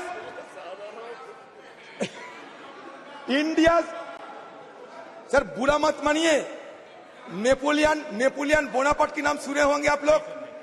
एक minute, Napoleon Bonaparte Waterloo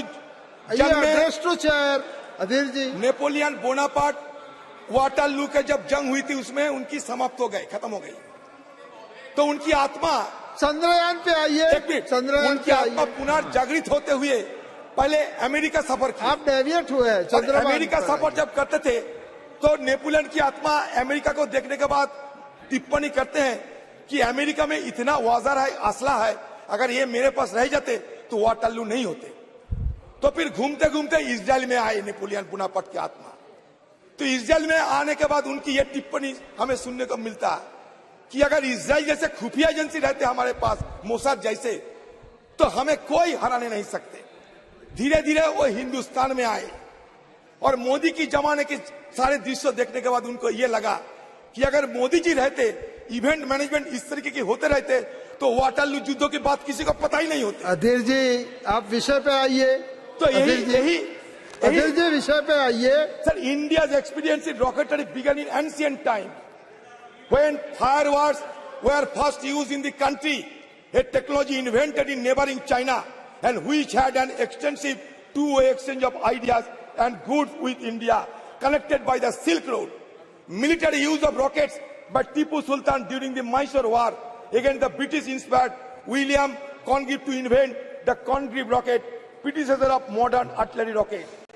In 1804, after India gained independence from British occupation in 1947, Indian scientists and politicians recognized the potential of rocket technology in both defense application and for research and development. Recognizing that a country as demographically large as India would require its own independent space capabilities and recognizing the early potential of satellites in the fields of remote sensing and communication, these visionaries set about establishing a space research organization. ये इसका इतिहास है। Sir मुझे समय दीजिए क्योंकि मुझे बोलना है। सर ये इसका इतिहास है। Sir in 1947 Homi Bhabha wrote to the then Prime Minister Jawaharlal Nehru to set up a separate branch of science for atomic energy. Shortly after the Atomic Energy Commission came into existence in 1948, Bhabha was in charge of that commission. Nehru famously said, it is science alone that can solve the problems of hunger and poverty, of insanitation and illiteracy, of superstitions and deadening customs and tradition, of vast resources running to waste, or a rich country inhabited by starving people, who indeed could afford to ignore science today. At every turn, we have to seek its aid. क्या हुआ sir? Sir काफी समय हुआ है। काफी समय हुआ है। नहीं सर, मैं ये कहना चाहते हैं, सुबह से हम सुनते आते हैं, मैं ये इंडियन स्पेस ऑडिसी को बताना चाहते हैं, इंडियन स्पेस ऑडिसी को कहना चाहते हैं। 1963, the first sounding rocket, Thumba Equatorial Rocket Launching Station in Kerala. 1969, the Indian Space Research Organization is founded. It replaces the Indian National Committee for Space Research set up by the government of India in 1962. 1975, the first Indian satellite Aryabhatta is launched into space from a Russian facility on April 19. The first Indian experimental remote sensing satellite Bhaskara-1 is placed orbit with TV cameras on board to study hydrology and forestry and geology. 1980 satellite launch vehicle, India's first experimental satellite launch vehicle, is successfully launched from Harikata. 1982, communication satellite INSAT-1 is launched. 1984, as part of joint Indo-Soviet mission, India cosmonaut Rakesh Sharma spends over a week at Salyut 7, a Russian orbital station. 1987, first developmental flight of augmented satellite launch vehicle failed to send SOS-1 into orbit. 1988, Indian remote sensing satellite IRS-I1 and communication satellite INSAT-1 are launched. 1992, ASLV successfully launches. 1993, PSLV fails to place IRS-I orbit. 1994, PSLV successfully launched. 1999, PSLV launches more than one satellite for the first time. 2001, the first developmental flight of GSLV inject GSAT-1 into a geosynchronous transfer orbit. 2002, PSLV launches India's first dedicated meteorological satellite Kalpana-1.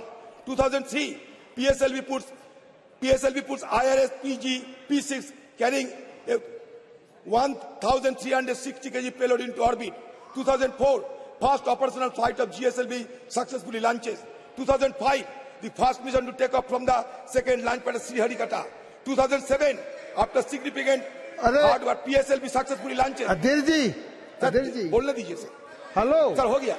2008, India's first lunar probe Chandrayaan is launched successfully aboard the upgraded PSLV XL. 2013, PSLV 25 flight launches. 2014, launch vehicle kindly conclude kindly conclude. Sir जल्दबाजी उनको इतना मौका दिए, मैं तो हमारे सारे विपक्ष की तरफ से बोल रहे हैं।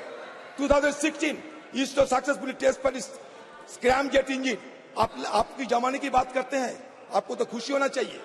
2017 variant of LBM-3, 2018 second orbital test flight, 2019, 20, 21, 22, 23 ये सिलसिला चलता है। ये किसी एक सरकार की, कोई एक व्यक्ति की कहानी नहीं है। जिस तरीके से आप लोग भजोना कर रहे हैं ना, वो भजोना करने की जगह ये नहीं है। हमारे जो साइंटिस्ट है, ये साइंटिस्ट की मेहनत से, इनकी पसीना से सर आज इस कामयाबी पे हम पहुंच पाए हैं। ये सबको सराहना करना चाहिए।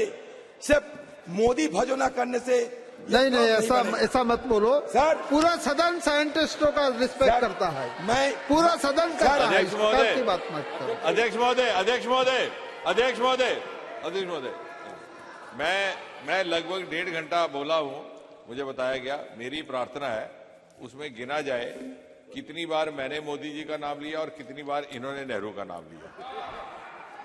सर मैं आपकी ये तो बात सिर्फ नेहरू के ऊपर ही चर्चा कर रहे हैं। नहीं सर 2023 में नेहरू थे क्या, उनका भी जिक्र किया मैंने।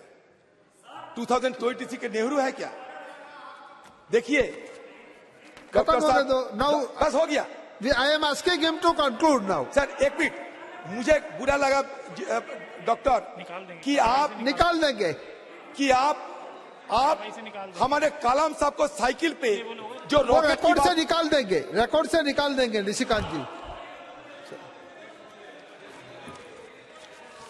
अच्छा अध्यक्ष महोदय नहीं, बल्कि प्रधानमंत्री मोदी ने एक नई संस्कृति को जन्म देने का प्रयास किया है। अगर आप कुल मिलाकर के देखें, देश भर में कितनी संस्थाएं एक ही परिवार के नाम पर हैं, तो एक वो अपने में अलग कहानी है। कितने कॉलेज, हर कॉलेज का नाम उसी परिवार के नाम पर, हर विश्वविद्यालय का उसी परिवार के नाम पर, हर स्कूल का उसी के नाम पर, हर वैज्ञानिक संस्थान का उसी परिवार के नाम पर, हर एयरपोर्ट का उसी परिवार के नाम पर। मोदी जी ने उस प्रथा को, उस परंपरा को बदल करके एक नया तहजीब, एक नया वर्क कल्चर देने का प्रयास किया। अधीर जी आप अभी कंक्लूड कीजिए। मेरी बात पे कितना बाधा हुई आप खुद देख लो सर। आप आगे बोलो। सर मैं ये कहना चाहती कि सुबह से संस्कार की बात हो रहे थे, सुबह से राजनाथ सिंह से लेकर हमारे जितेंद्र जी भी ये संस्कार की बात करते हैं। क्या हम संस्कार नहीं मानते? क्या हमारा संस्कार क्या है जानते हैं? हमारा संस्कार ये है, रुचिनांग बोइचिता दीजू कुटिलो नाना पोतो जूशांग नीनु मेको गम्मस्तोशी पयो समर नबो इबो। नदी की जन्म कहीं भी हो सकते, और नदी बर्फ पिघलने के बाद जब पानी में तब्दील होते, शहर, नगर, गांव, बंदर से गुजरकर समुद्र में जाकर मिलते। वो समुद्र नदी के लिए सच होता है, सत्य होते हैं। ये सत्य हिंदुओं के लिए ईश्वर है, मुसलमानों के लिए अल्लाह है, क्रिश्चियन के लिए ख्रिस्ट है, बुद्धिस्ट के लिए बुद्ध है। ये हमारा संस्कृति है। ये संस्कृति को मानने के चलते आपको आगे निकलना पड़ेगा। सर चलो सर, ये संस्कृति की बात करते हैं, इनकी conclude. They should not confuse science with superstition. They should not confuse culture with communalism. That is my suggestion to them. Sir, we can feel proud of what our country achieved in medical science at one point of time. We worship Lord Ganesha. There must have been some plastic surgeon at that time who got an elephant's head on the body of a human being and began the practice of plastic surgery quoted by Prime Minister. I do not know the name of the Prime Minister, but certainly the Prime Minister is a proactive, progressive Prime Minister. जिन्होंने ये कहा था। Kindly conclude. Please conclude it. Sir, so इसलिए मैं कहते हैं। We have so many other speakers also. Sir, kindly conclude. मगर sir मैं काफी लंबा बोल। मैं संस्कार की बात करता हूँ।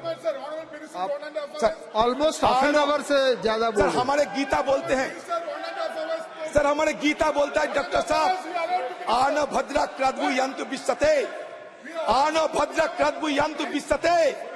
सारे दुनिया की सारे ज्ञान अपनाओ, इसमें कोई शर्म नहीं करना चाहिए। हमारा देश जुग जुग से सारे दुनिया को अपनाया है, यही हमारा देश की महत्व है। स्वामी विवेकानंद कहते हैं, expansion is life, contraction is death, love is life, hated is death. Once more the world must be conquered by India, this is the dream of my life. कौन कहता है? Swami Vivekananda. And I wish that each one of you who hear me today will have the same dream in your minds and stop not till you have realized the dream. ये स्वामी विवेकानंद, यही हमारा संस्कार है। तो sir, यहाँ मैं मंत्री जी को कहना चाहते, आप इंडेक्स की बात करते थे ना, इतना address to the chair and now conclude. Please conclude. Sir, ये मैं इसलिए बताता हूं कि ह्यूमन डेवलपमेंट इंडेक्स क्या है, मंत्री खुद बताए। हमारे पॉवर्टी इंडेक्स क्या है, मंत्री खुद बताए। आप कहते कि इसरो में राशि बढ़ा दिए हैं, नहीं। 10 साल पहले आज से आप 10 साल जूनियर थे, 10 साल बाद आज से आप 10 साल ओल्डर होगी।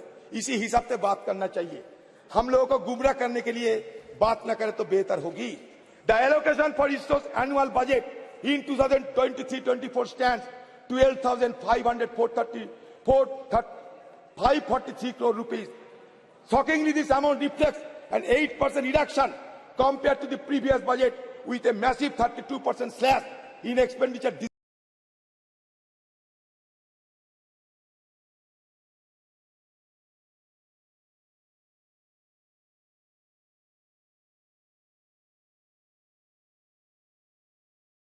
Aditya L1.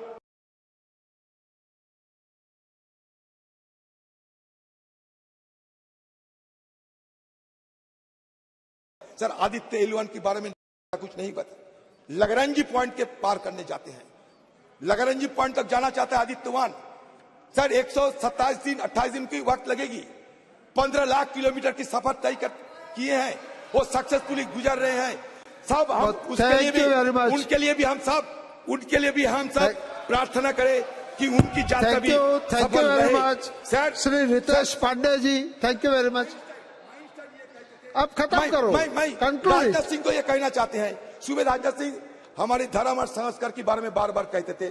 मैं ये कहना चाहता कि Einstein summarises the coexistence by writing the science without religion is lame, religion without science is blind, that should be kept in mind. Thank you sir, thank you. भारतीय संस्कृति क्या होता जानते हैं सर? राष्ट्र भारतीय संस्कृति बात करते हैं, अपने कमाओ अपने खाओ, ये प्रकृति है।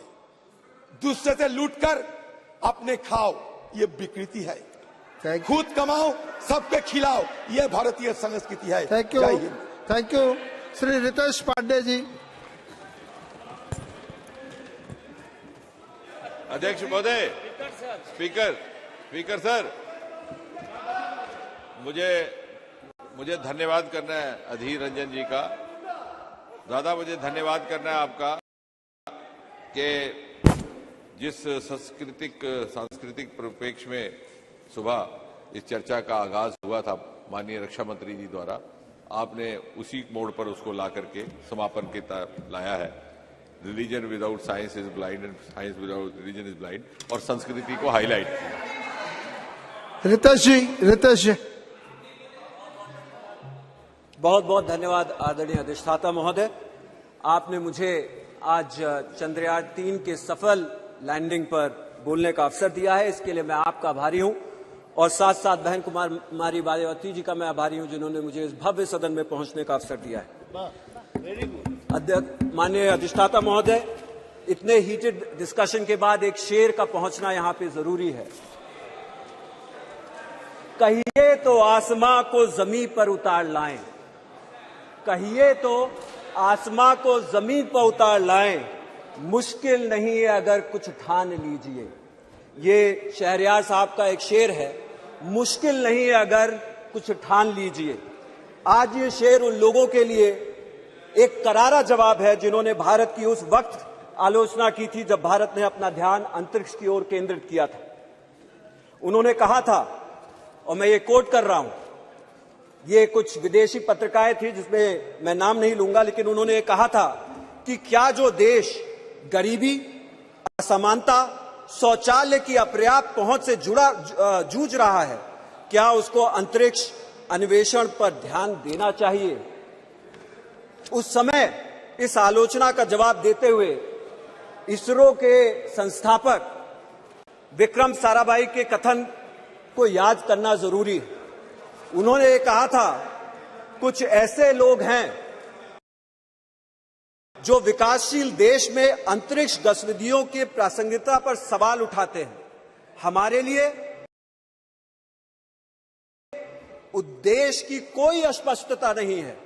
हमारे पास चंद्रमा या ग्रहों या मानव युक्त की खोज में आर्थिक रूप से उन्नत देशों के साथ प्रतिस्पर्धा करने की कल्पना नहीं है, लेकिन हमें आवश्यकता है कि यदि हमें राष्ट्रीय स्तर पर और राष्ट्रों के समुदाय में एक सार्थक भूमिका निभाना है, तो हम मनुष्य और सामाजिक वास्तविक समस्याओं के लिए उन्नत प्रौद्योगिकियों के अनुप्रयोग में किसी से भी पीछे न रहें।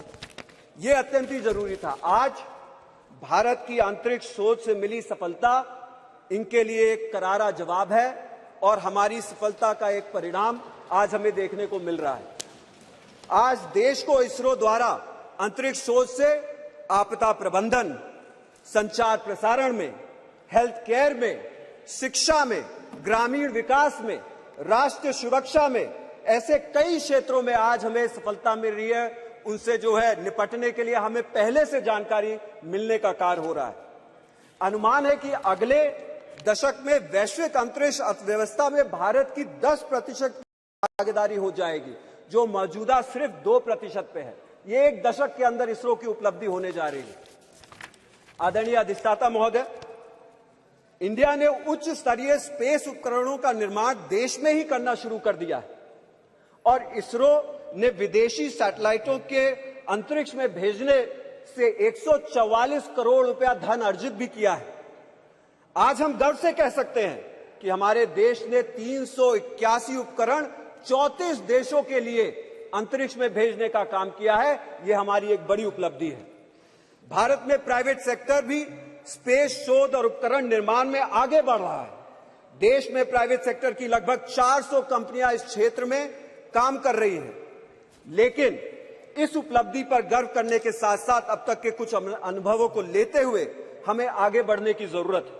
इस संदर्भ में कुछ चुनौतियों को संज्ञान में लेना चाहिए।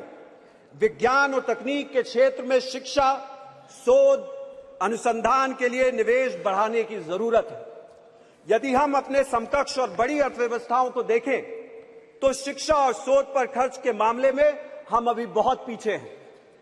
इसे अगर समय से नहीं सुधारा गया तो हमारी अग्रणी भूमिका को बरकरार रख पाना बहुत ही मुश्किल हो जाएगा। बस मैं खत्म कर रहा हूं सर, ज्यादा समय नहीं, 2 मिनट और। देश में विज्ञान और तकनीक की संस्थाओं में निकलने वाली प्रतिभाओं का एक अच्छा खासा हिस्सा पलायन कर जाता है। ऐसा क्यों हो रहा है और इसे कैसे रोका जाएगा या कैसे कम किया जाएगा, इस पर ध्यान देना जरूरी है।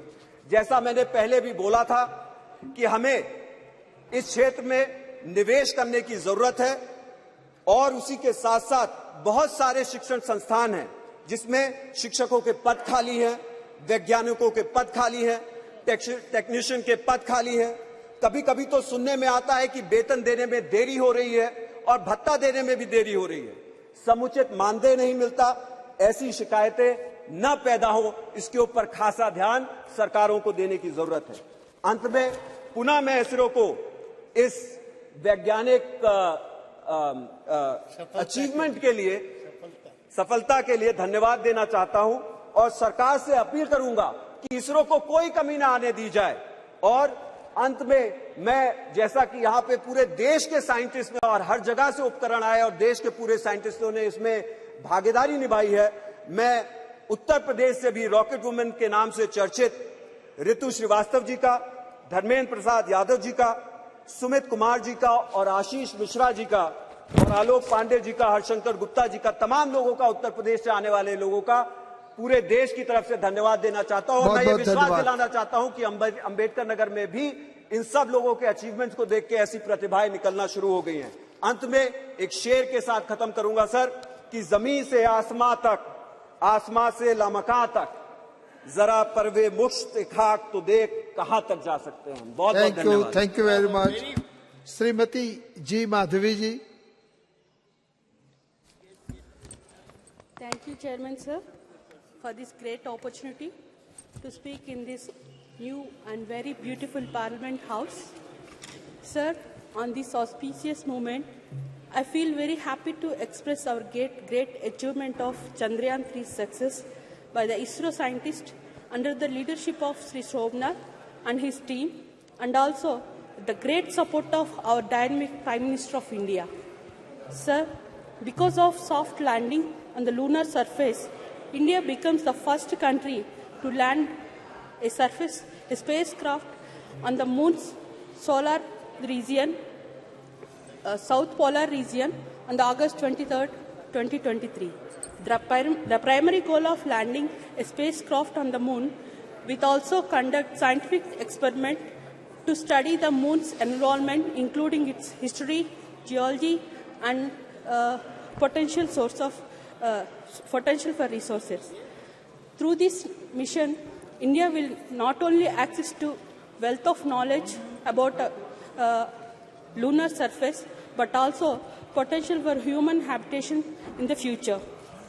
I congratulate the entire ISRO for the success of the Chandrayaan 3 because this achievement, our country entered an elite club of nations achieving such a feat, the others being the USA, China, and Russia. This achievement will also help the India boost its share in the global space business. Currently, our share in the global space business only 2% in the $600 billion industry. Now, India's space program becomes self-reliant. ISRO has created history because of ISRO scientists' hard work, courage, commitment, and their achievement, inspiring the 140 crore people of our nation and also young generation of our country. Sir, as we celebrate ISRO achievement, let us also recognize the need for continued support of investment in the field of space research. Increased investment in the space sector, more collaborations, establishment and upgradation of scientific education institutions will result in enhancing our space research and operating capabilities.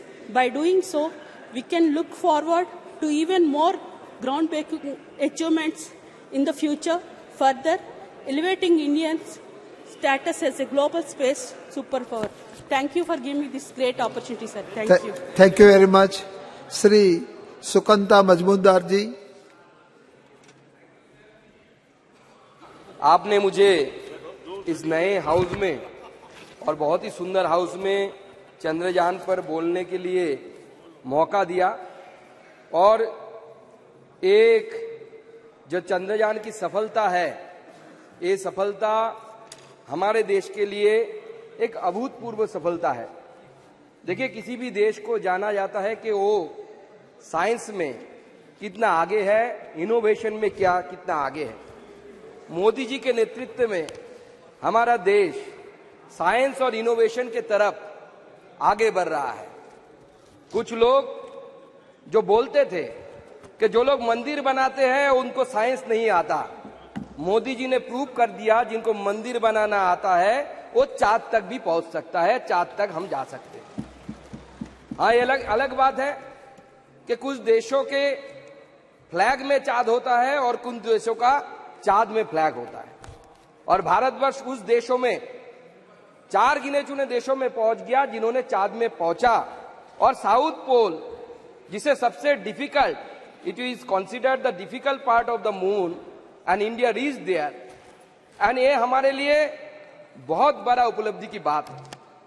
मैं data देख रहा था, हमारी सरकार की काम के वजह से इंडिया आज 41 रैंक में है, 41 रैंक में है ग्लोबल इनोवेशन इंडेक्स में, जो 2015 में 2015 में हम 81 में थे जब कांग्रेस की सरकार छोड़ के गई थी। मोदी जी ने उसको 41 तक ऊपर पहुंचाया है। आज हमारे साइंसदान, हमारे जो साइंटिस्ट हैं, मैं पहले उनका शुक्रिया करना चाहूंगा। और सारे देशों के हर पार्ट्स का साइंटिस्ट इसमें पार्ट लिया। और जैसे शशि थरूर जी आज सुबह बोल रहे थे, छोटे छोटे institutions, whether it may be a engineering institution, whether it may be a small college in which some people studied physics, they have also contributed in this mission. Bengal की बात करें तो जो बंगाल का उत्तरी पार्ट है, नॉर्थ बंगाल, जिसे सबसे पिछड़ा समझा जाता है, उसी नॉर्थ बंगाल से अनुज नंदी, कौशिक नाग जलपाईगुड़ी से, उसके साथ साथ बाकी हिस्सों से सुजय दोलोई, अमरनाथ नंदी, साइंटिस्ट एस शर्केल, निरंजन कुमार और मुकुंद कुमार ठाकुर, ऐसे बहुत सारे जो हमारे युवा साइंटिस्ट हैं उन्होंने कंट्रीब्यूट किया। यहां तक कि मैं जिस कॉलेज में पढ़ाता था 2010 to 13, उसी कॉलेज का एक फिजिक्स का स्टूडेंट इस मिशन से जुड़ा हुआ है। तो भारत का ये अपना मिशन है जिसे मोदी जी ने हमेशा जो बोला है आत्मनिर्भर भारत, वो आत्मनिर्भर भारत के जो सपना मोदी जी का है, ये चंद्रयान उसका एक जीता जागता सबूत है। आज मोदी जी के नेतृत्व में पूरा देश जैसे आगे बढ़ रहा है, उसी हिसाब से हम साइंस में भी, इनोवेशन में भी आगे बढ़ रहा है, जो डेटा दिखाता है। जिस दिन रोवर ने 23 अगस्त को चांद के सीने में हमारे देश का अशोक स्तंभ का जब चित्र बना दिया था, उस समय पूरा देश का सीना 56 इंच बन गया था। पूरा देशवासी 56 इंच का सीना लेके खड़ा हुआ था कि भारत भी कर सकता है। हम में भी काबिलियत है और हर एक में काबिलियत है। हमारे जो मित्र है, जो संस्कार और कुसंस्कार की बात कर रहे थे, सुपरस्टिशन की बात कर रहे हैं, अधीरदा भी बात कर रहे थे कि हमारे प्रधानमंत्री जी बोले हैं कि है गणेश जी का सिर है, प्लास्टिक सर्जरी का उदाहरण है। संस्कृति क्या डिफरेंस है ये हमें समझना है कि अधीरदा को याद आ जाता है कि प्रधानमंत्री गणेश जी को लेकर क्या बोले हैं, ये याद नहीं आता कि मोनिका बेस्रा नाम की एक महिला का ट्यूमर किसी के हाथ देने से वो खत्म हो जाता है और उस महिला को सेंट घोषित किया जाता है, उनका नाम अधीरदा को याद नहीं आता। ये संस्कृति में डिफरेंस है।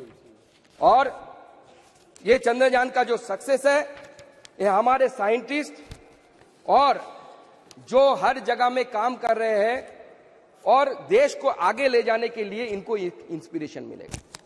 आप जितना भी पढ़ ले, लिख ले, जब तक अपने ऊपर गर्व नहीं होगा, आप देश के लिए कुछ अच्छा नहीं कर सकते, कुछ बड़ा नहीं कर सकते। कॉपी कर सकते हैं, कॉपी पेस्ट कर सकते हैं, लेकिन साइंस में यूनिकनेस लाने के लिए पहली बात कंक्लूड करता हूं सर, कि पहली बात आपके अपने ऊपर, अपने सामर्थ्य के ऊपर आपको विश्वास होना चाहिए।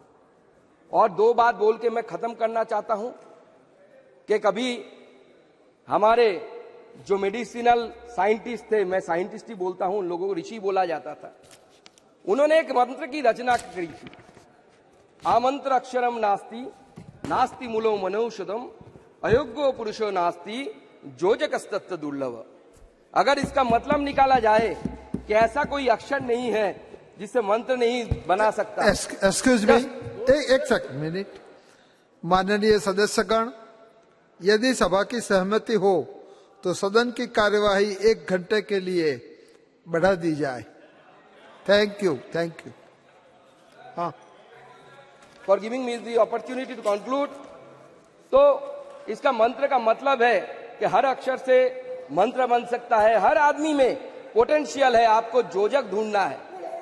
तो इस नीति को सामने देखते हुए हमें आगे बढ़ना है। और उसी के साथ इस घटना के बाद सारे देश ने कांग्रेचुलेट किया, लेकिन सबसे अनोखा कांग्रेचुलेशन पश्चिम बंगाल के मुख्यमंत्री की तरफ से आया। उन्होंने बताया कि राकेश रोशन चांद में गया था। अब तब से मैं ढूंढ रहा हूं ऋतिक रोशन एक बार मिल जाए कि उनसे पूछ लूंगा कि राकेश रोशन जी कब चांद पे गए थे और उन्होंने चांद पे जाके कौन सा फिल्म का शूटिंग किया था। Thank you very much. Pashchim Bangal के मुख्यमंत्री, उनके दूसरे दिन उन्होंने इंदिरा गांधी जी को भेज दिया चांद पे, बोला इंदिरा गांधी चांद में गया था। Thank you very much. Congress वाले Adhir Shri Sushil Kumar Rinku ji, thank you very much. Sir, मैं ਤੁਹਾਡਾ ਦਿਲ ਦੀ ਗਹਿਰਾਈਆਂ ਤੋਂ ਧੰਨਵਾਦ ਕਰਨਾ ਚਾਹੁੰਦਾ ਸਪੀਕਰ ਸਾਹਿਬ ਕਿ ਤੁਸੀਂ ਮੈਨੂੰ ਅੱਜ ਭਾਰਤੀ ਅੰਤਰਿਕਸ਼ ਪ੍ਰੋਗਰਾਮ ਚੰਦਰਯਾਨ 3 ਦੀ ਜਿਹੜੀ ਸਫਲ ਲੈਂਡਿੰਗ ਹੈ ਉਸ ਲੈਂਡਿੰਗ ਦੇ ਉੱਤੇ ਅੱਜ ਤੁਸੀਂ ਮੈਨੂੰ ਆਪਣੀ ਗੱਲ ਰੱਖਣ ਦਾ ਮੌਕਾ ਦਿੱਤਾ। ਮੈਂ ਸਮਝਦਾ ਕਿ ਸਰ ਇਹ ਸਫਲ ਲੈਂਡਿੰਗ ਤੋਂ ਬਾਅਦ ਸਾਡੇ ਦੇਸ਼ ਦਾ ਜਿਹੜਾ ਰੁਤਬਾ ਪੂਰੇ ਵਰਲਡ ਦੇ ਵਿੱਚ ਜਿਹੜਾ ਇੱਕ ਅਦਭੁਤ ਰੁਤਬੇ ਦੇ ਰੂਪ ਦੇ ਵਿੱਚ ਸਾਡਾ ਦੇਸ਼ ਅੱਗੇ ਵਧ ਰਿਹਾ। ਚੰਦਰਯਾਨ 3 ਦੀ ਸਫਲਤਾ ਤੋਂ ਬਾਅਦ ਸਰ ਜੋ ਭਾਰਤ ਦੀ ਵਚਨਬੱਧਤਾ ਸੀ, ਜੋ ਭਾਰਤ ਦੀ ਕੂਟਨੀਤੀ ਸੀ, ਅੱਜ ਪੂਰਾ ਜਿਹੜਾ ਵਿਸ਼ਵ ਹੈ ਇਸ ਕੂਟਨੀਤੀ ਤੋਂ ਬਹੁਤ ਹੀ ਜ਼ਿਆਦਾ ਜਿਹੜਾ ਪ੍ਰਭਾਵਿਤ ਹੈ। ਔਰ ਮੈਂ ਸਮਝਦਾ ਕਿ ਸਰ ਚੰਦਰਯਾਨ ਦੀ ਸਫਲਤਾ ਤੋਂ ਬਾਅਦ ਜਿਹੜਾ ਡਾਟਾ ਚੰਦਰਯਾਨ ਦੇ ਦੁਆਰਾ ਅਸੀਂ ਇਕੱਠਾ ਕਰਨਾ ਉਹ ਆਉਣ ਵਾਲੇ ਸਰ ਜਿਹੜਾ ਸਾਡਾ ਫਿਊਚਰ ਹੈ ਉਸ ਫਿਊਚਰ ਦੇ ਵਿੱਚ ਉਸ ਡਾਟੇ ਦਾ ਸਾਨੂੰ ਵਰਲਡ ਵਾਈਡ ਹੈ ਜਿਹੜਾ ਬਹੁਤ ਵੱਡਾ ਜਿਹੜਾ ਫਾਇਦਾ ਹੋਣ ਵਾਲਾ ਹੈ। ਔਰ ਸਾਰਿਆਂ ਨਾਲੋਂ ਵੱਡੀ ਗੱਲ ਹੈ ਸਰ, ਸਭ ਨਾਲੋਂ ਘੱਟ ਖਰਚੇ ਦੇ ਵਿੱਚ ਭਾਰਤ ਇੱਕ ਇਹੋ ਜਿਹਾ ਦੇਸ਼ ਹੈ ਜਿਨੇ ਸਭ ਨਾਲੋਂ ਘੱਟ ਖਰਚੇ ਦੇ ਵਿੱਚ ਜਿਹੜਾ ਚੰਦਰਯਾਨ ਦੀ ਜਿਹੜੀ ਸਫਲ ਲੈਂਡਿੰਗ ਹੈ ਜਿਹੜੀ ਉਹ ਕਰਵਾਈ ਹੈ। ਸਰ ਜਿੱਥੇ ਮੈਂ ਇਸ ਸਫਲਤਾ ਦੇ ਲਈ ਸਾਰੇ ਭਾਰਤ ਦੇ ਜਿਹੜੇ ਵਿਗਿਆਨਿਕ ਜਿਹੜੇ ਜਿੰਨੇ ਵੀ ਨਾਲ ਸਾਥੀ ਜੁੜੇ ਸਨ ਜਿਨ੍ਹਾਂ ਨੇ ਇਸ ਸਫਲਤਾ ਦੇ ਵਿੱਚ ਆਪਣਾ ਹਿੱਸਾ ਪਾਇਆ ਉਹਨਾਂ ਨੂੰ ਬਹੁਤ-ਬਹੁਤ ਮੁਬਾਰਕਬਾਦ ਦੇਣਾ ਚਾਹੁੰਦਾ, ਸਰਕਾਰ ਨੂੰ ਬਹੁਤ-ਬਹੁਤ ਮੁਬਾਰਕਬਾਦ ਦੇਣਾ ਚਾਹੁੰਦਾ। ਔਰ ਜਿਸ ਵੇਲੇ ਇਹਦੀ ਸ਼ੁਰੂਆਤ ਹੋਈ ਸੀ ਜਿਨ੍ਹਾਂ ਲੋਕਾਂ ਨੇ ਇਹਦੀ ਸ਼ੁਰੂਆਤ ਕੀਤੀ ਉਹਨਾਂ ਨੂੰ ਵੀ ਬਹੁਤ-ਬਹੁਤ ਮੁਬਾਰਕਬਾਦ ਦੇਣਾ ਚਾਹੁੰਦਾ।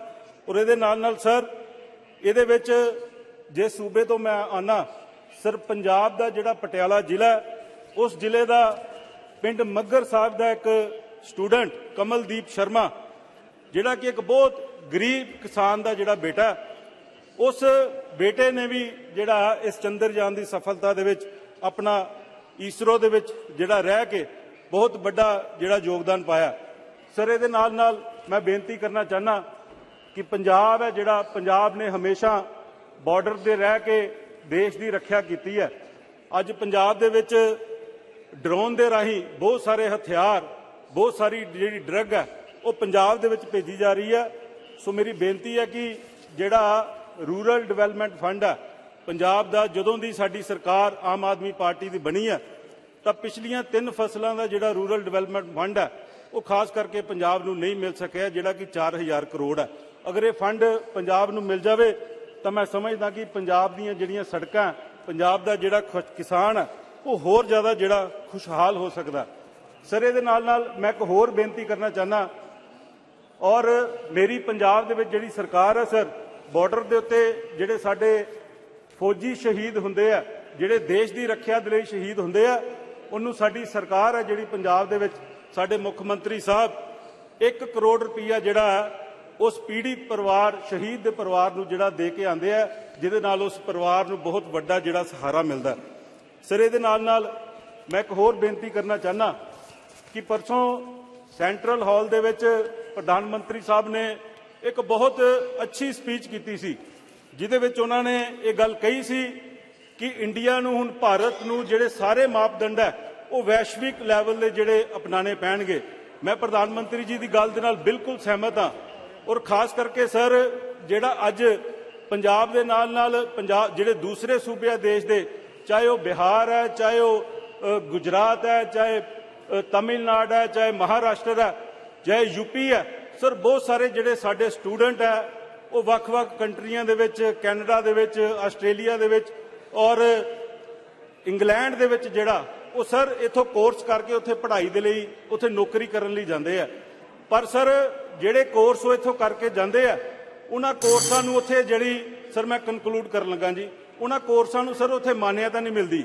ਮੇਰੀ ਇਹ ਬੇਨਤੀ ਹੈ ਪ੍ਰਧਾਨ ਮੰਤਰੀ ਸਾਹਿਬ ਨੂੰ ਕਿ ਸਰ ਇਹਦੇ 'ਚ ਇੰਟਰਵੀਨ ਕੀਤਾ ਜਾਵੇ।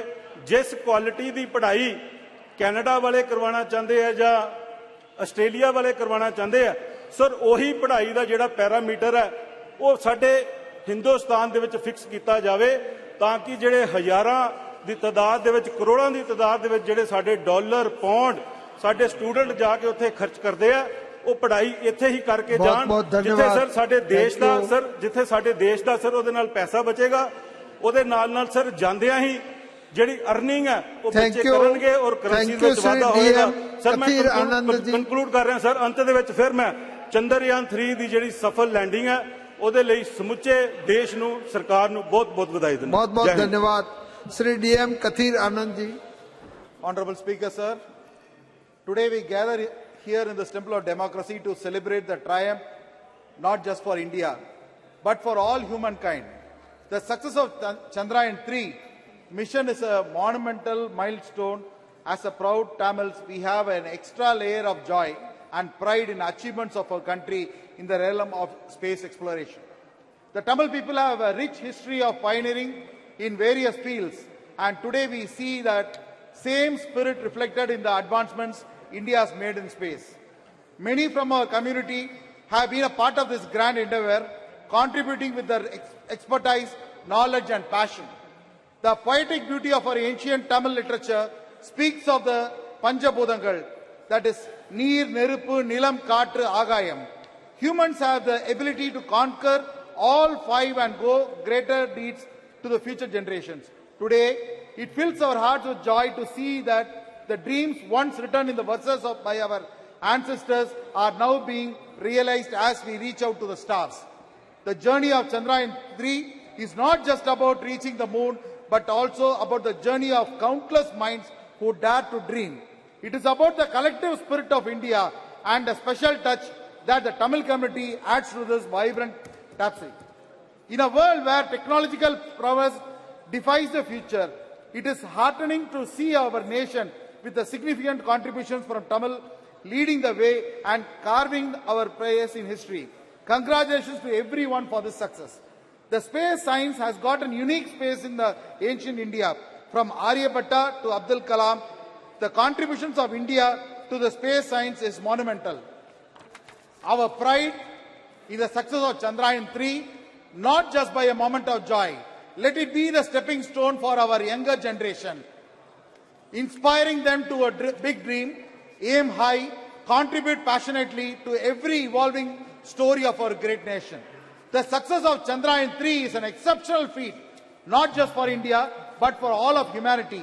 It stands as a testament to the power of human perseverance, innovation and collaborative spirit. In a world that often sees nations divided, it is heartening to witness the unification of people across the globe coming together to applaud India's space prowess. Chandrayaan 3 mission has not only expanded our understanding of our only natural satellite, the moon, but it also showcases how far we have come in mastering the art of space exploration. The name Chandrayaan literally translates mooncraft, and just as the name suggests, this craft has been instrumental in carving India's signature on the lunar surface. With this mission, India has once again demonstrated its commitment to the pushing boundaries of science and technology. Dedication, hard work and relentless pursuit of excellence displayed by all Indian Space Research Organization, ISRO, and its team of scientists, engineers and support staff are nothing short of inspiring.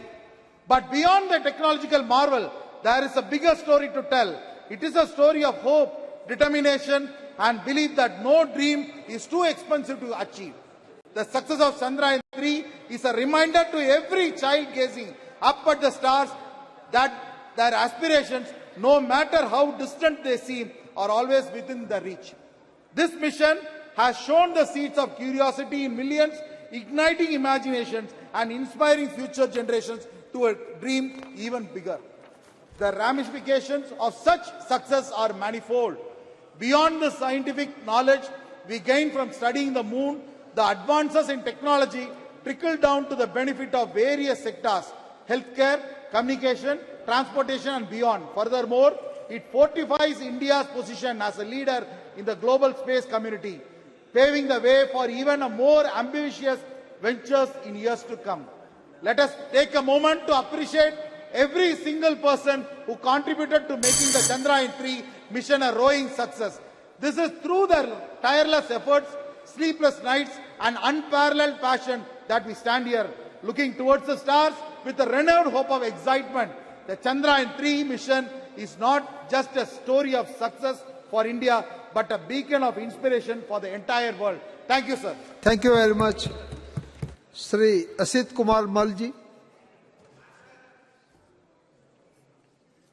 Honorable Chairman, sir, many thanks for giving chance to say something. Mr. Saugato Rai, senior most member of Parliament, he told details about Chandrayaan 3. I am fully agreed with him. Sir, yet I want to say one word. I would like to convey my heartiest congratulations to the scientist ISRO.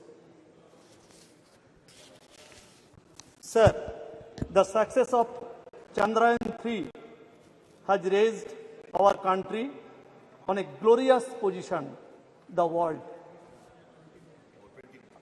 I would like to draw a kind attention of the Honorable Prime Minister in order to look in the problems of the scientist ISRO, especially as if they do not suffer from monetary problem.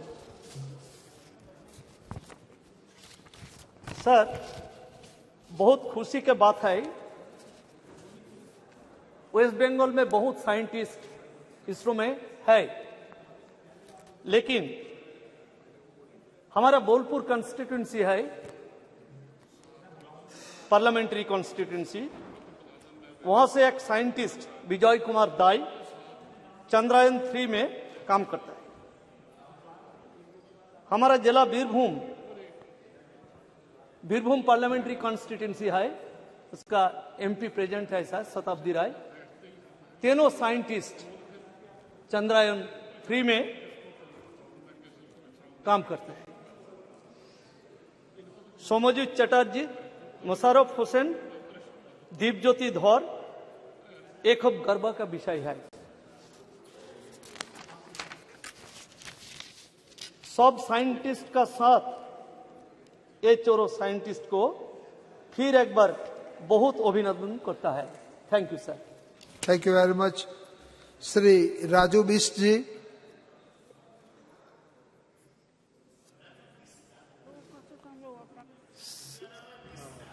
धन्यवाद sir. नाम लेके कौन क्या बोल रहा है? आपका बहुत धन्यवाद सर, चंद्रयान पे बोलने के लिए आपने मुझे मौका दिया। सबसे पहले तो हमारे देश के प्रधानमंत्री जिन्होंने जनधन योजना हो या चंद्रयान की योजना हो, सफलता के साथ जो है भारत का तो विश्व भर में दुनिया भर में मान बढ़ाई, बट चंद्रयान की सफलता ये मानवता के लिए एक बहुत बड़ी जीत है। सर, मैं अधीरदा को बहुत गंभीरता से सुन रहा था। वैसे मैं उनसे उम्र में छोटा हूं और अनुभव भी बहुत थोड़ा है, बट फिर भी बैठे बैठे एक चीज मैं जरूर उनको कहना चाहूंगा और शायद कांग्रेस को ये चिंतन करनी चाहिए। जिस कांग्रेस पार्टी ने 7 साल तक जो है भारत में शासन किया और आज भी जो है नेहरू जी को स्थापित करने के लिए इतना जोर लगाना पड़ रहा है, इसका मतलब कुछ तो गलत था। सर, एक विषय कई बार बार सांसदों की तरफ से आया कि 1962 से जो है हम स्पेस मिशन की ओर आगे बढ़े। मुझे लगता है वो इंडिया का युग था, लेकिन उससे पहले भी जब भारत का युग था तब भी हम जो है स्पेस मिशन में आगे थे। अनुभव उदाहरण बहुत सारे, लेकिन मैं एक ही बात जरूर आपके सामने रखना चाहूंगा। आर्यभट्ट जी ने जो कोपरनिकस थे उनसे 1000 साल पूर्व ही ये बता दिया था कि पृथ्वी गोल है। और सर, मैं एक दो चीज आपके सामने और रखना चाहूंगा। 1920 के दशक में भारत में मॉडर्न डे स्पेस रिसर्च शुरू हुआ। एसके मित्रा, नोबेल प्राइज विजेता सीवी रमन, मेघनाथ साहा जैसे साइंटिस्ट स्पेस रिसर्च जो अग्रणी थे, उनके माध्यम से हुआ। और फिर 62 में जो है जाकर के Indian national committee for space research का गठन हुआ। 63 में यानी 1963 में भारत ने पहला रॉकेट लॉन्च किया और इंडियन स्पेस रिसर्च 69 में जाकर के इसरो के नाम से कन्वर्ट हुआ और इसरो ने अब तक जो है 90 सैटेलाइट मिशन लॉन्च किए और इसमें से 48 स्पेस मिशन मोदी जी के समय में कार्यकाल में 9 वर्षों में हुए हैं और इसरो ने ही पिछले 9 वर्षों में जो 48 स्पेस मिशन लॉन्च किए उसमें से जो है 424 सैटेलाइट साथ लेकर के गए थे। सो ये एक बहुत बड़ी उपलब्धि है और अगर हम भारत सरकार का बजट भी देखें 2013-14 में जहां 5,615 करोड़ हुआ करता था 2023-24 में बढ़ के 12,500 करोड़ से अधिक है और कई सारे फॉरेन सैटेलाइट भी जो है इसरो ने लॉन्च किए हैं। 3,000 करोड़ से ज्यादा की आमदनी हुई है और यह आमदनी पिछले 9 साल में करीब करीब उसका 90% हिस्सा जो है पिछले 9 साल का ही है। सो ये बहुत सारी उपलब्धियां रही सर, मैं ज्यादा समय नहीं लूंगा और मैं ये जरूर कहना चाहूंगा कि हमारे क्षेत्र से भी दार्जिलिंग तराई डुवर से भी निरुपम शर्मा जो मिरिक दार्जिलिंग के थे, अनुज नंदी जो इस्लामपुर नॉर्थ दिनाजपुर के थे और कौशिक नाग जी जो जलपाईगुड़ी के थे, ऐसे तमाम लोग जो है पश्चिम बंगाल से भी इसरो मिशन के जो है टीम के हिस्सा रहे।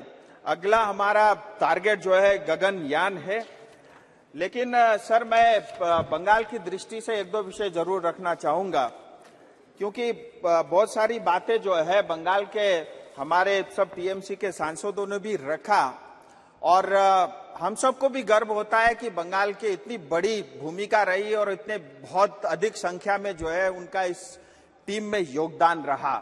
लेकिन आज बंगाल के सरकार को ये चिंतन और अध्ययन करने की आवश्यकता है जो आज के युवा पीढ़ी को जिस तरह का संस्कार हम डाल रहे हैं, क्या आने वाले समय में भविष्य में वो गरिमा पश्चिम बंगाल की रहेगी क्या?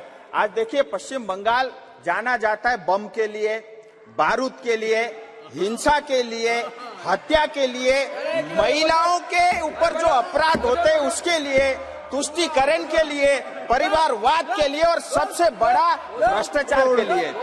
और मैं ये बहुत गंभीरता के साथ बोल रहा हूँ प्लीज सर, बस 2 मिनट बोलने दीजिए। मैं ये गंभीरता और मैं आपको ये कहना चाहता हूँ अर्जुन दा वहीं बैठे, सबसे ज्यादा भुक्तभोगी तो वही है, उनसे पूछ सकते हैं वो। और इतना ही नहीं सर, आज पश्चिम बंगाल में टीएमसी के नेता यहाँ बैठे हैं, वो जवाब दे 50% से ज्यादा यूनिवर्सिटी में रेगुलर वाइस चांसलर नहीं है। 8,500 से ज्यादा जो है स्कूल पश्चिम बंगाल में बंद हो रहे हैं क्योंकि टीचर को तनख्वाह नहीं दे पा रहे हैं। जो टीए है सरकारी कर्मचारियों को नहीं मिल रहा है, ये वास्तविकता है। और सर एक बात और, कृपया समाप्त कीजिए।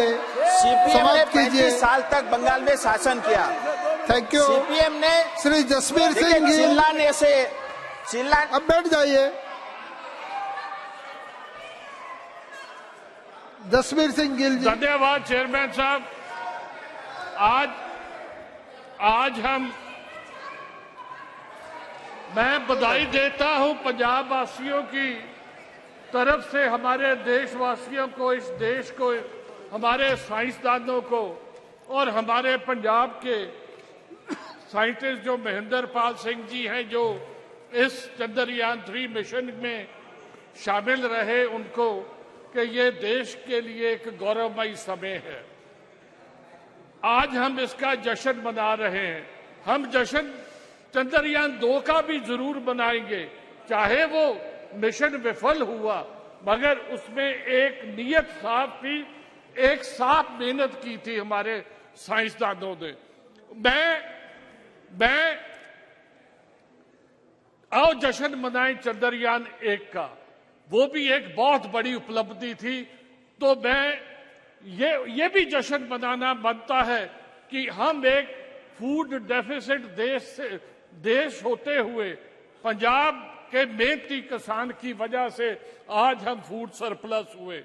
आज हर सरकार आई, हर प्रधानमंत्री आया, उन्होंने अपनी योग्यता और क्षमता के मुताबिक काफी योगदान इस देश को मजबूत करने के लिए, ऊंचा उठाने के लिए किया। जवाहरलाल नेहरू जी ने डैम्स, आईटी, आईआईएम बनाए और हमारे लाल बहादुर शास्त्री जी ने वो एक हरी क्रांति जो लाल बहादुर शास्त्री जी लेके आए, इंदिरा गांधी जी जिन्होंने पाकिस्तान के को निस्ताभूत कर दिया, और हमारे उनके बाद राजीव जी जिन्होंने एक टेलीकॉम और एक जो गाड़ियों में वो क्रांति लेके आए, नरसिम्हा राव जी जिन्होंने हमारा कितना बड़ा ये काम किया, और एक बार फिर जो आईटी क्रांति है उसका उन्होंने झंडा उठाया। वाजपेयी जी उन्होंने दूसरा जो परमाणु परीक्षण किया और जो मार्ग है या सड़क मार्ग है उसको बनाने में योगदान डाला। डॉक्टर मनमोहन सिंह जी जिन्होंने right to information, right to education, right to food, MNREGA जैसे बड़े काम किए, यहां तक कि जब सारी दुनिया जो है इकोनॉमी में नीचे जा रही थी उन्होंने देश को संभाल के रखा। नरेंद्र मोदी जी जिन्होंने इन्होंने जो भव्य सदन दिया और जो चंद्रयान 3 का काम किया है सभी लोगों ने किया है। सो मैं एक बात बताना चाहता हूं, हमें इस पे रुकना नहीं चाहिए, हमें इससे और बढ़ना चाहिए। आप बड़ी दोनों पक्ष विपक्ष ने दोनों ने काफी एक बातें कही। एक तो थी कि 2013-14 में इसरो का बजट 5500 करोड़ था और आज 12,000 करोड़ है। 2013-14 के बाद अगर महंगाई की दर लगा लो तो ये भी उतना ही बनता है।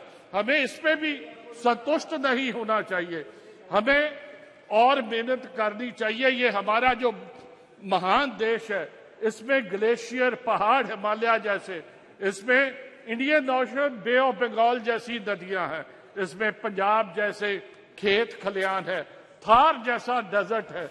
यहाँ पे आप हरमंदर साहब जो अमृतसर में गोल्डन टेम्पल है, वाराणसी में राम जी का मंदिर बन रहा है, यहाँ अक्षरधाम मंदिर है, वो ये अजमेर शरीफ जो हमारे राजस्थान में है, गया में बौद्ध धर्म का कितना बड़ी जगह है। मैं समझता हूं कि हम टूरिज्म में बहुत पीछे हैं। दुनिया में सबसे सेकंड हाईएस्ट जो है वो टूरिज्म जो है वो नौकरी दे, सर मैं जल्दी कंक्लूड कर दूं, तो वो नौकरी प्रदान करता है, सरकार को जो टैक्स देता है। सो मैं समझता हूं कि टूरिज्म में हम काफी अभी पीछे चल रहे हैं। मेरी सर एक बेनती है कि आज हमें चारों तरफ से खतरा है, आज दो तरफ से दुश्मन बैठा है, तो हमें पाकिस्तान भी है, चाइना भी है, हमें ड्रग्स के लिए सबको एक कतर होके ड्रग्स के खिलाफ लड़ाई लड़नी चाहिए। ये मत सोचना कि कोई स्टेट बच जाएगा। बहुत बहुत धन्यवाद सर। एक मिनट में सर, ये स्टेट कोई बच जाएगा, ये हमारे सारे सभी की जिम्मेवारी है और हम सबको इस पे बह के रणनीति बना के इस लड़ाई को लड़ना पड़ेगा। धन्यवाद। धन्यवाद धन्यवाद। श्री श्याम सिंह यादव जी, श्याम सिंह यादव जी।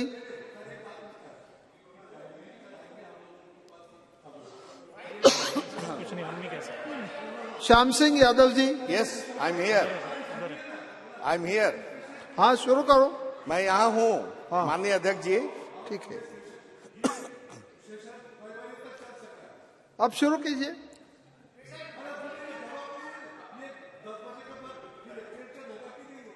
हो सकता है, हो सकता है।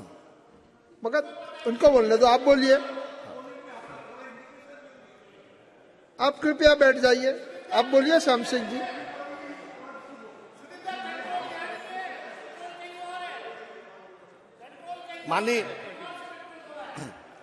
माननीय अध्यक्ष जी, मैं आपका बहुत शुक्रगुजार हूं कि आपने मुझे आज बोलने का मौका दिया। मैं विमेन रिजर्वेशन बिल पर नहीं बोल पाया किसी वजह से, एक लाइन कहना चाहता हूं कि चंद्रयान ने तो सॉफ्ट लैंडिंग किया, लेकिन वीमेन रिजर्वेशन बिल ने पिछड़ों पर और माइनॉरिटी पर बहुत हार्ड लैंडिंग कर दिया है। It was very rough handling. Through you माननीय अध्यक्ष जी, मैं एक लाइन में बात करता हूं कि I demand sub quota among quota for women reservation. I demand. अब चंद्रयान पे बोलो। चंद्रयान पर आता हूं। ये स्पेशल सेशन बुलाया गया, अच्छी बात है, तारीफ करवाने के लिए, लेकिन मुझे और खुशी होती अगर ये स्पेशल सेशन में एक दिन महंगाई पर चर्चा होती, बेरोजगारी पर चर्चा होती और भ्रष्टाचार पर चर्चा होती, शिक्षा पर चर्चा होती और सेहत पर चर्चा होती। मैं अगर इन पर भी चर्चा होती तो बहुत अच्छी चीज थी, और शायद हम सभी लोग समझते हैं कि ये इस मुद्दे से ज्यादा इंपॉर्टेंट मुद्दे हैं देश के लिए। मैं इस मौके पर माननीय अध्यक्ष जी एक आपको एग्जाम्पल देना चाहता हूं।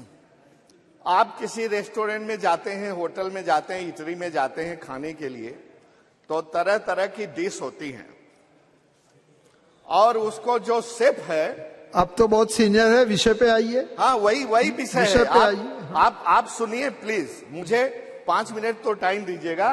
वो शेफ जो है तमाम डिशेज के अलावा एक डिश बनाने के लिए छोला बनाएगा तो रात को भिगाएगा, बुखारा दाल बनाएगा तो रात को भिगाएगा, क्या क्या कितनी मेहनत के बाद वो डिश बनाता है। और उसको जब हम खाने जाते हैं तो एक वेटर परोस देता है उसको। तो आपसे मैं पूछना चाहता हूं कि क्रेडिट किसको जाएगी खाना बनाने की? शेफ को जाएगी या वेटर को जाएगी? ये मैं पूछना चाहता हूं। अब मेरा इशारा काफी है समझने के लिए, तो मैं तो जिस तारीफ करने के लिए बुलाया गया है वो मैं तारीफ नहीं कर पाऊंगा, क्योंकि अभी अधीर रंजन जी चौधरी जी ने कहा साल टू साल, परत टू परत, लेयर टू लेयर, इसका जो आधार, जो बेस खड़ा किया वो कांग्रेस गवर्नमेंट ने खड़ा किया, यूपीए गवर्नमेंट ने। और आज आप चल करके झूठ मूठ में, मुफ्त में उसका वो लेने चल रहे हैं। झूठ शब्द हटाया जाए। झूठ शब्द हटाया जाए। क्या झूठ अनपार्लियामेंट्री है माननीय अध्यक्ष जी? नहीं, एकदम जो आप नहीं, मैं आपसे बहुत न्यूट्रल होने की उम्मीद करता हूं माननीय अध्यक्ष जी।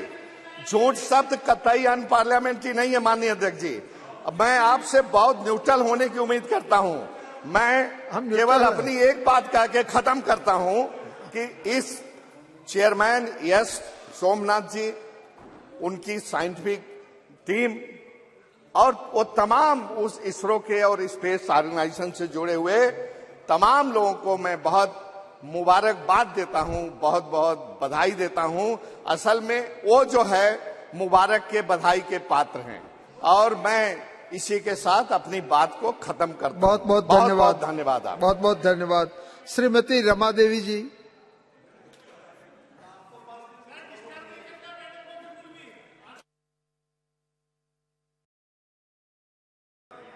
लाइट तो जला दीजिए। ये हमारे माननीय प्रधानमंत्री जी ने नामाकरण कर दिए। आज सब कोई को मौका मिल गया ये शिव शक्ति के नाम से जाने जाने वाला चंद्रयान 3 पर, और लोग की भावना, लोग के विचार, सदन में जो लोग बोल रहे हैं, ऐसा लग रहा है कि प्रत्येक आदमी को बोलना है इस विषय को। जानकारी जैसे मिला अंदर में उत्साह हो गया, लेकिन जो ये काम करने की भावना हमारे प्रधानमंत्री जी के अंदर आया, वो प्रधानमंत्री जी जिस नियत से, जिस मन से, जिस भावना से काम करते हैं वो देखता है दुनिया। आज 9 साढ़े 9 बरस में जो जो काम किए हैं सफलता मिली है, और भाव भी ठीक है, भावना भी ठीक है, और ये से धरातल पर उतारने की क्षमता भी ठीक है। तो लोग तो खामियां निकालेंगे, लेकिन हम तो में खूबियां दिखते हैं। तो जो आदमी खामियां निकाल रहे हैं, और जो देखकर सोच रहे हैं कि ऐसा काम हम करते लेकिन 60 वर्षों में नहीं हुआ। आज हम लोग जो देख रहे हैं इसको अक्षरशः पालन करने के लिए हम सोचते हैं कि लोगों को समझदारी में भी आना चाहिए कि प्रधानमंत्री का विचार कैसा है। हम ये देखते हैं कि जो सफलता का महत्वपूर्ण पल, मैं भी गर्व से यहाँ पर खड़ी हूँ ताकि हम सभी मिलकर एक ऐतिहासिक पल के बारे में चर्चा कर सके और हमारे माननीय प्रधानमंत्री श्री नरेंद्र मोदी जी ये यशस्वी नेतृत्व के हमारे देश के वैज्ञानिकों के मेहनत का परिणाम है, महत्वपूर्ण कदम है कि न केवल भारतीय विज्ञान और तकनीकी क्षेत्र में बल्कि विश्व भर में हमारे वैज्ञानिकों का मेहनत एवं विजय की मान्यता देने के लिए है। यह मिशन हमें सिर्फ चंद्रमा के पास ले गया बल्कि भारत की आत्मविश्वास और वैज्ञानिकों के सामर्थ्य को भी नए ऊंचाइयों पर पहुंचाया है। हमारे देश के वैज्ञानिकों, हमारी शक्ति स्वरूपा महिला सैकड़ों ने उसमें सहयोग किया और इतना विद्वता अपनी दिखाई है। जो लोग कहता है महिला घर में रोटी चूल्हा बनाए, खाना बनाए, ये करे, लेकिन आज के दिन में हमारे प्रधानमंत्री जी नारी शक्ति का जो महत्व दिए, उनका अधिकार जो दिए हैं, वर्षों से लोग सोच रहा था, देख रहा था, केवल बात बनाने ही के लिए हमारे अधीर रंजन जी तो इतना बात बनाए कि मुर्गी बाग देती है और ये भी पता नहीं है कि मुर्गी बाग देती है कि मुर्गा बाग देता है। अब क्या स्त्रीलिंग पुल्लिंग इनको समझाए, अभी वो थोड़ा शिक्षा ले ले अच्छा से अच्छा रहेगा। जिन्होंने इस कठिनाई भरे मार्ग पर अपनी सीमाओं को पार कर दिखाया है कि आगे बढ़ना संभव है, यह वैज्ञानिक हमारे देश के गौरव है। उनकी मेहनत एवं संघर्ष का हम सभी समर्थन करते हैं। यह क्षण 140 करोड़ भारतीयों का समर्थन मिल रहा है। यह क्षण भारत की नई ऊर्जा, नई चेतना का है। यह क्षण भारत के उदीयमान भाग्य के आह्वान का है। अमृत काल की बेला में अमृत वर्षा हुई है। ये सबको को महसूस हो रहा है कि अमृत काल ऐसे ही नहीं कहा गया है, इसमें अमृत की वर्षा हुई है। प्रत्येक आदमी इसको लेने के लिए तैयार है। ये सदन, नए सदन में आकर लोगों ने अपना विचार दिया है। हमने धरती पर संकल्प लिया और चांद पर उसे साकार किया। चंद्रयान 3 का विक्रम लैंडर ने चांद के दक्षिणी ध्रुव पर उतरा। यह करने वाला भारत दुनिया का पहला देश बन गया। यह उपलब्धियां भारतीयों को गर्व महसूस कराने वाली है। महोदय, भारत कृषि प्रधान देश है और चंद्रयान 3 की कामयाबी भारत की उपलब्धि के रूप में देखी जानी चाहिए, क्योंकि स्पेस में भारत जैसे ताकतवर होते जाएगा, कृषि क्षेत्र को खूब फायदा मिलेगा। जो आज लोग कहता है कि हमको ये कमी है, ये भूखे मर रहे हैं, थाली में रोटी नहीं है, ये सारे उपाय हमारे प्रधानमंत्री नरेंद्र मोदी जी कर रहे हैं, कैसे कैसे उपलब्धि हो। इसरो दुनिया में अपनी किफायती कमर्शियल लॉन्चिंग के जाना जाता है। चंद्रयान 1 ने चांद का पानी खोजा। चंद्रयान 2 का ऑर्बिटर आज भी काम कर रहा है। उसी ने चंद्रयान 3 के लिए लैंडिंग साइट खोजी। इसके अलावा मंगल यान पर परचम तो पूरी दुनिया देख चुकी है। इसे दुनिया में यह संदेश गया है कि भारत के पास वो क्षमता है जो कम बजट और कम संसाधनों में भी वह काम कर सकता है, जो बड़े बड़े देश नहीं कर सकते थे। जो चंद्रयान 3 की सफलता के बाद इसरो का नाम दुनिया की सबसे बड़ी स्पेस एजेंसियों में शामिल हो गया। और ये सोचने की बात है कि हम इसमें कितना सफलता हासिल किए, और भी हम मंगल पर जाएंगे, बुध पर जाएंगे, सूरज पर जाने की जो चेष्टा कर रहे हैं वो भी पूरा होगा। चंद्रयान 3 की सफलता के बाद भारत में विज्ञान एवं प्रौद्योगिकी क्षेत्र में प्रोत्साहन मिलेगा। इस क्षेत्र में ज्यादा स्टार्टअप का गुंजाइश बढ़ने की उम्मीद है। देश में नए स्टार्टअप स्थापित हो सकते हैं तथा इसे जुड़े स्टार्टअप को बेहतर फंडिंग मिलने का संभावना बढ़ेगी। इससे कई देश जुड़ सकते हैं। हम लोग जो कहते हैं कि जय जवान, जय किसान, जय अनुसंधान, जय विज्ञान, और जय भारत देश महान, ऐसे स्थिति का नारा का सार्थक सिद्ध हो रहा है। एक मिनट ज्यादा नहीं बोलेंगे। कृषि क्षेत्र में अभी तक मिट्टी का जांच नमूने लेकर होते हैं। AIML का इस्तेमाल भी मिट्टी के जांच में अब होने लगा है, लेकिन स्पेस में ताकत बढ़ने के साथ साथ यह काम बहुत आसान, तेज एवं विकास के लिए बेहद महत्वपूर्ण साबित होगा। जैसा कि आदरणीय, जब हम अपनी आंखों के सामने ऐसा इतिहास बनते देख कर गर्व होता है, तो स्वाभाविक है कि पूर्व में जब मिशन फेल हुआ था तो देश के वैज्ञानिक को निराशा हुई थी। उस समय प्रधानमंत्री ने उसका साहस बढ़ाने के लिए पूरा दिल में सटाकर उसको सहलाते हुए कहें कि असफल आदमी ही सफल होता है। जो आगे बढ़ता है ठोकर तो लगती है, लेकिन सफलता उसे ही मिलती है। बस हम खत्म करेंगे। एक कविता जो हम कहना चाहती हूँ कि यह क्षण मुश्किलों के महासागर को पार करने का है, यह क्षण जीत के चंद्र पथ पर चलने का है। हम अपने यशस्वी प्रधानमंत्री को इसके लिए धन्यवाद, आभार अपने क्षेत्र के लोगों के तरफ से मैं करती हूँ। और दो लाइन मैं बोल रही हूँ। हारे नहीं जब हौसले तो कम हुए कुछ फासले, दूरी नहीं कोई हमें समर्पण चाहिए, कुछ कर गुजरने के लिए मौसम नहीं मन चाहिए। साधन सभी जुट जाएंगे, बस संकल्प का धन चाहिए। जय हिंद, जय भारत। बहुत अच्छा कविता है, धन्यवाद। Honourable member Shri Rahul Shewale ji. Time but धन्यवाद अध्यक्ष महोदय, आपने मुझे इस विषय पे बोलने का मौका दिया। अध्यक्ष महोदय, मैं मुंबई साउथ सेंट्रल मुंबई से आता हूँ और मेरे संसदीय क्षेत्र में बाबा एटॉमिक रिसर्च सेंटर है और मैं रहने के लिए भी वहाँ पे हूँ। तो मुझे बहुत प्राउड फील होता है कि बाबा एटॉमिक रिसर्च सेंटर जैसी इंस्टीट्यूट मेरे संसदीय क्षेत्र में है और वहाँ के स्टाफ और साइंटिस्ट भी वहाँ पे रहते हैं और वो मुझे वोटिंग भी करते हैं। तो मैं उनको यहाँ पे रिप्रेजेंट कर रहा हूँ, ये मैं खुद को बहुत ही प्राउड फील कर रहा हूँ। अध्यक्ष महोदय, चंद्रयान 3 का अभियान यशस्वी करने के लिए मैं सर्वप्रथम एस सोमनाथ जी, इसरो के chairman, Shri Veera Muthuvel project director, Shri Unnikrishnan director of VSSC, Mohana Kumar mission director, S Sankaran director of URSC और A राजरंजन लैब चीफ और सभी साइंटिस्ट उनका अभिनंदन करता हूँ। अध्यक्ष महोदय, चंद्रयान 3 का अभियान यशस्वी करने के बाद इसरो के सामने 7 मिशन प्रोजेक्ट के चैलेंजेस हैं। उसमें पहला प्रोजेक्ट जो ऑलरेडी लॉन्च किया हुआ है, Aditya L1, India's next space centric mission is not for a planet but rather it's for the brightest star as a view from earth. Second जो प्रोजेक्ट है वो Mangalyaan 2। The original Mangalyaan mission was launched on November 5, 2013 and its successor Mangalyaan 2 Mars mission is expected to be launched next year. तीसरा project है Gaganyaan, India first man mission और चौथा project है Nisar satellite.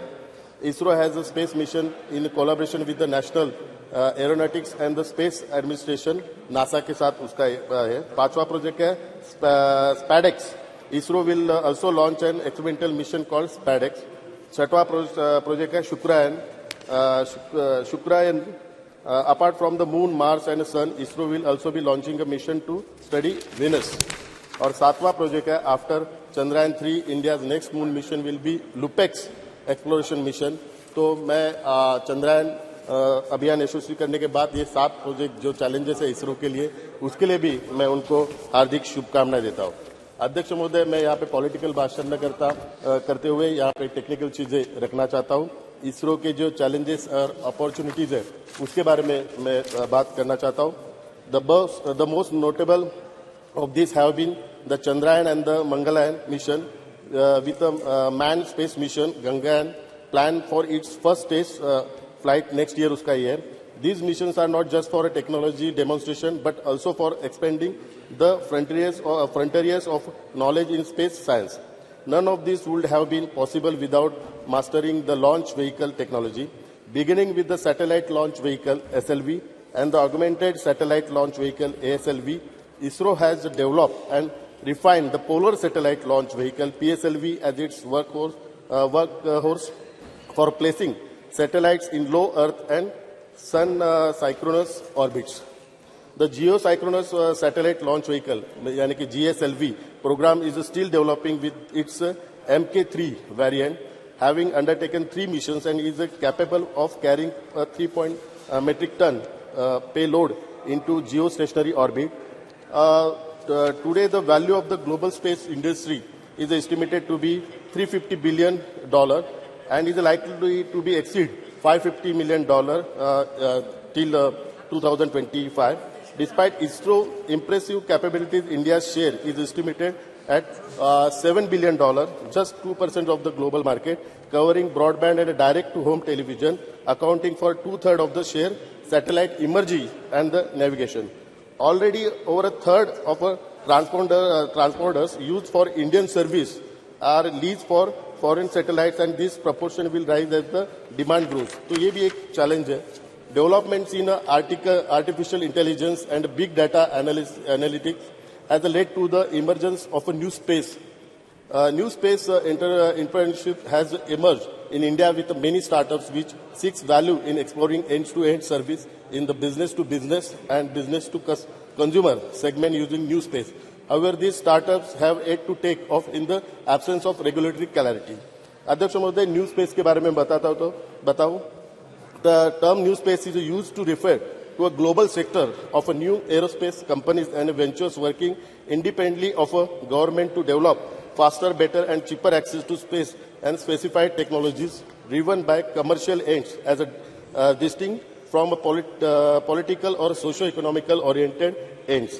New space ventures may include space tourism, asteroid mining, satellite service, etc. SpaceX, Blue Origin are some last year. Are some examples of companies involved in a new space. Another revolution underway is the small satellite revolution. Globally, 17,000 small satellites are expected to be launched between now and in 2030. ISRO is developing a small satellite launch vehicle, SSLV, expected to be ready in the 2019. It is the prime candidate along with the proven PSLV to be farmed to the private sector. In the context, the assembly, integration and testing AIT role, which is restricted to ISRO, must now be outsourced. Also, years ago, ISRO launched the idea of a village research, last point, research centers to work in a collaboration with the local panchayat and NGOs, but only 560 pilots have begun. Yes. The last expanding this for rural areas is a formidable challenges, but has the potential to transform rural area if properly convinced as a part of the India Stack and the Jan Dhan Yojana. India Stack refers to the ambitious projects of creating an unfilled software platform to bring India's population into the digital age. Last India Stack is a set of API that allows government, business, startups and the developers to utilize the unique digital infrastructure to solve India's hard problems towards the presence-less, paperless and cashless service delivery, Aadhaar forms to core of India. Yes. Last में सिर्फ एक suggestion दे रहा हूँ, suggestion last. अध्यक्ष महोदय, इसरो ने इसके पहले 2023 की इंडियन स्पेस पॉलिसी रिलीज की है. उसमें मेरे 2 सजेशन है, वो आपको बताना चाहता हूं मैं. और उसमें जो गैप्स है और सजेशन क्या है बताना चाहता हूं. गैप्स है, the policy sets out an ambitious role for in space but provides no time frame for the necessary steps ahead. Neither is there an indicative timeline for ISRO transitioning out of its current practice, nor is there a schedule for in-space to create the regulatory framework. The policy framework, the policy framework. How many times you are saying last? In-space is a regulatory body but doesn't have a legislative authority. तो उसमें suggestion ऐसे कि the space policy 2000 documents, तो ये 2-3 suggestion है वो आपके. Anil Firojiya, thank you. महोदय, मैं आज आपको हृदय से धन्यवाद दूंगा क्योंकि आपने मुझे बोलने का अवसर प्रदान करा. आज मैं इस विषय में सदन में अपने विचारों को साझा करके गौरवान्वित महसूस कर रहा हूं कि 23 अगस्त की शाम को 6:04 के उस गोल्डन टाइम की बात कर रहा हूं जब हमारे देश के वैज्ञानिकों ने चांद के माथे पर अशोक स्तंभ की छाप छोड़कर दुनिया को ये विश्वास दिलाया कि चांद पर सफल लैंडिंग करने व रोवर को वहां पर चलाने की काबिलियत अगर किसी के पास है तो वह है भारत। मिशन चंद्रयान 3 सिर्फ स्पेस साइंस में भारत का दबदबे एवं रुतबे को नहीं दिखाता, संपूर्ण विश्व को संदेश भी देता है कि भारत के वेदों में वर्णित ज्ञान विज्ञान का खजाना आज भी भारत के पास है। इस मिशन को हमने अपनी काबिलियत से प्रदर्शित किया है। हमारे इस मिशन से दुनिया को भरोसा भी है कि भारत के विज्ञान पर, भारत की तकनीक पर दुनिया का ये भरोसा हमारी तकनीक पर इसलिए भी खड़ा है क्योंकि हमने चांद के उस दक्षिणी ध्रुव पर तिरंगा लहराया जहां जाने का विचार अब तक दुनिया के किसी भी देश ने नहीं किया। महोदय, चांद के इस दक्षिणी ध्रुव चंद्रयान 3 को इसलिए भी लैंड कराया गया क्योंकि यहाँ पर तापमान 200 डिग्री सेल्सियस तक जाता है। हमारे ये मिशन चांद पर पानी की खोज करने के साथ ही चंद्रमा की सतह पर मौजूद अन्य तत्वों की भी जानकारी करेगा। इस मिशन से वैज्ञानिकों को आने वाले समय में धरती पर मौसम में होने वाले बदलाव को समझना भी मददगार साबित होगा। मैं आपको ये भी बताना चाहूंगा कि भारत की स्पेस इंडस्ट्री $1 मिलियन से $16 मिलियन तक बन रही है। आपको यह जानकर भी आश्चर्य होगा कि 4 सालों में स्पेस सेंटर के स्टार्टअप की संख्या 4 से बढ़कर 150 हो गई है। आप देखेंगे कि 2014 के बाद देश में हर क्षेत्र में तेजी से उन्नति से हमारा एक स्पेस साइंस भी है। और महोदय, मुझे यह बात कहने में भी कोई संकोच नहीं कि देश के मुखिया हमारे माननीय श्रीमान मोदी जी के नेतृत्व में ये हो रहा है। जैसा कि अभी यहाँ पे मैं सुन रहा था, 2 मिनट तो बोलने दो साहब। मैं सदन में सुबह से सुन रहा हूँ, या हमारे कई मित्र ये कह रहे थे कि मोदी जी का इसमें नाम ले रहे हैं, कांग्रेस ने करा, इसने करा, इसने करा। सेनापति अगर मजबूत हो, शक्तिशाली हो, तो सेना भी मजबूत होती है।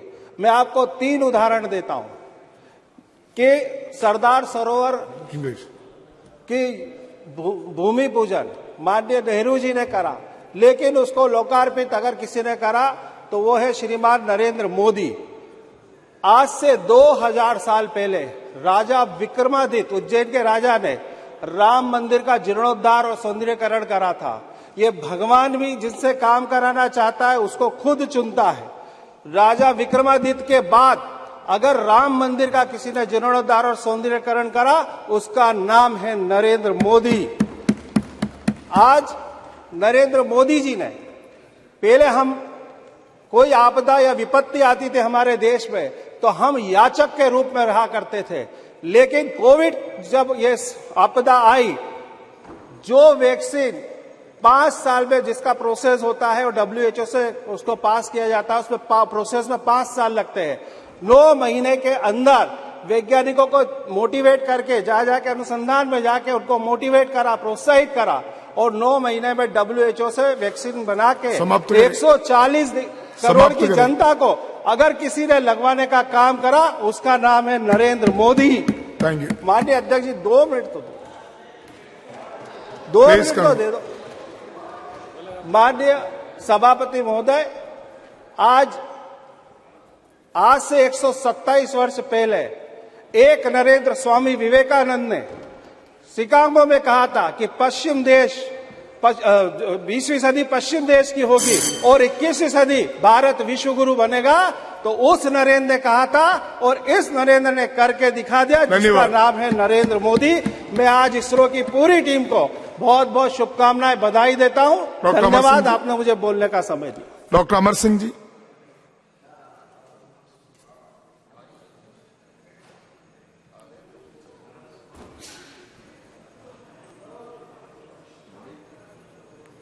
Dr. Amar Singh ji, yes. Sir, mic is not coming. Mic is there. Yeah. बहुत बहुत धन्यवाद सभापति जी। मुझे चंद्रयान की सफलता पर बोलने का मौका मिला है। मैं इस मौके पर सारे मुल्क को और इसरो के साइंटिस्ट को और जो बैकग्राउंड में साइंटिस्ट और टेक्नीशियन काम करते हैं उन सबको बहुत बधाई देना चाहता हूं। और उसके साथ ही पंजाब के भी 2 साइंटिस्ट थे हमारे, कमलदीप शर्मा और मनीष गुप्ता जी, उनको भी बधाई देना चाहता हूं। ये सबका एक टीम एफर्ट था, ये सबको बधाई और सारे मुल्क को भी बधाई। अब सर, ये मेरे बहुत सारे साथियों ने बहुत सारी बातें बोलती है, मैं बहुत इतिहास में नहीं जाना चाहता हूं, लेकिन ये सफलता क्यों प्राप्त हुई? ये सफलता इसलिए प्राप्त हुई कि इस मुल्क में पंडित जवाहरलाल नेहरू ने साइंटिफिक टेम्पर का एक नींव रखी थी। उन्होंने एक नींव रखी। सर, अपन यकीन नहीं कर सकते, 1952 में MIT की ली पर IIT खड़गपुर रख दिया था, उसका शिलान्यास रख दिया था 1952 में। 1962 में इसरो बनता है।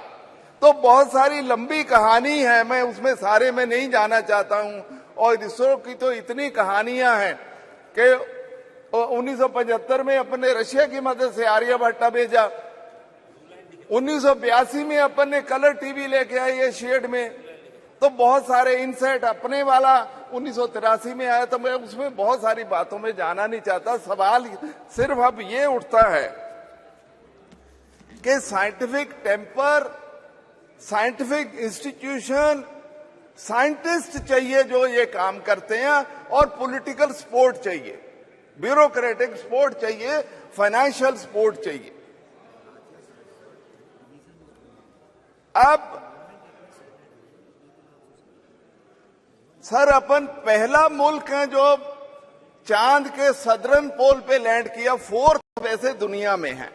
बहुत बड़ी प्राप्ति है, इसमें कोई शंका वाली बात नहीं है। लेकिन अगर दूसरे मुल्कों से अगर अपन अपने आप को कंपेयर करें तो सर, नासा का बजट $25 बिलियन है पर एनम, अपना 12,500 करोड़ है, 1.5 मिलियन है। और रक्षा मंत्री जी बैठे हैं, तो इतनी बड़ी प्राप्ति होगी। इस साल उनका बजट कम हो गया, 8% कम है। मेरी बेनती है कि कम से कम इतनी बड़ी प्राप्ति पे ये सरकार इतना तो करे कि उनका 20% बजट बढ़ाएंगे। चलो, नासा के बराबर तो नहीं जा सकते हैं, लेकिन इसका कुछ बजट तो इसरो का बढ़ाइए, वो मेरी मांग है। दूसरा मेरा कहना है कि देखो सर, अभी तो शुरुआत ही करी है आपने वो भी बजा दिया। सर, दूसरा मेरा कहना है कि 1950s और 60s से नेशनल साइंटिफिक लेबोरेटरियां बनाई जा रही थी, वहीं साइंटिस्ट पैदा हुए हैं। सर, कुछ लैब्स नेशनल साइंटिफिक लैब्स रक्षा मंत्री जी कुछ पंजाब की ओर भेजिए, मेरी कंस्टिट्यूएंसी की ओर भेजिए, कुछ इस तरह के इंस्टीट्यूट उधर को भी भेजिए। हमारी तो इतनी ज्यादा पंजाब की प्रॉब्लम है, मैं उसका रोना धोना यहाँ नहीं करना चाहता हूँ, लेकिन हमारे पंजाब को भी कोई इंस्टीट्यूट दीजिए, मेरी कंस्टिट्यूएंसी को कोई इंस्टीट्यूट कोई दीजिए, उसमें आपकी बहुत मेहरबानी होगी। और बजट इसरो का बढ़ाइए, नासा के बराबर तो नहीं पर थोड़ा सा बढ़ाइए, उसमें आपकी मेहरबानी होगी। बहुत बहुत धन्यवाद। Thank you. Honourable member Shri Shankar Lalwani ji. Shankar Lalwani ji, yes. धन्यवाद सभापति महोदय। बहुत ही गर्व की बात है बहुत ही गर्व की बात है कि चंद्रयान 3 साउथ पोल पर उतरा। पूरे देश में इस खुशी का माहौल रहा। यह असंभव के आगे की सोच है, जिसके इसरो के वैज्ञानिकों ने और उनकी पूरी टीम ने माननीय प्रधानमंत्री मोदी जी के नेतृत्व में किया। सभी वैज्ञानिकों को, सरकार को इसके लिए बधाई। पूरी दुनिया में भारत का इसको लेकर डंका बज रहा है। चंद्रयान जब लैंड हुआ तो पूरे देश में खुशी का माहौल था। माननीय प्रधानमंत्री जी विदेश में थे, लेकिन जैसे ही देश में आए सीधे इसरो पहुंचे। सभी अधिकारियों, उनकी पूरी टीम को बधाई दी। पूरा देश जब सो रहा था तब प्रधानमंत्री पूरी टीम को बधाई दे रहे थे। पूर्व के प्रधानमंत्री ये कहते थे कि जय जवान जय किसान। माननीय प्रधानमंत्री मोदी जी ने इसमें जोड़कर जय विज्ञान जय अनुसंधान करा और यह चंद्रयान स्वदेशी तकनीक से बना हुआ, कम लागत का, कहते हैं कि हॉलीवुड बॉलीवुड की फिल्म से भी कम लागत से बना हुआ ये चंद्रयान है, जो कि हमारे वैज्ञानिकों ने बनाया। इसमें एमएसएमई उद्योग का सबसे बड़ा योगदान है और बहुत सारे पुर्जे एमएसएमई उद्योग से बने हैं। मैं इंदौर के एमएसएमई उद्योग के जो पुर्जे बने हैं उन उद्योगों को भी बधाई देना चाहता हूं और इसमें इंदौर के जो वैज्ञानिक जुड़े हैं उनको भी मैं बधाई देना चाहता हूं। चंद्रयान की सफलता के 10 दिन बाद ही आदित्य L1 का सफल लैंडिंग हुआ है। कई देश अब भारत के साथ स्पेस मिशन में शामिल होना चाहते हैं। यह माननीय प्रधानमंत्री मोदी जी के नेतृत्व का अमृतकाल का श्री गणेश है। मैं माननीय प्रधानमंत्री जी को, इसरो की पूरी टीम को बधाई देता हूं। Thank you. Honorable Member Shri K.G. Madhav.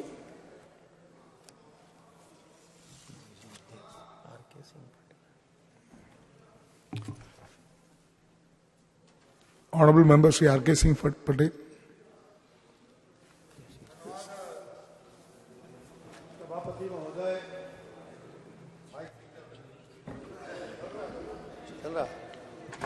धन्यवाद सभापति महोदय। आज नए संसद भवन में पहली बार बोलने का आपने मौका दिया, मैं आपको धन्यवाद देता हूं तथा इस भवन के शिल्पी भारत के प्रधानमंत्री, विश्व के लोकप्रिय नेता, अपने माननीय प्रधानमंत्री श्री नरेंद्र मोदी जी को तहे दिल की गहराइयों से साधुवाद देता हूं, बधाई देता हूं। महोदय, आजाद भारत में हम जब 75वीं अमृतकाल की वर्षगांठ मना चुके हैं और इस मौके पर 23 अगस्त 2023 का ये दिन हमारे लिए गौरवशाली दिन है, जब हमारे वैज्ञानिकों ने चंद्रयान 3 का सफल प्रयोग पूरा किया है। मैं इसरो के वैज्ञानिकों को, उनकी पूरी टीम को बधाई देता हूं। देश आजाद होने के बाद से हमारे देश के बहुत सारे वैज्ञानिकों ने, जिन्होंने भारत को विश्व के क्षितिज पर आगे लाने का काम किया है, उन सभी को मैं आज नमन बंदन करता हूं। महोदय, जब हम आजादी की आज 75वीं वर्षगांठ मना रहे हैं तथा उन अमर सपूतों को हम श्रद्धा सुमन अर्पित कर रहे हैं, जिन्होंने इस देश को आजाद कराने में अपनी अहम भूमिका निभाई है, उन तमाम स्वतंत्रता संग्राम सेनानियों को हम आज नमन कर रहे हैं। आज माननीय प्रधानमंत्री नरेंद्र मोदी जी की अगुवाई में हम मेरी माटी मेरे देश के कार्यक्रम के तहत उन तमाम बलिदानियों को गांव-गांव में शिला फलकम लगा करके उन शहीदों के नाम पर उनको याद कर रहे हैं। ऐसे मौके पर मैं उन बलिदानियों को बहुत बहुत नमन बंदन करना चाहता हूं और आज उन बलिदानियों की बदौलत, जिन्होंने हमें देश में आज आज़ादी दिलाने में अपना अहम योगदान दिया है, उन्हीं की बदौलत आज हम इस लोकतंत्र में, इस नए संसद भवन में माननीय प्रधानमंत्री जी की अगुवाई में इस देश की आधी आबादी रखने वाली उन अपनी मात्र शक्तियों के लिए हम 33% का रिजर्वेशन, भागीदारी का कानून आज हम यहाँ लाने का काम किए हैं।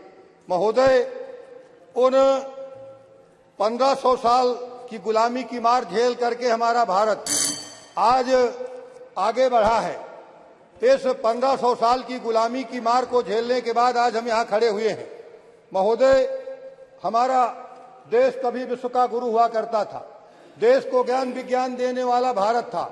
एक कवि ने इस देश के विषय में, उस समय जब हमारे देश को लोगों ने गुलाम बनाया मुगलों ने, तो उस मुगल काल की एक कविता उस समय के कवि ने लिखी थी, हाय वाहे भारत भू भारी, सब ही विदिते भई दुखारी, सबके पहिले जेहि ईश्वर सभ्य विधाता कीनो, सबके पहिले जेहि ईश्वर बल बुद्धि विद्या दीनो, अब सबके पीछे सोई परत लखाई, हाय वह भारत भू भारी, सब ही विदिते भई दुखारी।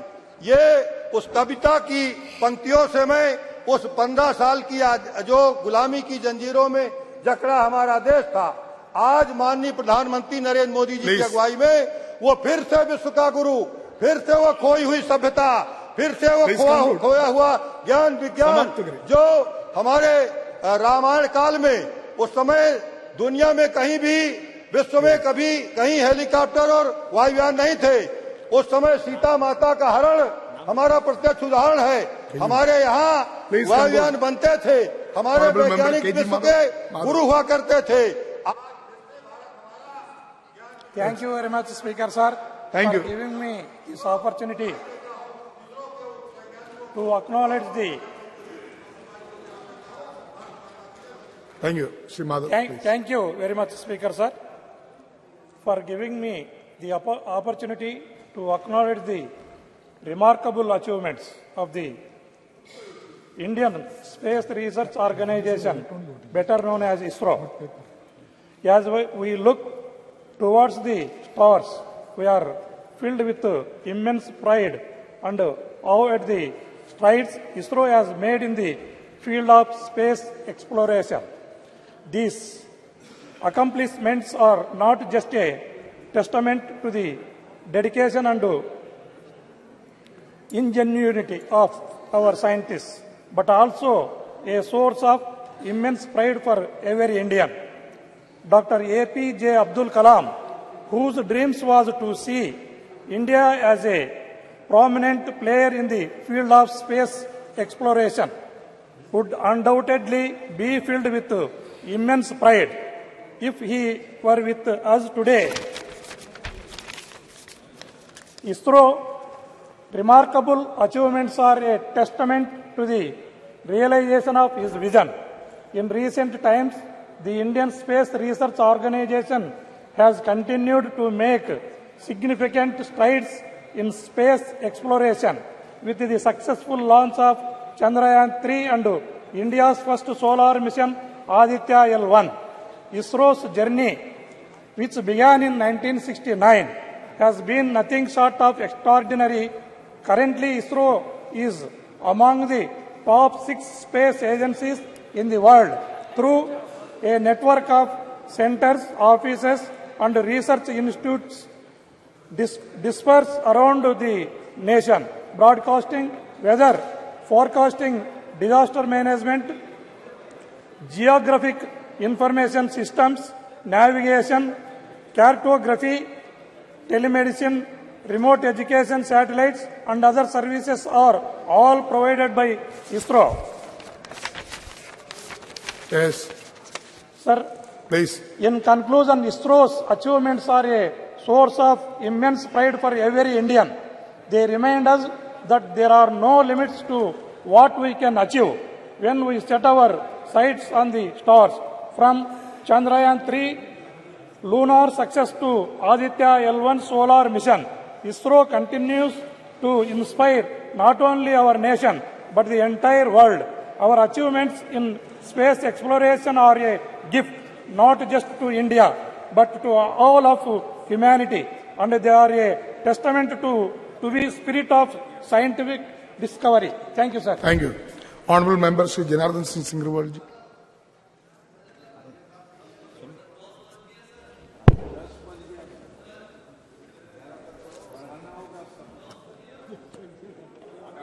सभापति महोदय, मैं सबसे पहले आपको और अपने party Honorable members, within half an hour our house will be adjourned. Please. को मैं बधाई देता हूं कि आपने मुझे चंद्रयान 3 के सफल लैंडिंग के ऊपर बोलने का मौका दिया।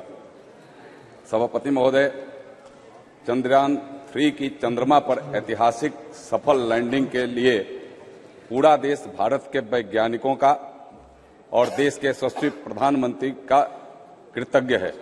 यह अनंत अंतरिक्ष में भारत के वैज्ञानिक सामर्थ्य का शंखनाद है, जिसने विश्व पटल पर देश का मस्तक गर्व से ऊंचा कर दिया। अंतरिक्ष के दुनिया में 23 अगस्त 2023 का वह ऐतिहासिक दिन है जब भारत का चंद्रयान 3 कि मूल लैंडर ने चंद्रमा के दक्षिणी ध्रुव पर अंगद की तरफ पैर जमाकर स्वर्णिम इतिहास रच दिया। सभापति महोदय, भारत ने वह कर दिखाया जो पहले कभी किसी ने नहीं किया था। चंद्रमा के दक्षिणी ध्रुव पर पहुंचने वाला भारत विश्व का पहला देश है। माननीय प्रधानमंत्री नरेंद्र मोदी जी का जो प्रयास और जिस तरीका से उस वैज्ञानिकों के प्रति श्रद्धा है वह सर्वविदित भी है और सबने उसे देखा भी है। वह 1 दिवसीय ग्रीस यात्रा पूरी करने के बाद वह सीधे बंगलोर पहुंचते हैं, जहां उन्होंने चंद्रयान 3 की चांद पर ऐतिहासिक सॉफ्ट लैंडिंग को सफल बनाने वाले वैज्ञानिकों से इसरो कमांड सेंटर में मुलाकात करते हैं और उन्हें देश की 144 करोड़ जनता की ओर से आभार व्यक्त करने के साथ बधाई देते हुए उनके कोशिशों और जज्बे को सलाम करते हैं। साथ ही इसरो प्रमुख एस सोमनाथ को गले लगाकर पीठ थपथपाने का काम करते हैं। वैज्ञानिकों से वार्ता के दौरान प्रधानमंत्री जी बेहद भावुक हो जाते हैं। वैज्ञानिकों को उनका यह कहना हर भारतीय को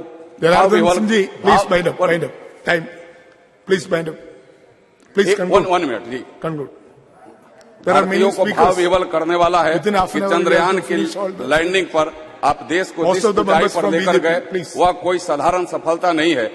यह आज का भारत है, निर्भीक और जुझारू भारत है, जो डार्क जोन में जाकर भी दुनिया में रोशनी की किरण फैला देता है। मैं आपका जितना गुणगान करूं, जितनी सराहना करूं, वह कम है। उन्होंने महिला वैज्ञानिकों की भी भूरी भूरी प्रशंसा की, जिन्होंने चंद्रयान 3 मिशन में बड़ी भूमिका निभाई।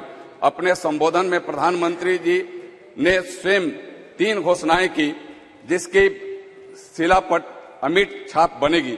पहली, 23 अगस्त को हर साल भारत राष्ट्रीय अंतरिक्ष दिवस के रूप में मनाएगा। दूसरा, चंद्र पर लैंडर जिस जगह पर उतरा उस जगह का नाम शिव शक्ति स्थल होगा। महोदय, यह समान बात नहीं है। तीसरा, चांद पर जिस जगह चंद्रयान 2 के पदचिन्ह है उस पॉइंट का नाम तिरंगा होगा। इस दौरान प्रधानमंत्री जी ने जय जवान जय अनुसंधान का नारा भी दिया। साथ ही उपस्थित लोगों से जय विज्ञान जय अनुसंधान का नारा भी लगवाया। चंद्रमा का शिव शक्ति पॉइंट, जहां सदियों तक भारत की वैज्ञानिक क्षमता का साक्षी बनेगा।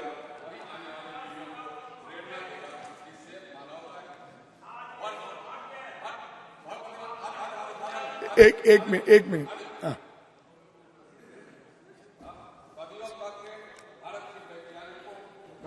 साक्षी बनेगा, वहीं आने वाले पीढ़ियों को प्रेरणा देगा, जिससे मानवता के विकास को नई दिशा मिलेगी। सभापति महोदय, यह ऐसे नहीं हुआ है, यह भारत के यशस्वी प्रधानमंत्री जी और भारत की सरकार का देन है।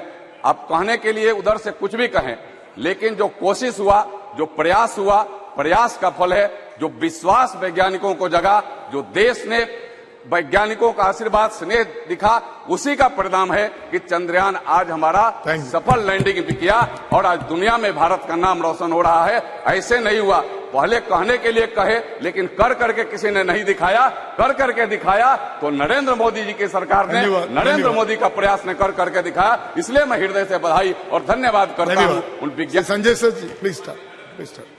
धन्यवाद सभापति महोदय।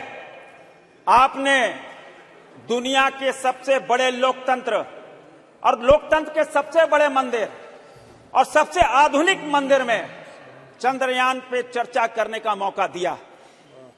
आदरणीय सभापति महोदय, मैं देश के आदरणीय प्रधानमंत्री, जो इस देश के नवनिर्माण के विश्वकर्मा हैं, उनका अभिनंदन और वंदन करना चाहता हूं, जिन्होंने देश की बेटियों के लिए पिछले 9 साल से सारे द्वार खुले, चाहे वो शौचालय के रूप में हो, चाहे वो आवास के रूप में हो, चाहे उज्ज्वला योजना के रूप में हो, चाहे जनधन खाता के रूप में हो, चाहे आयुष्मान भारत के रूप में हो, चाहे लाडली लक्ष्मी योजना के रूप में हो, चाहे जल से नल के रूप में हो। और आज ये ऐतिहासिक दिन, भारत की आजादी के 76 साल बाद इस अमृत काल में आज देश की बेटियों को, देश की दीदियों को जो आरक्षण मिलने जा रहा है, आज इस ऐतिहासिक दिन में हम चंद्रयान की चर्चा कर रहे हैं। हम चंद्रयान की चर्चा करें, पहले जय जवान, फिर जय किसान, फिर जय विज्ञान, अब जय अनुसंधान। कितनी उत्तम सोच! जवान, किसान, विज्ञान, अनुसंधान, ये चार चीज जिस देश में परफेक्ट हो जाए, उस देश की तरक्की को, उन्नति को, प्रगति को दुनिया की कोई ताकत नहीं रोक सकता। उस देश में हर तरफ उमंग का वातावरण होगा। आज भारत में हमको महोदय देखने को मिल रहा है, और इसीलिए हम ये कहते हैं, अंतरिक्ष में गूंज उठे हम, चंद्रयान का गान लिए, चांद तिरंगे के रंग में रंगा, देखो नई पहचान लिए। है भारत के वैज्ञानिकों, तुम ही गौरव के भारत हो, तुम ही हो गौरव भारत के। मस्तक ऊंचा लिए खड़े हम, सच्चा एक अभिमान लिए, सच्चा एक अभिमान लिए। सभापति महोदय, जब चंद्रयान की सफलता भारत विज्ञान को जोड़ता है और भारत चंद्रयान को भी जोड़ता है। आज दुनिया को हमने दिखाया है सभापति महोदय, और आज जिस दिन चंद्रयान जब लैंडिंग कर रहा था, उस समय अपने ग्रामीण क्षेत्रों में मैं था, मैंने देखा ऐसा उत्साह कभी नहीं देखा। हाँ, वर्ल्ड कप में पाकिस्तान हिंदुस्तान का मैच देखते थे, जो उत्साह होता था, लोग आरती करते थे, हनुमान चालीसा पढ़ते थे, मंदिर गिरजारों में प्रार्थना करते थे। उस दिन हमने देखा सभापति महोदय कि रेडी वाले, पटरी वाले, टेम्पू वाले, हर कोई अपने ईश्वर को याद कर रहा है कि सफल लैंडिंग हो जाए, प्रधानमंत्री नरेंद्र मोदी के उस संकल्प को पूरा कर दे। यह पूरे 140 करोड़ देशवासी यह प्रार्थना कर रहे थे, और इसीलिए हम कहते हैं सभापति महोदय, स्वप्न देखा था हमने, आज वह धड़कन में है। एक नया भारत बनाने का मजबूत हमारे मन में है, ऐसा भारत जिसमें एक नया विश्वास हो, सबकी आंखों में चमक हो, हर तरफ न उल्लास हो मान सम्मान, जहां अंत्योदय का, गरीब कल्याण और सुशासन का लक्ष्य जिसके पास हो, बढ़ रहा है प्रगति के पथ पर, जिस रफ्तार से कर रहा है नमन हमको विश्व, हर उस पार से पूरी दुनिया हमको नमन कर रही है। सभापति महोदय, मैं अभिनंदन करना चाहता हूँ मेरी रांची लोकसभा के ऐसे रांची और दिल्ली के जो इसरो में काम कर रहे ऐसे वैज्ञानिकों को, इस भारतीय लोकतंत्र के सबसे बड़े मंदिर से हम उनको सैल्यूट करना चाहते हैं। और देश के आदरणीय प्रधानमंत्री जो नए भारत के नए विश्वकर्मा, ये दौड़ता हुआ भारत, ये रुकता हुआ भारत नहीं, इस दौड़ते हुए भारत का अभिनंदन करना चाहते हैं। बहुत बहुत धन्यवाद। जोहार। थैंक यू, धन्यवाद। यस, दिलीप सभापति महोदय, मैं आपको धन्यवाद देना चाहता हूँ। आपने इस चंद्रयान मिशन 3 की सफलता और स्पेस सेक्टर में भारत की अन्य उपलब्धि के महत्वपूर्ण विषय में हमको बोलने का मौका दिया है। महोदय, आज स्पेस एंड साइंस के क्षेत्र में भारत अपनी अनगिनत उपलब्धियों के चलते ग्लोबल इनोवेशन इंडेक्स 2022 में 41वां स्थान 41 पोजीशन पर पहुंच गया है, जो भारत के लिए गौरव का क्षण है। महोदय, हम सब लोग इस बात को मानते हैं कि चंद्रयान 3 की जो एक हिस्टोरिक एक सफलता अपने को मिली है, इससे केवल भारत का ही फायदा होगा ऐसा नहीं है, पूरे विश्व का, पूरे विश्व में जो रहने वाला 800 करोड़ जो हमारे मनुष्य है, सभी के लिए ये फायदेमंद होगा। लेकिन आज अफसोस की बात है, पिछले कुछ दिनों से जब चंद्रयान की अभियान, जो चंद्रयान का मिशन हाथ में लिया गया है और जब सफलता प्राप्त किया गया, उस समय भी कुछ लोगों का, यहाँ बैठे हुए कुछ दल के, कुछ संसद का भी संदेह था, ये सफल होगा कि नहीं, सफल होगा कि नहीं। लेकिन इसरो के साइंटिस्ट, हमारे भारत के यशस्वी प्रधानमंत्री जी के नेतृत्व में जो काम हमने करके दिखाया है, इस सचमुच में ये भारत के भविष्य के लिए और विश्व कल्याण के लिए एक बहुत बड़ा एक उपलब्धि है। मैं अपने साथियों को, जो अपने अपोजिशन पार्टी के साथियों का आज सुबह से मैं सुन रहा हूँ, जो उन्होंने क्रेडिट लेने का एक अपने कंपटीशन, इसका क्रेडिट कौन लेगा, क्रेडिट कौन लेगा, इसको किसने बनाया, इसके ऊपर ही उनका भाषण रहा है। लेकिन चंद्रयान 3, चंद्रयान 2 भी विफल नहीं हुआ है। आज जो पता चला है माननीय मंत्री जी के माध्यम से 2 भी काम कर रहा है और 3 भी और अब वेकअप होगा, 3 भी काम करेगा। इसीलिए मैं अपने साथियों से मैं विनम्रता से प्रार्थना करना चाहता हूँ, भारत जिस तेज गति से आगे बढ़ रहा है स्पेस सेक्टर में विशेष करके अगर इस गति को अगर हम कंटिन्यू कर सके 2047 तक नहीं उसके पहले ही भारत विश्व का स्पेस सेक्टर में पहला स्थान जरूर प्राप्त करेंगे, ये मेरा विश्वास है। महोदय, मैं अपने साथियों से कहना चाहता हूं, मैं भारत के पूर्व प्रधानमंत्री अटल बिहारी वाजपेयी जी का उनका जो एक विचार है, ये छोटे मन से कोई बड़ा नहीं होता, टूटे मन से कोई खड़ा नहीं होता। जो सबका किसी का मन भी टूटा है, इसलिए मन टूटना नहीं चाहिए, ये मन बड़ा करो और भारत के लिए बड़ा करो, इंडिया अलायंस के लिए नहीं, भारत के लिए मन बड़ा करो। भारत ही हमारा भविष्य है, भारत ही विश्व का भाग्य विधाता है, इसलिए भारत के साथ रहो। तो मैं इतना ही कहता हूं, मैं मोदी जी को विशेष करके प्रधानमंत्री नरेंद्र मोदी जी को मैं विशेष रूप से मैं धन्यवाद देता हूं। इसरो के सभी साइंटिस्ट विशेष करके 20% जो महिला साइंटिस्ट थे उनको भी मैं धन्यवाद देता हूं। साथ में हमारे नॉर्थ ईस्ट से भी काफी 3 साल हमारे नॉर्थ ईस्ट के भाई बहन इस चंद्रयान 3 मिशन के साथ जुड़ा था, उनको मैं अभिनंदन देता हूं, क्योंकि नॉर्थ ईस्ट से काफी छात्राएं इस स्पेस इसरो के साथ जुड़ा है, स्टडी करते इस इसरो अभियान में, उनका भी बहुत बड़ा योगदान है, उनको भी धन्यवाद देते हुए फिर से एक बार में आप हमारे प्रधानमंत्री जी को विशेष रूप से ऐसे एक अभियान को नेतृत्व देने के लिए मैं उनको बहुत बधाई देता हूं, अभिनंदन करता हूं, वंदन करता हूं। बहुत बहुत धन्यवाद महोदय। Honourable member Shri Jugal Kishore Sharma ji. धन्यवाद महोदय जी, मैं आपका आभार प्रकट करता हूं कि आपने चंद्रयान 3 मिशन की सफलता और अंतरिक्ष क्षेत्र में उपलब्धियों के बारे में चर्चा में मुझे भाग लेने का जो मौका दिया है। महोदय, इस विषय पर डॉक्टर जितेंद्र सिंह जी ने भी डिटेल में चर्चा जहां पर की है, लेकिन महोदय मैं कहना चाहता हूं कि प्रधानमंत्री नरेंद्र भाई मोदी जी के नेतृत्व में भारत के विकास के साथ साथ मान सम्मान जो विश्व भर में बढ़ाया है, मैं उसकी सराहना भी करता हूं और ये अद्भुत भी है। महोदय, अब की बार जो 23 अगस्त को चंद्रयान 3 की सफलता ने जो अद्भुत गौरव दिलाया है वो बहुत ही सराहनीय है।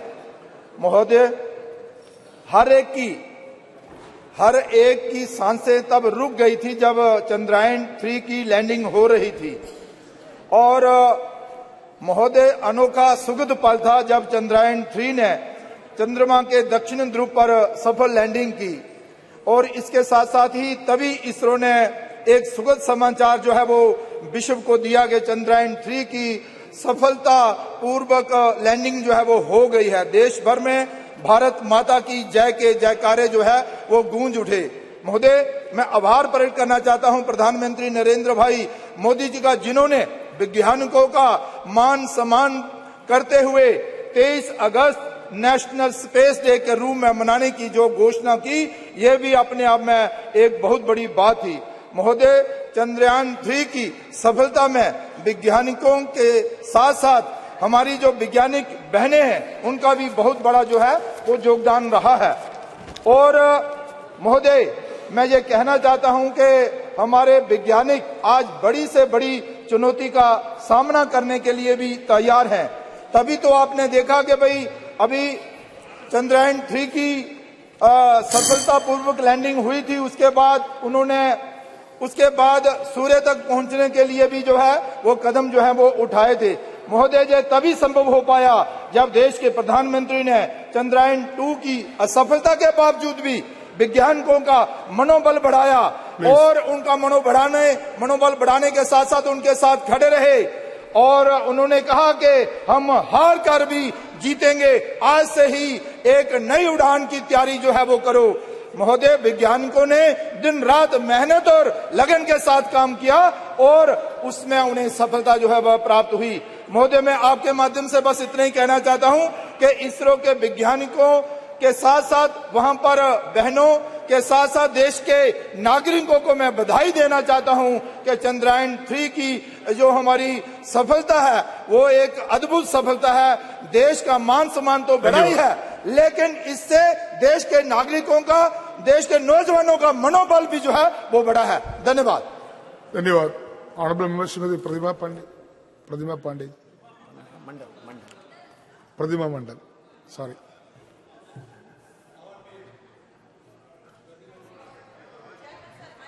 Sir, Mike already there. thank you, Honorable Chairperson, sir, for giving me the opportunity to speak on the discussion on Chandrayaan 3. At the outset, I would like to pay my respect to Mr. Vikram Sarabhai, Homi Bhabha, scientist APJ Abdul Kalam, Satish Dhawan, U.R. Rao for their contribution in the field of science. Our country is grateful to Nehruji for setting up ISRO in the year 1962, and our country is grateful to Indiraji for carrying this legacy. I am congratulating the director, Mr. Somnath, and all the scientists of ISRO, and now for their effort in the field of research and their hard work and the successful launching of Chandrayaan 3, India has become a powerful country in the nation.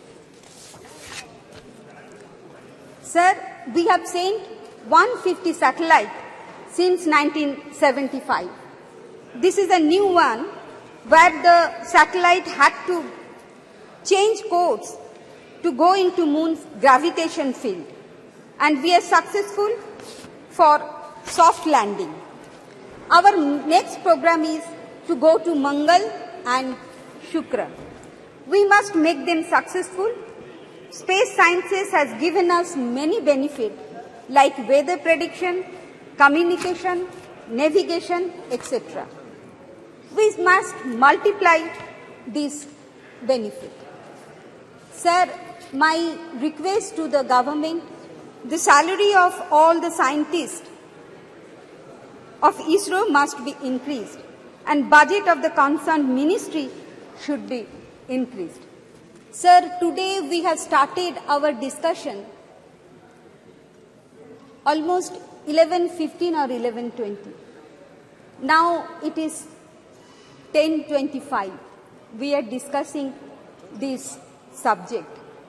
But it is unfortunate that despite our repeated request to the government that at least given 1 hour for discussion on Manipur issue, but the government denied it. So it is good. We are proud that India has launched. Talk to Chandrayaan. Yes, I am speaking on Chandrayaan. Yes. Okay. We are discussing Chandrayaan 3. No. And my request to the government that scientists should be given all the scope so that they can research more effectively for the betterment of our country. I would like to conclude by saying 2 lines from Kavi Guru Rabindranath Thakur. Manush churnilo aaj nijo mortoshina. Thank you, sir. Thank you. Honorable Member Sri Santosh Pandey ji.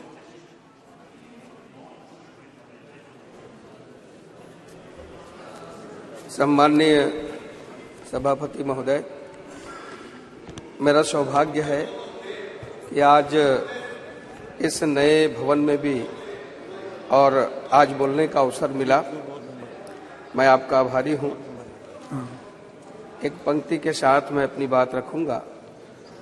क्या कभी किसी ने सुना है, क्या कभी किसी ने सुना है, सूर्य छिपता तिमिर भय से, क्या कभी सरिता रुकी है, बांध से वन पर्वतों से, जो न रुकते मार्ग चलते, चीर कर सब संकटों को, वर्ण करती कीर्ति उनका, तोड़ कर सब असुर दल को, राष्ट्र मंदिर के पथिक को, कंटकों का ही सहारा, संकटों पर मात कर यह राष्ट्र विजयी हो हमारा। आज यह राष्ट्र पूरी दुनिया में और भारत का जो डंका बज रहा है वो पूरा दुनिया देख रही है, सुन रही है, एहसास कर रही है। आदरणीय सभापति महोदय, हंसी मजाक में पहले कहा करते थे, उस समय स्थिति ऐसी थी, सरकारें ऐसी थी कि यदि इस देश को चले तो ये कटोरा लेकर के चंद्रमा में भी पहुंच जाए, ऐसा मजाक करते थे और गिरवी भी रखे गए थे। कई प्रकार की बातें आज मैं उसको कहना नहीं चाहूंगा, किंतु वो स्थितियां थी, हम सब उस स्थिति से अवगत हैं। इस देश को और भी क्या क्या नहीं कहा गया, सपेरों का देश, लकड़हारों का देश, और उसके बाद आज जो ये देश अपने उच्च स्थिति को प्राप्त किया है, ये हम सब के लिए गौरव की बात है। आज पूरी दुनिया को दिखा दिया उसे क्यों भविष्य की महाशक्ति और महाशक्ति की ओर भारत जा रहा है। दुनिया में चंद्रमा पर फतह कर जिस सबसे सस्ते चंद्रयान 3 मिशन को भारत ने जिस अंदाज से पूरा किया, उसने दुनिया के विकसित राष्ट्रों की आंखें खोलकर रख दी।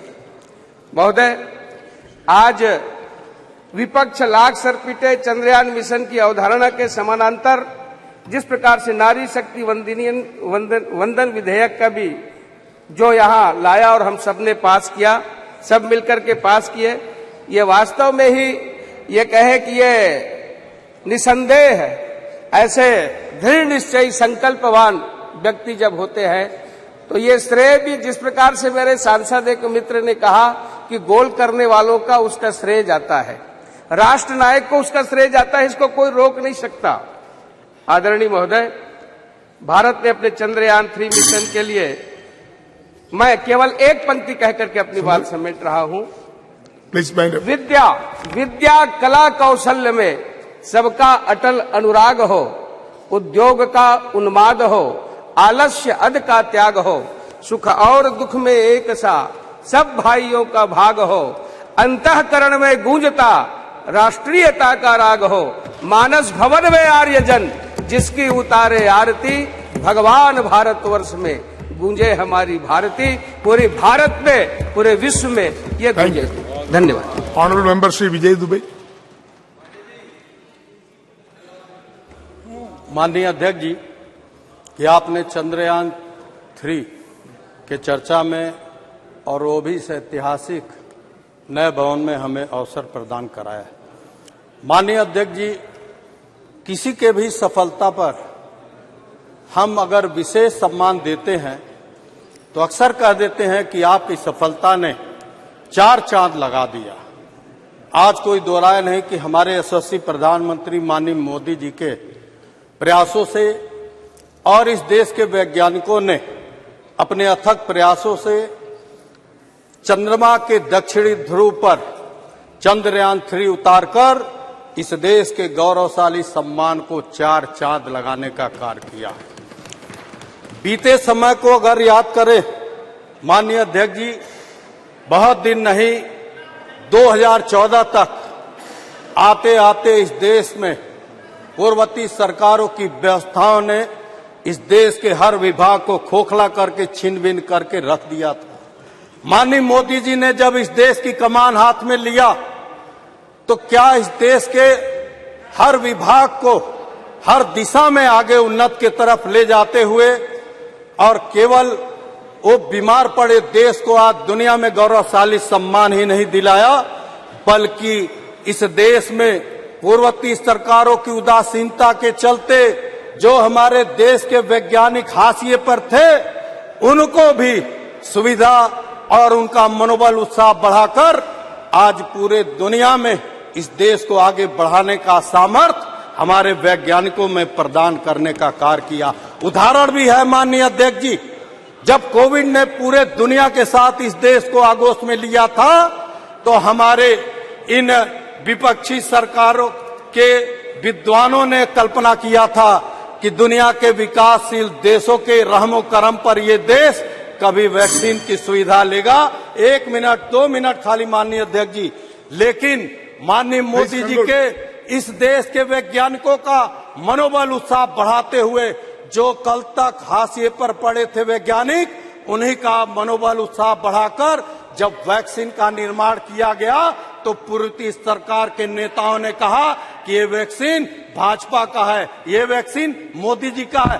भले ही बाद में इन्होंने तीनों डोज घटक लिया हो अपनी जान बचाने के लिए, आज मैं कह सकता हूं माननीय मोदी जी के अथक प्रयासों से इस देश के वैज्ञानिकों ने चंद्रयान 3 उतारकर इस देश के गौरवशाली सम्मान को। Thank you. प्लीज अध्यक्ष महोदय, हेमंत जी। अध्यक्ष महोदय, मैं चंद्रयान बैठे प्लीज 3 की सफलता पे मुझे बोलने का मौका दिया, मैं आपका बहुत धन्यवाद करता हूं। मैं कई भाषण यहां सुन रहा था, कई लोगों ने कहा कि इस शास्त्रज्ञों में से कुछ वैज्ञानिक जो है 4 मुस्लिम थे। कई लोगों ने कहा कि हमारे राज्य से यह मिशन चला है। मुझे लगता है कि ये जो शास्त्रज्ञ वैज्ञानिक काम कर रहे थे, ये तो किसी जाति के कोई धर्म के लिए काम नहीं कर रहे थे। ये जो काम कर रहे थे ये हिंदुस्तान के लिए काम कर रहे थे, देश के लिए काम कर रहे थे। मैं सर्वप्रथम ये वैज्ञानिकों का मन से अभिनंदन करता हूं। और ये जो भावना हमारे शास्त्रज्ञों में जगाई है, मैं देश के पंतप्रधान माननीय नरेंद्र मोदी जी का भी अभिनंदन करता हूं और उनका धन्यवाद इसलिए करता हूं। मैं जिस क्षेत्र से आता हूं वो महाराष्ट्र का पिछड़ा क्षेत्र है, हिंगोली। आज मेरे क्षेत्र में पिछले 13 सालों से एक नासा ने एक प्रोजेक्ट लिया था। वहां की गुरुत्वाकर्षण जो शक्ति है, औंढा नागनाथ के हमारे 12 ज्योतिर्लिंग में से एक ज्योतिर्लिंग वहां बसे हुए है, तो वहां की गुरुत्वाकर्षण शक्ति सबसे ज्यादा है। नासा ने एक क्षेत्र चूज किया था, तो वहां पे 13 साल से कुछ काम नहीं हुआ था। मैं माननीय मंत्री जितेंद्र सिंह साहब का और प्रधानमंत्री साहब का धन्यवाद करता हूं कि इन्होंने लाइगो नाम की जो प्रयोगशाला है उसके लिए 2600 करोड़ रुपए दिए हैं और इस प्रयोगशाला के माध्यम से दुनिया की सबसे नंबर 2 की ऑब्जर्वेटरी मेरे क्षेत्र में होने जा रही है। इससे मेरे क्षेत्र का बहुत फायदा होगा और हमारा जिला जो हल्दी के लिए जाना जाता था वो शास्त्रज्ञों का जिला बोल के माना जाएगा। धन्यवाद। जय Hind. Thank you. Honourable member Shri Sangamlal Gupta. अध्यक्ष जी, आपने मुझे चंद्रयान 3 मिशन पर बोलने का अवसर प्रदान किया। माननीय अध्यक्ष जी, यह बड़े संयोग का विषय है कि एक तरफ भारत के गौरवशाली इतिहास में नई सांसद में प्रथम बार बोलने का अवसर दुनिया के भारत के एक परचम लहराने के विषय पर इस सांसद में मिला है, जो मुझे जीवन पर्यंत स्मृति पटल पर चिर स्थायी रहेगा। माननीय अध्यक्ष जी, 1965 में श्रद्धेय लता मंगेशकर जी ने एक संगमलाल गुप्ता जी एक फौजी गीत गाया था। 1 मिनट। ऑनरेबल मेंबर्स, हाउस में be extend for half an hour more.